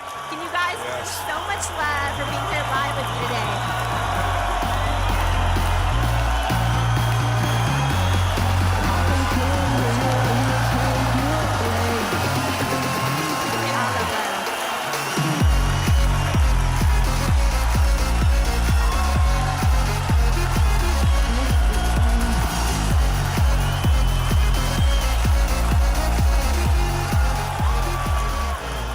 So much for being here. There's 260,000 people screaming for you right now. Great to see you all.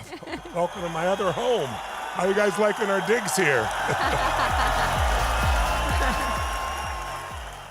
This has been such a blessed day so far. I'm so glad. Thank you so much. This is Tony's studio. We're doing this live from, everybody. So huge thank you for the honor of hosting this event here. It has been phenomenal. We have had some of the most incredible people on the planet here all live today, including every one of the 260,000 people live right now, and you. So thank you so much. Thank you. So. Apologize for my position, but I had emergency surgery. I had some bone chips. I had a bone spur, and it went into my bicipital tendon, so the nerves are going crazy. So they told me to cancel today. If I'm a little loopy, I'm in a lot of pain, so I wouldn't be too loopy. So hopefully I'll make some sense to all of you today. But I wasn't going to cancel on you, especially not on you on this special day. Well, thank you. Thank you so much. Everyone so appreciates it. Yeah, it means a lot. Thank you. Congratulations on your book hitting #1 New York Times again. Every book #1 New York Times bestseller. Thank you. Thank you for reading Worthy. Thank you for endorsing, giving your feedback on Worthy and the kind words you've shared, and just for being here today. So, every single person's here really to build their self-worth and learn to believe that they are enough. And, for our topic that we're tackling, just this idea of so many of us carry around disempowering labels, that someone else said about us or we say about ourselves. We let them take root. We think they're the truth. And you are the best in the world at talking about limiting beliefs and how to overcome them. And so, Tony, there's a lot of people here right now that this is their first ever event. Oh. So we've had people crying in the Zooms and typing how they've never done an event like this before. And I love the foundation of this, right? The foundation of everything that you do in terms of how do you overcome a limiting belief. And so can you just share with everyone, I'm gonna ask you the most basic question because I'm so let's get the foundation right. Can you explain what a limiting belief is and what it does to us? Sure. Yeah. I think we all know what they are inherently, but think of a limiting belief. First of all, what's a belief? A belief is nothing but a feeling of absolute certainty about what something means. So if you say, I believe I'm intelligent, then you're certain you're intelligent. I believe I'm sexy, so you're certain. I believe I'm not sexy, then you're certain you're not sexy. So it's a feeling of absolute certainty. And that feeling of certainty is what affects all human performance. So I don't know how many of you, even whether you follow sports or not, but if you watch a basketball game and you see a player going up to shoot a free throw, or a football game and a kicker's going up to kick, and there's a part of you that goes, I know they're going to miss it. And then they do. How do you know? Well, you know because you can see the uncertainty in their body. When you produce certainty, your chance of performing or producing a result goes up 100-fold. So what's a limiting belief? It's simply a feeling of certainty about a limitation. So you might say, I've tried everything. That would be a limiting belief, because once you believe you've tried everything, even you're certain, you're not going to try anything else because it's a waste of your time. Or in a relationship, all the good ones are gone. As soon as you believe that, as soon as you feel absolutely certain, you're not going to be open to it. Even if the person was right in front of you, you're not going to notice it. I used to be 38 pounds heavier than I am now, and my belief was I was big boned. Well, so I have the same bones as I had then, right? But I had to get through that limiting belief. That was my story. So think of your limiting belief as a story that you've told yourself over and over again so often that you begin to believe it. In fact, there's an old phrase that says, if you tell a lie big enough, long enough, and to enough people, sooner or later, people believe it. And who said that was Hitler? But we're usually Hitler to ourselves. We tell ourselves these limiting stories over and over and over again. And so think of this way. You might jot down in your notes, beliefs create and beliefs destroy. That's how powerful they are. They are the creator of your life or the destruction of your life. It create or destroy your relationships. If you have an experience that's painful, what does the human brain do? A painful experience, we don't want to experience it again, so we look for the source, but we make quick decisions about the source. So let's say you were in a great relationship, it was the most passionate relationship of your life, the happiest you've ever been, and then boom, it ends, and it ends so painfully because it's been so beautiful, right? Well, your brain has lots of options, but the first thing is I never want to feel this pain again, and so it'll often come up with a belief to protect you. The belief might be relationships are nothing but pain, or men are pain, or women are pain, or whatever the metaphor may be. And so the problem is the wall that protects you also imprisons you, because then you can never break out of it until you get enough pain to push you out of it again. And so there's different levels of belief. There's opinions, there's beliefs, and there's convictions. Opinions are things where you've heard some things about it, you think you know what you believe, but you could be influenced if someone showed you new evidence. A belief is something like, think of it as like a tabletop. An idea is a tabletop with no legs, it'll just drop through. But if I got some legs underneath this tabletop, try manipulating my hand here, and I got 4 or 5 legs of references that say, well, if I ask somebody, for example, in a seminar, I'll ask a lady, who here feels they're sexy? If I ask the room right now, those of you I can see, how many of you believe you are sexy? Make some noise, raise your hand if you're sexy. Great. Most. How many believe you're not sexy? How many believe you're not sexy? Raise your hand, make a little noise, not sexy. They're not making as much noise, but you see them. Now, the people that believe they're sexy, not everybody thinks they are. The people believe they're not sexy, I guarantee you there's somebody who thinks that they are. Even if they think, oh, I'm not the right size or shape. If you've been to the internet, you know every size and shape is desired by somebody. It doesn't matter, right? It's total BS, right? So I'll take somebody like that and I'll figure out why do they believe that they're unattractive or why do they believe they're attractive? And I'll find what the legs are. So for someone might say, well, I know I'm a sexy because men have told me so. And I'll say, well, have men ever lied to you before?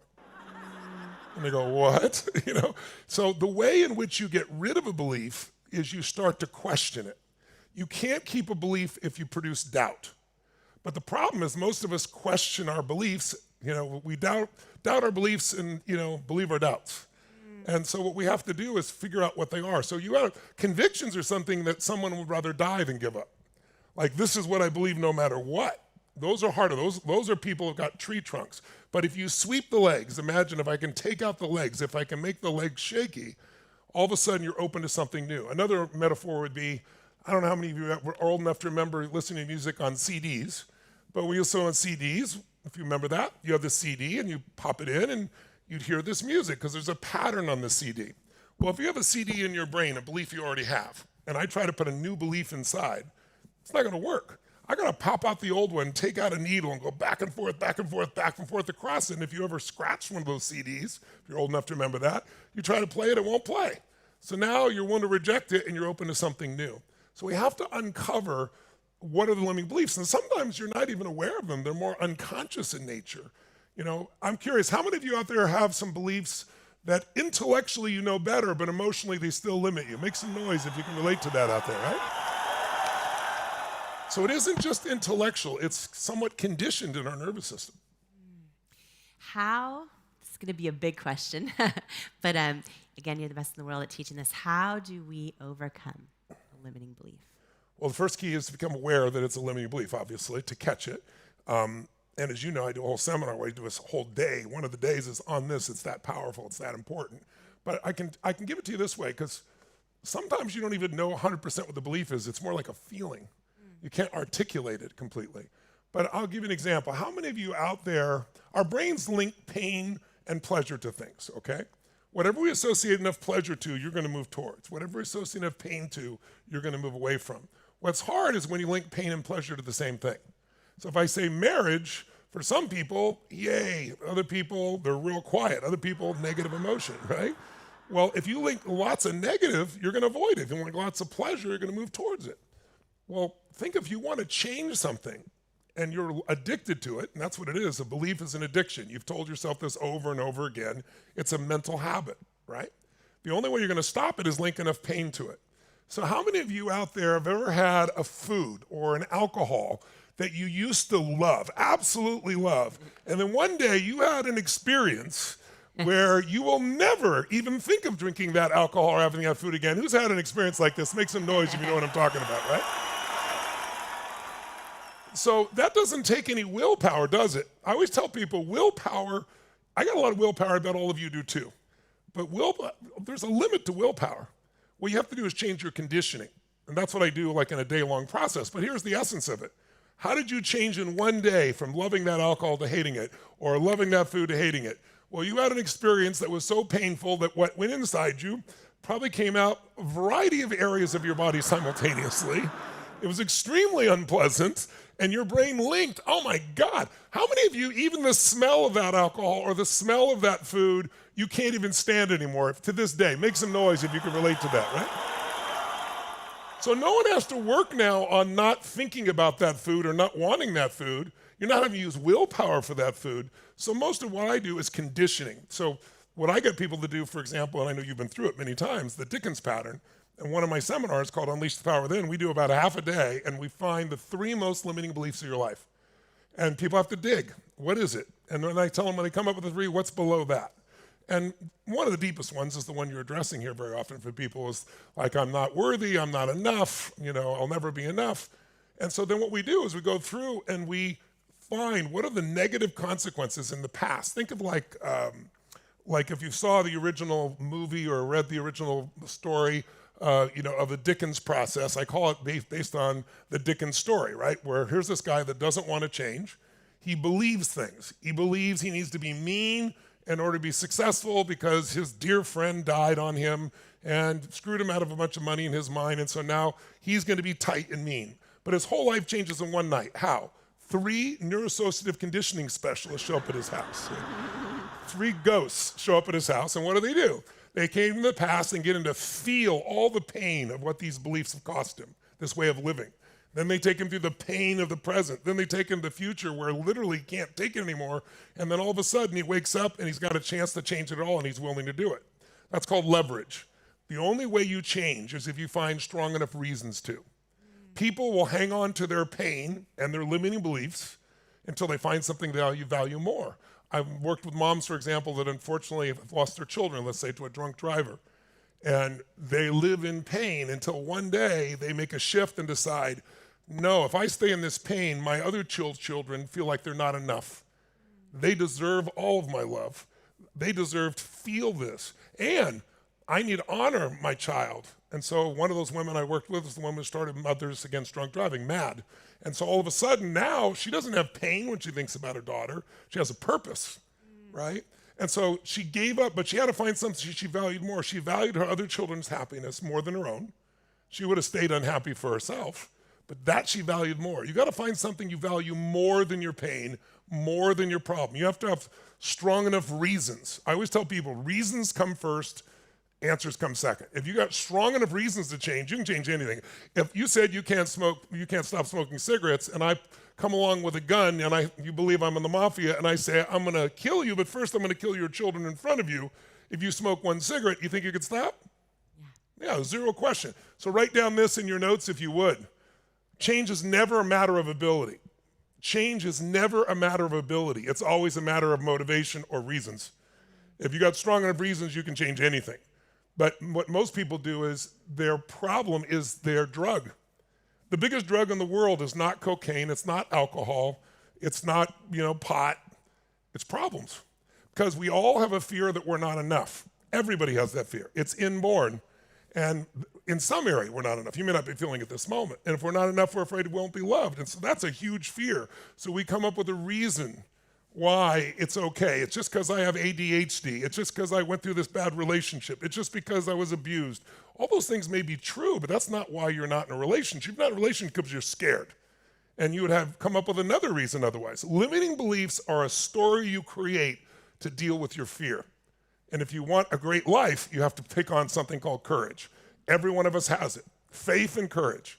Faith, every person has it, regardless of your upbringing, regardless of your religion.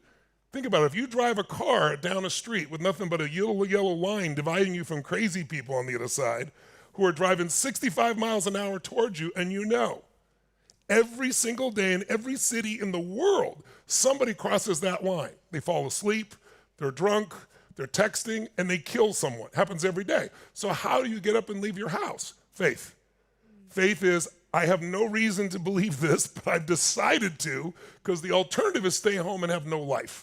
You have to decide that this BS, this belief system, right? BS, that's what it is.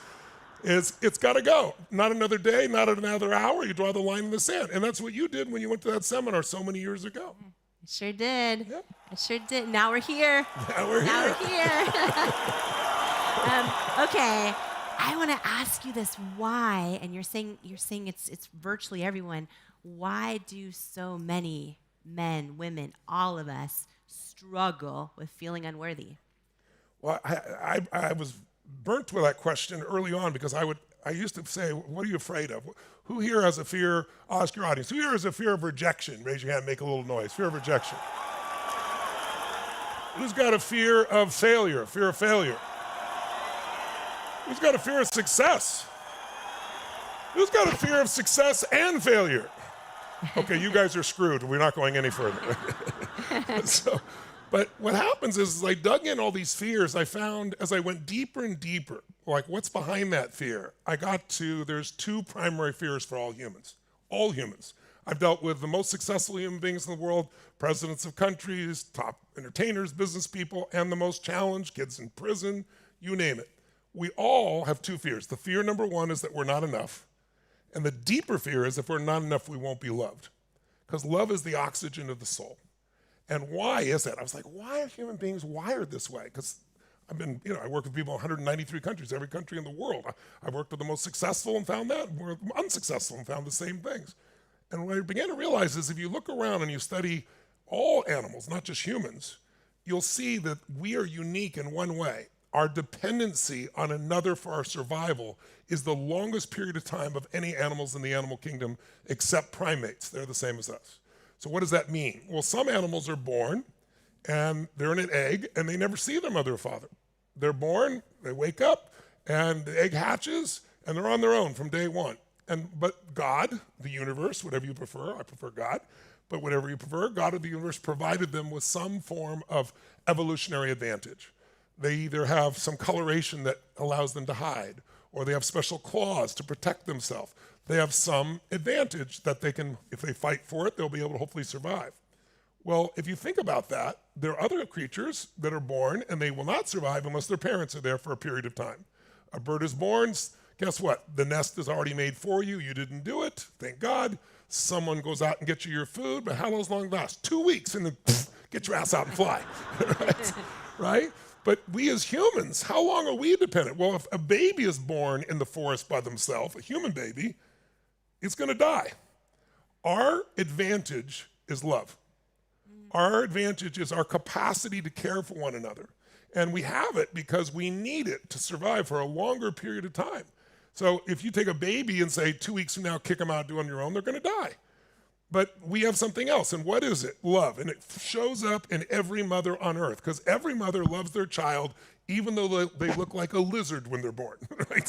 Father says, it's a lizard. The mother says, how dare you? It's the most beautiful child in the world. Mothers think their children are beautiful when they're fat and they're toothless and they're drooling, right? Is it true? Of course. Why? Because you're on drugs, that's why. But they're natural drugs. It's called oxytocin. Oxytocin is a natural drug, and when you get pregnant, you get a mass dose of oxytocin, which is the love drug. It makes you love that child no matter what. In fact, mothers can't leave their babies if they're biochemically healthy. If you are someone who were adopted or given away, it wasn't your mother didn't love you, she was biochemically unhealthy. She couldn't leave otherwise, there's no choice. Fathers get oxytocin too, but about 1/4 the amount. So they can go off and do other things. The mother's bonded right here to the child at all times. So this love, by the way, what did you have to do to get this love? Now I'm answering your question now. Why do we all feel so unworthy? Well, what did you have to do to be worthy of love as a baby? Nothing. You shit your pants, you were loved. You threw up all over your mother and father, green poop, you were still loved, right? You knocked the food away, you were loved. Until one day when the oxytocin wore off. And all of a sudden you did the same thing. You knocked the food away or you did something, and instead of just being loved on, you got yelled at or you got smacked. Or what would be worse than smacked? You got ignored. And that's the moment fear entered your body. And that's the moment that we all have to figure out, how can I be enough, significant enough to get this love? Because without the love, see, what is love? Love is when you put someone else's needs completely ahead of your own. And that's the beauty of humans. We do this for our children. We put them ahead of everything of our own.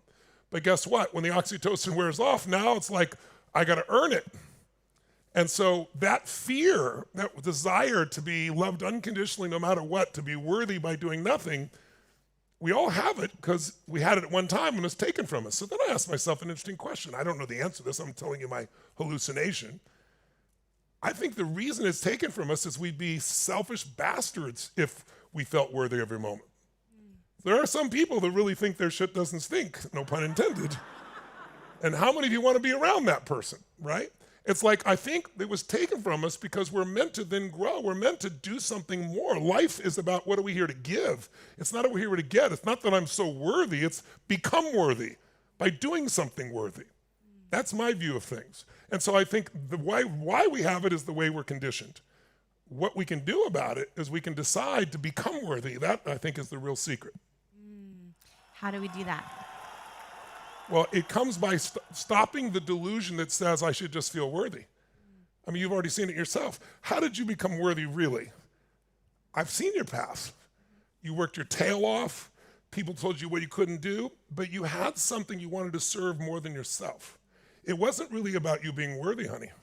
I watched you. It was really about you serving other women. It was about you helping. It was about you making a difference. I've seen you since the beginning. If it was all about your worthiness, then it's all about you. Screw I'm worthy. I'm not talking about the book or the quality of what I'm saying. I'm saying take it from a different place. Say, what am I here to serve more than myself? See, I never felt like I was worthy, but I wasn't focused on that. It's like, there's an old phrase that says, art for art's sake is the philosophy of the well-fed.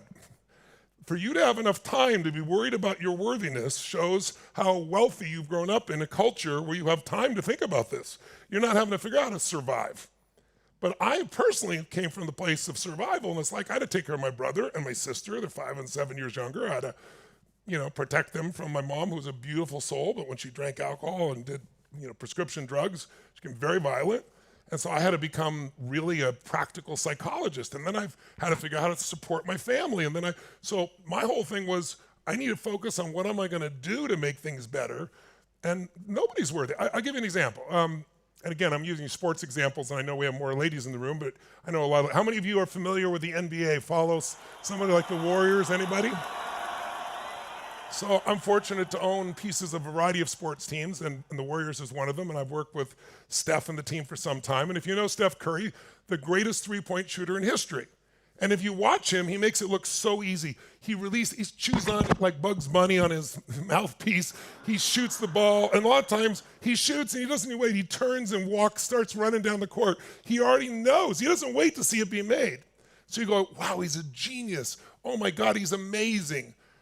He doesn't think about being worthy. Let me tell you how he's worthy. He practices 500 shots a day, 7 days a week, his entire life since he was a young kid in his teenage years. Now let's just take the 15 years he's been a professional. 500 shots a day, 3,500 shots a week, 14,000 shots to give you an idea a month, 168,000 shots a year, 15 years, he's practiced 2,520,000 shots. That's the minimum he's done in practice to make 3,500 shots in games and be the best in history. So he's worthy. Here's what I'll tell you to be worthy. Write this down if you would and practice it. If you practice in private, you'll be rewarded in public. Whatever you practice in private, you'll be rewarded in public. All the stuff you did behind the scenes that got you there are what really got you there. It wasn't just I'm worthy. In my opinion, you got that after the fact. And so I would argue to people that, why not argue, I'm not worthy, because I haven't done shit yet. But I'm gonna be worthy, I'm gonna do really good things for people. I'm gonna find a way to help my children or help my community or make a difference in this project or do this thing at my company or do something for humanity. I'm not talking about, saying these things verbally to position yourself. I'm talking about what really drives you. And if you're really focused on serving something more than yourself, you'll get the energy to go forward and you'll do great things. And when you do great things, you'll go, oh, amazing, I'm worthy. Yeah, there's a whole chapter in the book Worthy called Overexposed, Underdeveloped. And it's a big thing right now in 2024 because you have a lot of people online with no barriers to entry, and they've never actually done the thing that they're talking about. They're just really, really good at talking about it. And it talks about how important action is behind everything. I'm going to ask you this question because you talk about Steph Curry. You also talk about success leaves clues. In your journey,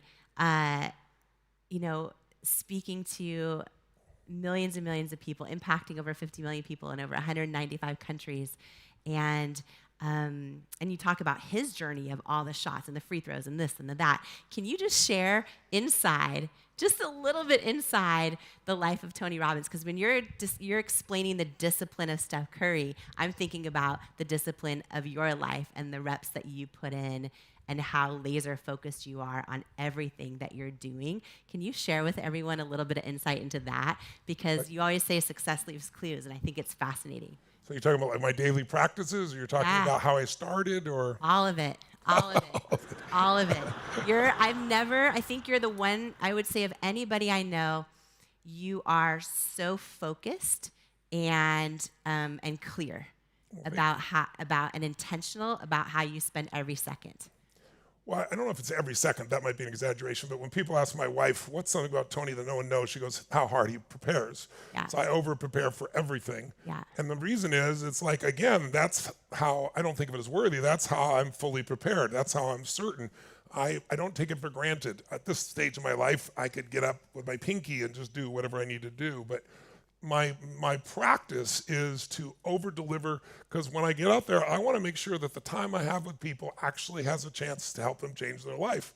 So, but my practices start with physical. I mean, if you knew, this was a little more today because of this, but if you knew what I go through, I do everything from my workouts with depriving myself of oxygen to hyperbaric oxygen to the freezing cold every morning to, the list of what I do physically to be able to get on stage and do 12, 13 hours a day and keep people's attention in a stadium of 20,000 people for 3, 4, 5 days, 7 days in a row is pretty intense. So there's the physical preparation. Then there's the mental preparation.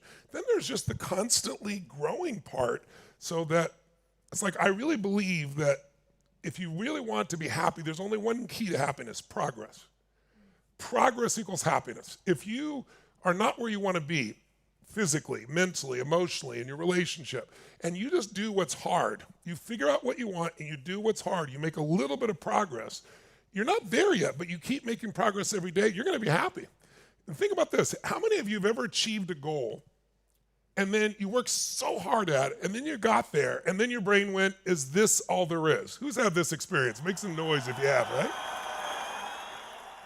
Or maybe, and that's the worst, because it's like you worked hard, you got it, and you're unhappy still? That's because it really wasn't what you wanted. It's what you thought you were supposed to go for. But you could also even think of something where you worked your guts out, you achieved something, and you were so happy. Well, how long did you stay happy? You achieved the goal. Were you happy for a year, 6 months, 6 weeks, 6 days, 6 hours? Most people, their happiness lasts somewhere between 6 hours and about 6 weeks max. And the reason is we're not supposed to sit at the table of success too long or we get fat and bored.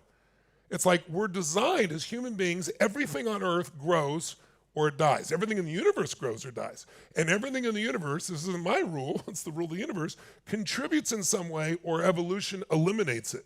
So if you want to be happy, you need to make progress. You need to grow and you need to give. And if you're constantly growing and giving, you're not going to have to worry about feeling worthy, because you'll be so focused on growing and giving that the worthiness is no longer even a question.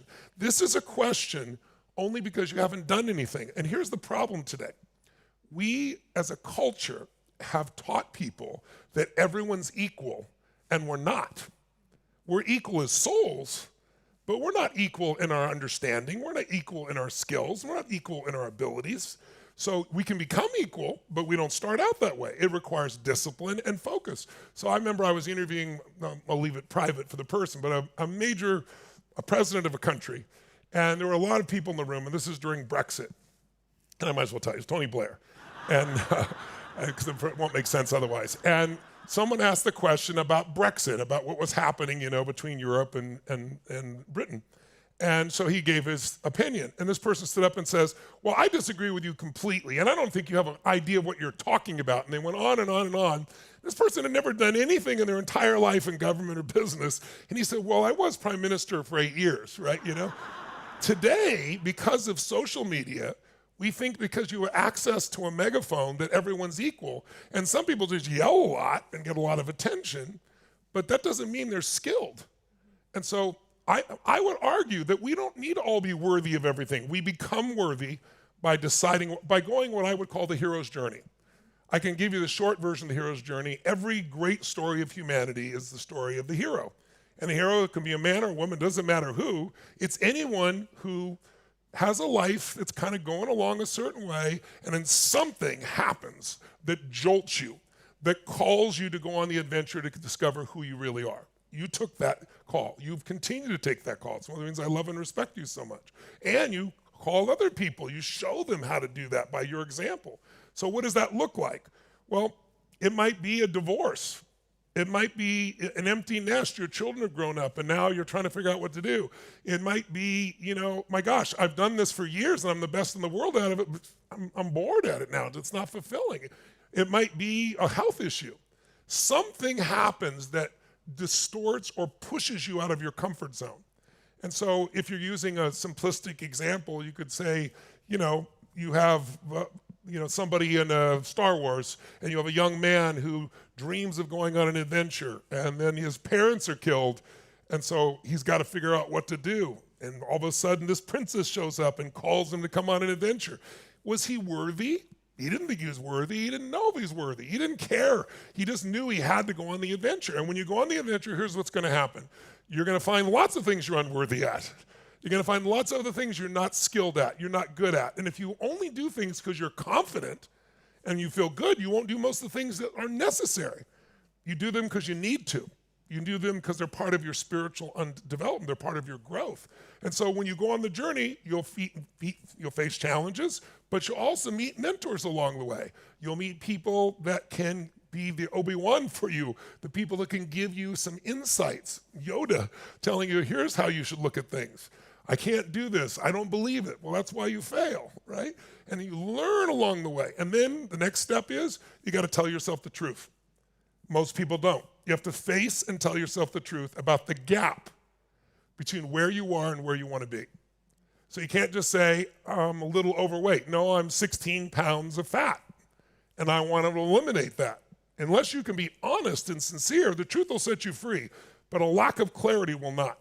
And then you got to say, okay, what's kept me from progressing in the past? And I'd ask all of you right now, think of something you really want. If you want to go on this journey and you don't want life to have to punch you to do it, you can do it proactive. You can say, what do I really want in my life today? Not 10 years ago, not 5 years ago, today. And when your brain goes, I don't know what I want, go, BS, I know what I want. Get yourself stronger. What do I want? What's at least something I want in my life, in my relationship, in my career, anywhere? What do I really want and why do I want it? Because the first step is to awaken your hunger. And when that hunger, which you had, gets strong enough, you'll take action. But then the second step is you got to face the truth. Okay, where am I compared to where I want to be? It's a long way. Okay, that's not a problem. What's gotten in the way in the past? And I'll give you 5 things right down that got in the way. See which ones they are. Is it fear? For most people, they never start because of it. Now, everybody has fear. Everybody's afraid they're not enough. Presidents of countries, great athletes, musicians, everyone has that fear. The difference is some people, in spite of the fear, they do it anyway. That's called courage. And that's just a habit. You push yourself to do it. So guess what? Is it fear? Is it a limiting belief? A belief that says, I've tried everything, the good ones are gone, this always happens to me, as opposed to something like life is always happening for me, not to me. or everything happens for a reason. My job is to find the higher purpose in this. I'm going to find it now. Different beliefs will create a different life. Is it the third thing? Is it some other emotion? Is it stress? Is it overwhelm? Is it feeling sorry for yourself? What's gotten in the way in the past? You've got to be honest. The truth will set you free. And then, or is it a habit that's gotten in the way? Like you want to lose weight, but the first thing you do is go to Starbucks every morning and have a mocha smoke something, and you go, of course you're not going to get there. That habit has got to change. You can have all these wonderful goals and tell yourself how worthy you are, but if you don't have actions that match it, you're not going to feel worthy. And then finally, the fifth one is maybe you're missing a skill. Maybe you're trying to run a business and you never ever really learned to run a business. You don't have to go to a business school to do it. You can learn how to do it through immersion with someone who's really great, or get a mentor or a coach.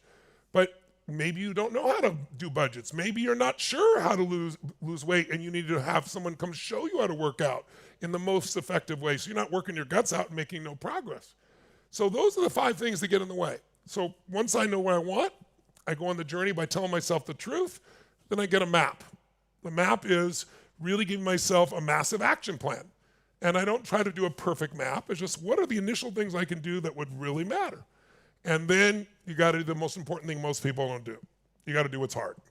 You got to slay your dragons, right? If the dragon was, I'm not enough, you got to slay that dragon and say, yeah, I've not been enough, but I'm going to be enough now because this is what I'm going to do different.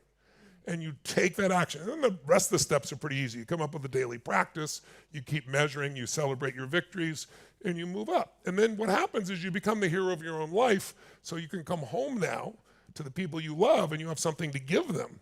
You're somebody who is not just someone who's grown, you've grown and you have something to give. So powerful.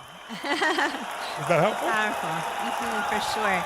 You know, I want to ask you one question in particular, just because reading the chat today and reading so many people's comments, there's so many people that are here live today right now that are struggling with dimming their own light because they are people pleasers.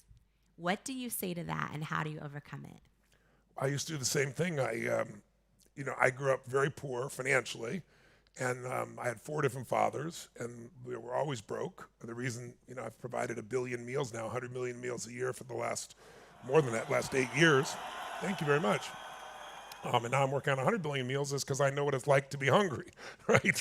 So we had no money for food, and somebody fed my family. So I fed 2 families, and then 4, and then 8, and all those types of things. But I remember in the beginning, I said, I'm going to make money so my family doesn't go through this stuff. And as I look back on it now, I can tell you honestly, I think my parents would have all broken up even if we had money. It was just money was what people blamed on things. But I remember I went out and I made some money. I was 18 years old, and I started making about $15,000 a month, 20, 30, 40 years ago. So it'd be like, I don't know, $30,000 a month right now, something like that. And I remember I came back to where I grew up, and I had my friends, and I was like, hey, I'm doing well. Let's have fun. I want to take all of us, and we're going to go to Egypt, and we're going to race between the pyramids on camels. And I laid out this whole game plan of this vision I had, and I got all this rejection. Like, easy for you. You're rich. I'm like, I'm not rich. I'm just doing okay, but I'm not asking for anything. And somehow in my mind, I thought, if you were abundant, everybody'd be happy. And now I was abundant, everybody was unhappy. So I sabotaged everything. And I didn't do it consciously. I just started not showing up for meetings. I started doing stupid things. I never did drugs and alcohol because the people around me abused them so much that I had a negative association with that. But I used food like a drug. I gained 38 pounds. I gained 30 pounds in 30 days. That's not easy to do. You have to eat tons of food and not move very much to pull that off, which I did successfully.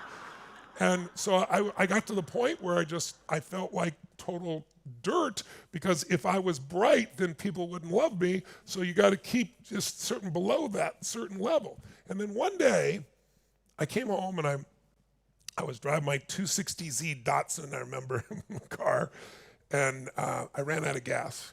And I didn't run out of gas because I'd forgotten to fill the tank. I ran out of gas because I had no money. And I was living in Venice, California, and Venice was not a nice place.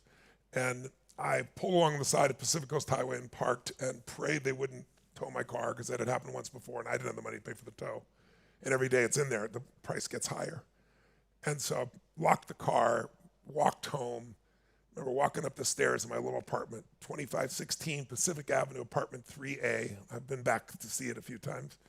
And the sun's setting, and I get to the front door, and there's a note typed and stapled to the door, and it's a quit or claim document. I don't know if you've ever experienced one of these, hopefully not, but if you have, it basically says you're late for your rent, you have 3 days to make it up, or remove your stuff, or the sheriff will remove your stuff, and you'll be locked out. So it's my eviction notice. So I come in, and the sun's set, it's dark, so I lit a candle. And I didn't light the candle because I like candles or a spiritual. I lit the candle because there was no electricity because I had not paid my electric bill as well. And so I'm reading my eviction notice with no electricity, feeling sorry for myself. And then something inside of me snapped, just snapped. And it's just like, and if it wasn't bad enough, God made sure I got it, because about an hour later, a knock on the door happened. And I had all these locks, and I didn't want to answer the door because I always owed money to somebody. So I'm looking through, and it's this friend of mine that I hadn't seen in like 4 years. And I got this beer belly and hadn't shaved forever, and I looked horrible. And what do you want? He goes, Tony, let me in. I let him in, and the size of my apartment was 400 square feet, so it's 1/4 of this little room we're in. And I had just a bed and a little desk that I did there. And he said, what the hell happened? He goes, what are you talking about? I live near the beach. I like it here. Yeah. And I did everything to get him out of my house as fast as I could because I was humiliated. And then afterwards, there's just something snapped in me. It's like who I am as a man, mentally, emotionally, spiritually, financially, every bit. I know I'm more than I'm living, and I got angry. And so I decided to go on a run. I didn't know what I was doing then, but this is what I recommend people. When you need to make a big change, you need to change your mental, physical state radically. And so that's what I do in all these seminars. You see people go, it's because that energy changes everything. Low energy, you don't change anything. And so I decided I'm going on this run. And I'm old enough, anybody out there old enough to have ever had a Sony Walkman? Anybody had one of those Walkmans out there? A few ancient souls. So in those days, you really had to like your music. It was on a cassette tape. You only had 6 songs. And I took this music called Barracuda from this group, and I went and I ran. I said, I'm going to run till I spit up blood. I went on the beach. I ran as hard as I could. Felt like I was going to vomit. I kept pushing till I ran through the song, and I ran back. And then I took a journal while I was still in this peak state, and I wrote everything in my life I was no longer willing to live anymore, which is pretty much everything I was doing. And on the other side, everything I was committed to. And I didn't know how to change it, but I knew I had to. And then I thought, okay, so how did I get here? What's been stopping me? And then I had all these beliefs, I realized. I wrote them all down. Now, I'm too young, because I was taught that constantly. And I was young, but I was too young for everything. I don't have the education. I don't have the money. I don't have the time, because I'm working 3 jobs. I don't give a damn was the worst one. And then I went through each one and went, what's total BS about each one of these? And I snapped myself in place. This is BS. What's the truth? And I got linked to the truth. I thought youth is energy. Youth is power. I got what people want. I thank God I don't have a traditional education. I'm going to get a PhD in results. I'm going to do a real thing, right? And I was like, my third one was, I don't have the money. That was harder because I didn't have any money. I was like, well, the most successful people on earth didn't have the money to start with. They found a way to serve. They found a way to serve other people, and they got the money. I'm going to find something to serve. And then I don't have enough time. I have all the time there is. I have the same amount of time as Bill Gates. And I don't give a damn. That's total BS. My caring is my power. And as I shifted my beliefs and shifted my body, everything shifted. And then finally I said to myself, and you could try this with yourself if you think you're dimming. It's like, if I could be more generous, should I? What do you think? If you could be more loving, should you? Sure. If you could be more playful, should you? If you could be more intelligent, expand your intelligence, should you? If you could be more financially successful, should you? Yes. Well, pretty soon I started saying there's no difference in what's spiritual. Everything is spiritual. I look at business as a spiritual game. My purpose in business is do more for others than anybody else in my industry. And if I do that, then I'm serving God. I'm serving what I'm meant to be. I don't have to worry about being worthy. The work is worthy. It's serving people. That's what makes it worthy. And I'm doing something that's meaningful. And that's what makes your life not have any dimness to it. Being dim doesn't make anybody else brighter. Being small doesn't make anybody else bigger. It doesn't inspire anybody. It doesn't challenge anybody. It sure as heck doesn't make you better. So good. I know we're out of time. I wanted to ask one more granular thing, because this is a big deal, and I think most people miss this. When you talk, because I think a lot of people are writing down notes, and I'm watching everyone writing right now, and you can write like, okay, my old beliefs, my new beliefs. but you talk about the physicality of your body. And when I watch, Carissa come in and get everyone pumped up, and a lot of us are dancing and moving, can you talk about how movement in our body, even if we're limited to a chair and we're moving our upper body, but how that's so important and how that makes such a difference in actually things taking root? Because I think a lot of people miss that, or they'll go to an event and wonder, why did I leave event and everything just left? Why did I forget everything that I thought I learned? But can you talk about that key piece? Because I feel like no one ever talks about or knows about that. Yeah. Well, it's interesting. I've been teaching it for decades. Everybody in the world models what I do now. But when I started out, there were no seminars with dancing and moving. That would be a aerobics class or something, right? Yeah. But the reason I put music in and did what I did was because I inherently knew that the higher the level of the energy, the more retention people would have. When you're low level of energy, you learn things and go, that's great, that's important, I should do that. The state you're in when you're learning determines what you're going to do later. So I put my audience in a peak state, and I keep myself in that peak state because that changes everything. But it's been proven. Stanford came to me 3 years ago in the middle of COVID, and they said, look, we had 2 of our doctors, professors, come to your Date with Destiny seminar, a multi-day seminar I do. And both of them were clinically depressed, on Prozac and Zoloft and so forth. And they came back, they're off the drugs, and they have no symptoms of depression. And this is amazing. What data do you have? I said, well, I have millions of graduates, for 46 years. And they said, well, no, but like scientific data. I said, I don't have any, that's not my focus, but if you want to do a study, we'd love to do it. They said, we'd love to. I said, on what? They said, on depression. I said, great, well, what's the average, what do people get through traditional treatment? And if you're familiar with studies, they do what's called meta-studies, where they read like 100 studies, and then they summarize the best of them. They said meta-studies show that 60% of the people who get treated for depression make zero progress. Whether they're in drugs or therapy or both, doesn't matter. That's pretty horrible. 40% improve, but on average, they improve 50%. I said, that's pretty terrible. And most of these people take these drugs that have side effects like suicidal thoughts for decades. And it affects your sex life, your emotional life, your health, your energy, your weight, everything. But this is what we still do. And by the way, a year ago, it was on the cover of Newsweek. They did a meta-study on SSRIs, the drugs that are given to people, and they proved they don't work, but we still give them to people. So I said, that's a number I think we should easily beat. I said, but what's the best study you've ever done? And they said the best study was done at Johns Hopkins 5 years ago, where they took people in for a month who were depressed and gave them psilocybin, magic mushrooms, and cognitive therapy for a month. I said, well, you should get some change out of that, right? And it's totally illegal. You can't do it anywhere else.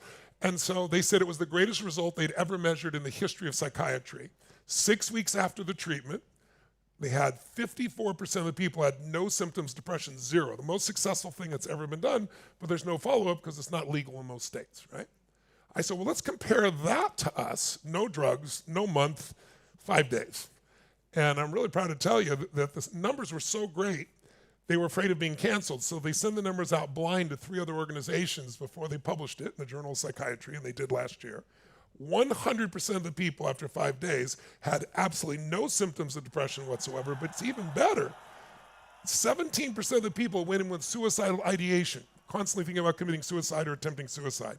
They came out, 0 had it. They followed up 11 months later, nobody with depression, but here was really cool, 71% decrease in negative emotions, 52% increase in positive emotions. Now, why am I telling you this? They wanted to figure out why. Why do we get such a result? They never saw me again. 11 months later, they're still in this place. Nothing like this has ever worked. And so they followed me for 3 years, and they measured my body, then they started measuring people in my audience, and here's what they found.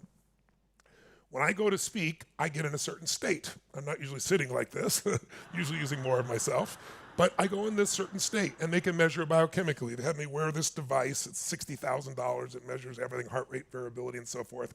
During each break, they came and took my saliva. They took my blood so I could see what's happening in my hormones. What happens is I go up and I do the same thing. They've measured this in Tom Brady. They've measured this in peak performance teams and athletes. When the best players in the world get under pressure, they have this huge surge of testosterone. Now, testosterone, whether you're a man or woman, doesn't matter, makes you focus. It makes you drive forward, and you will remember everything when you're on testosterone at a high level. It's like if I asked you guys where you were on 9/11, how many remember exactly where you were, who was around you, what you saw, right? Well, if I ask you where you were on 8/11, most people have no clue, because information without emotion is barely retained. But when this testosterone surges, you get this drive and this memory. But usually with testosterone comes stress, cortisone. But what happened is cortisol, the stress hormone, drops in me to almost nothing. They call this the championship biochemistry. Well, I'm not telling you to say how genius I am. What's amazing is the audience mirrors me. And so they started testing live audiences and even digital audiences all around the world in different time zones while we're doing this together. And they saw them all do the exact same thing. It looks like music.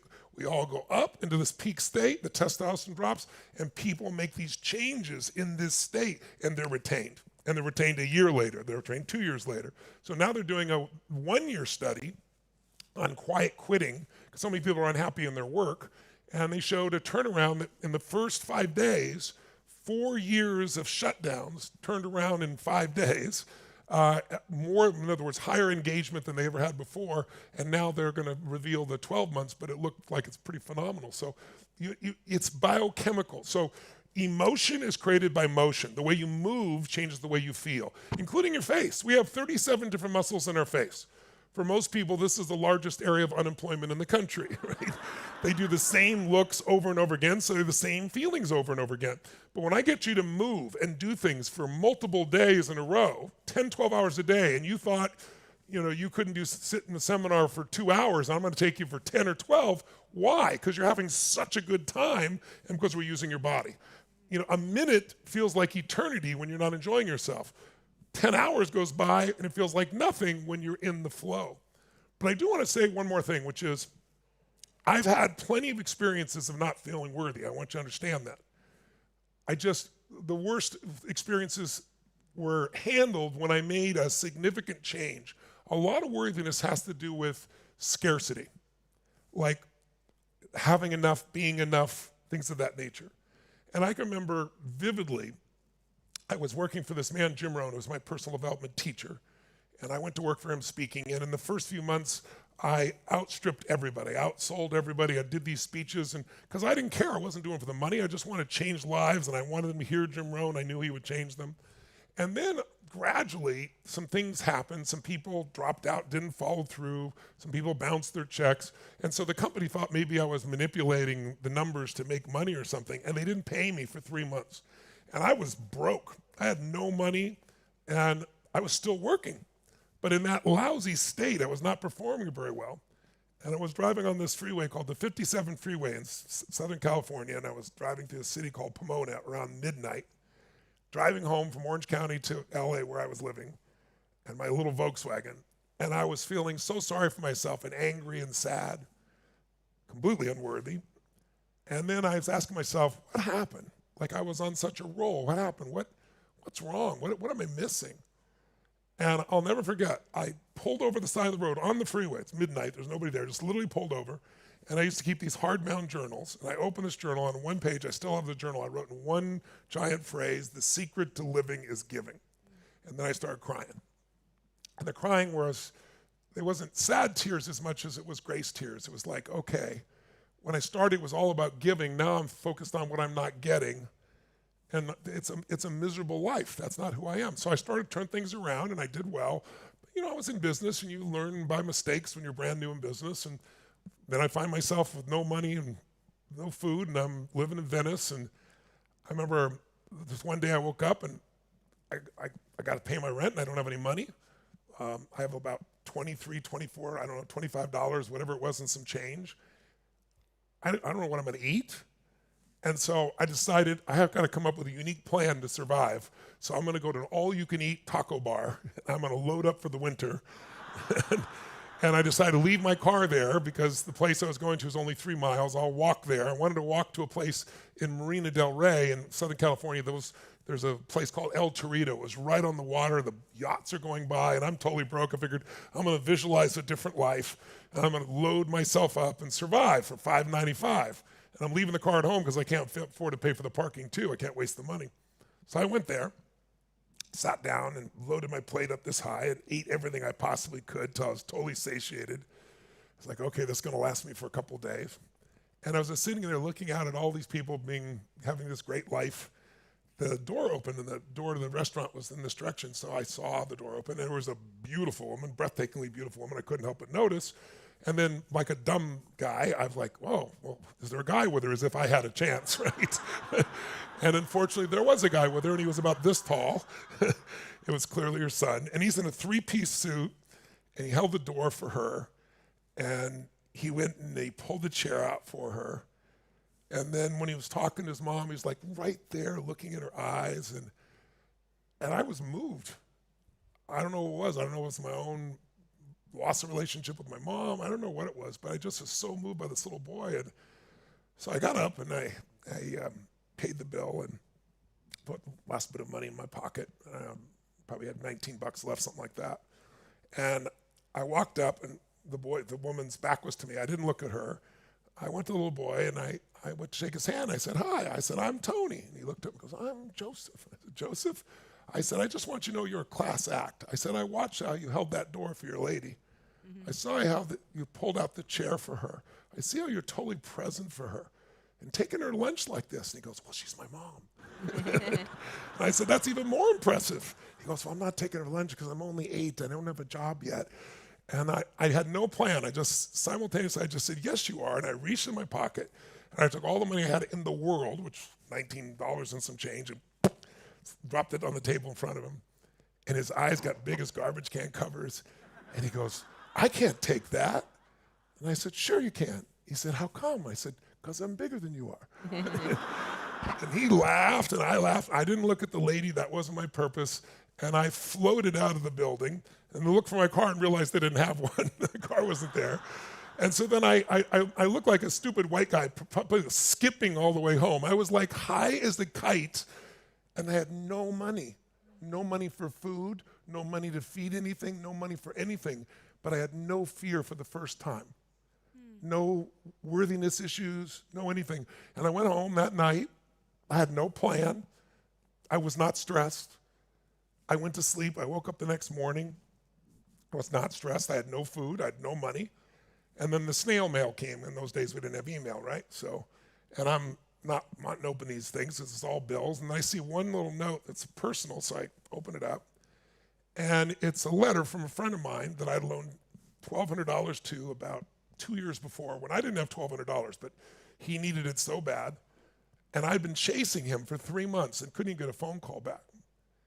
And he writes me this note and says, I'm humiliated, I'm embarrassed. I'm just here to say I'm so sorry. When I needed it most, you were there for me, and I didn't even pay you back. And so I finally got the money together. Here it is, and I put an extra $100 for you for interest. And in those days, $1,200 I could have lived for a month on. So I'm sitting there and I'm reading this note, and then I'm crying uncontrollably again. And I was like, why am I crying? This is such a beautiful thing. And then I realized it's like, this is God's grace. You know, this is it. You know, I don't know why this happened, but I chose to believe that it happened because if you think about it, it's like I did what was right. I didn't do it to get a woman's attention. I didn't do it for stars on my chart. I didn't do it for social media. I did it because my heart knew it was right, even though it should have been scary. And when I gave everything I had, lovingly, from a beautiful place in my heart, it healed that wound of scarcity. And I can tell you, I've had, you know, after that I had companies I built, and there's some that went near bankruptcy several times. None of them did, thank God. I always found my way around it. But I never, ever have returned to that place of scarcity. And I think that if you will give, so I hear people all the time say, well, you know, when I'm rich, I'll give. I have a dear friend, Mike Keys is his name. I've known him for 40-something years. I knew him when I was literally, I had no money even for a hotel room. And he was on a plane the other day, and he was telling me he loves it when he sees someone like reading one of my books. They're reading my book, Life Force, the health book. And he said, hey, what do you think of that book? And the guy marked it all up and stuff. And he goes, oh, it's unbelievable, and stem cells and this and that. And he goes, what do you think of the author? And he goes, Tony Robbins. Well, he seems like a really great guy. In fact, he donated 100% of this money to feeding America. He's feeding like 1 billion people and stuff. And then he said, of course, he's rich, so I guess that's easy. And Mike was so awesome. Mike looked at him, he said, what if I told you I'd known that man since he was 17 years old? What if I told you I know him when he had $20 to his name and he gave 5 of it to a guy on the street we didn't know he was going to eat? I've seen him do that over and over again. I can tell you what Tony says. If you don't give a dime out of $1, you're not going to give $1 million out of 10 million or 10 million out of 100 million or 100 million out of $1 billion. So I really invite all of you. You want to be worthy? Do something for someone else who's worse off than you are, because there's always somebody worse off. It doesn't have to be money. It could be your time. It could be your attention. It could be your love. It could be anything. But the antidote to your unworthiness is action. It's not more conversation. It's not more reassuring yourself, because I'm here to tell you, your self-esteem is not tied to what people said to you. You say, but people told me my whole life I was worthless. They told you lots of things. It's really convenient you remembered that, right? Here's what's true. People can tell you you're beautiful, you're magical your whole life, and you can think you're not worth it. People can tell you you're a piece of garbage your whole life, and you can say, I'm going to show you. What people told you has nothing to do with your worthiness. It has only one thing. Self-esteem, your own worthiness to yourself, is earned by getting yourself to do difficult things. And this woman beside me, I love this woman. You have a great mentor in her because she's lived this. She doesn't talk about it. She's lived it. She started at Denny's working her tail off. She found the way. She invested in herself. She made the moves to constantly educate herself. When people told her the most stupid things, I'd punch people in the face for the things they said to you, she kept on going. But she did it not to be worthy. She did it to serve all of you. And that's what I love about you. Ladies and gentlemen, Tony Robbins. I want to say thank you for being here with Mr. I love you too. Thank you for sharing that. Thank you for being here. Okay. Grateful. So grateful. Thank you. Go get her book. Tony Robbins!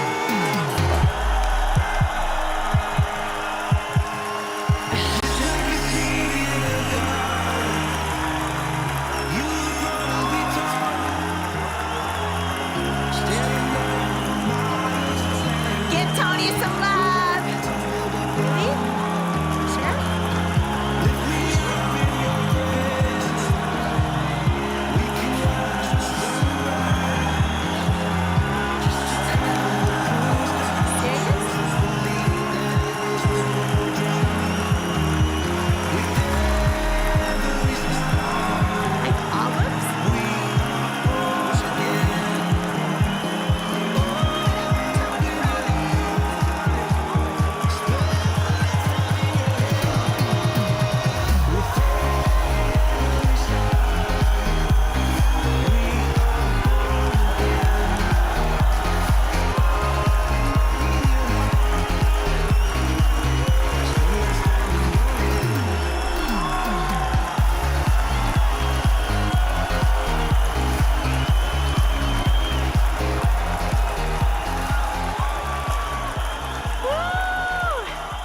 Is everyone into moving their body now, right? And it's everything we do here is so intentional. When Carissa comes out, when I come out, when we're all dancing, it's because we're not here to play it small. We're here to have real transformation. And I just want to honor something that Tony shared is, you know, all of our journeys of building our self-worth, believing that we're worthy. It's not just hanging out, thinking like, etc. You all showed up to this. You all are taking action. You're here today. You're investing in yourself.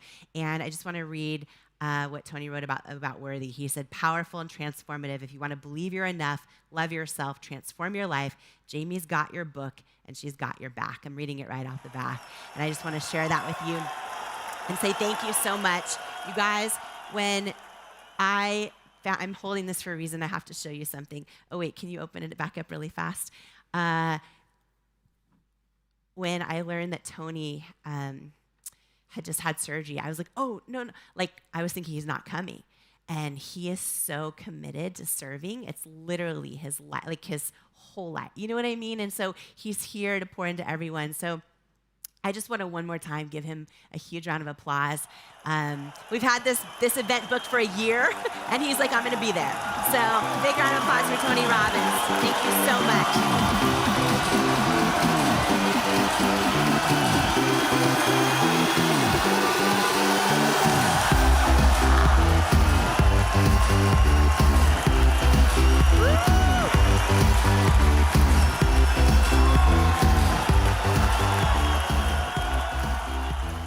So I just found, I'm about to cry. I just found something out. All y'all know, if you're on my Instagram or you're part of my community with Worthy, with a book on, we're in this whole group together. One of the things we're doing is Worthy Lives. If you grab the book and we go live together for the next month of March, and I share everything behind the scenes. And I'm just having a moment right now, and I know it's just you and me, and also 260,000 people. But you guys, I just want to say this. There are over 32 million books on Amazon. There's over 32 million books on Amazon. This has never happened before. You guys, I just want to, how do I go back? Oh my gosh, I'm going to cry. You guys just made Worthy #1 in all of Amazon. #1 in all of Amazon.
So emotional. This book was a divine download. I wish I could tell you I wrote it. It was a complete divine download. I know it's my life's greatest work. We have a good friend of mine, Rory Vaden, says in life, you're always best positioned to serve the person you once were. And most of my life, I have not believed I'm enough. And the last, 3-4 years, I've just been just obsessed with how do you build self-worth. And I'm still on that journey. And I will be the rest of my life. But this book that's why I'm donating 100% of the proceeds. It is not about me. This book is about you. It's about me. It's about every single one of us, learning to just unlearn all those lies that lead to self-doubt and ignite those truths that wake up worthiness. And I'm just, I'm so grateful, y'all. You guys did this. This does not happen. There are over 32 million books. For this to happen, it's because y'all are getting the book in your hands and you're reading it, you're spreading the word, and I just want to say thank you so much, for being part of this mission and this movement that we're creating. And so many of you guys, I've been seeing your posts back here, right, in between speakers, and you're getting boxes of books and handing them out to all the women in your life and the men in your life, and I'm just so grateful. Thank you. This is your book. This is not my book. This is your book, and thank you so much. And we're #1. What?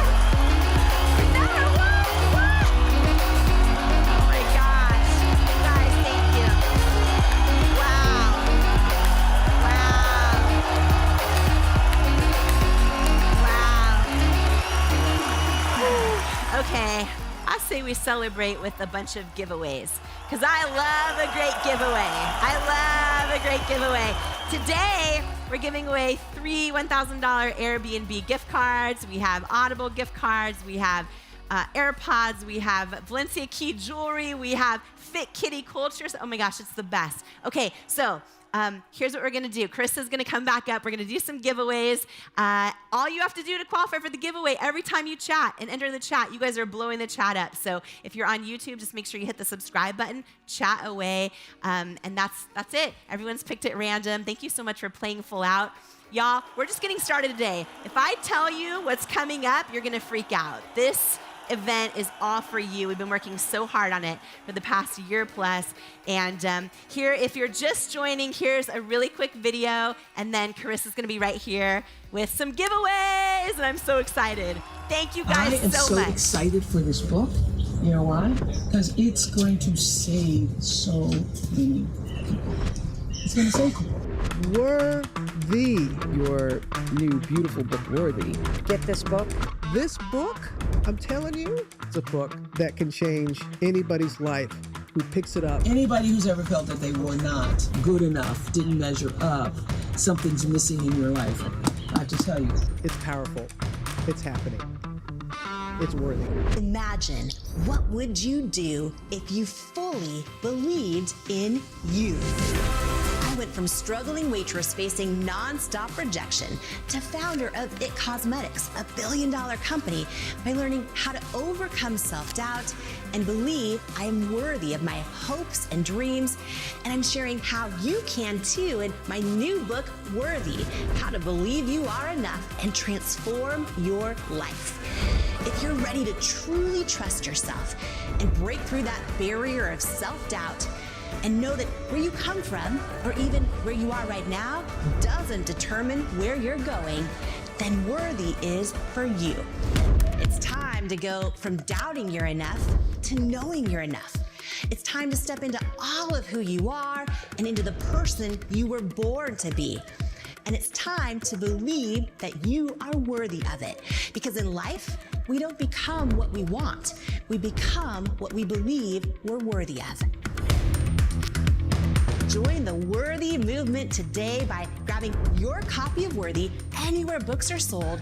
Then head to worthybook.com now for free gifts, including my 5-part course on becoming unstoppable and my 95-page Worthy Workbook action plan that teaches you how to implement the tools from the book into your real life right now. Worthy is groundbreaking. Yo. My God! Worthy, you are worthy. This book is going to change lives. This book literally will teach you how to actually feel worthy so that you can have the strength, you can have the confidence. The lessons in this book and the strategies will change your life. You will never be the same again after you read this book. Jamie's book, Worthy, is a must-read. It is going to inspire you, empower you, give you the hope that you need and the kick in the rear end that you deserve. Jamie's book, Worthy, is incredible. The gifts are going away, but they're all free right now on worthybook.com. All right, Unstoppable family, let's make some noise for #1 on Amazon. Give Jamie some love. She's right here backstage. Throw it in the chat box. Give her a heart. Give her a hug in your camera. We love you, Jamie. Congratulations. And it's time to give away some prizes. If you're ready to win, put "I'm ready" in the chat box. All right, my friends, let's get into prizes. And before we do, please give one round of applause to our amazing speakers in that last segment: Leah Valencia Key, Hannah Brown, Sarah Jakes Roberts, and of course, the legendary Mr. Tony Robbins. Give it up for everybody and all of you for playing Full Out. You know, it is a true privilege this day, hearing wisdom from people that have walked their talk and lived it. And Jamie echoed it, Tony did as well. The best way that we can honor the speakers that are giving their time here today is to go out there and live it, to implement it, to take action. If you're up for that, put a hand in the air, say, "Oh baby, yes." So I honor you guys for being here and really going for it. Not too late to invite a friend, becomingunstoppable.com. We still have so much more coming today. Amazing speakers in the pipeline: Mel Robbins, Brendan Burchard, Trent Shelton, so many surprises, and we're all building unshakable self-worth together. And remember, every single copy sold of Jamie's book, 100% of the proceeds are going to Feeding America. And that's what today's about. It's serving you, it's launching this book, it's changing as many lives as possible. So go to worthybook.com. We're #1, but maybe there's a higher level than that. Let's try it out. You're not only going to get the book, but so many of the bonuses, the courses with Jamie, the workbook, the workshops. It's jam-packed, and bonuses from our speakers. So let's do one little update on Feeding America. You guys, over 775,000 meals. Truly incredible. Incredible. Thank you so much. Worthybook.com. Go get your copy. So let's get into prize prizes. We've got prizes all day long the rest of the day today. And remember, to win, it is based on participation. So get in the chat box. YouTube, if you haven't hit subscribe yet, that's how you'll get into the chat and be eligible to win. I'll drop a little photo here so you can find that button. It's a black button right under the screen. Just tap that one time and you'll be able to join us right here inside the chat box and have a chance to win. So we've got 5 winners for our prizes right now. Everyone take both hands up like this. Give me a little drum roll on your side or inside of the video camera. And let's take a look at what the prizes are. We've got a $200 Audible gift card, Apple AirPod Pro, Valencia key, stainless steel bracelet, Fit Kitty Culture $200 shopping spree and Worthy backpack, and the Jamie Kern Lima Worthy bundle. Are you ready for the winners? Give me that drum roll and let's reveal them. We've got Deborah Boyer, Stacy Newell, Joanne Tan, Vanessa Graves, and Rachel Rusma. Give some love to all of our worthy winners. We have more where that came from. And ladies and gentlemen, let's shake the body out. Get ready for this next stretch of the day. On my count of 3, do something you've never done. Rip yourself out of your chair. Command the energy in your body. Let's take it to another worthy level. In 3, 2, 1, go! That's it, that's it.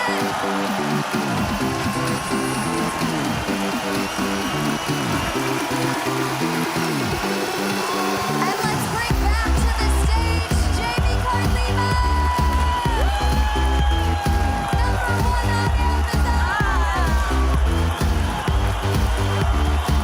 Give it up for Carissa. I love you. I love you. Carissa's a superstar. Woo, yeah.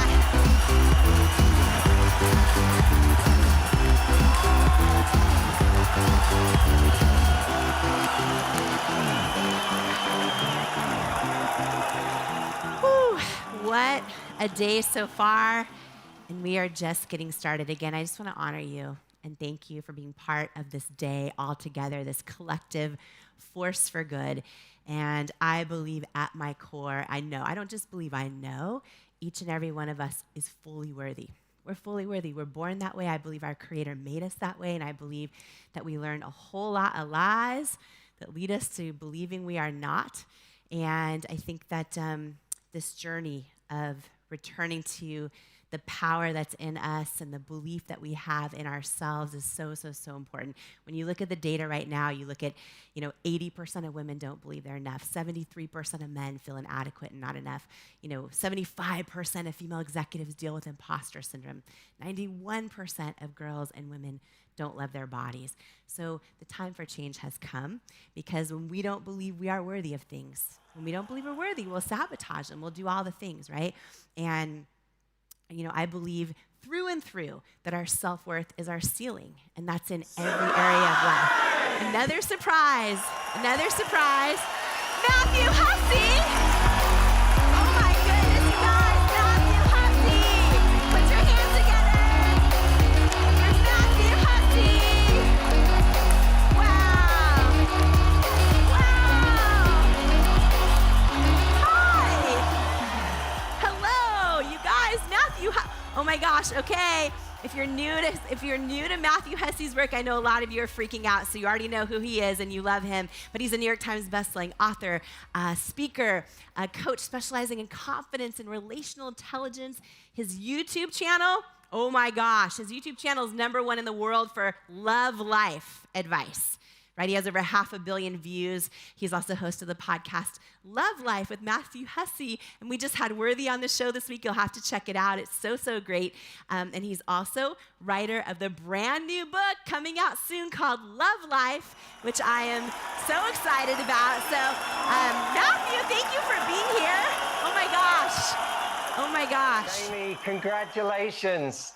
Woo!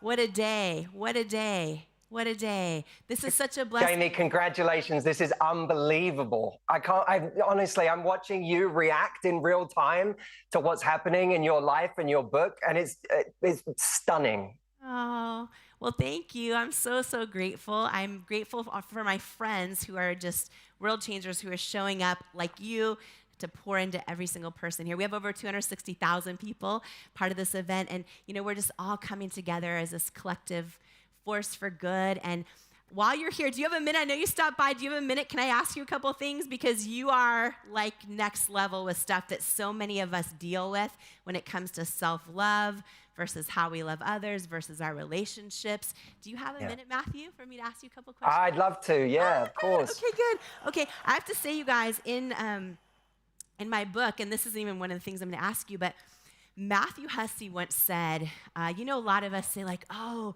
we reflect on past heartbreaks or past relationships or the job we didn't get or the thing that didn't work out. And we're like, it should have been. We should have worked out. We should have, all the things. We should still be friends. And Matthew Hussey once said, if it should have been, it would have been. If it should have been, it would have been. And the first time I heard him say that, I remember I see a lot of y'all writing that down right now. Yeah, a lot of you nodding and writing that down. And that alone, that reframe alone, because I think there's something about that where we know the essence, the truth of that in our soul, and it hits us like truth, right? When something feels like truth, our body kind of relaxes and we're like, yeah, that makes a lot of sense. And that one thing, Matthew, the first time I ever heard you say that has helped me let go of a lot of things, actually. So I just want to call that out. I so appreciate it. And I always say to people, when you get heartbroken, especially in your love life, you can be disappointed that they weren't the one, but you should never grieve as though they were the one, because they weren't. I see a whole collective wall of nods everywhere. I see people nodding with passion, not just nodding, they are nodding with passion. So Matthew, in a world where we keep being told self-love is the key to feeling worthy, why does it feel so difficult for so many of us? Yeah, this is a question I'm so passionate about. How many people, just leave a comment if you feel like you've been bombarded with this message everywhere in your life, from Instagram to Facebook to books, about how important it is to love yourself, and yet the practical action of actually loving yourself, actually doing it, feels so difficult. That's something that so many people are experiencing right now. And anytime I ask an audience, because I have a very logical mind, I'll say to an audience, why should you love yourself? On what basis should you love yourself? And the first thing people will say is, well, I should love myself because I deserve it. And I say, okay, but why do you deserve it?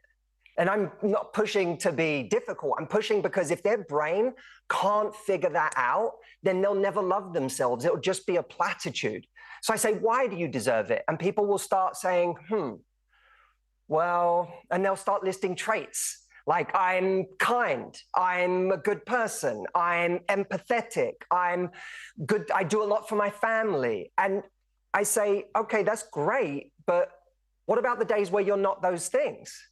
What about the days where you're selfish, or where you hurt someone's feelings, or where you forgot about your family? Or on those days, are you not lovable? And what about when you remember times in the past where you haven't been those things? Were you not lovable then? Are you not lovable because you've slipped up in those ways? So when people see that, they go, oh my God, even by saying I'm lovable, I should love myself because I'm kind or because I'm a good person or any of those things, it's still the equivalent of taking a child and saying you're only lovable when you get A's. So then people say, okay, and by the way, what happens when someone, even if you think you're a kind person, what happens when someone comes along who does more, or who's achieved more, or who's got more? In that moment, you go, well, that's a problem, because am I saying they're more lovable because they have more of the things that I think I should love myself for? So making self-love about these traits invites comparison, either with the person we think we should be or with who somebody else is. So then when people hear me say all of this, they'll say, well, I guess I should love myself because I'm special. And I say, okay, but isn't everyone special? And they'll say, well, yeah, everyone's special. And I'll say, well, doesn't it then feel like no one's special? And they'll be back to square one, because they'll be like, oh, I guess you're right. How can I say I'm special if I'm saying everyone's special? And if everyone's special, and by the way, here's the other problem. Even when we tell ourselves, everyone's special. We still look and see people who seem to be more intelligent or funnier or wittier or more charismatic or have better genetics or more success or more resources. And we think, well, they kind of feel more special. It kind of feels like they're getting a better go of it in life because of all the things they have. And that just invites us to doubt ourselves and to feel unworthy all over again. So the problem I have with so much self-love advice at the moment is that people experience it as something that doesn't work for them. It's one of the reasons I love, Jamie, what you've been saying today about the difference between confidence and worthiness, because the self-love I'm talking about has to happen at the worthiness level. But what happens is we base our self-love on the confidence level, and that's why we can never really feel it. Because we're going, it seems to work for other people. They're able to love themselves, but I'm broken because it doesn't work for me. And then all it does is make us feel inadequate again. So my thing, and I can go on to talk about this, but my whole thing is self-love itself needs a rebrand. Well, I know you have a model for self-love that's super different from what most people teach. Can you share that with us quickly? Thank you for breaking this down too. And it is such a difference. Exactly what you just hit on. So many of us think that it's based on things that just build confidence. It's not. It's different. Confidence is different than words. It's very different. You can't love yourself only on your best days. So we have to learn how to love ourselves on our worst days. And to do that, we have to ditch the way that we're trying to love ourselves right now. So when I say I think our model is broken for self-love, I think we try to love ourselves in the way that we try to love other people or fall in love with other people. In other words, we try to love ourselves using the romantic model of love. But that's a problem. The only person I know who's been able to do that is, in Greek mythology, Narcissus was able to look at his reflection in a pool of water and instantly fell in love. And that's where we get the word narcissism from. But most of us aren't able to look at ourselves in the mirror and instantly fall in love. What happens is we're so close to, why do we fall in love with other people? Because they're mysterious. And the closer we get to them, the more we're like, oh, I want to know more. I want to just get close to this person because we don't know them. The opposite of that is the phrase familiarity breeds contempt. Now, when we think of our relationship with ourselves, I ask everyone in the audience this: who are you most familiar with in the entire world? Yourself. You're the person you have spent every second of your life with since the day you were born. So if you're wondering, why do I have so much contempt for myself? It shouldn't be surprising to most of us. We go, oh my God, I'm the person I spend all my time with. Of course I take myself for granted. And by the way, of course I heap abuse on myself because I'm the one person that's never gonna leave no matter how badly I treat myself. So here's the thing, and I promise you, if you start applying this, it will change the way you see self-love forever. I started saying to myself, my old model is broken. I can't try to love myself the way I love other people because falling in love with other people is easy. Falling in love with myself, the person I'm with all the time, is really, really hard. So how can I love myself? And I started looking for other areas of life where there was another model other than the romantic model of love. And I looked at parents, and I started saying to parents, why do you love your child? You know how many parents said to me, well, it's because they're funny and they're kind and they get good grades at school and they're a wonderful human being and they're this and that. Almost none. Nearly every parent I asked this question, when I said to them, why do you love your child? They said, what are you talking about? Because they're my child, because they're mine. You can see that model in other ways too. Some of you have a sibling that if I said, why do you love your sibling? You'd say, because they're my brother, because they're my sister. What are you talking about? Because they're mine.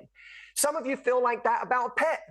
Have you ever walked past someone with and be honest, you were walking down the street and you saw the ugliest dog in the world. Imagine asking the owner, the person holding the leash, why do you love your dog? Do you think they'd say because they're so pretty?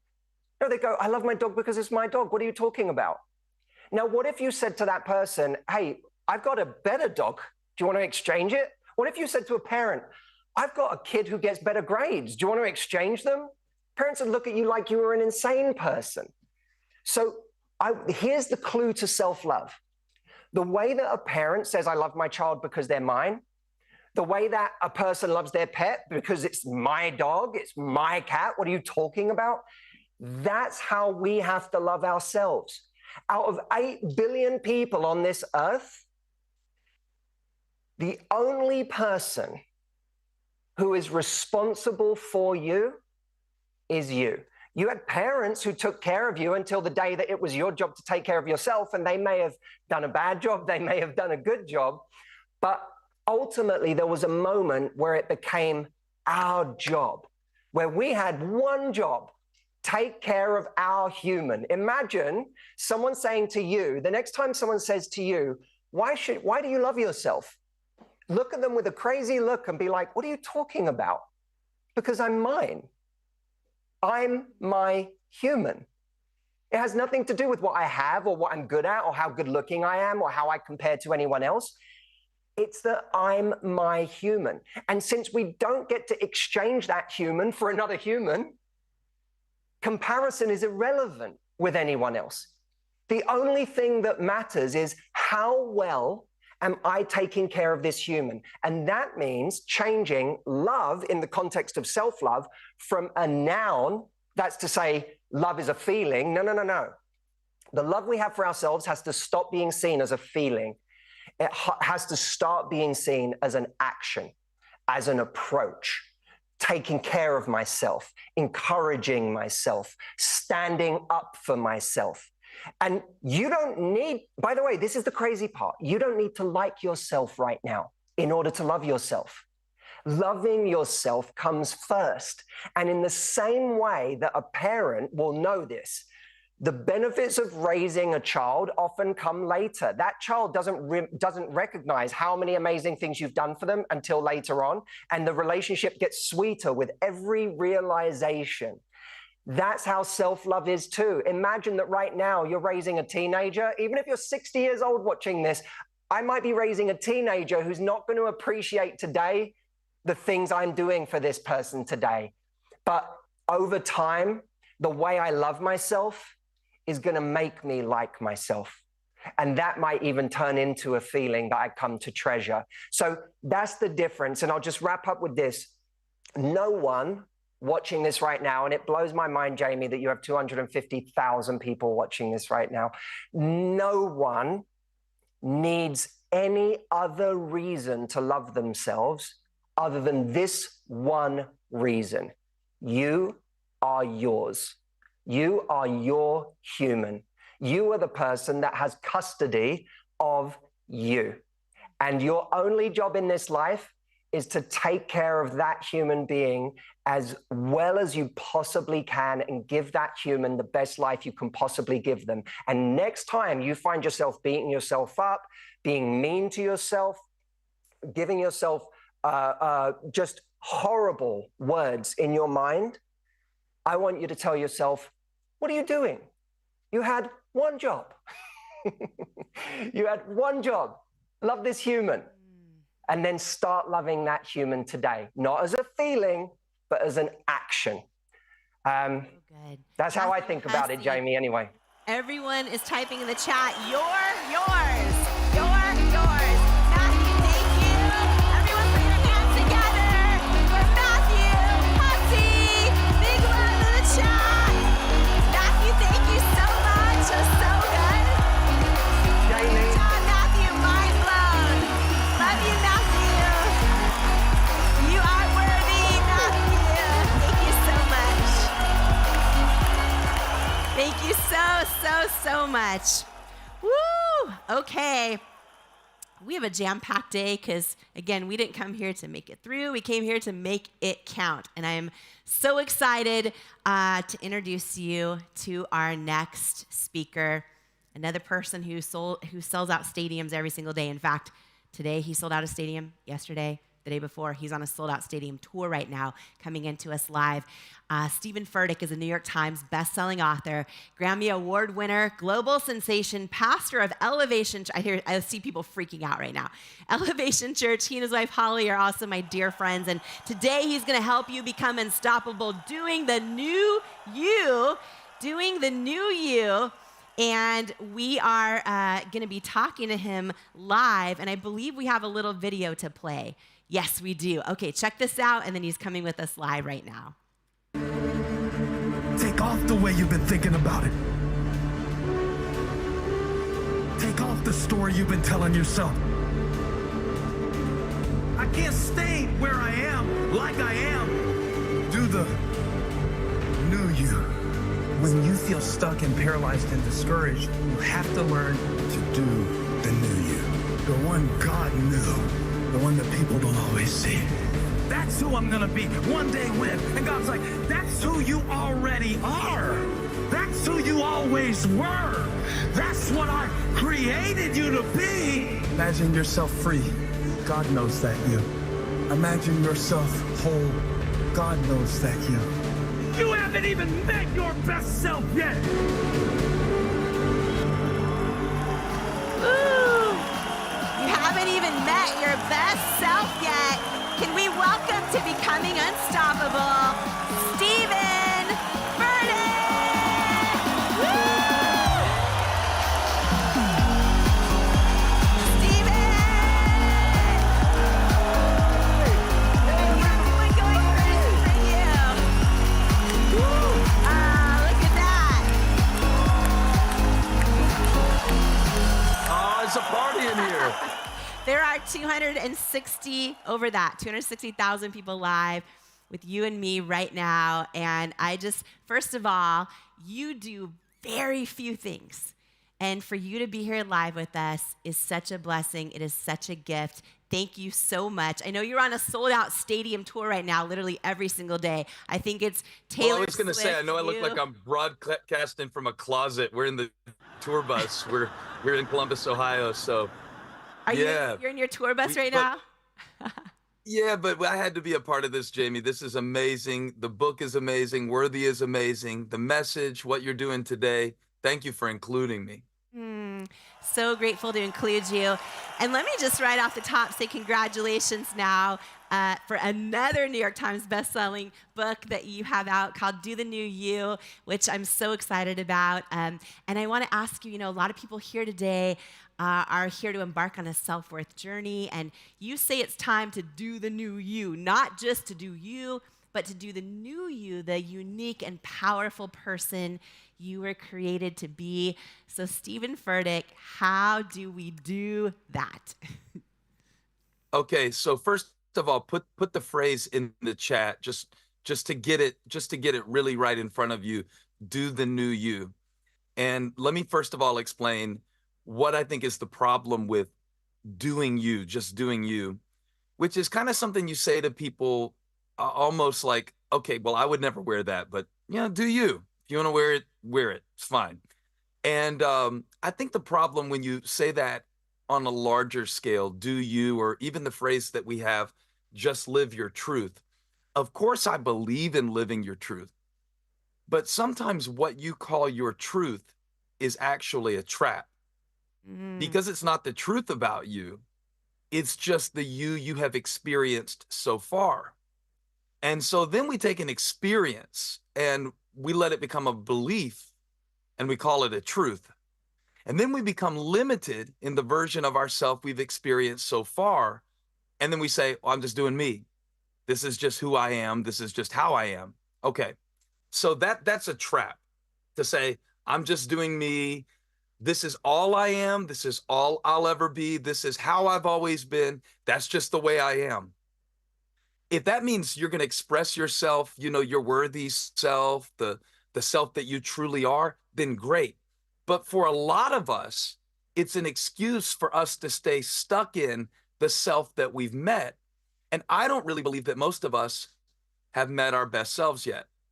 So now I want to bring up the second problem, Jamie, which is, okay, let's say you get out of the trap and you're like, yeah, I'm going to do the new me. But if by that you mean a future version of you that you're always chasing, then now you're going to get out of the trap and onto the treadmill where it's just like, okay, well, so now I've got my vision, I've got my dream, I've got my ideal self that's going to be out there somewhere. But as long as it's out there somewhere, then you're never really embracing what God has already put inside of you. And I'm coming at this from a pastoral perspective. I know we've got 250,000+ people joining us right now, so there are so many different beliefs represented. But I believe something very powerful from a Bible verse that I love in Jeremiah 1:5-6, Jamie, and I'd love to share it. God tells Jeremiah, before you were born, I knew you. K-N-E-W, I knew you. And when I began to understand that what God is calling me to be is not some future version of me that doesn't exist yet, that I have to strive for, but an actual version of me that he created, that I am becoming as I settle into what he spoke over my life, it changed my life. Because now I'm realizing that the me that I see glimpses of from time to time is the me that God has been familiar with all along. So just put this in the chat real quick. I don't have to chase it because I'm chosen. That will set you free. That is the truth. You know, your truth right now might be, well, I am absolutely stuck in this relationship, or I'm stuck being single, or I'm stuck in this addiction that I've tried 3 different times to get free from. Whatever it may be that you think you're stuck in, that's not the truth. That's just your experience. The truth will set you free. And the truth is, I believe you are chosen by God for a specific assignment, and that he put everything in you already that would ever be needed to accomplish the purpose that he's called you to accomplish. So that's the message that I'm out preaching and teaching, Jamie. And it's so resonant with me, what you wrote in Worthy, because I feel like we're preaching the same stuff. I feel like we're on the same wave. I love it. Well, one of the things you say also is that you're not stuck unless you stop. You're not stuck unless you stop. Can you elaborate on that? Because a whole lot of people, you know, even just reading, you know, I'm in all Instagram and reading everyone's comments and chats, and then the chat on YouTube, and a lot of people feeling stuck. So explain you're not stuck unless you stop. Yeah, I want to explain it from my personal honesty, though, and my personal vulnerability, is that this message for me is something that I wrote to myself. Giving up on myself, or I heard the motivational quote one time, and maybe, Jamie, you can actually tell me who first said it, because I've never been able to trace the source, but I read, if you argue for your limitations, you get to keep them. If you argue for your limitations, that's just the way I am, that's just how I was taught, that's just how I was brought up, then you get to keep those limitations. But I actually want to put something behind that also. If you agree with God about your potential, you get to grow into it. If you agree with God about your potential, you get to grow into it. And stopping is a way of seeing yourself that just completely cuts off the fact that what if there is something inside of you that is so important? I believe this, Jamie. I don't know if everybody here believes this. In the chat, you can tell me I'm crazy if you want, but this is what I believe. I believe that when the enemy, like for me in my belief system, I believe that the devil, the enemy, recognizes what's valuable about you and comes against that to attack it.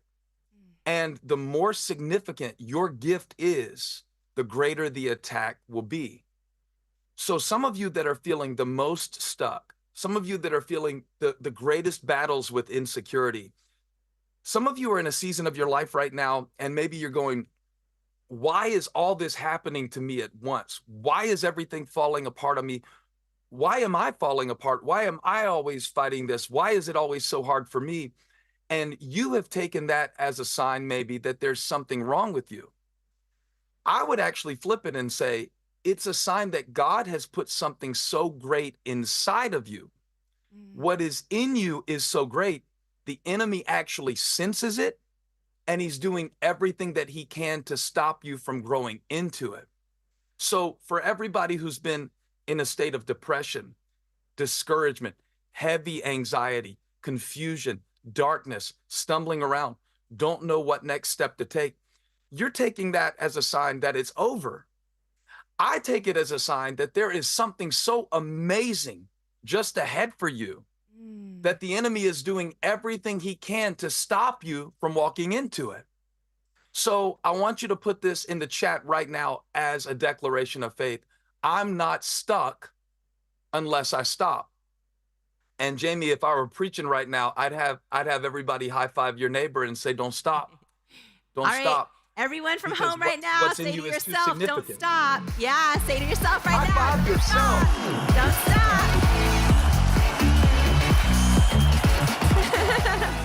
Don't stop. That's so good. The whole chat, I'm not stuck unless I stop. Don't stop. Don't stop. I'm not stuck unless I stop. Woo. Okay.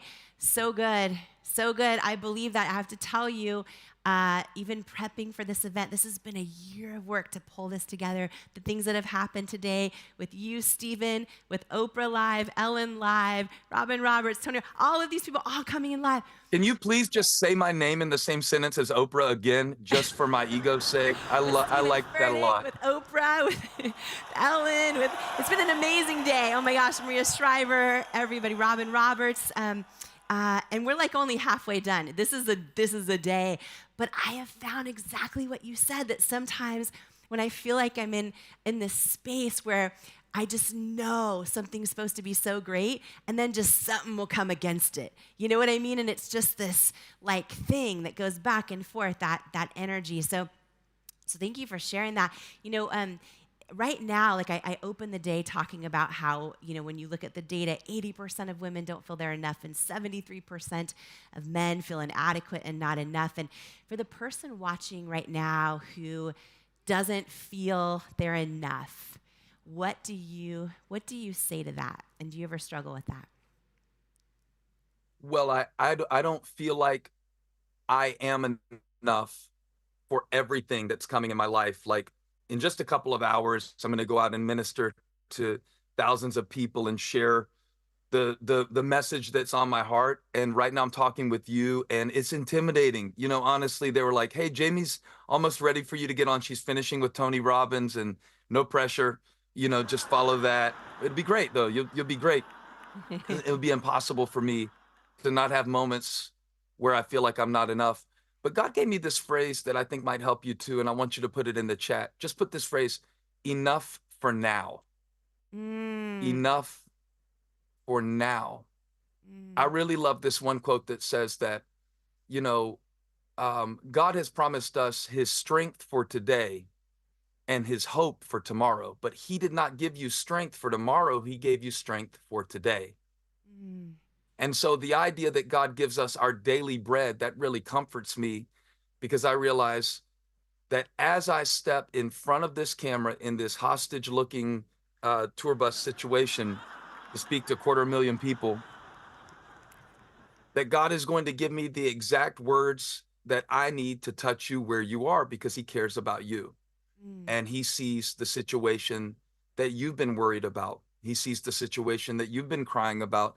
He sees the wisdom that you need, and he lined all of this up for you today.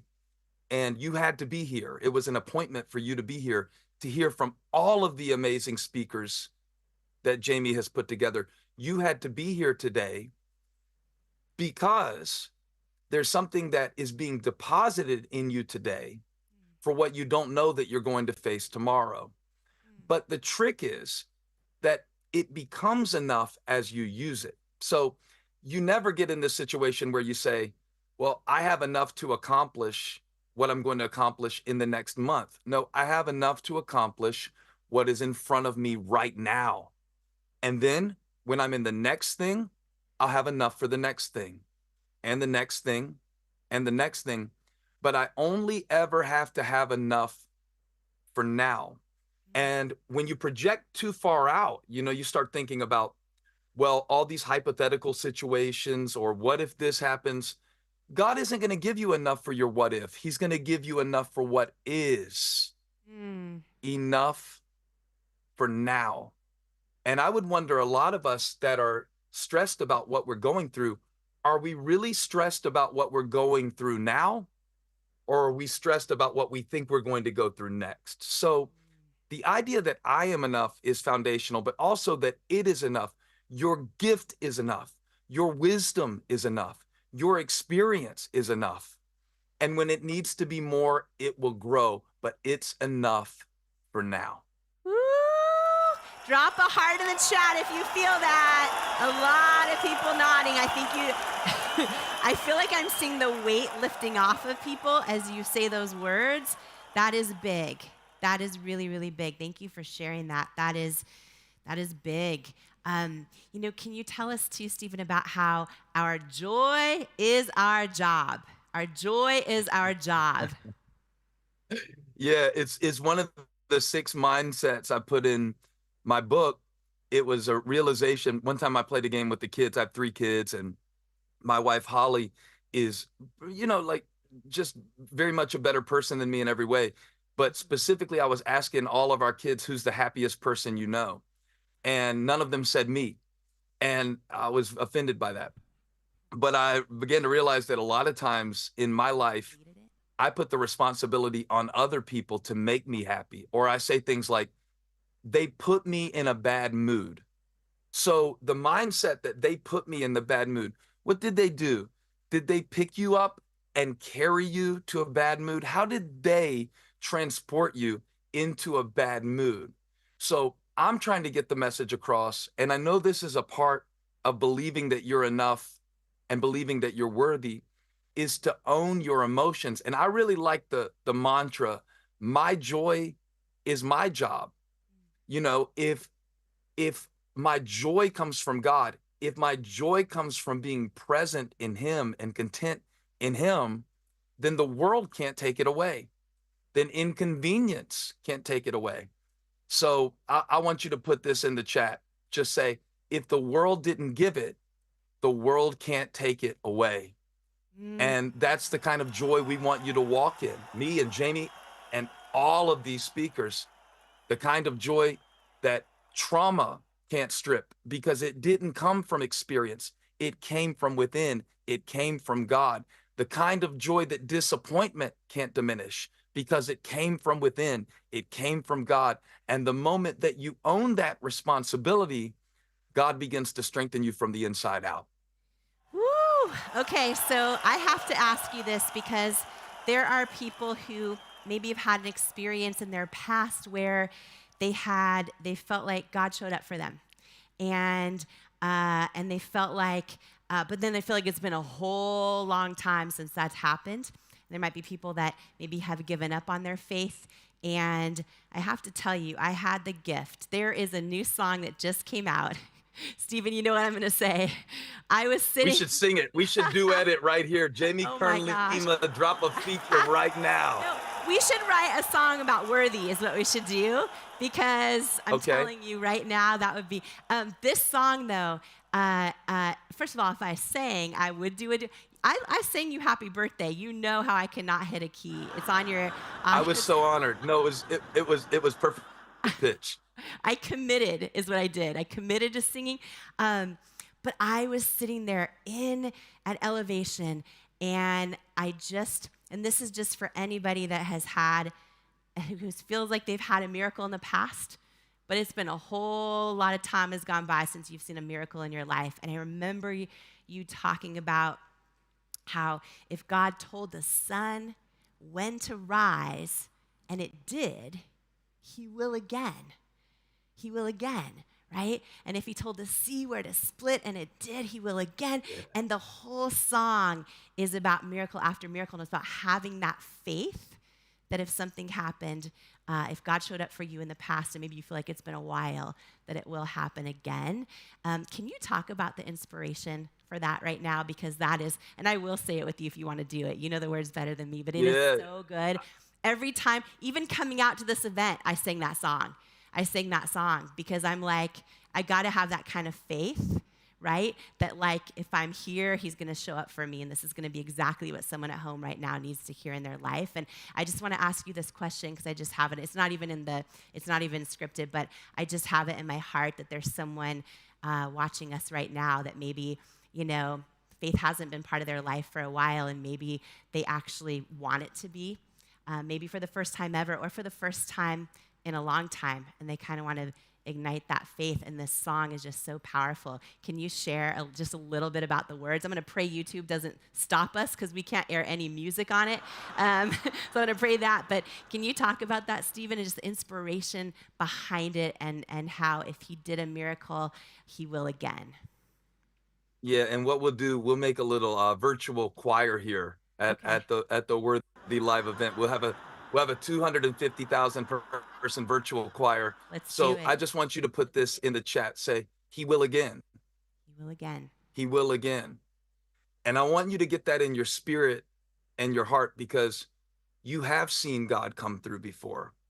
Sometimes you forget it because what you're focused on right now, what you're going through right now, has flooded you with so much fear, has flooded you with so much anxiety or shame because of the last mistake that you made. But we came today to get that shame off of you and remind you that he will again. And the song goes like this. It says, if he told the sun when to rise, and it did, he will again. In other words, if he gave you a new 24, that's a basketball illustration. In the NBA, the shot clock is 24 seconds. And when you get a rebound, back in the day when it was a 24-second shot clock, they would say, he gets a new 24. So just say it in the chat. I get a new 24. And isn't it amazing that we're in the year 2024 and that every new day, God's mercies are new over you. If he told the sun when to rise, and it did, he will again. And if he told the storm to be still, and it did, he will again. That's the refrain I want you to put in the chat. That's what I want you to start telling yourself when the voice is telling you you're unworthy. You can't come to God. You can't recover from that fall. You can't make a difference over there. You can't go back and apologize for that and expect them to forgive you. You can't believe boldly for the dream that's inside of you. If God brought you this far, you think he's about to leave you now? We serve a God of immeasurably more than we ask, think, or imagine. So say it again, he will again. And watch this, if he told the sea when to split, and it did, he will again. Put a wave hand emoji in the chat if you've ever seen God make a way for you. If you have ever seen God make a way and you know that he made it, nobody else could have done it but him. It had to be him. It could have only been him. Nobody could have done it. It makes no sense. It defies all logic. It was against all odds, but God did that for you, and he will again. And if he told, I got more, Jamie. Can I keep going? Let's go. If he told the sun when to rise, and it did, he will again. And if he told the storm to be still, and it did, he will again. And if he told the sea when to split, and it did, he will again. And if he told the walls when to fall, and they did, he will again. And if he told the chains when to break, and they did, he will again. Put it in the chat. He will again. And if he told the bones come alive, and they did, he will again. And if he told the stone roll away, and it did, I hope I'm not preaching too much, Jamie. And it did, he will again. And if he told the grave, let him go, and it did, he will again. And again. And again. And again. And again. And again. And again. God is cooking something up for you right now that your eyes will not believe when you see it. He's got you. Your hands together for Stephen. He's gonna do it again. Stephen, show some love for Pastor Stephen Furtick. Go Brad, do the new you. Thank you so much. You just made my entire day, and what you just said, and I know we're over time. You should see everyone yelling at me back here. I'm like, I can't, because this is so true. And listen, when you see all the people I've had speak on the day, we're not all like-minded. We are like-hearted. There's people of all different faiths and beliefs, and that's what I love about everyone just coming together collectively. But what I know beyond a shadow of a doubt is that today, just today, 260,000 of us live. Today, Stephen Furtick showing up, Oprah Winfrey showing up, Ellen DeGeneres, Robin Roberts. I mean, you look at Maria Shriver, the whole collective, Ed Milet, everyone who's coming together today. There is no other way. There is no other way unless it was divinely orchestrated. No other way. So I believe that beyond a shadow of a doubt. So one more time, let's give it up for Pastor Stephen Furtick. Show him some love. Woo! Go get Do the New You. New York Times best-selling book. Woo! Look at all the love in the chat. Amen. Needed to hear that. Thank you so much. Love you, Stephen. Woo! Okay, guys. This is packed. We are not taking a second of this for granted, and I just want to honor each and every one of you on this journey. I feel like one after another, we're going through so many of the lies that lead to self-doubt, kind of diving into them, having so many incredible surprise speakers show up, really all on this mission to build unshakable self-worth, to start building our toolbox, our toolkit, adding to that toolbox, right? And that's why thank you so much for moving your body when you're able, even if it's seated, because all this stuff is gonna take root. And today, like, again, I keep saying this, but we're not making it through, we're making it count, right? And all of us together collectively are raising our self-worth. Our self-worth is our ceiling. Our self-worth is our ceiling. Another surprise. Amy Porterfield! Amy Porterfield! Put your hands together for Amy Porterfield!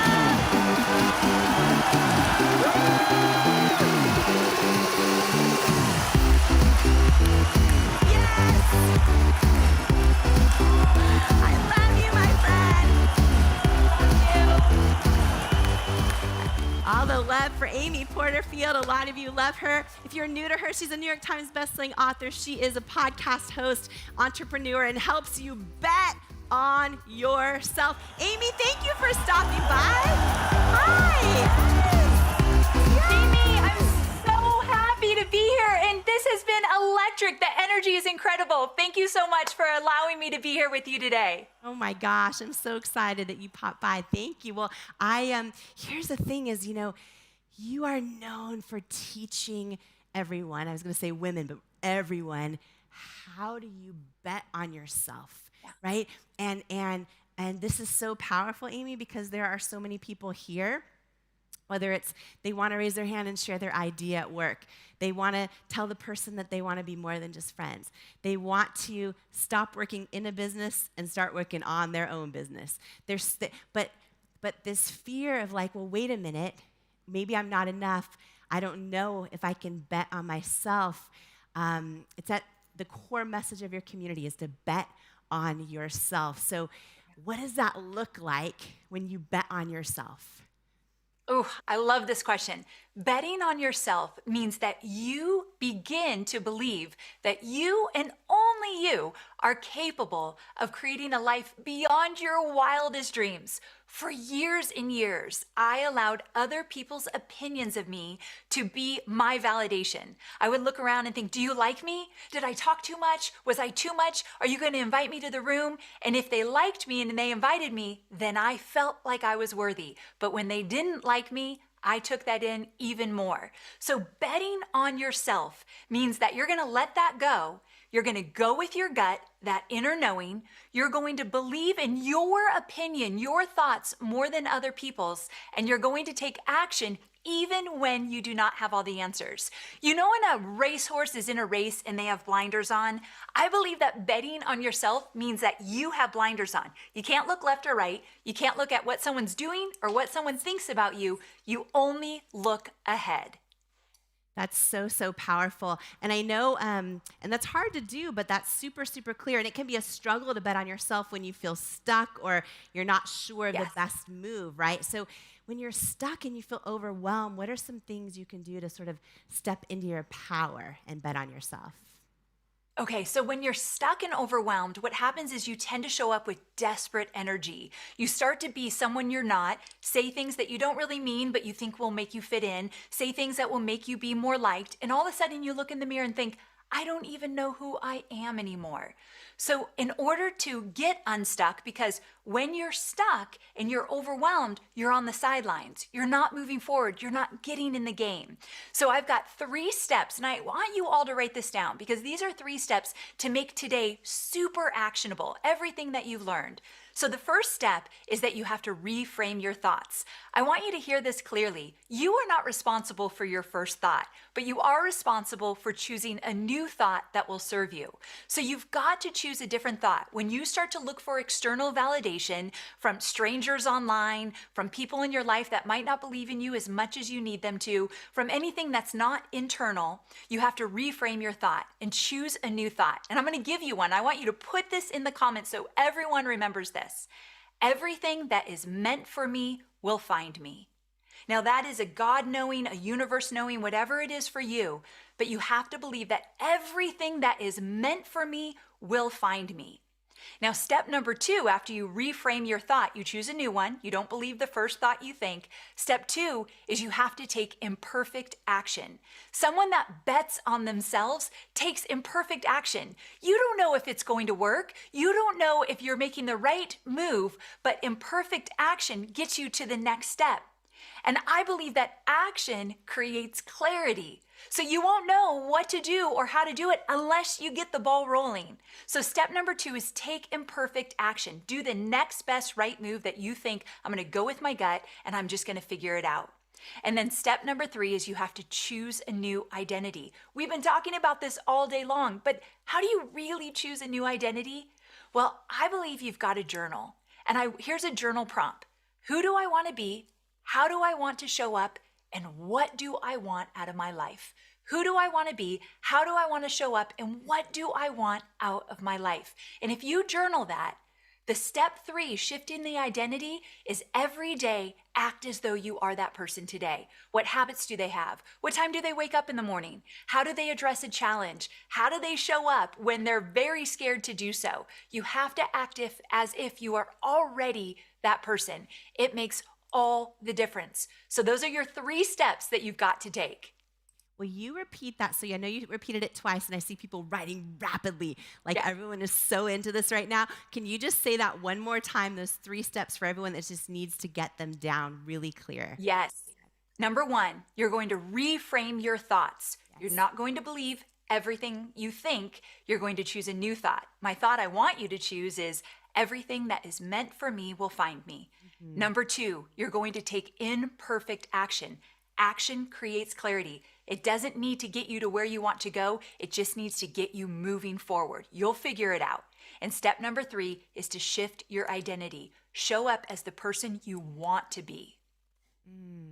And will you, the 3 journal prompts really fast at the end as well? Yeah. Who do you want to be? Yep. How do you want to show up? And what do you want? Sometimes that's not an easy question. What do you want out of life? Get really clear. Turn inward, go with your gut, put your blinders on. What do you want? Now, act as the person that would get all of those things beyond your wildest dreams. And Amy, what are some signs to look for that you're on the right track and stepping into your new identity? Here's how you know you're on the right track. Number 1, you're going to let go of what I call your unworthy shield. An unworthy shield is a shield you hold up to keep yourself safe. We all do it. There's no judgment. But here's what I want you to hear. What's keeping you safe is keeping you stuck. There's no growth in safety. So let me give you some quick examples of what it looks like to hold up an unworthy shield. Number 1, maybe you're in a loveless relationship. You come home at night and the person you love doesn't even see you. They don't tell you the things you need to hear. They don't act the way you want them to, but you make excuses for them. They love me. They're just busy. They've got a lot going on, but they love me. No, it's not fair and you deserve more. You're holding up an unworthy shield.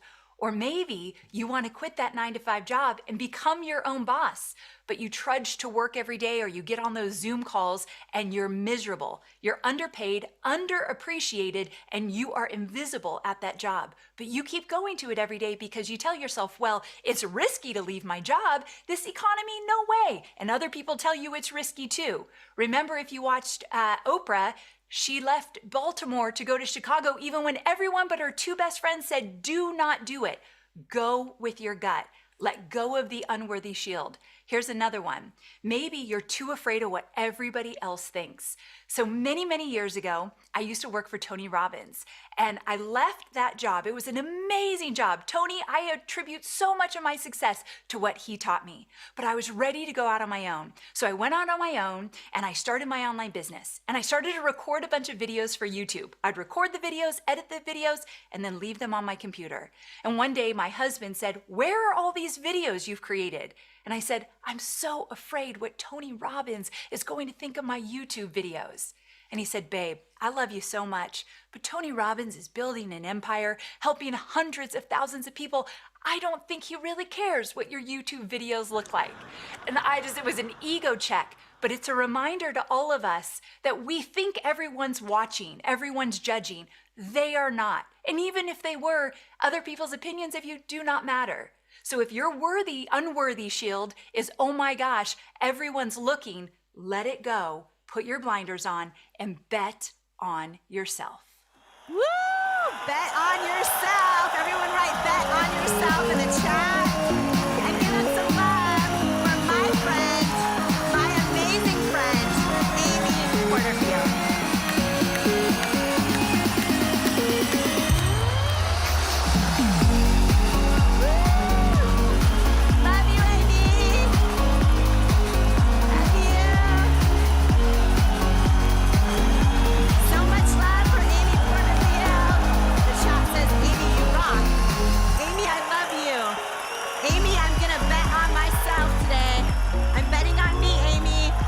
Love in the chat.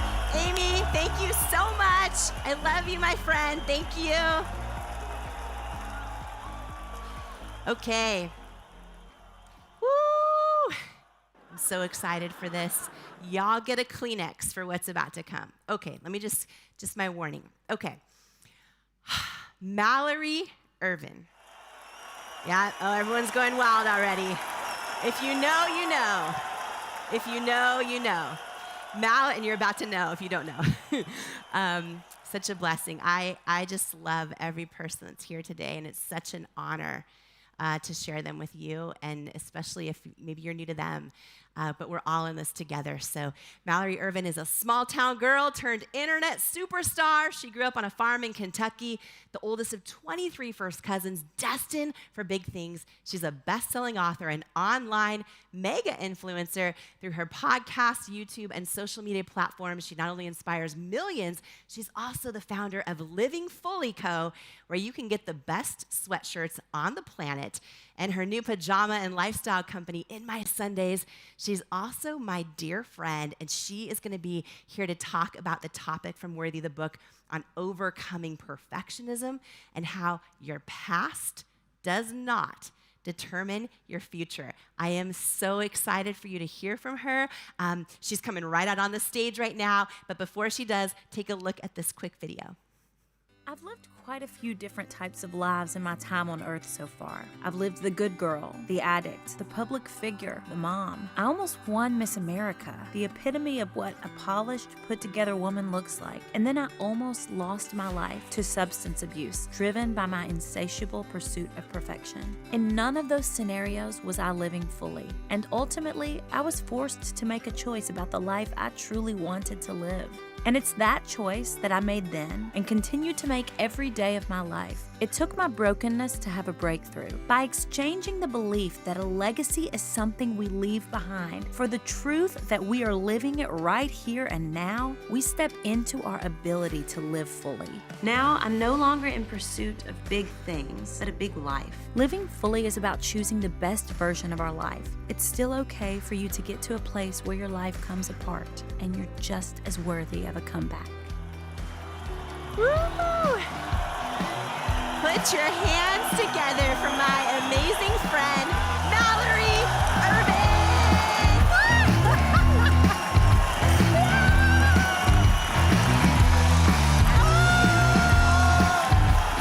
Okay, look at this. I put on my cowboy boots for Mallory. I just changed. Look at that. I love it. I think it is amazing.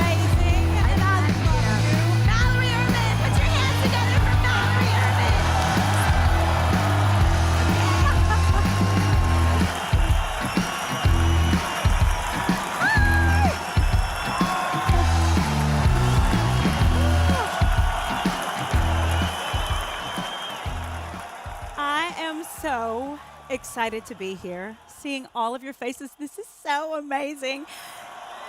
Thank you. So when Jamie asked me to do the event, she, in typical Jamie fashion, said, this is going to be an event full of love and letting people know that they're worthy of their goals and their dreams. And so I was like, yeah, sign me up. She didn't give me many specifics. So one day, I was scrolling Instagram. And along with a lot of you, I saw for the first time some of the other speakers that would be at this event. Tony Robbins, Ed Mylett, Jay Shetty, like the ultimate speakers and motivators of the motivators. I also saw at the same time that my team had selected a headshot of me in a powder blue cowboy hat. Yeah. To go on the Becoming Unstoppable ad. And at first I panicked, seeing my face up there in my cowboy hat with the rest of the crew. And then I remembered the message that we're all here to hear today. And that is that we are worthy. I also know that we are supposed to fire the lie that if we stand out, we'll get kicked out. So here I am with my Southern roots and cowboy boots. And they haven't kicked me out yet. Oh, the horse. So if you guys can't tell from my accent, I grew up in Western Kentucky on a farm with 23 of my first cousins. I was the oldest of all these 23 cousins, and we were really close. We were more like brothers and sisters than we were first cousins. And our childhood was truly idyllic. Picture us like spread out over across this big piece of land, catching snakes and frogs and riding four-wheelers. We were really fearless. So some might call us a little feral, which would also be totally fair to say, but it was the way that we grew up, and it was truly an incredible way to grow up.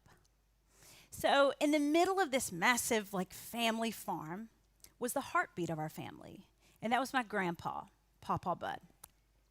Pawpaw Bud was one of the most special men that you would ever encounter in your life. Imagine a man who was always smiling, always laughing. He had a big cigar in his mouth at all times, and he wore a diamond pinky ring that he'd lose the diamond out of every 6 months, bush hogging a field or cleaning out a chicken coop. And he was truly the most incredible man that I've ever met. And Pawpaw Bud, he had these two amazing qualities about him that would later become part of my message and my mission of living fully. First, he taught us to be fearless, just by the way he lived. He wasn't afraid of bad things happening to him because, honestly, a lot of bad things had already happened to him. He truly grew up in a way that he didn't fear adversity because Pawpaw Bud knew that how we chose to deal with pain not only revealed our character, but it strengthened it. The second quality he had was noticing good things in others and calling them out. It's like he could multiply the good qualities in you by bringing them to the surface. You would always leave feeling the room 10 feet tall when you left his presence, and it was such a gift. He always wanted us to be confident in being exactly who we were, even if that means wearing a feather dress amongst the best speakers in the world. He would have really loved this.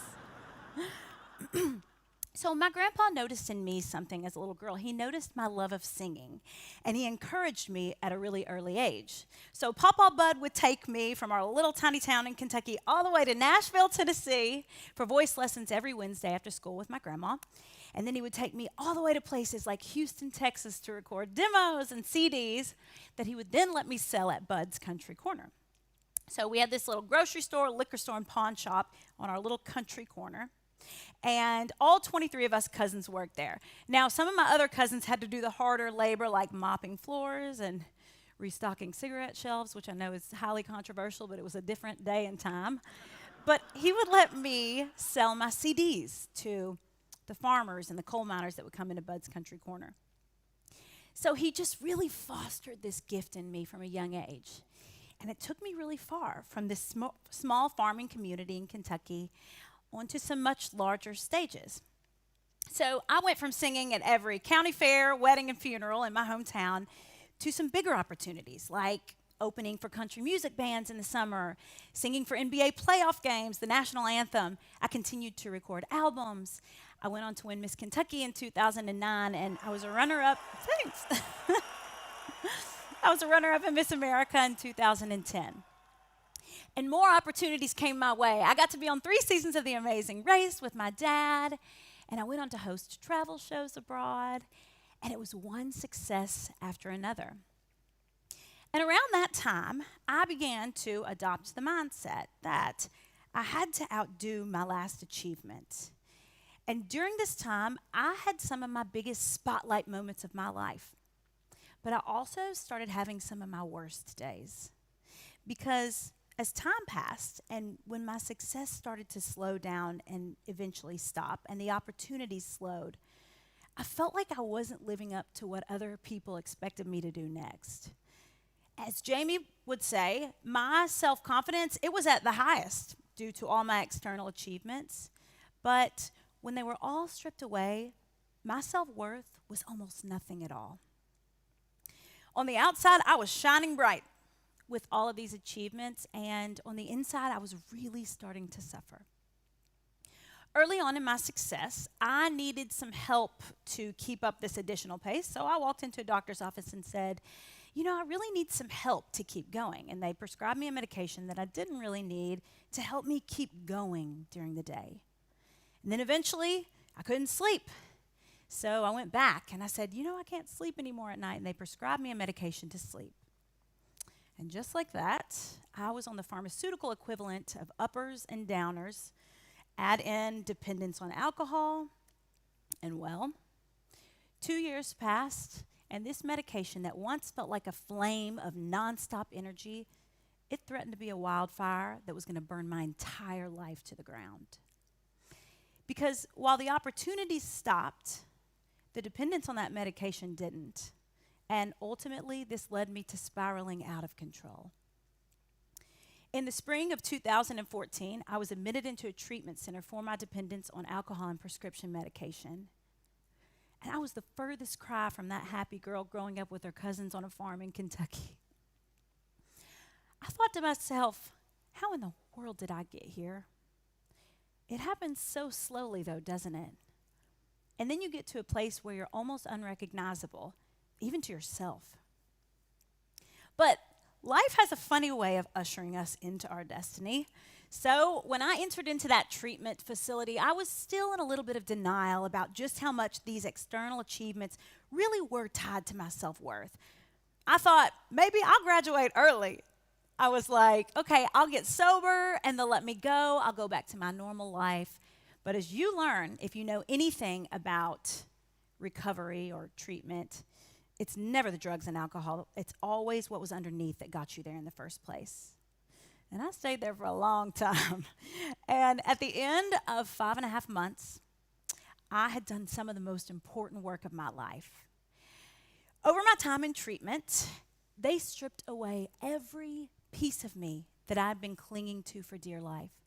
Things I was falsely putting my self-worth in, my achievements, my appearance, my titles, what I was going to do next. Everything that made me feel like who I was, they took it. Or at least the version that I thought other people wanted me to be. And it was painful, and it was super disorienting, but it ended up being truly the thing that brought me back to myself. This experience was really powerful, and I write a lot more about it in my first book, Living Fully. But what's important to share with you guys today is something that happened to me on my last day of treatment. So they were checking protocol, and they realized that there was actually something that I was supposed to do the first week that I was there that I hadn't done yet. And they said, this is going to be a little weird doing it on the last day, but you have to check these things off the list. So you're going to do it today. And they handed me a poster board. And they said, I want you to write in the center of this poster board the person that you admire the most. The person who embodies the spirit and the qualities and everything that you want to be in your life, maybe when you walk out these doors of treatment. So you heard the first part of my story. I put my grandpa in the center of this circle. And I put his name, and off to the side, I put all these characteristics that made him the person that I admired the most. Things like living fully and making it through adversity. How he would face things head on, just the way that he would make people feel. All of these things I put around this circle. And then part of this exercise was that I was to present my poster to my small group. It was about 8 women, and we knew each other really well at that point in time. And I stood up there and I presented my poster, and I was met with silence. Nobody said anything. And so I sat there for about 20 seconds. And finally, I looked at the girls' faces in my group, and I looked at one of my friends, and she had tears in her eyes. And she said, "Mallory, that's exactly how we describe you. That is how we describe you." And that statement made me so emotional that day. And honestly, it still does, because to think that they saw these qualities in me, that really got me. I was really terrified at that point in time that I'd gone so far down my own road, that I'd made so many mistakes, that there was no way that I could encompass a spirit even close to my grandpa's. He was my hero on earth. And the fact that they saw some of those qualities in me, it was in that moment that I realized something. I was who I wanted to be all along. Without the titles, without the opportunities, heck, I'd even taken my hair extensions out at that point in time. I got them back in. Once I stripped away all these external things that I had been clinging to for dear life because I thought these things would help me to avoid pain, I was who I wanted to be all along. And that was actually a lot more like my grandpa than I thought. And I bet once you strip away all those things that you're hanging on to for dear life, I bet you're a lot closer to the person you want to be too. Maybe these things you need to strip away are not thinking you're living up to your expectations, or maybe it's pressure that you put on yourself, or maybe it's the weight of your career, pressure your family puts on you. Whatever your treatment center moment is, let that be the launching point to your destiny. Because walking out of that treatment center on that last day, I thought this would be the darkest part of my story. I thought it was something I'd be embarrassed of, certainly not something that I'd share on a stage this big. And y'all, it ended up being the best thing that ever happened to me in my life. It was the catalyst that catapulted me into the very best version of myself. As Jamie likes to say, setbacks are God's set-ups. And I realized that day I did not have to fear adversity, which was a quality that I admired a lot in my grandpa. And I learned that the adversity he went through, it wasn't something that he just held his breath and made it through. It was something that made him who he was. And this experience, it made me who I am today. I am so much better for what I went through. And your hardships are going to make you better too. I know it. So don't be afraid of it. Don't be afraid of whatever adversity you're experiencing or need to walk into. Don't be afraid to open door number 2 because door number 1 seems familiar. Don't let your fear of adversity overcome your ability to live fully. Be more afraid of missing out on living a full life than you are of experiencing pain within it. Don't let your past define your future, because this is it. This is your life. And you have the choice to grab a hold of the life that you've always wanted to live. And you are worthy of that. And you're the only one that can do it for yourself. And y'all, I believe you can. I know because I did it. Now, since this time, 10 years ago, a lot's changed in my life. I have a global lifestyle brand called Living Fully. We've grown to a community of millions and millions. I have a podcast and a merchandise line. I wrote 2 books. I got married. I have 3 precious children. Obviously, my habits have completely changed. And building this life has been nothing short of pure joy. In the fall of 2023, I started my latest project that Jamie teased to, a luxury pajama line called In My Sundays. As an avid pajama lover, I wanted to create a luxury pajama at a more affordable price point, and it took off like a rocket. But while the success of my pajama brand started to build, something else was happening simultaneously, and that is that my grandpa's health started to decline. And by the time we got to Christmas, this past Christmas in 2023, things weren't looking great. Now, Christmas Eve on the farm in the Irvin household is a huge celebration. It is almost 100 people, and it is just a party. But by the time we got to Christmas Eve, my grandpa's health, it wasn't doing great. So some of my aunts and uncles and the nurses suggested, y'all, maybe we should just come one family at a time so we don't put too much strain on him. Well, my grandpa got wind of that, and he said, ain't no way. We are going to have a party. We're doing it. And he wanted all of us there, and we were all there in all our glory. 23 grandchildren, 23 great-grandchildren, all my aunts and uncles. And we sang and we danced. He sat in his chair and he was drinking bourbon with a huge smile on his face. You just saw that picture. That was from that night. And it was the purest version of living fully that I've ever seen.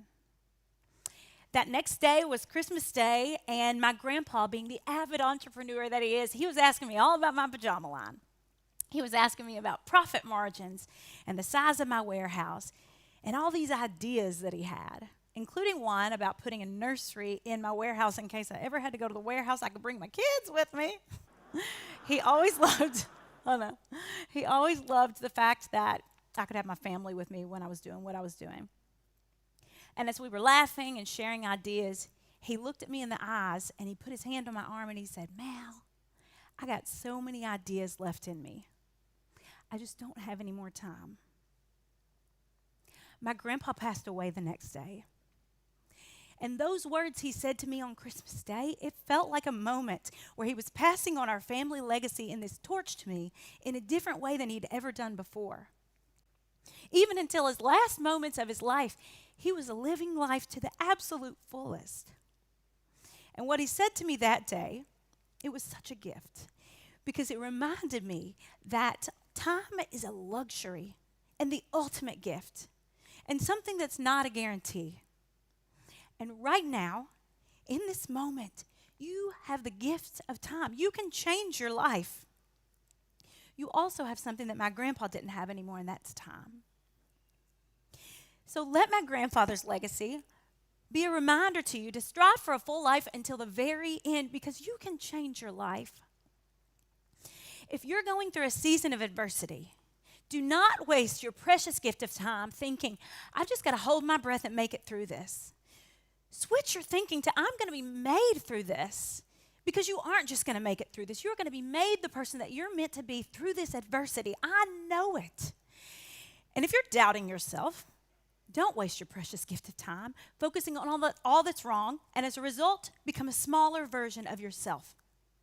Like Jamie says, don't shrink who you are to fit into spaces too small for your destiny. Focus on the things that make you unique and different and special. Have the courage to wear the powder blue cowboy hat and the full feather blazer and the cowboy boots. And don't let fear shrink you into a smaller version of yourself. Once you remove all those inner thoughts of fear and criticism, you're going to realize exactly what I did on the last day of treatment when I did that exercise with that poster board, that you are a lot closer to the person you think than you even realize. And if your past isn't what you want it to be, do not waste your time thinking that your past defines your future. You truly have the power to make a change today. So let this vision of a better future be your motivation to finally change your life. Today, you have the gift of time. So act on those ideas in your heart. May today be the day that you're willing to take that first step, because time is a gift and a resource that we can never get back. So tell me in that chat box, how will you begin living fully today?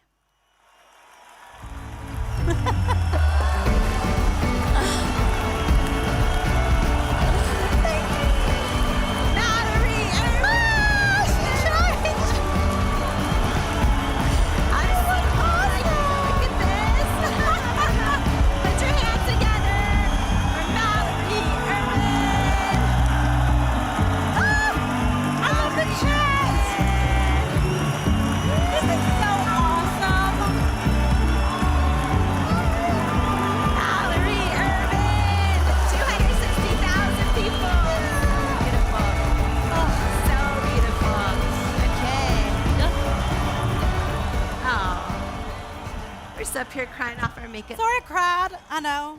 So I've got I'm on It inspired Cosmetics, by so you it's to not. dress fun. So I've got my cowboy boots. I feel very, very Mallory Irvin vibe. I love it.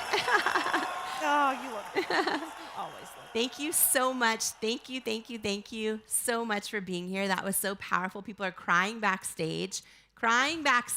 Beautiful story. One more time, you guys. Can you show some love? Show some love. I see the chat blowing up for Mallory Irvin in the house. Mallory Irvin in the house. Thanks, Jamie. You're so sweet. Gotta make sure my feather dress stays together here. I might not want to get a full body shot right now. I love it though when I asked you if I could wear feathers and you said, yes, you have to wear feathers. Like, be yourself. I'm You like, are be worthy. yourself. Yeah. You want me to turn the chair a little bit? Are you good? You're good. Okay. So here's the thing. You've touched the hearts of countless. We're talking about countless women, mostly women, but women and men who follow you online. And it's not just, it's because you show the real of everything, the fun and the glamorous, but the messy and the raw and the real and the behind the scenes. And so many people right now, are working on courageously sharing who they are, sharing who they are. And what is your advice on how to do that? Because it can be scary for a lot of people. And, just to put this in perspective, there's a lot of people that, they don't want to be an influencer, but they now have to go on Zoom in their job, or they're a doctor that now has to have a personal brand to do well. It's almost like every profession, right, has been shifting where your personality and who you are is now part of this public facing, what feels like part of your job. And so this is something now that's just relevant to almost everybody. Yes, I agree. And how do you have that courage to say, this is all of me, which is, by the way, the only way you have an authentic connection with any human being, whether it's customers and other persons, if you show up as who you truly are, but we're scared to do it. So, Yes. Yeah. Well, first I would say, Jamie, that people like you so much better when you actually show up like that. Like, we're always so fearful, like, what if I show up as who I really am, or a different version of who I am without the mask? Everybody likes the mask exercise. And in my own experience, because experience is our greatest teacher, like, people just love you so much more for it. But I've been in the online space for a long time, and in the beginning, I did only show up with like the full face of makeup and like the perfect clothes and my hair completely done. And y'all, if you watch Instagram stories nowadays, like, Jamie always encourages me for showing up as exactly who I am. We have rolled out the bed, and there is no makeup, and I haven't brushed my hair or my... it is really... You take all your hair out. It's gone Yeah. for them. Yeah. I present that to people because I want to remind y'all, that, like, there's nothing like seeing somebody else do that encourages you to be your authentic self. And, I just shared my story of, like, recovery. And so I had been in the online space, like, maybe 6 years before I decided to write this book, before my amazing literary agent encouraged me to write this book. And I started to just feel like I was just showing the life on the other side. So I was showing, like, my husband and getting married and children and, like, my home and all of these fun, beautiful things that is what my life looked like on the other side of this adversity. And I started feeling like I've got to share the backstory of how I got here. Because, like, as we've all been talking about today, it's like that's what gets us to the person that we are. So, that was a big moment in time where I decided to share about this adversity. And that was really, showing up with no makeup and no hair extensions and just, like, as you are every day is easy. But that was really hard for me. Yeah. And you said something to me, you probably don't even remember, the night before my book came out. And I was like, really? Because you can't stop the freight train. The book was coming out and there was nothing I could do. It was already in the Targets and online and everything. And I was like, I'm just really nervous. I don't know how it's going to be received, to show everybody everything. And you said, Mallory, if you want to impress people, show them your success. But if you really want to impact them, show them I think you may have said failures, or you said, like, show them this story. And that is something that I will never forget, because I wanted to impact people. I didn't want to impress people anymore. I wanted to really impact. And you don't even realize, like, what that line did for me that day. So thank you for that. You helped me feel worthy that day. Well, I want to ask you this. So there's a lot of people that believe the lie, right? This is actually in the book where this lie, I don't have anything special to offer, or someone's already done my idea way better than I could have done it. And you have launched a sweatshirt line, that has catapulted into the stratosphere. Okay, and this is an important lesson. First of all, congratulations. This is an important lesson for everyone on how, when you do something authentically to you, it does not matter if sweatshirts have been around for, a million years, right? Your sweatshirts. Can you share with everyone about your sweatshirt line? Because this is a family business that you started has just hit the stratosphere. Yes, so that's Living Fully Co., and we do kind of like holiday or like motivational themed sweatshirts. And I can still remember when my husband, he actually suggested, look, I'm giving him credit in front of 260,000 people. He's he was like, you should start a merchandise line. This was back when I had just started in the online space and my YouTube channel was just starting to grow. And I was like, no way. I'm not putting my name on anything, or like, it just felt weird to me. And I was like, everybody's already done it. Like, there are 1 billion sweatshirt companies out there. And this is now like the biggest arm of my business. And had I let myself believe that lie that somebody else has already done it and there's not room for me, I wouldn't be living in the house I'm living in now. Like, it changed our whole lives. And then it's the same thing within my Sundays. How many pajama companies are there? But the same thing, it's like in the stratosphere. Because when you show up and you do something and you really, really love it, people can tell. And it is such a cool thing. And I say this all the time just as a person that's online, because I know there's hundreds of thousands of people watching me every day. And I know a lot of them have it on their heart to do what I'm doing. And I'm always like, y'all, there is space. There is room. Please come into this space. And it's not just for a 20-year-old or a 30-year-old or a 40-year-old or for a 50-year-old. It's for like a 70-year-old if they want to do it. It's for a 18-year-old that wants to do it. There is just so much room. And I hate that lie. So I'm so glad you called that lie out, because there is so much room and so much space, and like the world needs all of this diversity and all these different people. Like, I've been watching them during my talk do all their and like they're awesome. All these people around me.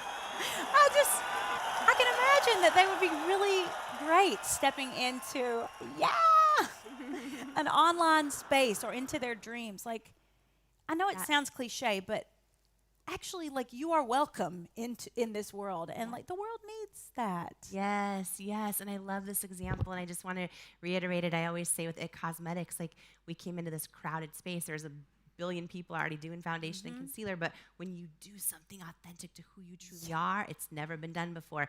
And your sweatshirts, people will go to the end of the world trying to get them. They sell out in 3 seconds every time. If you have not seen a Living Fully Co. sweatshirt, you got to check it out. Mallory got mad at me once because I wanted one so bad I had to buy it aftermarket. Someone was selling it aftermarket because they sell out so fast. I still bought it because I really wanted it. She bought it like 10 sizes too big. It like goes past her knees. It goes past my knees. I just wanted it. They're really great sweatshirts. I have to say thank you. Thank you so much for flying in here to be here live. Oh, I wouldn't have Every single beautiful soul here, all collectively to build self-worth. Can we give Mallory Ervin one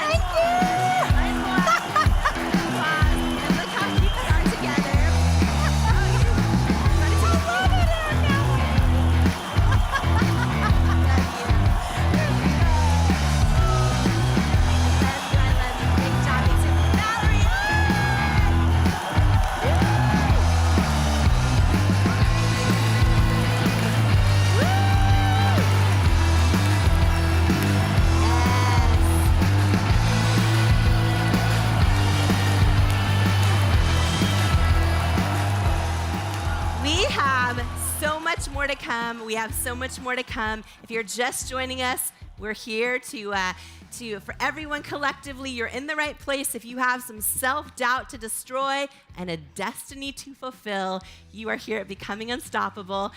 In 2 minutes, we have someone coming right up. But first, I want you to check out this video.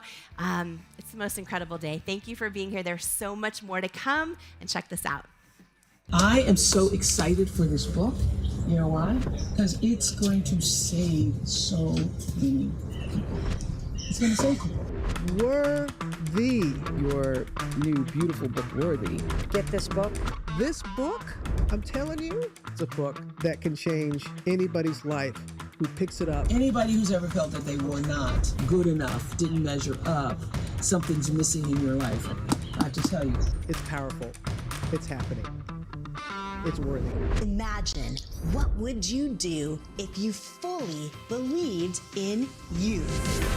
I went from struggling waitress facing nonstop rejection to founder of IT Cosmetics, a billion-dollar company, by learning how to overcome self-doubt and believe I am worthy of my hopes and dreams. And I'm sharing how you can too in my new book, Worthy: How to Believe You Are Enough and Transform Your Life. If you're ready to truly trust yourself and break through that barrier of self-doubt, and know that where you come from, or even where you are right now, doesn't determine where you're going, then Worthy is for you. It's time to go from doubting you're enough to knowing you're enough. It's time to step into all of who you are and into the person you were born to be. And it's time to believe that you are worthy of it. Because in life, we don't become what we want. We become what we believe we're worthy of. Join the Worthy movement today by grabbing your copy of Worthy anywhere books are sold.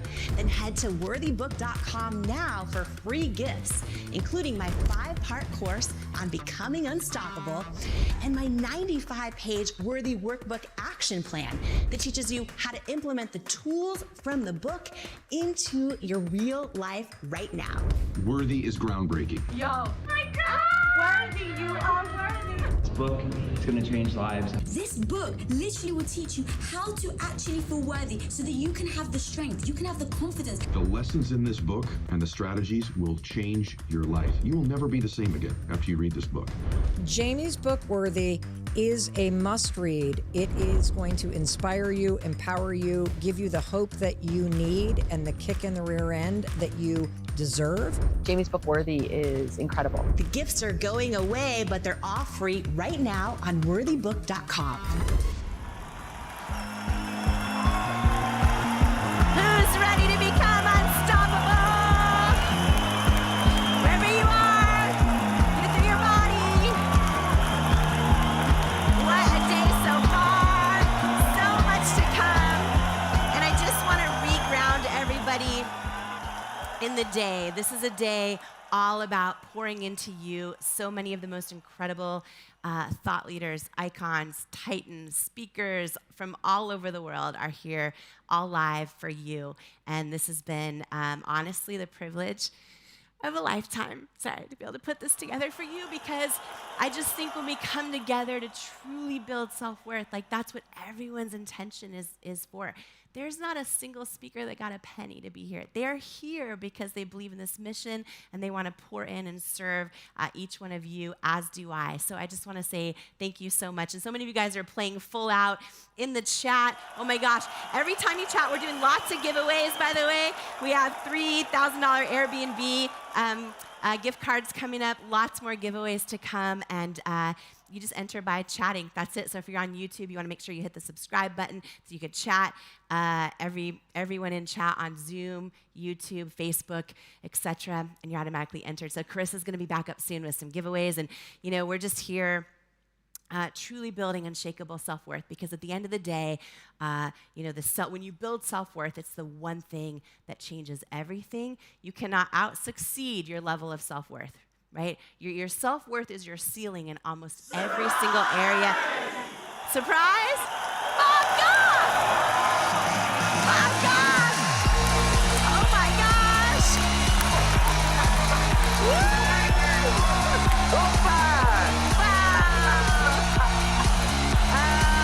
People are going crazy. They're like, "Fuck God!"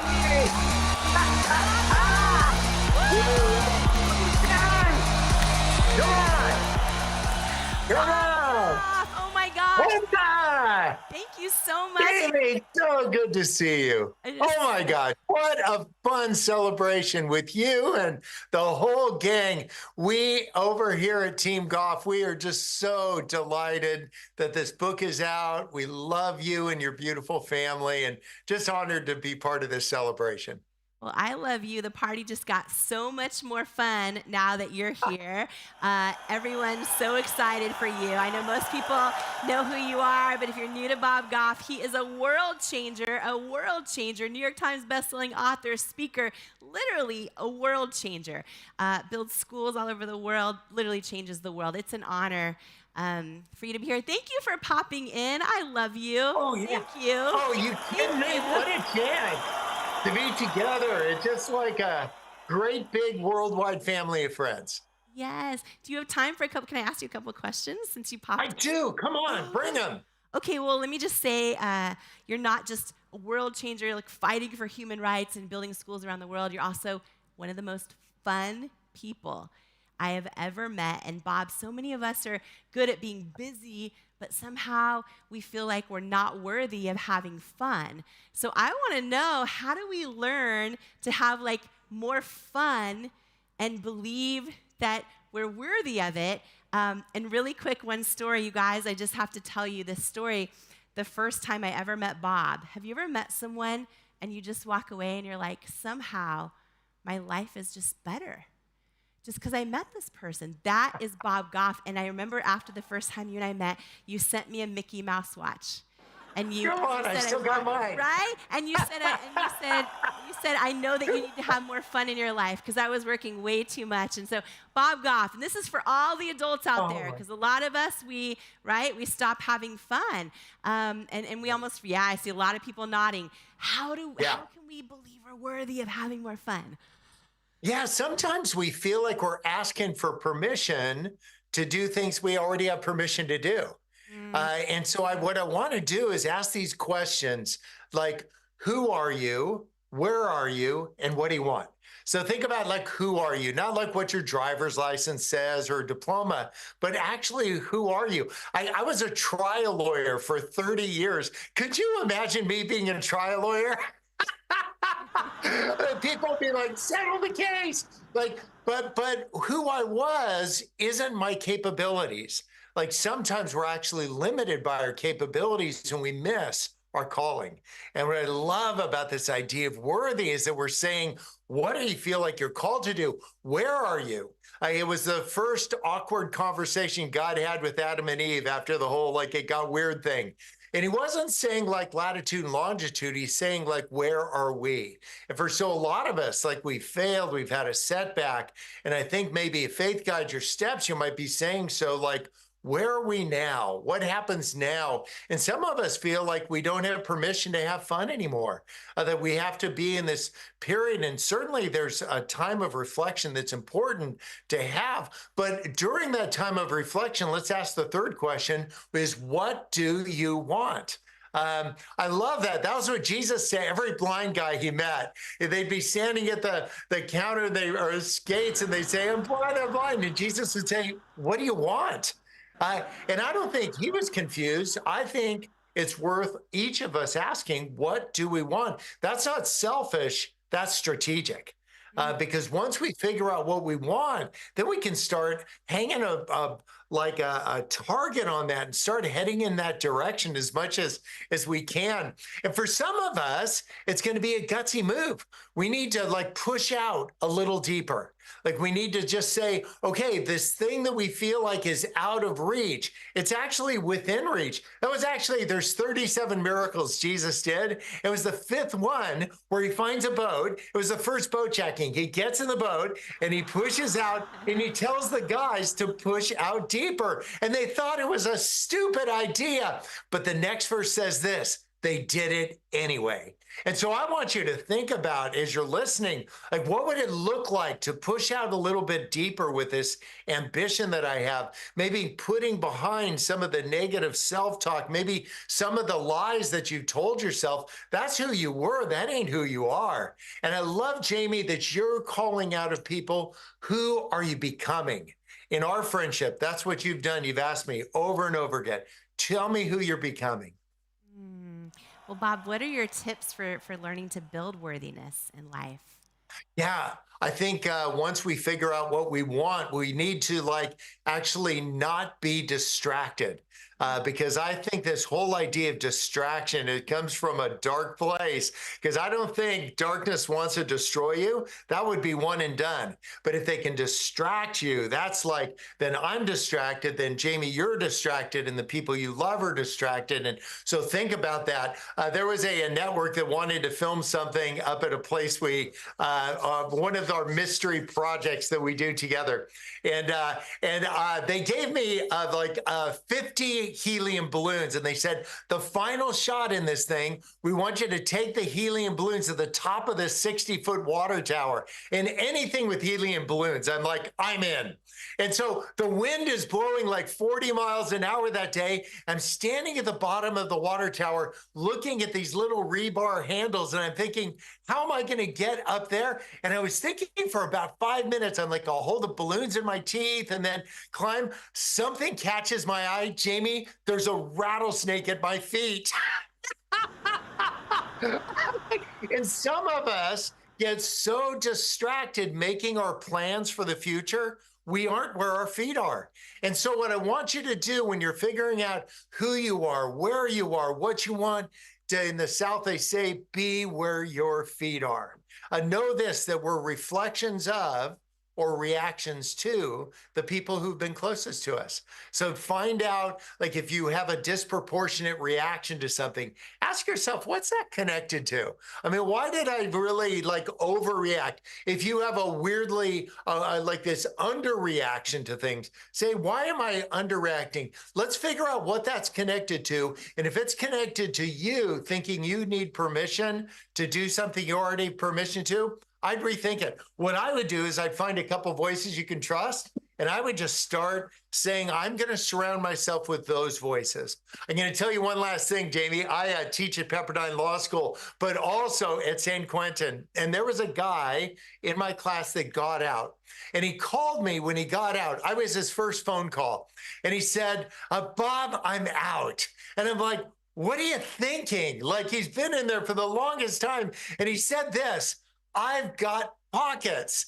The crazy part is this, when you're in jail, you don't have pockets. And so he got a pair of jeans that have pockets. And in a moment of clarity, I said this, be really careful what you put in your pockets. And so that's what I would say to you, each of you on your journey, be really careful about what you're carrying around in your pockets. I don't have left pockets in any of my jeans. I cut them all out.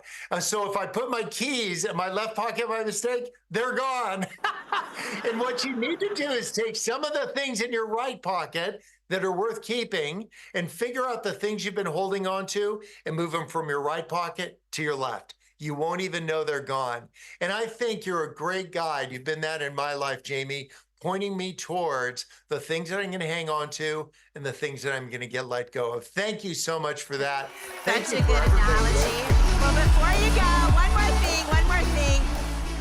one more thing before you go, because I'm so excited for this incredible place called the Oaks that you and I are part of. And yeah, and I just found out we have some video. I think that the team shared video of it. And can you share a bit about this while we share it with everyone? Because a lot of people are looking, where can I host a retreat? Where can I host a gathering? Can you share about the Oaks? Well, it was an idea we hatched together. There was this camp that had been largely abandoned. And we said, let's make a place where people can get better at whatever they need to get better at. And so there's a group of couples up there now. And before that was some folks with some disabilities and other people. So it's just one of those safe spots where people can go and get better at what they need to get better at. It's so fun to be doing it with you and our buddy Miles. Yeah, it's the coolest place. Just about an hour from San Diego, right? Yeah, down there. Totally. So really, really cool to host a retreat and all that. Bob Goff, I am so grateful for you in my life, for our friendship, for you in this world. You're one of a kind. I love you. Thank you for stopping by. Everybody, love Bob Goff.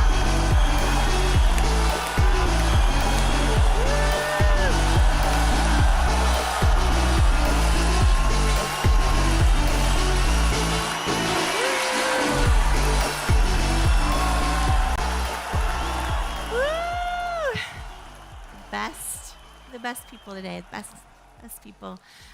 Okay, let me get back to where I was before that. So I was talking about the foundation of self-worth and how we're building it, right? And today is all about, not just like, oh, what do you have to learn to be worthy? It's like, no, let's unlearn all the lies that lead to self-doubt and reignite those truths that wake up worthiness. And so, when we think about every area of our life, whether it's our relationships, our goals, our dreams, our careers, our ambitions, right? All of it, like we don't soar to the level of our goals and dreams. We stay stuck at the level of our self-worth, because our self-worth is our ceiling. And if we hit that ceiling, then Jim, quick! What? Jim, quick in the house! Oh my goodness! Look at that, that is impressive!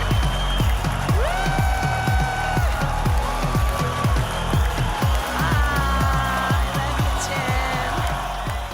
Wow, Jim, quick in the house. Oh my gosh. Okay, I see a lot of you going so excited for Jim. If you're new to Jim, he's a New York Times bestselling author, brain coach, podcaster, entrepreneur. Jim, thank you for joining us. Oh my gosh. So good to be here, Jamie. Congratulations. Thank you. We got the helium balloons for Bob and for you to celebrate.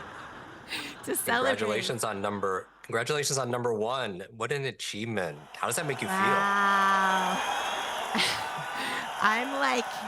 I'm trying to process all of it. This entire day is just such a blessing. And you know this better than anyone, Jim. The only way you hit #1 on Amazon out of 32 million books is that people are spreading the word. And they're telling their friend and their sister and their cousin and their auntie and their mom and their grandma, and they're shipping it to people and gifting it. And that's what's happening right now. And I'm really, really grateful. So well deserved. You have such a glow on you right now, and there's so much love in the chat. I have multiple chats open, so I've just been watching all day, and I just want to thank you on behalf of just everybody here. You are an inspiring force of nature. You're an unstoppable force for good. I know everybody's notebooks are really full, but I know their hearts are full, also as well. Well, thank you. As are you. You're known as the world's best brain coach. Literally. Will you share with everyone, though, your own journey to self-worth, right? For self-worth to where you are now. Yeah, that's been quite of a journey. It's still in progress, like all of us. My inspiration really was my desperation.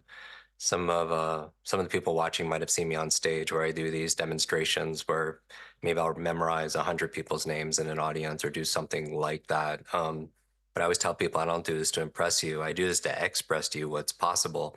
Because the truth is, every single person watching this, they could do that and a whole lot more.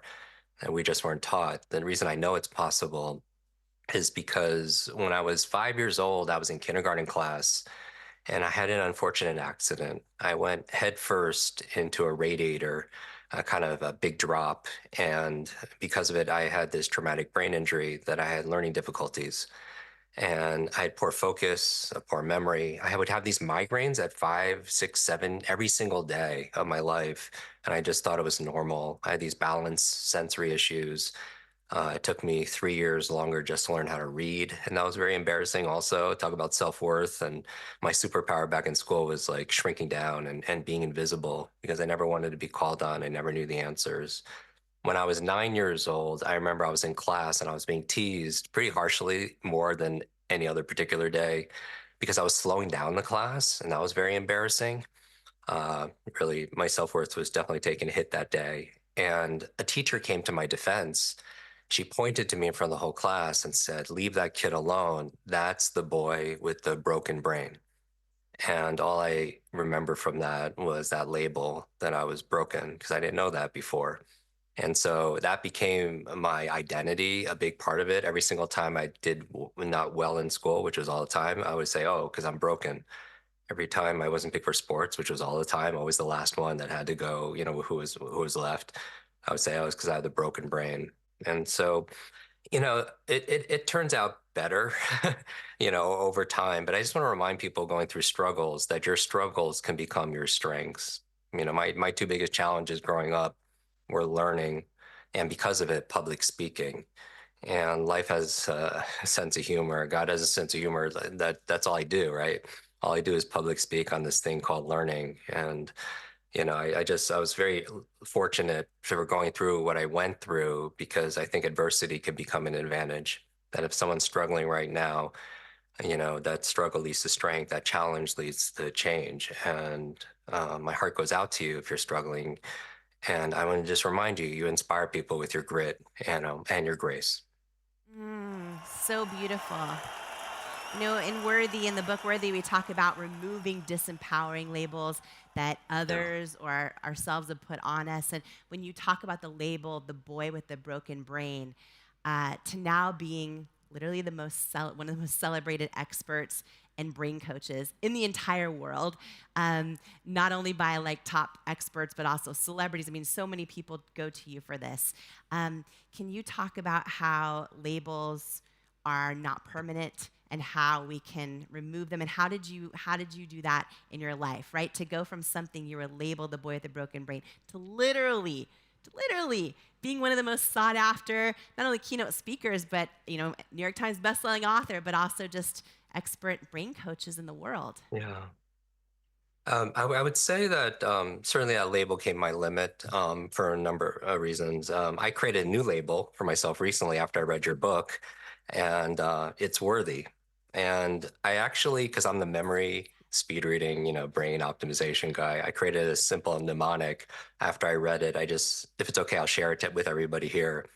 Kind of little memory aid for some of the things that worked, you know, for me, that I distilled from your book and also my personal life experience.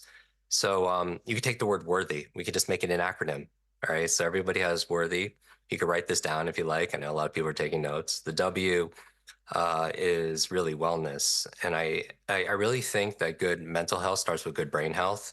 And I want to remind everybody here, wellness is not just meditation, exercise, diet, sleep, and so on. Wellness could be just resting. Like, you have permission to rest. I don't know who I'm talking to right now, but you are not responsible for fixing everything that is broken. You do not have to try and make everyone happy. And remember to take time for you to recharge and replenish, and that self-love, you know, is not selfish. And a reminder because I was interested in the conversation with Matthew, that I want to remind people that no amount of love from others is enough to fill the yearning that your soul requires from you.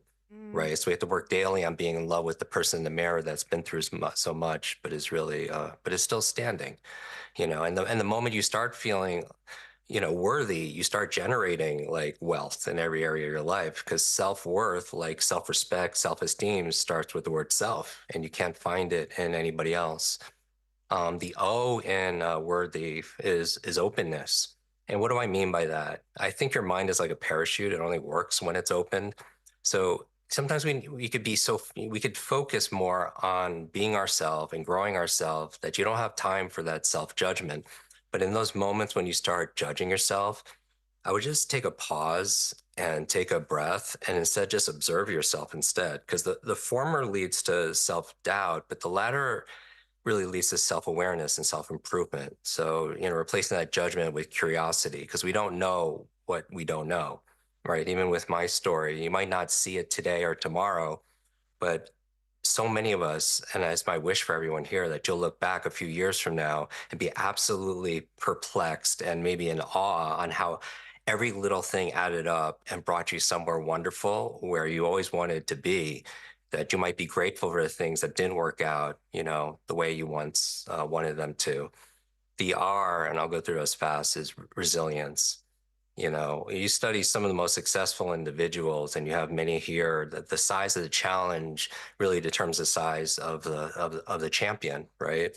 And who knows, or you do the work, you might not see it today or tomorrow, but you may look back a few years from now, absolutely perplexed, you know, that everything brought you to this place. And I think that life is hard for two reasons. Either you're leaving your comfort zone, or life is difficult because you're staying in your comfort zone. Right. And the comfort zone is a nice place to visit, but not much grows there. It's kind of like a butterfly, right? Though the beauty might be in the butterfly, the growth is happening in the cocoon. And it's that struggle to free ourselves that make us more whole, and it gives us strength. And even if you feel like you don't have, like maybe you have 40%, on the days you only have 40%, but you give 40%, then you gave 100%. right? And so I think that that part of it in terms of building resilience is so very important. And then finally, the T is our thoughts. You know, your brain is like a supercomputer, and your thoughts are the program it will run. So if you tell yourself, I'm not worthy, or you say, in my case, like, you're not good with remembering names, you won't remember the name of the next person you meet because you program your computer not to. And so part of like this, my thoughts is so many people have fear around making mistakes. And no matter your age, many people are paralyzed by this thought of looking bad. And I think mistakes, as a reminder to everybody, is just proof that we're trying. And when you learn from them, they have the power to turn you into something better than you were before. Also remember, you are not your mistakes. You know, when you make a mistake, keep in mind, it doesn't have anything to do with your self-worth. You know, many people make a mistake and think that, but no one is perfect, and that's okay. You make mistakes, and mistakes don't make you. And then finally, the last two things, healthy connections. That's what this firm so much is about, right? It's not just your neurological connections or your biological connections. It's your social network that you have. And we all need people to encourage us, to challenge us, to cheerlead for us. And if you haven't found that person yet, be that person for somebody else, you know, especially be that person for you. And then the U in worthy just stands for you. You matter. Just a quick reminder in case your mind is playing tricks on you today, that you matter, that you're enough, that your presence in the world makes a difference, whether you see it or not. You can always improve and be better, but remember, you are enough, not just because you did something or you said something or you bought something or thought something or became or created something special, but because you always were.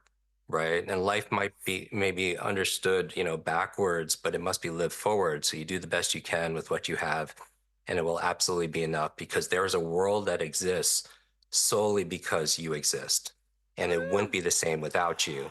You know, we grow by coming together, by stretching ourselves and exploring the wondrous possibilities, you know, that lies beyond our current visions and abilities and understandings. And your today is more powerful than all your yesterdays combined. And so, you know, when you're talking about dimming lights, don't let anyone dim your light just because it's shining in their eyes. There's no reason to play small nowadays, so others could, you know, that you love even can feel big. You know, we be an example for them. And so I just want to say thank you so much for this day that you gifted so many of us. And you know, I just want to remind everyone, if you're struggling right now, doubting how much further you could go, just remember how far you've already come, and you honor and inspire people around you, you know, with your grit and your grace, and you are worthy. Woo! Jim Kwik!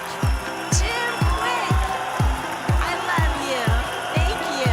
Much love for you. So powerful. That was so valuable. Just like you are powerful. You are valuable. I'm honored to be your friend. You're the most beautiful soul. And I love you. Everyone put your hands together for Jim Kwik. Show him some love.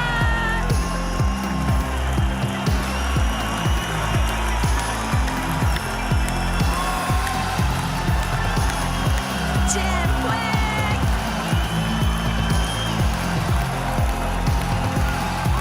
Amazing. Amazing. Yeah. Awesome. Wow, Jim brought a lot of people to tears. That spoke to our soul. Jim Kwik, that spoke to our soul. A lot of people crying right now. Beautiful. Thank you for sharing that so much. Wow, okay. Who is ready for some giveaways? Giveaways! Giveaways. Well, I am excited to welcome the Powerhouse. The first time I ever met her, I said, it's an honor to watch you fly. Welcome, Carissa Kuchis, back to the stage. Thank you so much, Jamie. I love you. Ladies and gentlemen, please give it up for the worthy queen herself, Jamie Curtney, #1 on Amazon.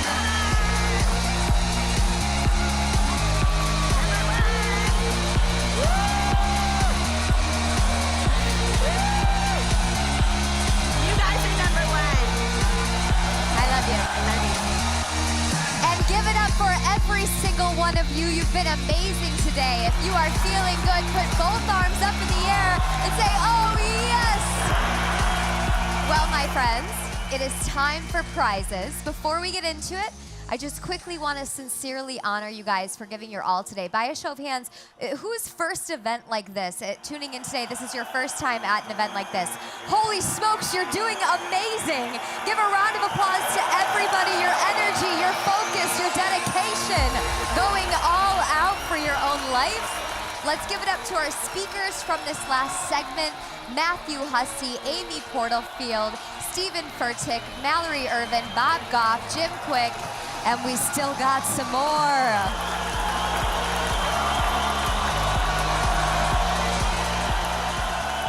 It is not too late to invite a friend. I've shared this with you every single time I'm here, but truly we're on our way to the grand finale. It's the home stretch of the day. So invite a couple people that you know, becomingunstoppable.com, and let's share this far and wide. So much value today. And if you're just joining us right now, again, you guys already know this. Let's give a huge warm welcome. Put welcome in the chat box to anyone just tuning in right now for the first time. You are right where you are supposed to be. We've got amazing speakers coming up. Mel Robbins, Brendan Burchard, Trent Shelton. We've got more surprises coming up. It's going to be an amazing rest of the day. Building unshakable self-worth, every single one of us, and really launching this book into the world, the book called Worthy. Again, 100% of the proceeds from every copy of this book sold goes to Feeding America, where 33% of households headed by single moms experience food insecurity. So we are dedicated over here to changing the world as we change our own lives, and that is a beautiful, mutually beneficial relationship through the power of this book. So again, worthybook.com. Not only do you get the book, but all the amazing bonuses just for you for being part of this unstoppable experience, the workshops and the courses and the bonuses from our speakers. So again, if you already have the book, please put "I got it" in the chat box. And if you got it, go get a couple more. Buy them for your friends at work, for your family, for your kids. If you haven't gotten one yet, let's do it right now and see how many meals we can donate to Feeding America in the process. Right now, we are at over 1.1 million meals raised. Holy smokes! It's amazing!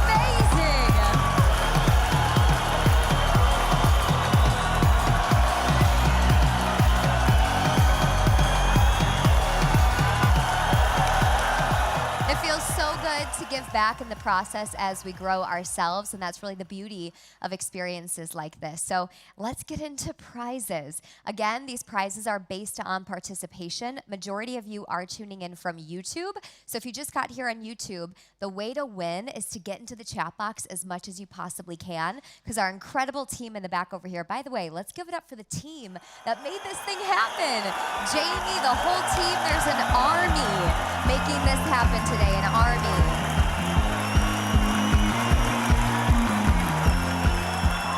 So the way to win prizes is be in the chat box as much as possible, because we're selecting you at random. So if you're on YouTube, I'll just throw the instructions up one more time. There's that subscribe button right underneath. Just click that, and then the chat box will appear, and that's how you'll be able to hang out with us and talk to us during the day today. So let's give away some prizes right now. We've got 5 winners, and again, the prizes are $200 Audible gift card, brand new Apple AirPod Pros that you can listen to the book on audio, Valencia Key Worthy bracelet, Fit Kitty Culture $200 shopping spree gift card, a Worthy backpack, and the Jamie Kern Lima Worthy bundle, including a signed copy of Worthy. Are you ready, my friends? Lean all the way into the camera, take both hands up, and give me a virtual screen drum roll. Get yourself excited.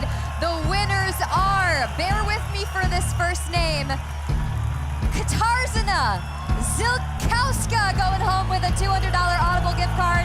We've got Heather Strand, Barb G, Melanie Albert, and Deborah Koff. Give a round of applause to all of our amazing winners. And then everybody right now, take both hands together. Let's get this room moving. It's the end of the day. It's the home stretch. We got so much more to give you. And let's finish this thing with some energy. Stand up wherever you are. Start to move that body.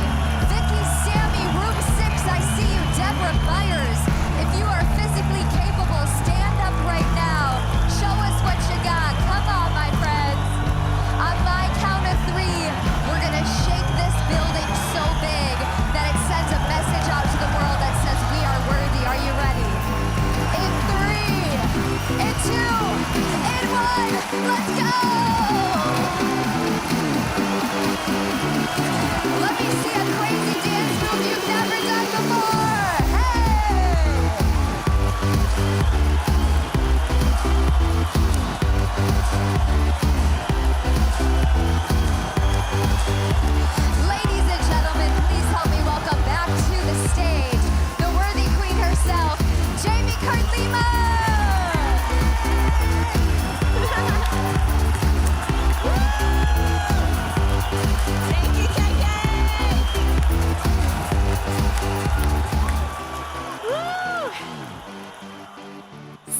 much is ahead today. I know so much has happened and so much is still ahead. So I am so excited. Mel Robbins. That's all I had to say. I just had to say that. Everyone goes wild. Mel Robbins says you can change your life and she will show you how. Mel Robbins is the #1 ranked female podcast host in the world and a New York Times best-selling author. She's one of the most respected experts in the world on mindset, motivation, and behavior change. Mel has seven #1 audiobooks on Audible, millions of books sold, billions of views on her videos, 12 million followers on social media, and is a Forbes 50 Over 50 awardee. Her globally renowned #1 ranking Webby Award-winning The Mel Robbins Podcast is syndicated in 194 countries. She's also my dear friend, a really great roommate and bed buddy on trips. Yep, we've done adult slumber parties. This is a no judgment zone here today. And she's the best wedding singer I've ever had the privilege of hearing in person. We're going to give her so much love in just a moment because she's going to be talking about the topic from Worthy, the book, of overcoming imposter syndrome and believing that you're not enough as you are. So I'm so excited for this. But first, take a quick look at this video of Mel Robbins.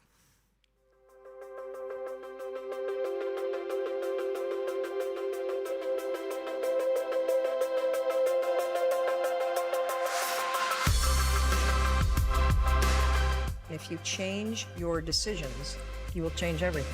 Mel Robbins is the host of one of the top-ranked podcasts in the world. Her books on finding motivation and success have sold millions of copies. One of the most trusted experts in the world on confidence. And she's written 3 best-selling books. New York Times best-selling author and host of the Mel Robbins Podcast. Life coach and motivational speaker. The most widely booked and followed podcast host. And a dear friend who we are so proud of all you have built and done, Mel, since you were our buddy here at CNN. The queen of grounded, science-backed personal development. The videos have been viewed more than 1 billion times. Your podcast on Audible, right? With everything from Mel Robbins. I saw Mel Robbins. I love her so much. I think she's brilliant. She's the real deal, guys. I'm speaking about the one and only Mel Robbins. Mel Robbins. Mel Robbins. There's nobody like Mel Robbins. There is nobody.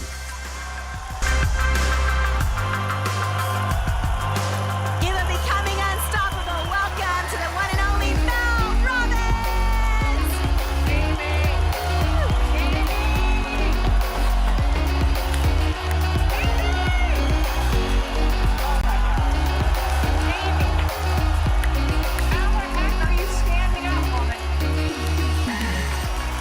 I love you, Mel. Jamie, I love you too. None of us are worthy of you, frankly. How long have you been standing, for crying out loud? I don't even know what time it is. My soul is so full. My soul is so full. I see that. I can go I see that. forever. This is the best day ever. Best day ever. I think we're on hour 10 or 11. What's that? I think we're on Did hour you say 10. you're on hour 10 or 11? Oh my gosh. It's okay. Wow. How incredible is today? And now for Mel Robbins to be in the house. Thank you so much, my friend. I don't know if you heard my intro. All your other stuff is really, really impressive, but to me, the most impressive thing is how great of a roommate, a slumber party buddy, a wedding singer, those are the things. Those are the things that are next level.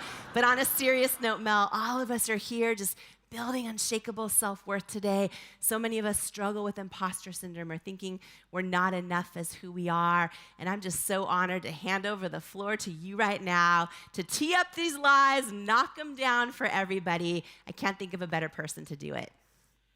Oh, Jamie, thank you so much for not only asking me to be a part of this, but I want to thank all of you for taking the time to invest in yourself.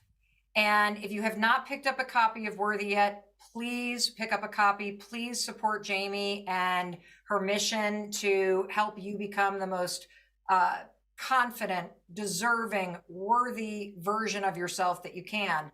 And, you know, I have been thinking a lot about the fact that you guys have been hearing from some of the most inspiring and extraordinary people on the planet.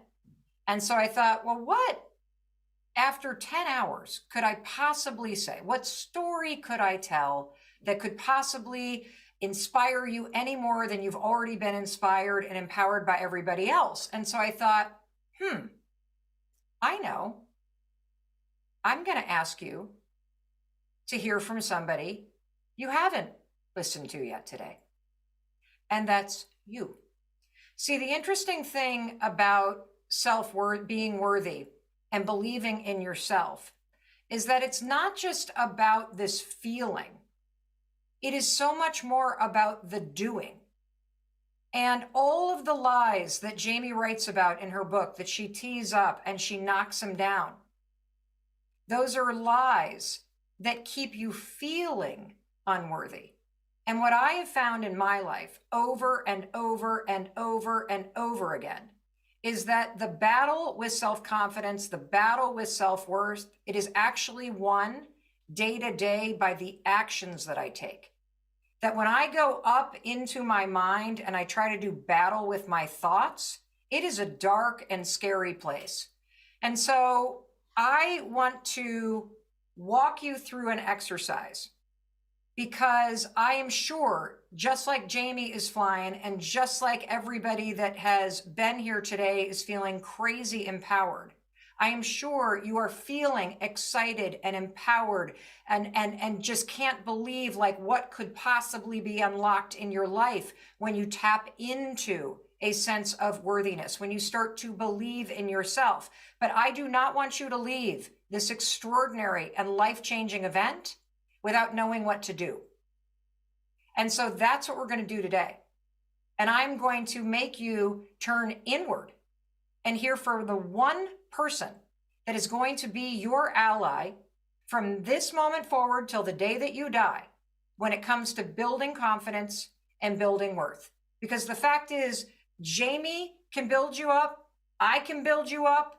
You can sit in an event like this and be so inspired. But if you don't do something with all of this information, nothing will change. And so that's what I want to show you. I want to give you a roadmap for how you are going to, through your own actions every single day, you are going to be the one that proves with your actions that you are worthy, that proves that you do not believe the lie, that things like that don't happen to a person like me. Got it? Good. So the exercise is dead simple, because you guys know I love things that are really simple. You need a pen. I like a Sharpie because I like to make a very thick point. If you don't have a pen, it doesn't matter. This is so easy, you don't even need a piece of paper. But I like to have a piece of paper because you can come back to it. Watch how simple this is. You're going to draw a line down the piece of paper.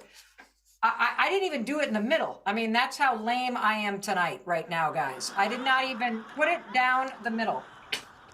And what you're going to do is on the left-hand side of the page, I'm just going to have you write the word of Jamie's book, Worthy. And now what we're going to do is this. I want you to just for a second, I want you to close your eyes. And I want you to just kind of settle into your chair for a second. I'm going to take my sweater off because I'm starting to feel the hot flash coming. That's how you know it's live. And so you're going to settle into your chair. And as you close your eyes, let's take a deep breath together.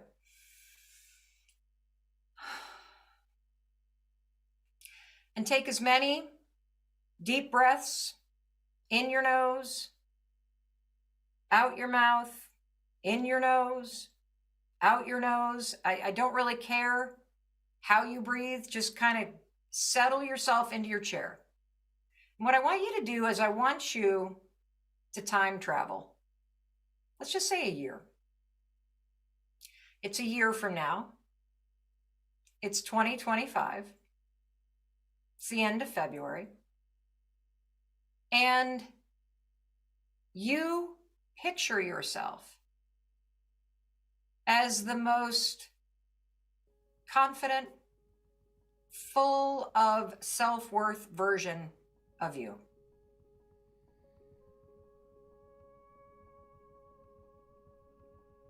And as you see yourself in your life a year from now, there's no self-doubt. There's a tremendous amount of peace. There's contentment. Things aren't perfect, but you just have this assuredness that no matter what happens today, you can face it.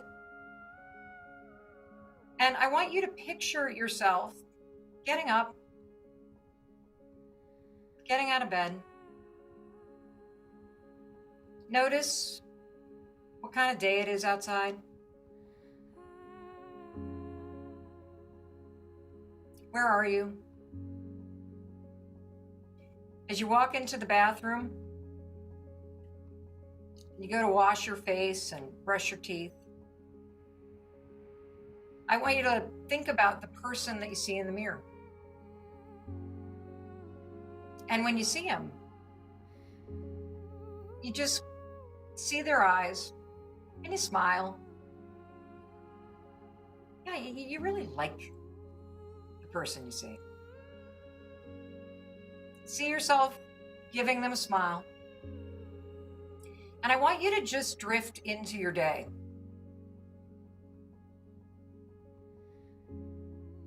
What do you have for breakfast?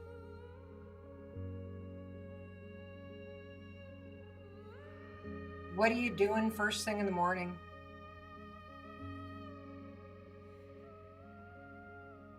And allow yourself to just linger. Maybe you go to work. Maybe you're at home. Maybe you're sitting at a table and you're working on the book you've always wanted to write. And I want you to notice, what is that version of you? The one who does not feel like an imposter in their life? The one who feels confident? The version of you that likes yourself? Do you go outside and exercise? Are there people you're hanging out with? When you come home at night, who's the first person you see? Or maybe it's a pet that greets you when you walk in the door. What are you eating for dinner? How do you wind down your day?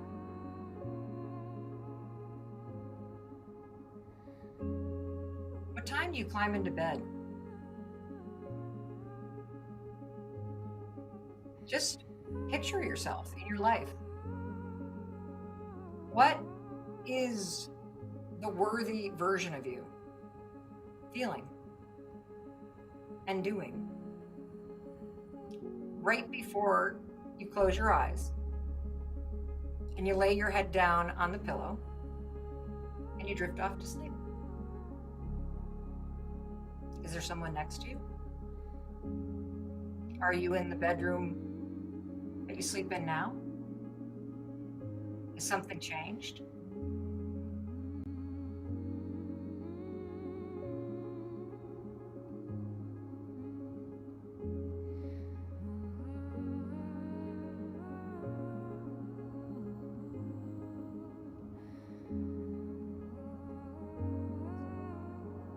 What do you dream about? And when the alarm rings and it's morning again,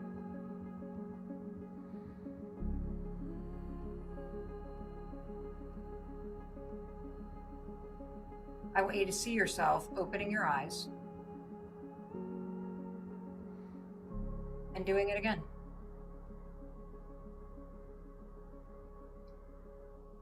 Whenever you're ready, you can open your eyes.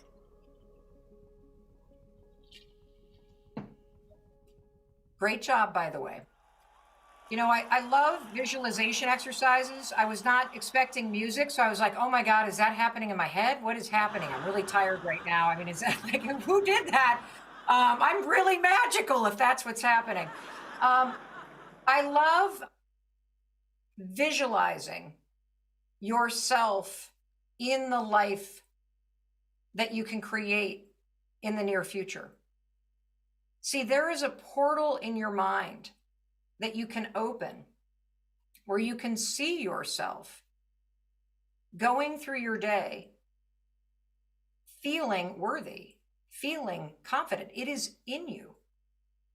It's one of the reasons why you miss feeling that way, because you can only miss the things that you know. And so the way the exercise is going to work now is, as you have drifted into a life where you're not listening to the lies that you're not good enough, you're not listening to the lies that it's not, you know, that things like that don't happen to people like us. You're not listening to the lies about your weight or how smart you are. You're just in your life and you feel worthy. I want you to start to describe on that left-hand side of the paper the details of a life where you do feel worthy. And there are details there. What time do you get out of bed if you have a lot of self-worth? What's the first thing that you look at when you have a lot of self-worth? How do you greet yourself in the mirror? What do you make for breakfast? Do you go outside for a walk and exercise? Your own life offers clues. And I don't want to belabor the point, because I want you to take some time and I want you to start to write down the details. What time do you go to bed when you feel worthy? What time, how much sleep do you get? And when you start to write down what life looks like for somebody who has a lot of self-worth, you're going to notice something. Wow, the actions of this person and the daily habits of a person that feels worthy, that doesn't listen to the lies that you've been telling yourself, that isn't beating themselves down all day long, that the actions that you take demonstrate that you care about yourself.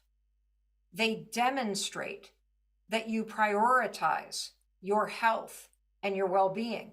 They demonstrate that when you talk to yourself or you look in the mirror, that you don't trash yourself.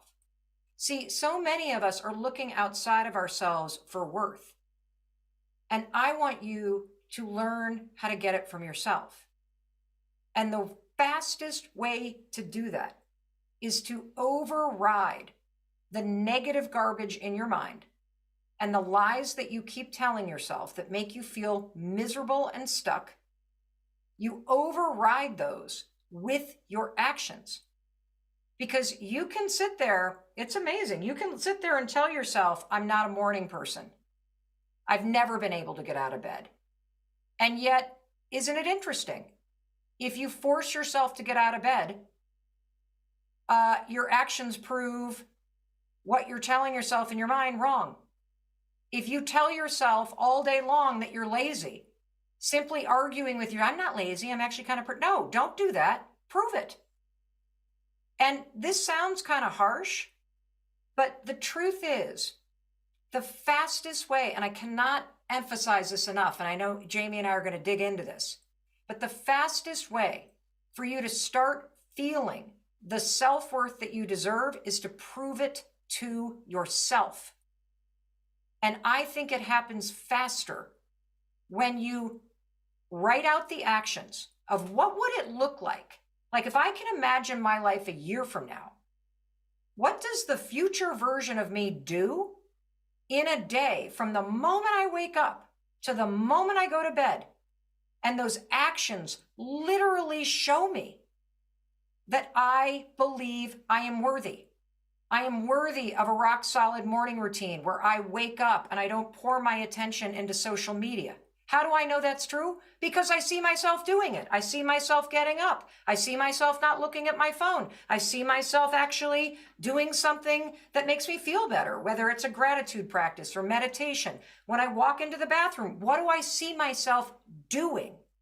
And if you see yourself as the kind of person that washes their face and brushes their teeth and looks in the mirror and smiles and gives yourself a high five to start your day, that is a person whose actions demonstrate that you believe you're worthy of it. What do you see yourself doing next? Loafing on the couch, doom scrolling on social media, stress responding to emails? If that's what you see, then your actions are also demonstrating that you're a kind of person that is not putting your self-care first. And so I am saying this not to blame you. I'm saying this to tell you that the power is in your actions. The power is in your actions. And if you create a map on the left-hand side of the paper, and you start from the moment that you wake up to the moment that you go to bed, and you say, what does a person's day-to-day life look like who has high self-worth? And you will see that there is a clear map that if you were to follow that map as best as you can, and on the days that you don't, you don't. But a person with a lot of self-worth doesn't beat himself up. What do? They wake up the next morning, they get out of bed, they try to follow the map again. What happens is day after day, week after week, if you consistently get up and you consistently create this morning routine, the series of actions that set you up, if you go through your day and you do the actions of exercising, and look, I don't know what is on your list. And that's why I think it's really important that you start to look to yourself. What makes you feel like you are worthy? What does life look like if you are treating yourself in a way that is consistent with somebody that cares about themselves? And if you don't know what that is, then sure, think about, well, okay, somebody that has high self-worth, Mel Robbins, Jamie Kern-Lima, any one of the people that have spoken today, or Trent or Brendan that are coming next, what do I think their day might look like? And what you will see are a list of actions, and the actions demonstrate something. I personally think that talk is cheap. If you want to know what somebody truly believes, look at their actions. Look at their actions, because behavior doesn't lie. And here's the real zinger. Your behavior toward yourself doesn't lie either. And so if you can be honest with yourself and you can write down, what is it? A person, me, a year from now, if I can imagine myself living a life where I don't listen to the self-doubt, I don't listen to the lies, I don't feel like an imposter when I walk into a room because I know that, I belong in that room and I'm going to try. What does that list look like? And then here's how you complete the exercise. Write down what your life currently looks like and compare the two. And what I want you to do is I want you to pick a couple of the items under the worthy column, and I want you to start to practice them. Because every time, this is one of the reasons why I am so, harsh is the wrong word, but I hammer myself. I hammer myself to get out the door every morning and exercise. Why? Not because I'm looking to have some sort of body that can fit into a bikini. That's not it at all. It's because every time I push myself to get out the door and I do something that I said I would do, and I act like a person that cares about their health, it makes me feel worthy. Because of the action, I am proving it to myself. I am bigger than my emotions in the moment. I am bigger than my excuses. I am bigger than the lies that I tell myself that, convince me to not do the things that I know that I need to be doing. And every time I push past my own limitations or my own emotions or my own just limiting beliefs. You guys have been talking a lot about limiting beliefs today. when you push past them with action, you prove that you don't believe it. Does that make sense? Does that make sense? Have you ever been out for a walk and you're like, oh my God, I'm so tired. I don't want to do this anymore. I'm so like, I don't want to do this. And then you keep going, and then you keep going, right? You keep going. When you keep going and you push past it, your action proves something to the emotions in your body and the lies in your head. And so as you continue to listen to extraordinary speakers, and as Jamie and I tee up the lies and knock them down, I want you to come back to this list. What does the most worthy and confident and accepting version of you do from the moment you wake up till the moment that you go to sleep? And then the job becomes aligning your life now to look more like the left-hand side of the page. And the best part about this, you don't have to make any more money. You don't have to move. You don't have to make some drastic change. This is about how you treat yourself. It's about the actions that you require of yourself, because you know that self-worth begins not with what everybody else is doing, but with what you're doing in relation to you. That's what you have control over. And that's the fastest access point to you shifting how you feel about yourself, by treating yourself differently and seeing yourself doing it. All right, I see Jamie's back. Jamie, Kern, Lima, everybody. Put your hands together for Mel Robbins. Woo!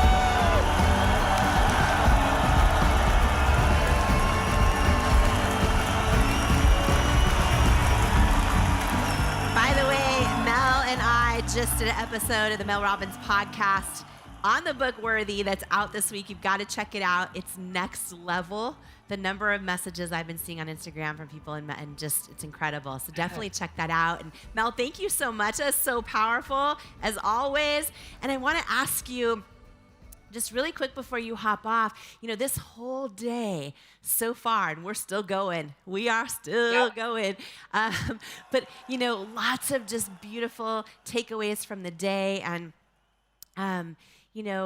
you are one of the most profound habit experts in the world. So a lot of these people that are, new to this world and they're taking this all in. And so many of us want to know, what are a few best practices that we can do to make these habits stick in our lives? Mm-hmm. Yeah. Sure. So there's two things. One is more of an intellectual point, Jamie, which is don't expect to feel like doing it. So let's just take a very simple example. Your life would change if you got up a half an hour earlier, and the second that the alarm rang, you use the 5-second rule. And if you don't know it, it's simple. Count backwards, 5, 4, 3, 2, 1, and push yourself out of bed. That just gives you an extra 30 minutes. And then the most important thing is don't look at your phone. And the reason why I say that is because the second that you look at your phone, you give your attention to the world and to social media instead of reserving it for yourself. And I'm going to tell you something. If you were to take the challenge of setting your alarm 30 minutes earlier tomorrow, it sounds like a great idea right now. You're all excited. You've been with Jamie and everybody else all day long. The second the alarm rings, you are no longer going to feel tomorrow morning like doing it. And so this is rule number 1 with habits. You are not going to feel like it when you have to do it. You should expect that. Motivation won't be there. Empowerment won't be there. What will be there is a lot of resistance and negative emotions and a bunch of lies in your head.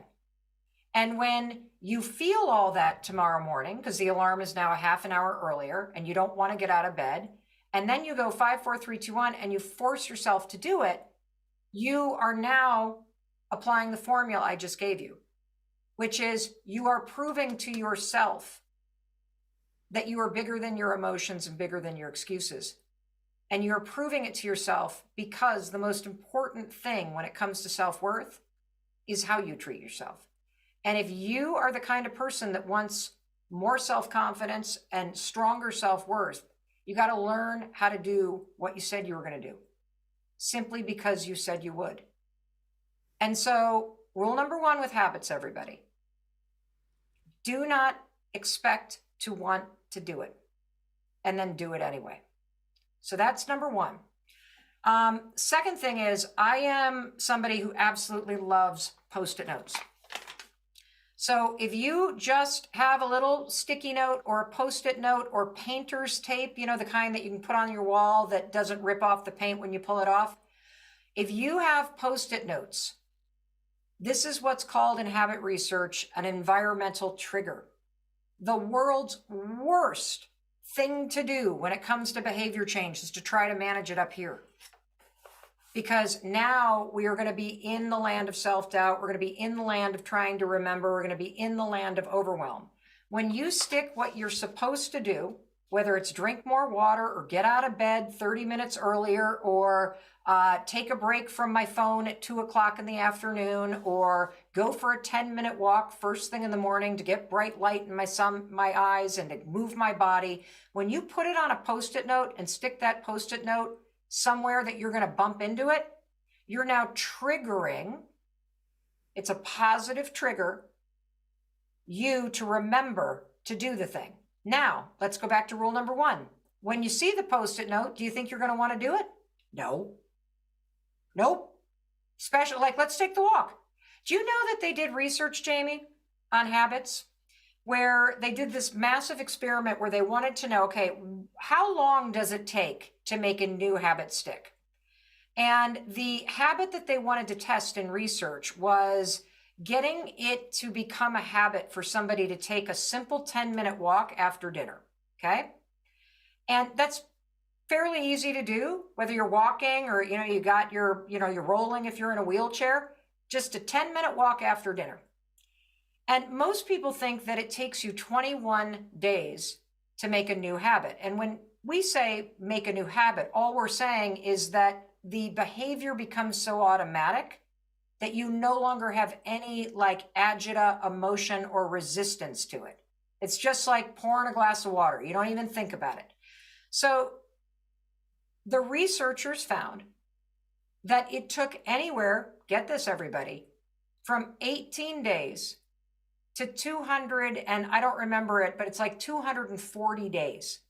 The range was enormous. Why? Well, because you're an individual, and it depends on how much you hate taking a walk after dinner. If it's something that you kind of liked, you might have been in the group that doing it took about 18 days for it to stick. But if you're somebody that has never taken a walk, you don't like to go out after dinner, you don't like walking at dark, it's just something you hate, 240 days before it became something that was just automatic.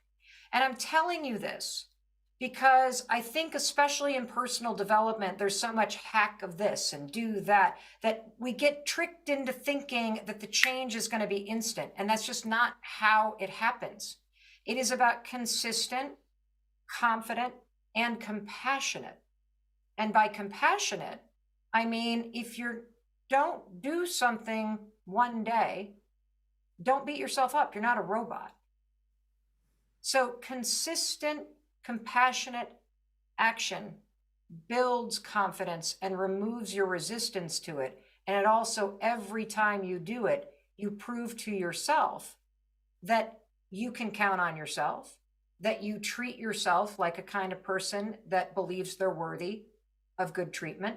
And so the behavior drives the belief changing because your brain is paying attention. Your brain knows when you're doom scrolling. Your brain also knows when you put the phone down and when you push yourself to sit down and to do your gratitude practice at night, because that's what your version of yourself as the most worthy version of you does. And when you have a little Post-it note by your bed as like a note from the future you, hey, don't forget to do the gratitude practice.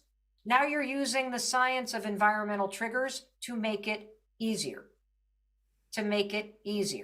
And so those are 3 kind of rules there. The first one being, do not expect to want to do it. That actually is proof that you're changing, because you're plowing new neural pathways and habit loops into your brain and your body. That's why you're like, I don't like how this feels. Okay, so that's proof. Second, don't manage it in your head. Use the Post-it note. And third, remember that sort of walk after dinner, 18 days to 240 or something days, depends on how much resistance you have to it.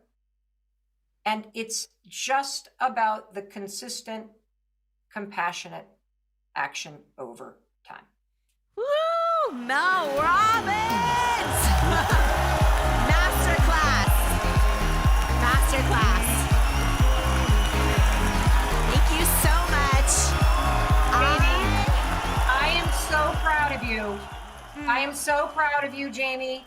I mean, I like the fact that you are doing this. This is a free event. The people that have shown up here for each and every one of you, and that have shown up for you, Jamie, because they love you. You know, the kind of people that are showing up here don't have to do this. They're doing this because they love Jamie Kern-Lima so much. And I want you to know how honored I am to be your friend, and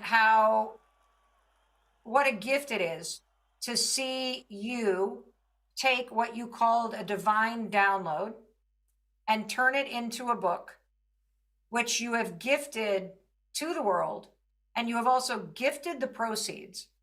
And I just think you are an example of a person who walks the talk and who treats herself as a person who is worthy of all of this. So thank you. Mel, I love you. Thank you. And you're so generous. I love you. And I just got word that you are giving an incredible bonus to every single person that grabs Worthy. Is that right? The Make 2024 Your Best Year Yet workbook? Oh, yeah, that's right. I'm sorry, you guys, I have to confess something. I was in New York City because my daughter sang at Carnegie Hall last night for the first time. And got a standing ovation. Kendall with Pastime. Download Pastime. So and good. I, like an idiot, stayed awake until 3:30 in the morning with her and all her college friends. And I'm too old for that, because you can see like my eyes are like, oh my gosh. And then drove 4 hours to get here in time to be with all of you. And so my brain is not quite working. And so, yes. So we will give you guys access to this 29-page free workbook where you can go through an audit and look back on the last year and learn all the lessons from last year. And then we have you do the exercise that we just did where you look ahead so that you can make a plan that is deeply personal and a roadmap of actions. And so Jamie, when she sends out the email related to this, will give you guys a link. But mostly I just want to say, please support Jamie. Please buy this book. You are worthy of this book. The people in your life are worthy of this book. College graduation is coming up very soon. This is an excellent thing to buy for new graduates. And so I just love you, Jamie. Love you. I love you. Mel Robbins! Put your hands together for Mel Robbins. I love you, my friend.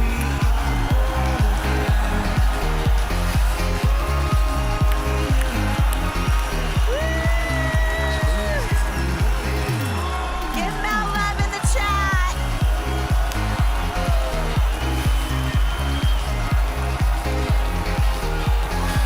Give Mel some love.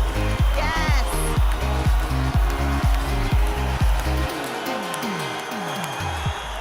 Okay, we're on fire tonight. There's so much more to come.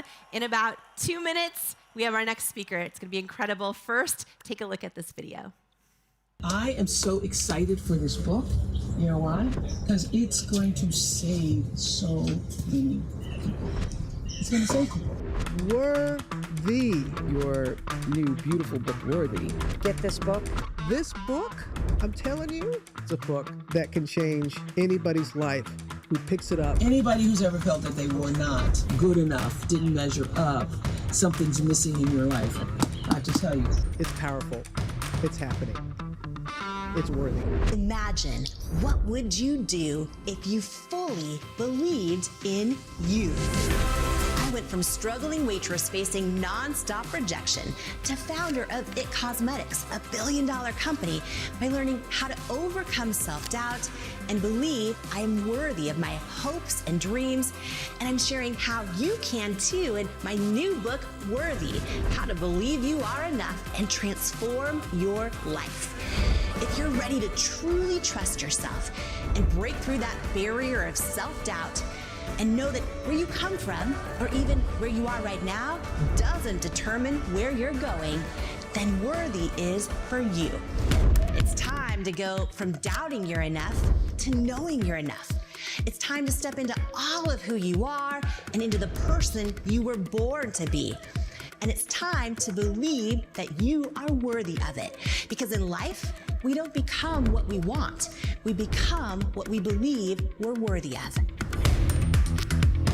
Join the Worthy movement today by grabbing your copy of Worthy anywhere books are sold. Then head to worthybook.com now for free gifts, including my 5-part course on becoming unstoppable and my 95-page Worthy Workbook Action Plan that teaches you how to implement the tools from the book into your real life right now. Worthy is groundbreaking. Yo, my God! Worthy, you are worthy. This book is going to change lives. This book literally will teach you how to actually feel worthy so that you can have the strength, you can have the confidence. The lessons in this book and the strategies will change your life. You will never be the same again after you read this book. Jamie's book, Worthy, is a must-read. It is going to inspire you, empower you, give you the hope that you need and the kick in the rear end that you deserve. Jamie's book, Worthy, is incredible. The gifts are going away, but they're all free right now on worthybook.com. Okay. Who's ready?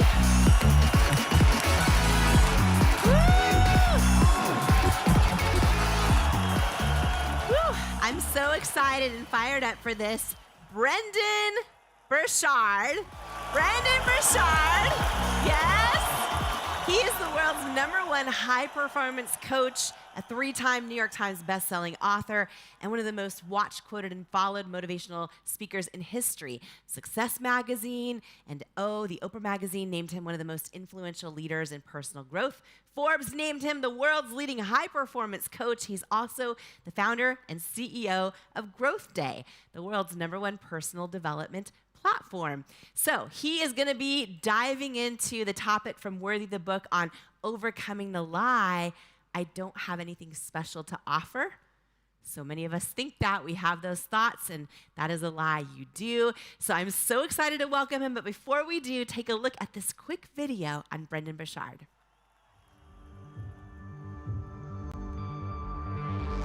One of my good friends and one of the most talented people I know, Brendon Burchard. He's one of the most successful coaches in the world today. Brendon is a New York Times best-selling author whose videos have been viewed over 100 million times online.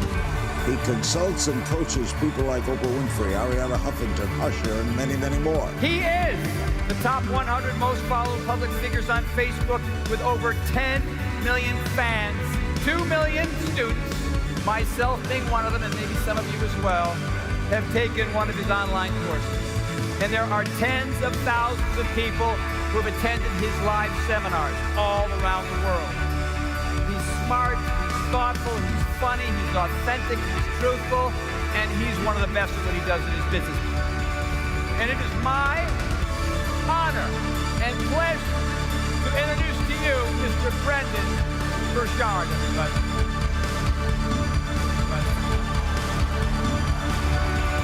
Put your hands together for Brendon Burchard! Woo! Brendon! Look at that, Hi!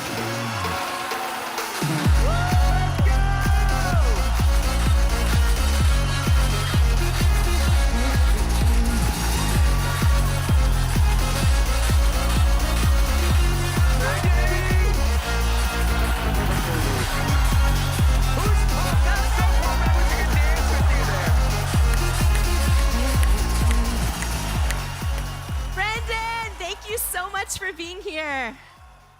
Are you kidding me? Have we been looking forward to this for almost a year now? Yes. And it's here. And it's here, Jamie. Congratulations, #1 on Amazon. Congratulations on the big show today. It's awesome to watch. Well, I am so excited. We are all on this self-worth journey, learning to believe we're enough, and all day, and we have a lot more to come, but all day we've been just talking about these lies that lead to self-doubt, one of them being, I don't have anything special to offer, and I'm just so honored that you're here. I'm going to step aside and give you the floor. I'm so excited for you to pour into everyone. Thank you for being here, though. I'm so grateful. And yeah, you and I have been talking about this book forever, so it's here. It's here. It's here. Yes. It's so awesome. It's so incredible, Jamie. You deserve all of this, and I hope you take it into your own self-worth. Because everybody listening, one of the greatest challenges you will ever have in developing your self-worth is you have the wins, you have the successes, you have the joys, you have the good days, but you never integrate them. You never pull it into your heart. You never actually feel the thing. So you had the child, you won the game, you achieved the thing, but you still don't feel it. It's not in your identity yet. The good things that have happened in life and the good things you've been given in life, it hasn't penetrated yet because you don't have any practices that pulls it in and develops that sense of strength, that sense of love, that sense of honor, that sense of dignity, that sense of grace that would make you feel good. And I'd say to everyone here watching this, not just to you, I say to Jamie as a friend, I hope she takes all this in. Would you just type it in for her for the chat? Jamie, take this in. Would you give her that gift? Jamie, take it in. You got to take it in. You got to take the good days in, and you got to take the difficulties in, and you got to take life in. And so today, I hope I can do something for you that's a little different. I come at this topic a little bit differently than many of the other speakers or teachers because I'm a high-performance coach.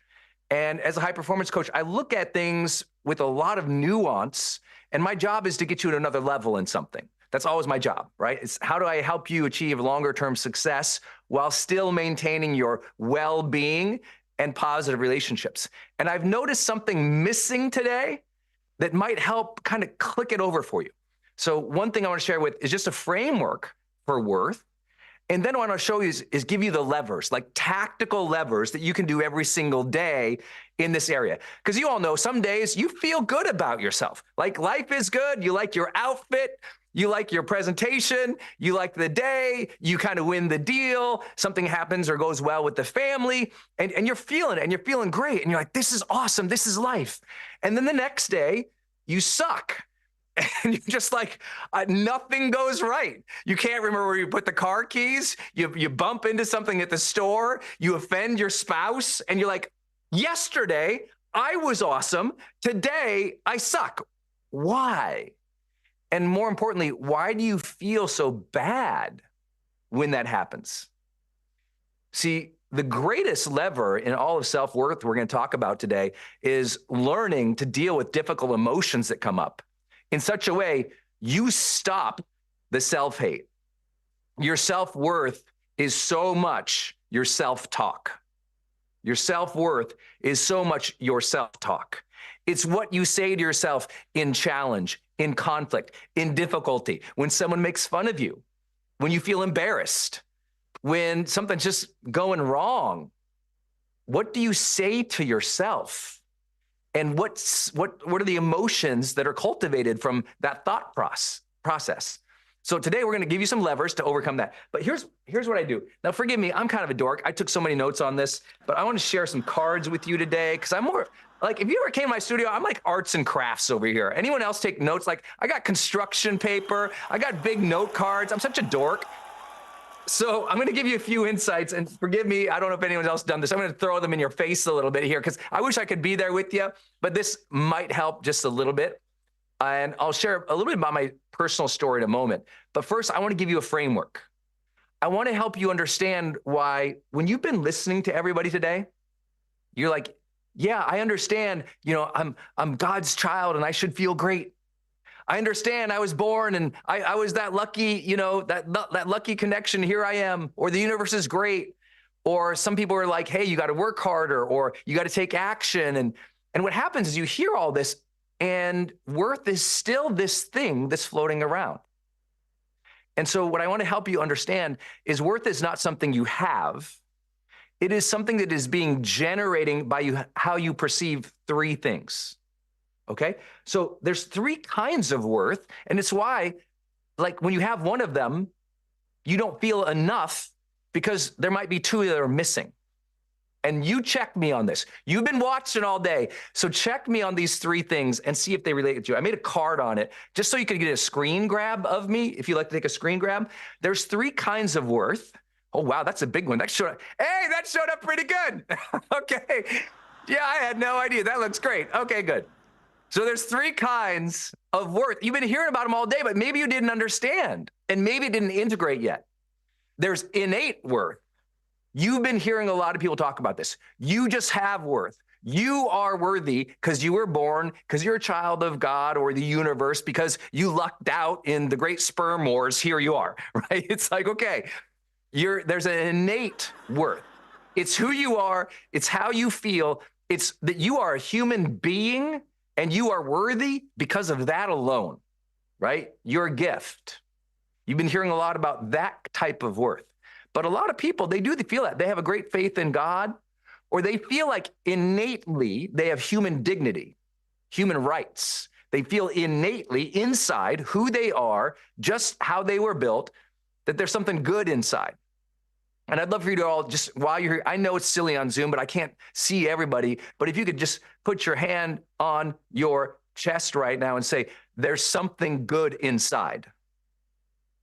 There's something good in here. And sometimes you forget that when there's conflict. There's something good in here. It's innate. It's who you are. It's your moral ethic that you're born with as a good human being. It's here. That's innate.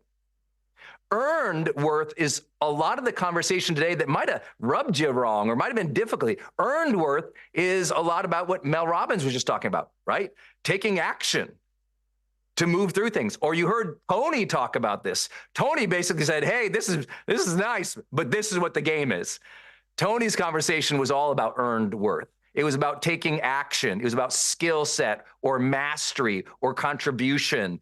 It was about, hey, I do something. Don't just talk about it, just to think about it, because it is a privilege just to think about all day. Am I worthy? Am I good? Am I great? That's innate. But earned, that's the stuff of success. That's the stuff of the hard-earned wisdom of life, where you go out, you get it, you make it happen. I think many people are trying to talk about shared worth. They just might not have had the language, so I thought I'd give it to you.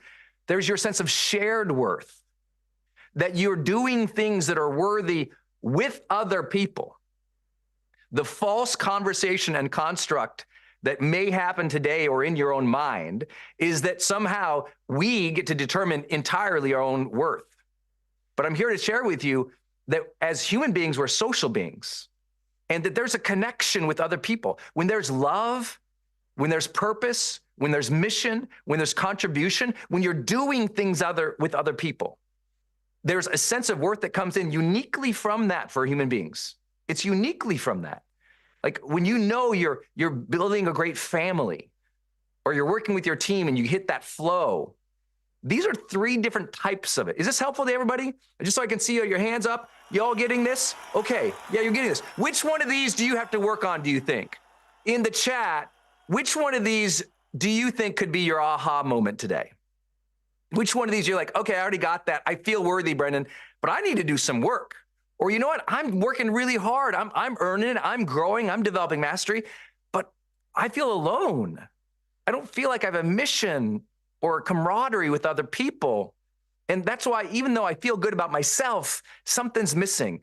Shared worth is a lot of what Oprah talked about and Maria Shriver talked about.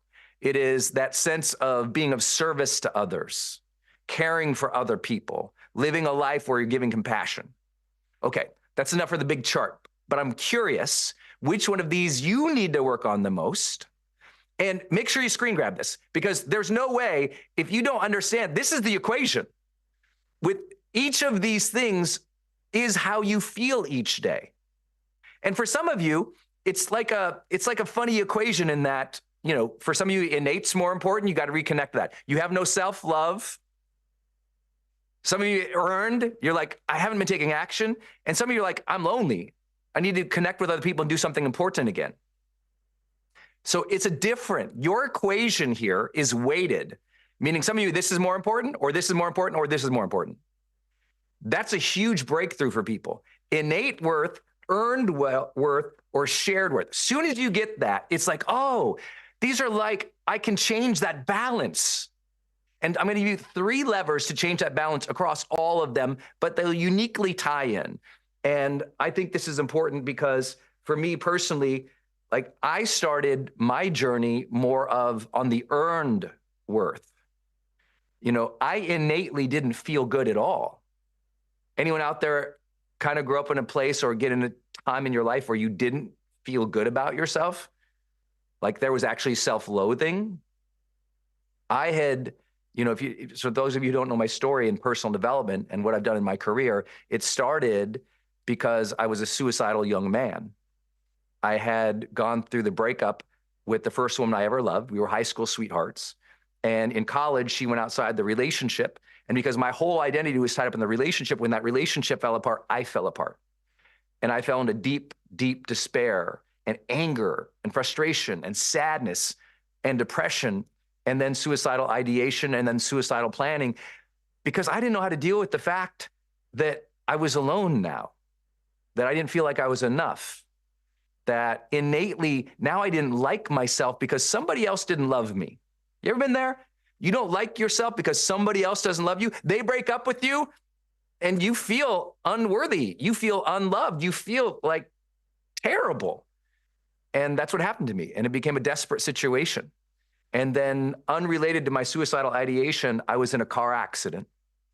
And that car accident was, you know, looking back now, I recognize it as grace, because this car, I was a passenger in a car going 85 miles an hour around a sharp corner.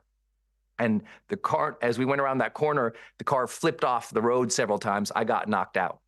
When I came to, the driver was screaming to get out of the car, and he was terrified, and a big chunk of his head was open, and there was blood everywhere. And he's screaming, get out of the car, get out of the car, get out of the car. And I had to push through the windshield of the car to escape because the door wouldn't open. So I climbed up through the windshield of the car, and I stood up on the hood of this car. And I looked down and I saw my friend bleeding and screaming. And I looked down and I saw blood coming off of my entire body, all over my shoes and all over my feet. And I felt this terror as a young kid that, oh my God, I'm about to die. I felt life and energy draining out of my body and the blood pooling on the hood of the car. And I remember looking down just thinking, do I even matter? What was the purpose of this? And as the blood was going off the hood of the car, there was a glint and a sparkle in the hood of the car, and it made me look up. And there was this bright, beautiful moon that night. And seconds later, when I was terror and feeling like I'm going to die, I felt this sense of peace come in. And I knew I was going to be okay. It was like the big guy handed me what I called life's golden ticket. You're okay, kid. You're going to be all right. And I had my first moment of faith and connection. And I remember when I got that gift, what I felt like was a second chance at life. I remember I literally said to God, I said, I will earn this. Like, I will earn this life. So for me, worth was tied to, I want to earn this gift of life. Like, life is such a gift. I want to earn it. Thank you, God, for giving me breath. Thank you, God, for giving me a chance. Thank you, God, for being here. Thank you, God, for the second. I want to earn it. I want to go live such a good life that I feel like I've earned it, that you feel like I've earned it, that the people around me felt like it was okay that he was here. He mattered. He made a difference. He lived. He loved. There was something. I just felt like that earned piece was there. But of course, I had to learn the innate piece and the shared piece. And so I want to give you 3 levers, and maybe you'll write these levers down, because once you can activate these, you'll change. Because I know that you can earn another level of self-worth, but we have to start with the innate side. So your first lever in all of developing more worth, because that's the game today. Today is not about having self-worth.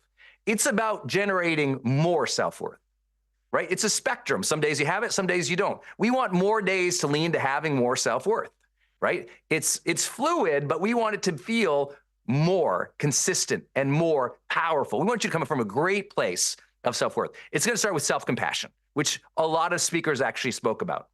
But self-compassion, let me give you a little simple metaphor for self-compassion. Self-compassion is like, have you ever watched like a Netflix show and you watched episode 1 and it sucked?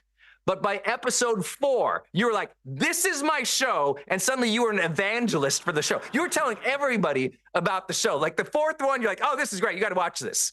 And then there was like, well, imagine your life for a minute. You're a 100-year-old person.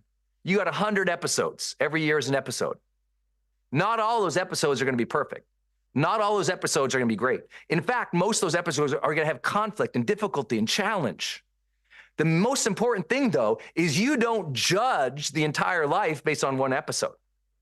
You don't judge the entire series of experiences in your life based on one episode. That episode when you were 15 years old that you're still upset about at 50, you can't be living in an old episode. You're in the 50th episode. You can't keep living your teenage years out in your 40s and 50s and 60s. Your self-worth should not be tied to your history. Your self-worth is in this series, in this moment, in this episode, and you can generate that with compassion by being kind to yourself, by managing your self-talk. As a simple tool for you, I'd love you to create a compassion card. Like literally get a card or a Post-it, and anytime you feel mad at yourself, angry at yourself, embarrassed, shamed, upset, hurt, write down how you're going to react. What are you going to do specifically? So you have that compassion card next to your computer or on your fridge. Anytime that bad self-talk, you go look at it and you're like, right, let me run this playbook to deal with this so I can connect back to that innate, beautiful spirit that's inside. Because everyone, tap it again, it's like, there's goodness in here. There's goodness in here. You might screw up. You might have a bad day, but there's goodness in here. And that compassion card will get you to realize, okay, I got to give myself some compassion. I have to stop being so mean to myself and comparing myself to everybody else. And I have to drop back into this episode, take a few beats, a few breaths, realize there's lots more episodes to come. Expand your horizon line, have a bigger vision and a longer vision for yourself. You tend not to be so mean to yourself because you're playing the long game. Playing the long game is important. It's self-compassion. The second big idea I want to share with you here today is your conduct. Your conduct. I've not heard this word enough today. I want you to write this one down. Your conduct is the measure of your character, and your character is a huge measure of your self-worth. How you show up. You want to have more self-worth? I'll say it to you as a coach because this was important to me, and this is important to my clients. Hey, if you want to live a worthy life, you have to come from a place of greater integrity. You want the conduct of a high character. In other words, I want you to live a life that's integrity. The more days of integrity, the more strength you develop. How do you develop integrity? Stop lying. Stop lying about what you really think and feel and need and desire in your life. Stop saying, I'm fine, when you're not fine. Stop lying about little things in your life. As you go throughout the day, maybe you lie about your follower count, or you lie in a presentation, or you lie to your spouse, and you're like, oh, it's just a little white lie. Your body is recording all of those. Your mind knows that. And part of the hardest thing I have to do as a coach, sometimes I stop people on Zoom or on the phone and go, hey, is that the truth? Is that real? And if we can get you in conduct of character, your self-worth will be earned. You will earn that self-worth.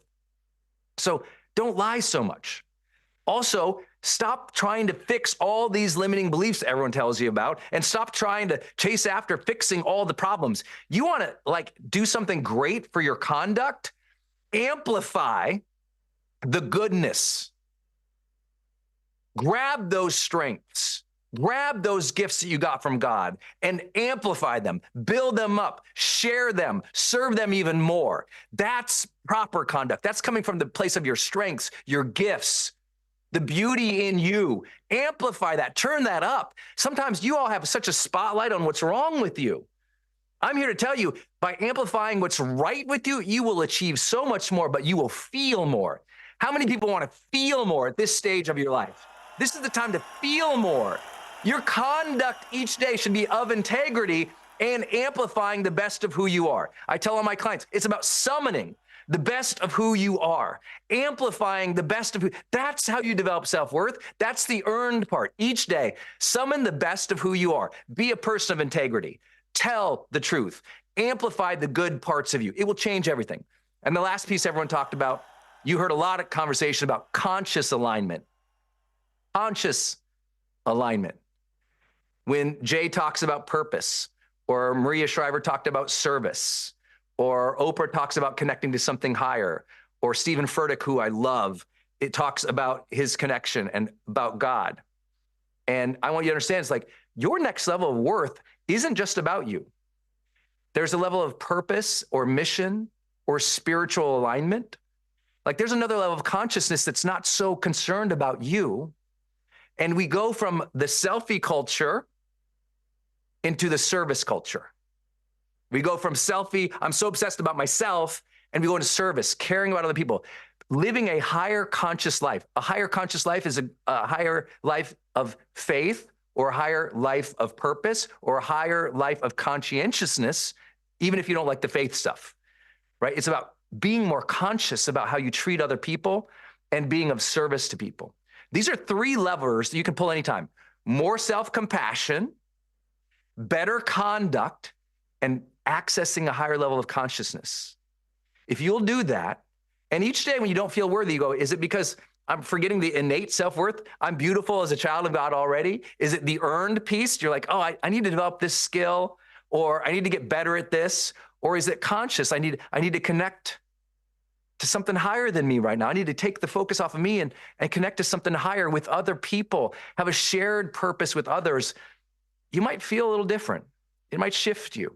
It might remind you of things. These are levers: compassion, conduct, and conscious alignment. Because I tell my clients all the time, achievement isn't usually your problem.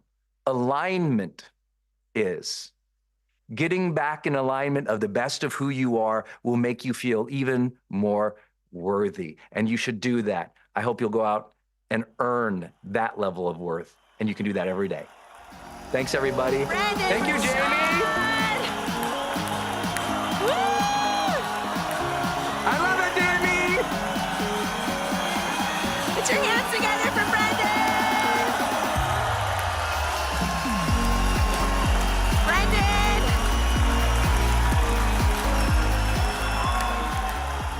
So I just heard that you have a special bonus for everybody who grabs a copy of Worthy today. I do. Listen, y'all, we did an incredible month of training in Growth Day, which is our self-improvement app, where we had some of the world's best coaches take on this topic of self-esteem and success habits.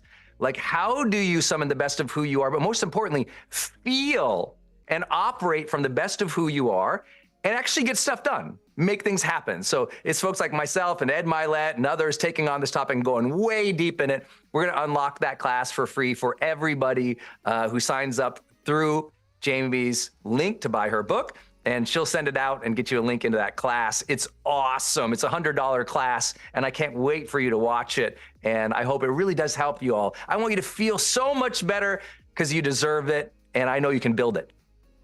Brendan, thank you. That is so generous. You guys put your hands together for Brendan Burchard in the house. Thanks, everybody. Thanks, Jamie. Congratulations.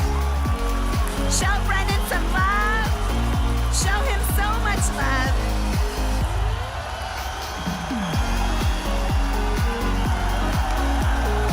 So much love. The chat says, thank you, Brendan. So much respect for Brendan. Love you, Brendan. Brendan, thank you so much. Brendan, you're sharing your best. Thank you, Brendan. Thank you, thank you, thank you. Brendan, we love you. BB is the best. Rock star. Yes, he is. Yes, he is. Woo. Okay. What a day. What a day so far. We're in hour 11 of this live event. Literally, hour 11 of this live event. collectively 261,500 of us all together, 261,500 of us all together, live, building self-worth. It has been so far such just the most incredible day, and I just want to honor each one of you.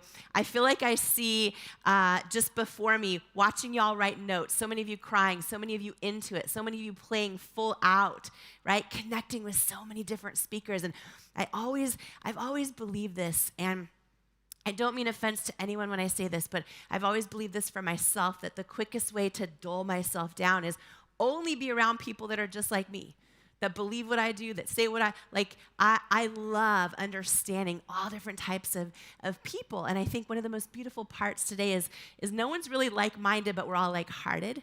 And everyone's coming together just to pour into each and every one of you. And so we've had speakers of all different, belief systems, and they might pray different or love different or vote different or whatever, but they're all in here sharing with you their heart and their soul and how they build unshakable self-worth in their life. And it's just been the most incredible day. And I just have to say, I just want to call out one detail. Maybe you guys noticed this. Do you remember when John Maxwell and I were sitting down and we were talking about being lifelong students, right?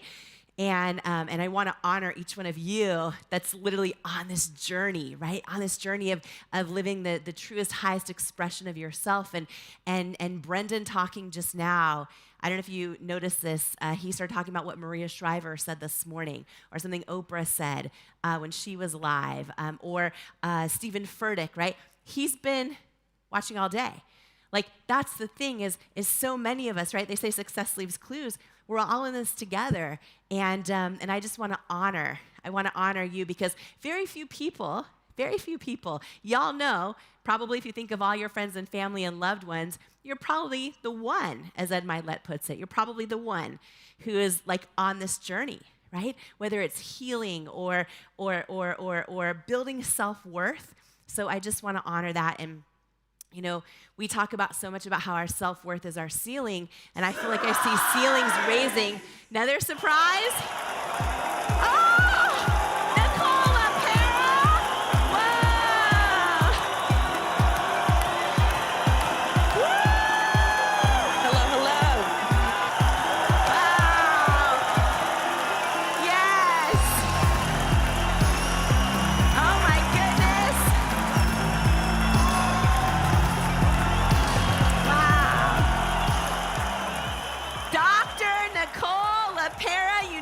A holistic psychologist. So many of you, millions and millions and millions and millions of you follow her online and share her stuff every day. She's also multiple New York Times best-selling author and also an amazing friend. Dr. Nicole LaPera, thank you for being here.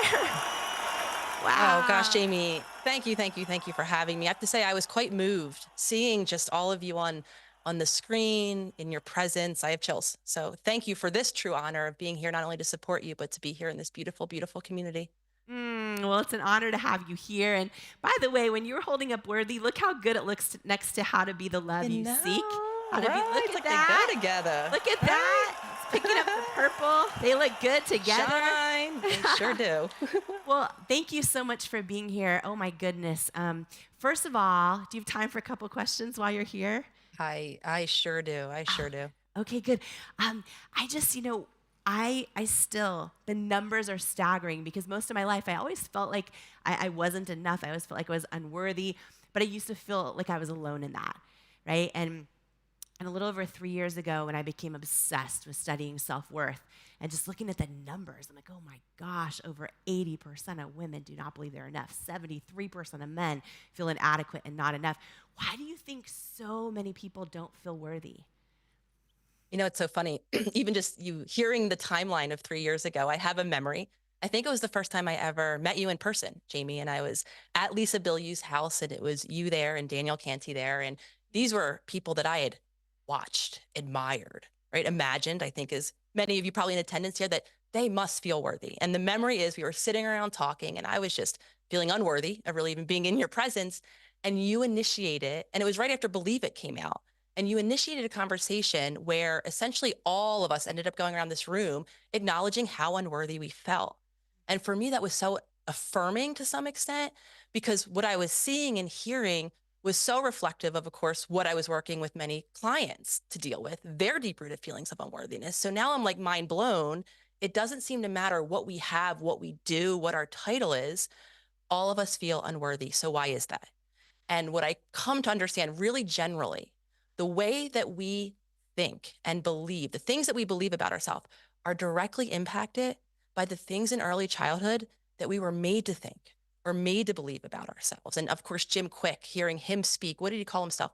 The boy with the broken brain, or what was he called, I should say, right? All of these messaging, and more so, when we didn't have our needs met in childhood, we didn't have the level of attunement that we needed from a caregiver who was present to meet our needs, who was able to soothe or comfort us when we were upset, who was interested in getting to know and accepting exactly who it was that we are. In childhood, when that doesn't happen, we develop this deep core belief that is something wrong with us, that we are intrinsically unworthy of that kind of care or of that kind of treatment. Now, I want to speak to the many of us who had very well-intentioned parents who probably broke a lot of the habits, a lot of the cycles from their own childhood, yet without the resources, without the information, with their own trauma, they weren't able to show up and meet our needs the way we need it. And then we carry that unworthiness belief with us throughout life. We become hypersensitive to any clues, cues, any affirmations, validations of that belief in our environment. At the same time, we actively filter out and delete any evidence of our unworthiness. And I share this because it's so important.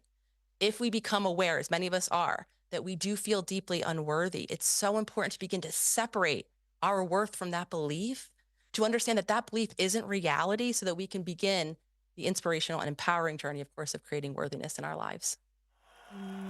So good. What actions, Dr. Nicole LePere, what actions can we take to feel more worthy in our lives?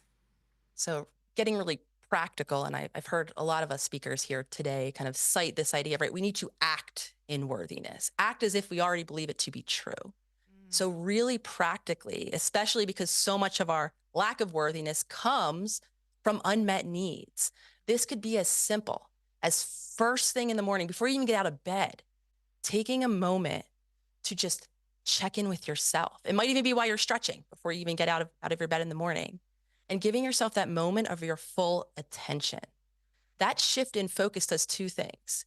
It shows you that you are an individual who has needs, and then it shows you that you are worthy of prioritizing those needs first thing in the day. Second important step then, each and every moment you do show up for yourself. You do hit that pause and you say, you know what, the day can wait for just 1 second. I'm going to take a moment in presence for myself. Or maybe you take some much needed rest. You decline an invitation because your body needs to rest. Or maybe you reach out for support. Or maybe you just simply allow yourself to accept how you feel without shaming yourself. Each and every time you show up in action, embodying that worthiness, I want you to do two things. I want you to notice. I don't want you to allow yourself to minimize it, to say it was so small, why bother noticing, nothing really changed yet. And I want you to celebrate that. And along the way, I want you to be patient. These beliefs, for many of us, took a lifetime of validation and are so deep rooted that they will take time. They will not change overnight. But when we show up in this embodiment and when we celebrate ourselves, we're beginning to tell our subconscious mind that we are worthy of being a priority in our lives. Whew. And that's a big deal. That's a big deal. Big It's deal. something we could do right now. How can we do difficult or hard things even when we hear those thoughts that we aren't good enough? Yes. And I love another theme kind of coming up today is the protective nature of all of these critical thoughts, the ego voice, as I talk about often. And it is protective, right? There is a reason we are habitually telling ourselves these stories. And a big reason, from my perspective, is driven by our physical bodies, our nervous system in particular, which feels a false sense of comfort, of security in the predictability, even if it's the outcome that, of course, we want to avoid. Each and every time we try to do something new, definitely when we try to do something hard or difficult, our nervous system stress response gets activated. So again, understanding that those thoughts in that moment are not truth, learning how to observe those thoughts instead of reacting to them practically looks like noticing when you have those not good enough thoughts, and then making the most empowered choice that you can make for yourself. Because again, as many of us have been stating, we can't stop the thought. They are well-worn neural pathways in our mind already, validated by a lifetime of very painful experiences. What we can do is we can remove our focus of attention. Because the more time we spend thinking those thoughts of how unworthy or, impossible it is for us to do this new hard thing, the more likely we are to avoid the action, not to do it. And then we want to practice noticing our thoughts, removing our attention, and showing up anyway. And what we're doing on the deepest level, and this is the most empowering part, I think, of this journey, is we are building the ability to do hard things, to tolerate the stress of doing new hard things. And the byproduct of that is we develop self-confidence. We develop a trust in ourselves. And then ultimately, in my opinion at least, we are on our way to developing a true sense of worthiness. So good. I know everyone's having. What can you do? Because, oh gosh, so many people have this in their environment, in their household, in their peer group. What do you do if someone tells you that your dreams or your desires aren't realistic? So first thing I want to say, and I want to emphasize this, realistic, right? That concept is not an objective marker, right? We cannot all get in a room and all say, okay, we can all vote. This is realistic and this isn't. And there will not be a unanimous opinion. Really simply, it's subjective. Every single one of us will have a different view on what it is that's realistic. And more so, what we will believe to be realistic is more often influenced by what we or someone else has done in the past. So really simply, if they haven't done it, the person that we're sharing our dream, our hope, our wish with, we might very likely hear that it's not something that's realistic because they're talking from their vantage point, from their perspective on themselves. And I understand as we go to create any change in our life, as we go to be vulnerable and share our desires, our dreams with someone else, it is a very vulnerable thing to do. And we can easily take then their feedback that this is unrealistic, we should stop right now before we even start, maybe even, and we can take it personally. And so I really want to kind of affirm, acknowledge, share, tell, with everyone here that people's ideas about what is realistic is more of a reflection of them, of their sense of worthiness. And so again, really practically in that moment, if we do receive the feedback, we can simply thank them for their perspective and we can work to depersonalize it or simply remind ourselves that this is more of a reflection on them and not about us at all. And we can depersonalize and not internalize their opinion. The final thing I want to say, preemptively, if and when we have that friend, that family member who does say negative things, who does seemingly consistently have a hard time supporting us, right? That might not be the person, especially if the dream is new, especially if you're beginning your journey, to share your dream with. It is so important to have a group of people, much like everyone here today, that is in our corner, that is cheering us on. And know that each and every one of you, as you begin this journey of cultivating worthiness, pursuing your own dreams and your own desires, know that as many people might be giving you or telling you that your dreams are unrealistic, you are going to be an inspiration for so many others. It's going to see in you the possibility that they want for themselves. And I know I am going to be cheering you along. I love that. That is so good. That is so good because everyone here, all 261,000 of us, so many of us, we do have people around us that question it or they don't get it. And calling that out, right? That someone else's doubts about your journey actually has nothing to do with you. It's a reflection of their own worthiness journey. And that's so important to remember. I see a lot of people clapping for that. Yeah, because it's just something that I think is so valid. And hearing that from you, Dr. Nicole LePere, that's a really, really big deal. I think that's going to be something for everyone to just hang on to tonight. Because, walking into this whole new journey, today through this live immersive event with Worthy the book, right? Going on this journey of building self-worth. And then we're going to start doing our Worthy workshops live for this next month as part of a bonus when you grab the book. And this is a real stepping into a moment of transformation and for a lot of people healing, for a lot of people hard things, like you said. And so just kind of calling out that distinction and being aware, I think is really, really, really important and insightful. So thank you so much for that. Thank you also for being here. Oh my goodness. Thank you for your friendship. Thank you for your heart. Thank you for the work you put out into the world. Can everyone put their hands together for Dr. Nicole LePera, holistic psychologist. Thank you, Jen. Amy, you were just such an inspiration and such an honor. You're all an inspiration. So much love. Thank you, Dr. Nicole. Amazing. Thank you, Dr. Nicole. Thank you so much. Love you, Dr. Nicole LePera. Thank you for your time with us. Thank you so much. So insightful. We appreciate you. Love you, Dr. Nicole LePera. Dr. Nicole LePera. Woo! Okay. Who is ready for some incredible giveaways? Who's ready for some incredible giveaways? And so much more. I want to welcome back to the stage. We have a lot more coming up, y'all. Get ready. I know we're on hour 11, but we did not come here to play small. We have been working so hard on this event for the last year just to pour all into you. So this is an event. This is an event. Welcome back to the stage, Carissa Kuchis. Thank you so much, Jamie. I love you. I love you. Everybody give it up for Jamie Kern-Lima. And then give it up for yourselves. You've been amazing.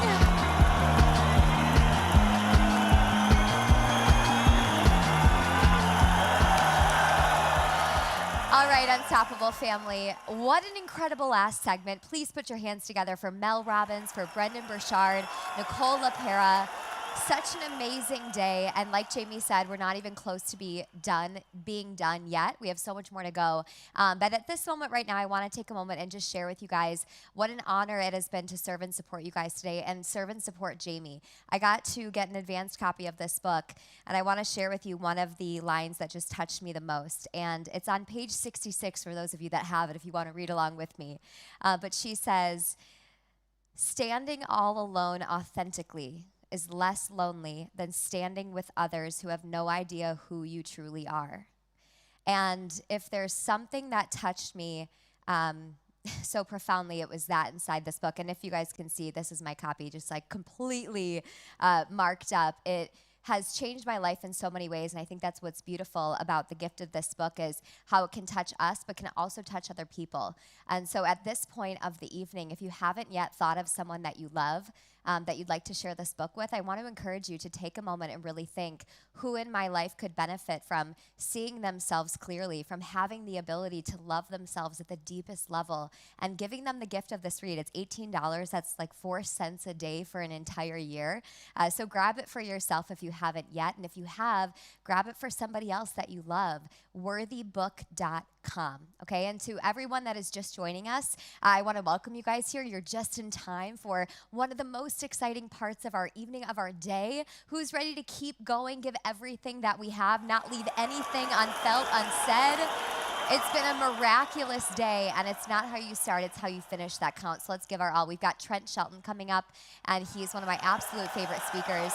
He is going to shoot through the screen, pierce your soul. You're not going to want to miss a minute of what we have coming up for you guys next. It's all about building unshakable worth if you're just tuning in, and celebrating the launch of Jamie's book, Worthy, which again, remember, 100% of the proceeds from every copy sold goes to Feeding America, where 33% of households headed by single moms experience food insecurity. So we're doing some pretty big work here. And you're not only going to get the incredible bonuses, I'm not sure if you've been keeping track, but you get Worthy workshops from Jamie for an entire month, a course on actually becoming unstoppable, going deeper in what we're doing today, a workbook to take everything you learned in the book and plug it into your life. You have an exclusive coaching call with Ed and Jamie from earlier, access to Maria Shriver's Sunday paper, a mentorship call with John Maxwell. You've got Mel Robbins' Make 2024 Your Best Year workbook, and then the Self-Esteem and Success course from Brendon Burchard. You guys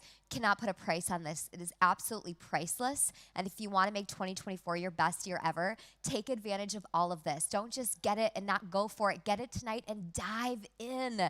This is what we're here for. I also want to acknowledge and celebrate that together as a community and a family today, we have raised over 1.7 million meals for Feeding America. Put your hands together for that. 1.7 million meals donated.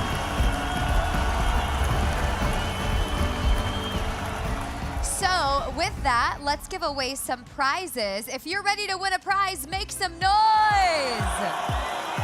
So again, how you guys win is playing full out. So I want to congratulate our winners here. Let's look at what prizes we are giving away right now. A $200 Audible gift card, brand new Apple AirPod Pros, Valencia Key 18-karat gold-plated stainless steel Worthy bracelet. I'm wearing mine right now. Our Fit Kitty Culture $200 shopping spree and Worthy backpack, and the Jamie Kern Lima Worthy bundle, including a signed copy of Worthy. Are you ready to see our winners? Make some noise. Give me a drum roll in the screen. Please help me congratulate Mosama Jabunessa, Weem Ali, Simona Bogdan, Tina Bolden, and Marissa Sandoval. Give a huge round of applause to every single winner and also every single one of you for playing full out.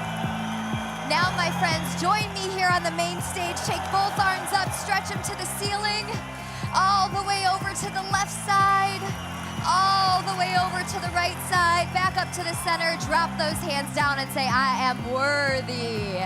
And on my count of 3, we're gonna do absolutely everything in our power to crank the energy as high as we possibly can. Are you ready? Are you ready? In 3, 2, 1, go!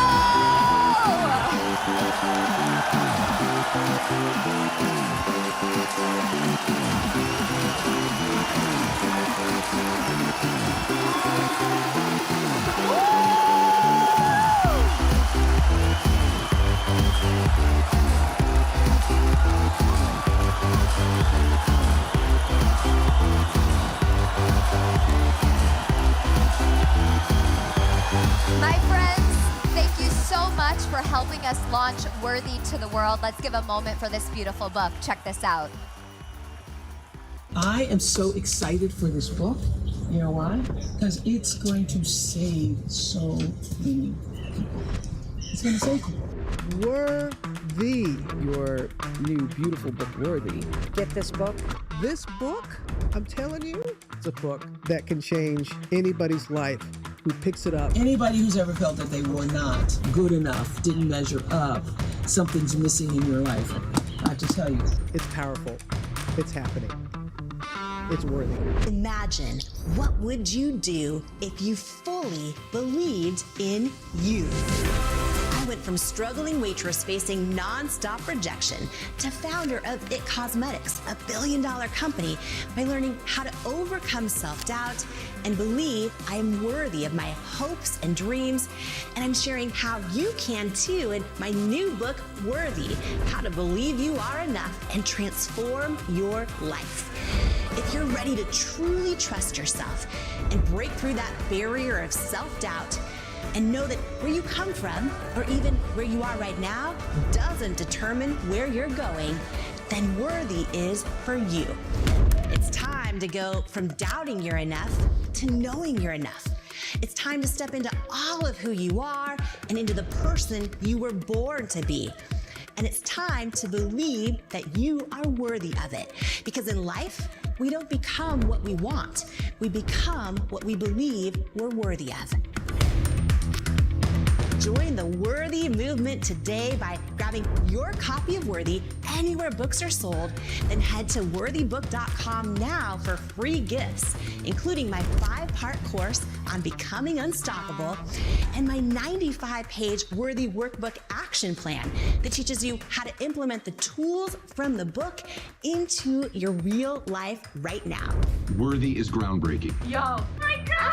Worthy, you are worthy. This book is going to change lives. This book literally will teach you how to actually feel worthy so that you can have the strength, you can have the confidence. The lessons in this book and the strategies will change your life. You will never be the same again after you read this book.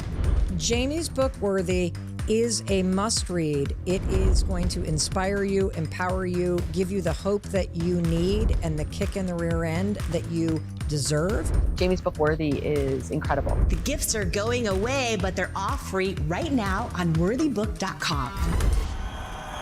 My friends, please join me in welcoming back to the stage, Jamie Kern Lima.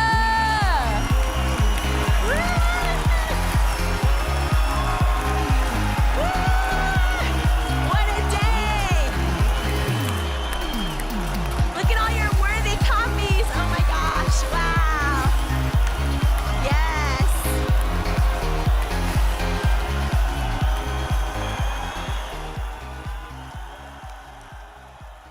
So I've been trying to find hologram stuff to represent. So we got the hologram shoes, the hologram coat, anything to match the book cover, and so much fun. You guys, I am so excited for what's about to happen.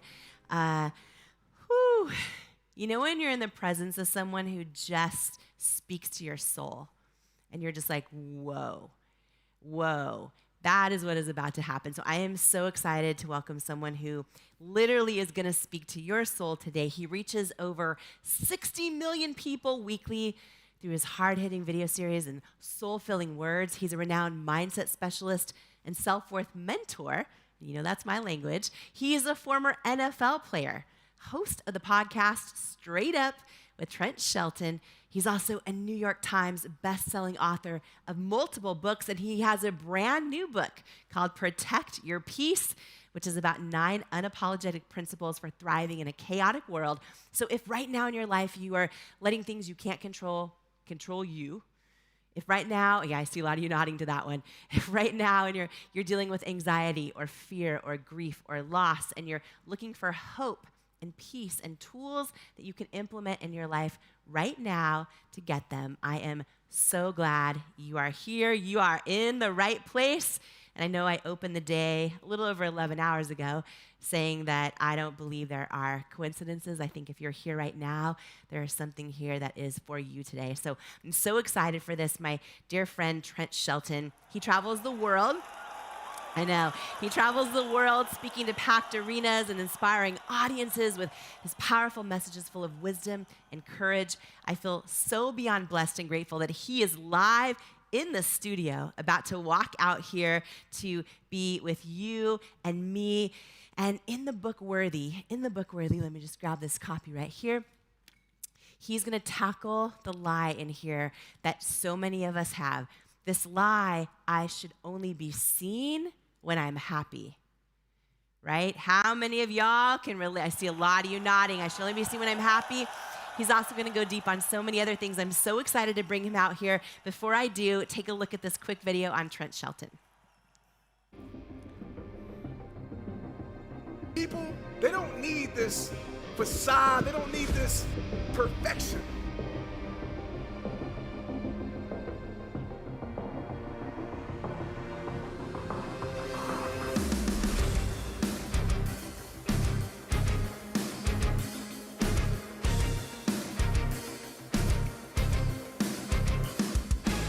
Let people place their impossibilities on you.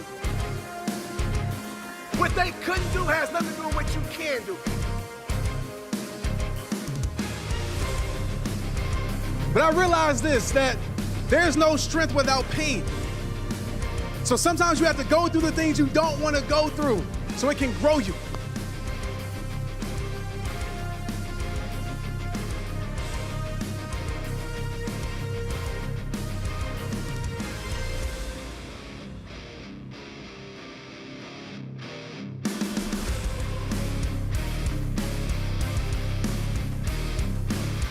Do you think if you had all the dreams that were in you for the NFL come true, that you would be reaching as many people and as successfully as you are now? I 100% guarantee I wouldn't.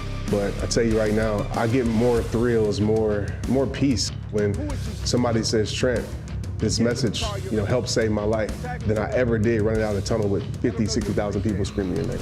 It's rehab time. Let's get it. Put your hands together for my friend Trent Shelton. Thank you. Thank you, proud of you.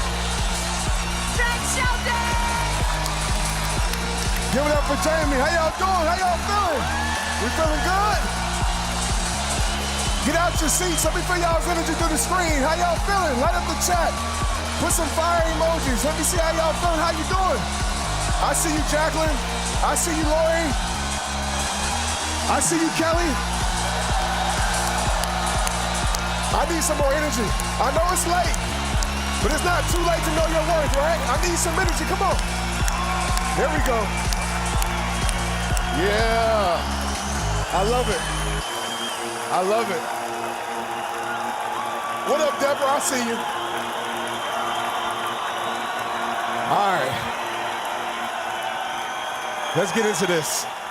First of all, I'm going to echo every speaker. Oh, man. Today has been phenomenal. I know it's been for you, but it's been for me. And for you guys to experience Jamie's heart, which so many of us have the privilege to experience offline, is incredible. So I want to say this before I have a conversation with you and get into my heart and just spit some fire to you. You make sure you go get that book. And we're not saying this because it's a cool thing to say. We're saying this because it's life-changing. So if y'all can get the book, drop the fire emojis, and thank you guys for showing up and being so attentive. I want to do this before we start. Can I do something with y'all? Can we be real in here today? So I promised myself I'm going to follow my heart. So if you can stand up right quick, I just want you to take a quick pledge. You can raise your hand. You can not raise your hand. You can put your hand over your heart. And I want you to take a pledge for our next 20 minutes that you stay locked in, because you got some more powerful moments coming. To each and every one of you, I'm proud of you for being here. But repeat after me. Dear self, everything changes this year. Nah, I didn't feel that. I see you up there, Heather. Dear self, everything changes this year. Dear self, no more playing it small. No more halfway effort. I'm dedicated.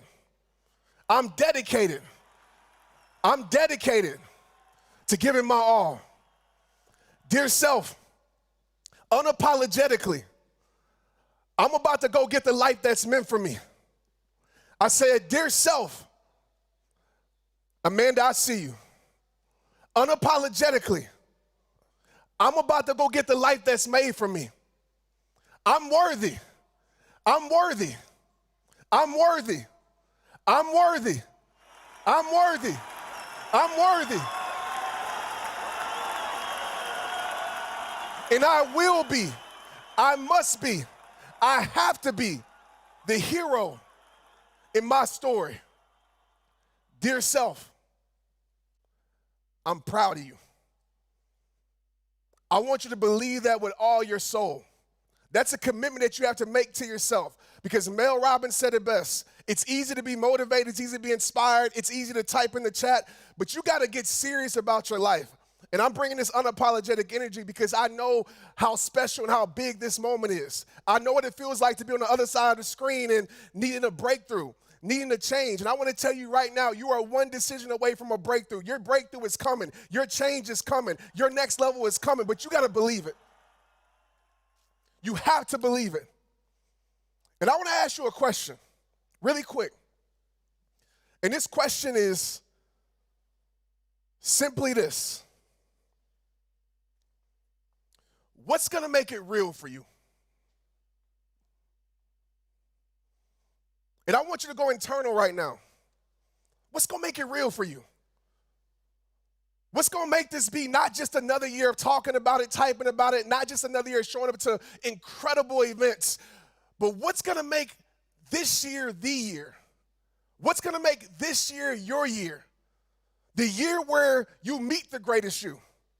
The year where you break free. The year where you overcome everything that was sent to break you, sent to destroy you, and you rise above. What's going to make it real for you? And write that down and get serious. I'm going to be real with you. I can see some energy right here. Maybe some people don't need this. Maybe some people do. But I'm talking to that one person that believes in their soul that they made for more.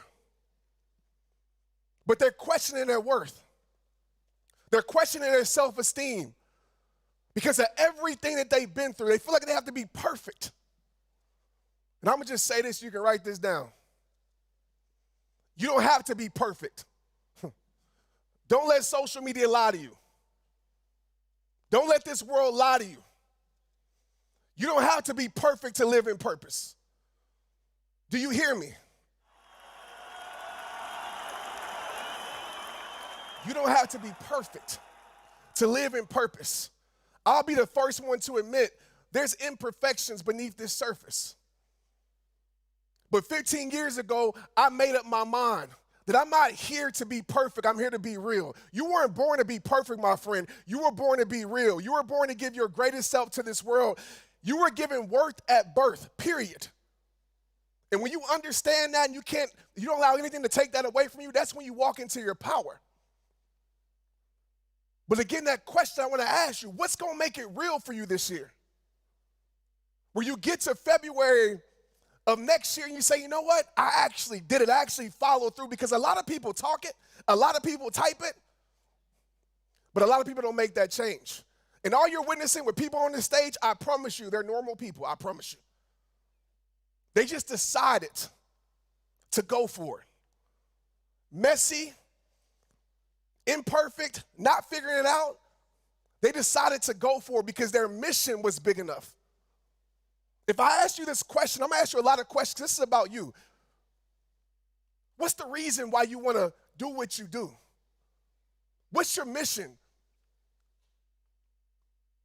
Why do you want to even live your life?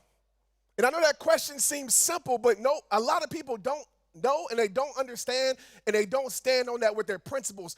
What is it costing you? Write this question down. What is it costing you to not show up? And let's be real. Some of you, it's costing your family, your kids, and I'll even tell you this. There are strangers in the world waiting on you to show up and waiting on you to waiting on them to meet you, but they'll never come across you because you're sitting here trying to be perfect. You're sitting here saying, I don't have it all figured out. What is it costing you not to show up? What is it costing you not to embrace your greatness? What is it costing you not to start the thing? What is it costing you not to make the video? I'll give you a secret. The people who are consistent and committed year after year, day after day, they understand what it's costing them not to show up. The reason why you go to that job